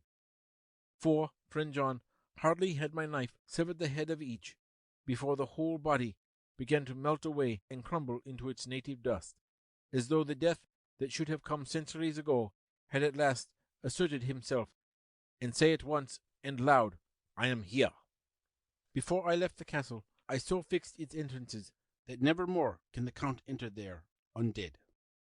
When I stepped into the circle where Madam Mina slept, she woke from her sleep, and seeing me, cried out in pain that I had endured too much. Come, she said, come away from this awful place. Let us go to meet my husband, who is, I know, coming towards us. She was looking thin and pale and weak, but her eyes were pure and glowed with fervor. I was glad to see her paleness and her illness, for my mind was full of the fresh horror of that ruddy vampire sleep. And so, with trust and hope, and yet full of fear, we go eastward to meet our friends and him, whom Madam Mina tell me that she know are coming to meet us. Mina Harker's Journal. 6th November. It was late in the afternoon when the Professor and I took our way towards the east, whence I knew Jonathan was coming. We did not go fast, though the way was steeply downhill, for we had to take heavy rugs and wraps with us. We dared not face the possibility of being left without warmth in the cold and the snow. We had to take some of our provisions too, for we were in a perfect desolation, and so far as we could see through the snowfall, there was not even the sign of habitation. When we had gone about a mile, I was tired with the heavy walking and sat down to rest. Then we looked back, and saw where the clear line of Dracula's castle cut the sky. For we were so deep under the hill whereon it was set that the angle of perspective of the Carpathian mountains was far below it. We saw it in all its grandeur, perched 1,000 feet on the summit of a sheer precipice, and with seemingly a great gap between it and the steep of the adjacent mountain on any side. There was something wild and uncanny about the place. We could hear the distant howling of wolves. They were far off, but the sound, even though coming muffled through the deadening snowfall, was full of terror. I knew from the way Dr. Van Helsing was searching about that he was trying to seek some strategic point where we would be less exposed in case of attack. The rough roadway still led downwards. We could trace it through the drifted snow. In a little while the Professor signalled to me, so I got up and joined him. He had found a wonderful spot, a sort of natural hollow in a rock, with an entrance like a doorway between two boulders. He took me by the hand and drew me in. "See," he said, "here you will be in shelter, and if the wolves do come, I can meet them one by one." He brought in our furs, and made a snug nest for me, and got out some provisions and forced them upon me. But I could not eat. To even try to do so was repulsive to me, and much as I would have liked to please him, I could not bring myself to the attempt. He looked very sad, but did not reproach me. Taking his field-glasses from the case, he stood on the top of the rock and began to search the horizon. Suddenly he called out, "Look, Madam Mina, look, look!" I sprang up and stood beside him on the rock. He handed me his glasses and pointed. The snow was now falling more heavily, and swirled about fiercely, for a high wind was beginning to blow. However, there were times when there were pauses between the snow flurries, and I could see a long way round. From the height where we were it was possible to see a great distance, and far off, beyond the white waste of snow, I could see the river lying like a black ribbon in kinks and curls as it wound its way. Straight in front of us, and not far off, in fact so near that I wondered we had not noticed before, came a group of mounted men hurrying along. In the midst of them was a cart, a long lighter waggon which swept from side to side, like a dog's tail wagging, with each stern inequality of the road. Outlined against the snow as they were, I could see from the men's clothes that they were peasants or gypsies of some kind. On the cart was a great square chest. My heart leapt as I saw it, for I could feel that the end was coming. The evening was now drawing close, and well I knew that at sunset the thing, which was till then imprisoned there, would take new freedom, and could in any of the many forms elude pursuit. In fear I turned to the Professor. To my consternation, however, he was not there. An instant later I saw him below me. Round the rock he had drawn a circle, such as we had found shelter in last night. When he had completed it, he stood beside me again, saying, "At least here you shall be safe from him." He took the glasses from me, and at the next lull of the snow swept the whole space below us. "See," he said, "they come quickly. They are flogging the horses, and galloping as hard as they can." He paused, and went on in a hollow voice, "They are racing for the sunset. We may be too late. God's will be done." Down came another blinding rush of driving snow, and the whole landscape was blotted out. It soon passed, however, and once more his glasses were fixed on the plain. Then came a sudden cry. "Look, look, look! See, 2 horsemen follow fast, coming up from the south. It must be Quincy and John. Take the glass. Look before the snow blots it all out." I took it and looked. The 2 men might be Dr. Seward and Mr. Morris. I knew at all events that neither of them was Jonathan. At the same time I knew that Jonathan was not far off. Looking around, I saw on the north side of the coming party 2 other men riding at breakneck speed. One of them I knew was Jonathan, and the other I took, of course, to be Lord Godalming. They, too, were pursuing the party with the cart. When I told the Professor, he shouted in glee like a schoolboy, and after looking intently till a snowfall made sight impossible, he laid his Winchester rifle ready for use against the boulder at the opening of our shelter. "They are all converging," he said. "When the time comes, we shall have gipsies on all sides." I got out my revolver ready to hand, for whilst we were speaking the howling of wolves came louder and closer. When the snow-storm abated a moment, we looked again. It was strange to see the snow falling in such heavy flakes close to us, and beyond, the sun shining more and more brightly as it sank down towards the far mountain tops. Sweeping the glass all around us, I could see here and there dots moving singly and in 2s and 3s in larger numbers. The wolves were gathering for their prey. Every instant seemed an age whilst we waited. The wind came now in fierce bursts, and the snow was driven with fury as it swept upon us in circling eddies. At times we could not see an arm's length before us, but at others, as the hollow-sounding wind swept by us, it seemed to clear the air-space around us so that we could see afar off. We had of late been so accustomed to watch for sunrise and sunset that we knew with fair accuracy when it would be, and we knew that before long the sun would set. It was hard to believe that by our watches it was less than an hour that we waited in that rocky shelter before the various bodies began to converge close upon us. The wind came now with fiercer and more bitter sweeps, and more steadily from the north. It seemingly had driven the snow-clouds from us, for with only occasional bursts the snow fell. We could distinguish clearly the individuals of each party, the pursued and the pursuers. Strangely enough, those pursued did not seem to realize, or at least to care, that they were pursued. They seemed, however, to hasten with redoubled speed as the sun dropped lower and lower on the mountain tops. Closer and closer they drew. The Professor and I crouched down behind our rock and held our weapons ready. I could see that he was determined that they should not pass. One and all were quite unaware of our presence. All at once 2 voices shouted out to "Halt!" One was my Jonathan's, raised in a high key of passion. The other, Mr. Morris's strong, resolute tone of quiet command. The gipsies may not have known the language, but there was no mistaking the tone, in whatever tongue the words were spoken. Instinctively they reined in, and at the instant Lord Godalming and Jonathan dashed up at one side, and Dr. Seward and Mr. Morris on the other. The leader of the gipsies, a splendid-looking fellow who sat his horse like a centaur, waved them back, and in a fierce voice gave to his companions some word to proceed. They lashed the horses, which sprang forward. But the 4 men raised their Winchester rifles, and in an unmistakable way commanded them to stop. At the same moment, Dr. Van Helsing and I rose behind the rock and pointed our weapons at them. Seeing that they were surrounded, the men tightened their reins and drew up. The leader turned to them and gave a word at which every man of the gipsy party drew what weapon he carried, knife or pistol, and held himself in readiness to attack. Issue was joined in an instant.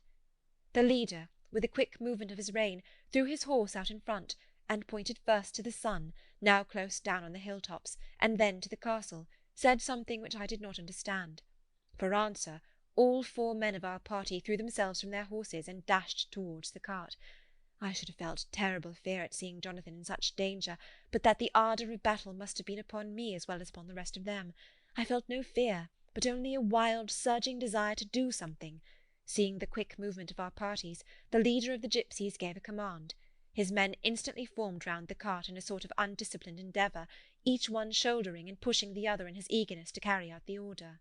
In the midst of this I could see that Jonathan on one side of the ring of men, and Quincey on the other, were forcing a way to the cart. It was evident that they were bent on finishing their task before the sun should set. Nothing seemed to stop or even to hinder them. Neither the levelled weapons nor the flashing knives of the gipsies in front, nor the howling of the wolves behind, appeared to even attract their attention.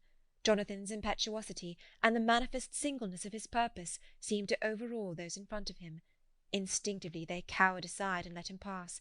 In an instant he had jumped upon the cart, and with a strength which seemed incredible, raised the great box and flung it over the wheel to the ground. In the meantime, Mr. Morris had had to use force to pass through his side of the ring of Sagny. All the time I had been breathlessly watching Jonathan, I had, with the tail of my eye, seen him pressing desperately forward, and had seen the knives of the gipsies flash as he won a way through them, and they cut at him. He had parried with his great bowie knife, and at first I thought that he too had come through in safety, but as he sprang beside Jonathan, who had by now jumped from the cart, I could see that with his left hand he was clutching at his side, and that the blood was spurting through his fingers. He did not delay, notwithstanding this, for as Jonathan with desperate energy attacked one under the chest, attempting to prise off the lid with his great kukri knife, he attacked the other frantically with his bowie. Under the efforts of both men the lid began to yield, the nails drew with a screeching sound, and the top of the box was thrown back. By this time the gipsies, seeing themselves covered by the Winchesters, and at the mercy of Lord Godalming and Dr. Seward, had given in and made no further resistance.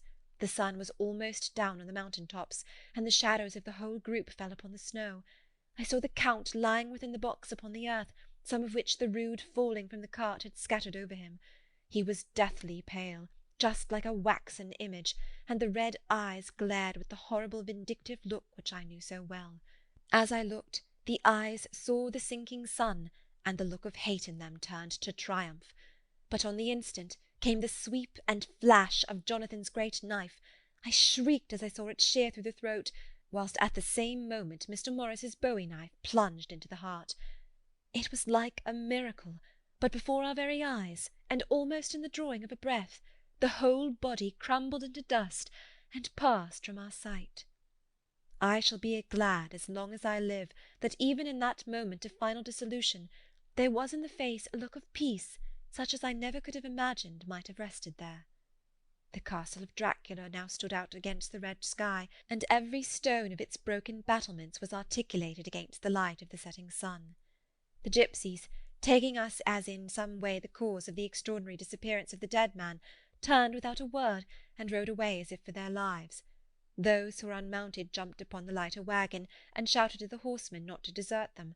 The wolves, which had withdrawn to a safe distance, followed in their wake, leaving us alone. Mr. Morris, who had sunk to the ground, leaned on his elbow, holding his hand pressed to his side. The blood still gushed through his fingers. I flew to him, for the holy circle did not now keep me back, so did the two doctors. Jonathan knelt behind him, and the wounded man laid back his head on his shoulder. With a sigh he took, with a feeble effort, my hand in that of his own, which was unstained. He must have seen the anguish of my heart in his face, for he smiled at me and said, "I am only too happy to have been of service. Oh God!" he cried suddenly, struggling to a sitting posture and pointing to me. "It was worth for this to die. Look, look!" The sun was now right down upon the mountain top, and the red gleams fell upon my face, so that it was bathed in rosy light. With one impulse the men sank on their knees, and a deep and earnest "Amen" broke from all as their eyes followed the pointing of his finger. The dying man spoke. "Now God be thanked that all has not been in vain. See, the snow is not more stainless than her forehead. The curse has passed away." And, to our bitter grief, with a smile and in silence, he died, a gallant gentleman. Note: 7 years ago we all went through the flames, and the happiness of some of us since then is, we think, well worth the pain we endured. It is an added joy to Mina and to me that our boy's birthday is the same day as that on which Quincey Morris died.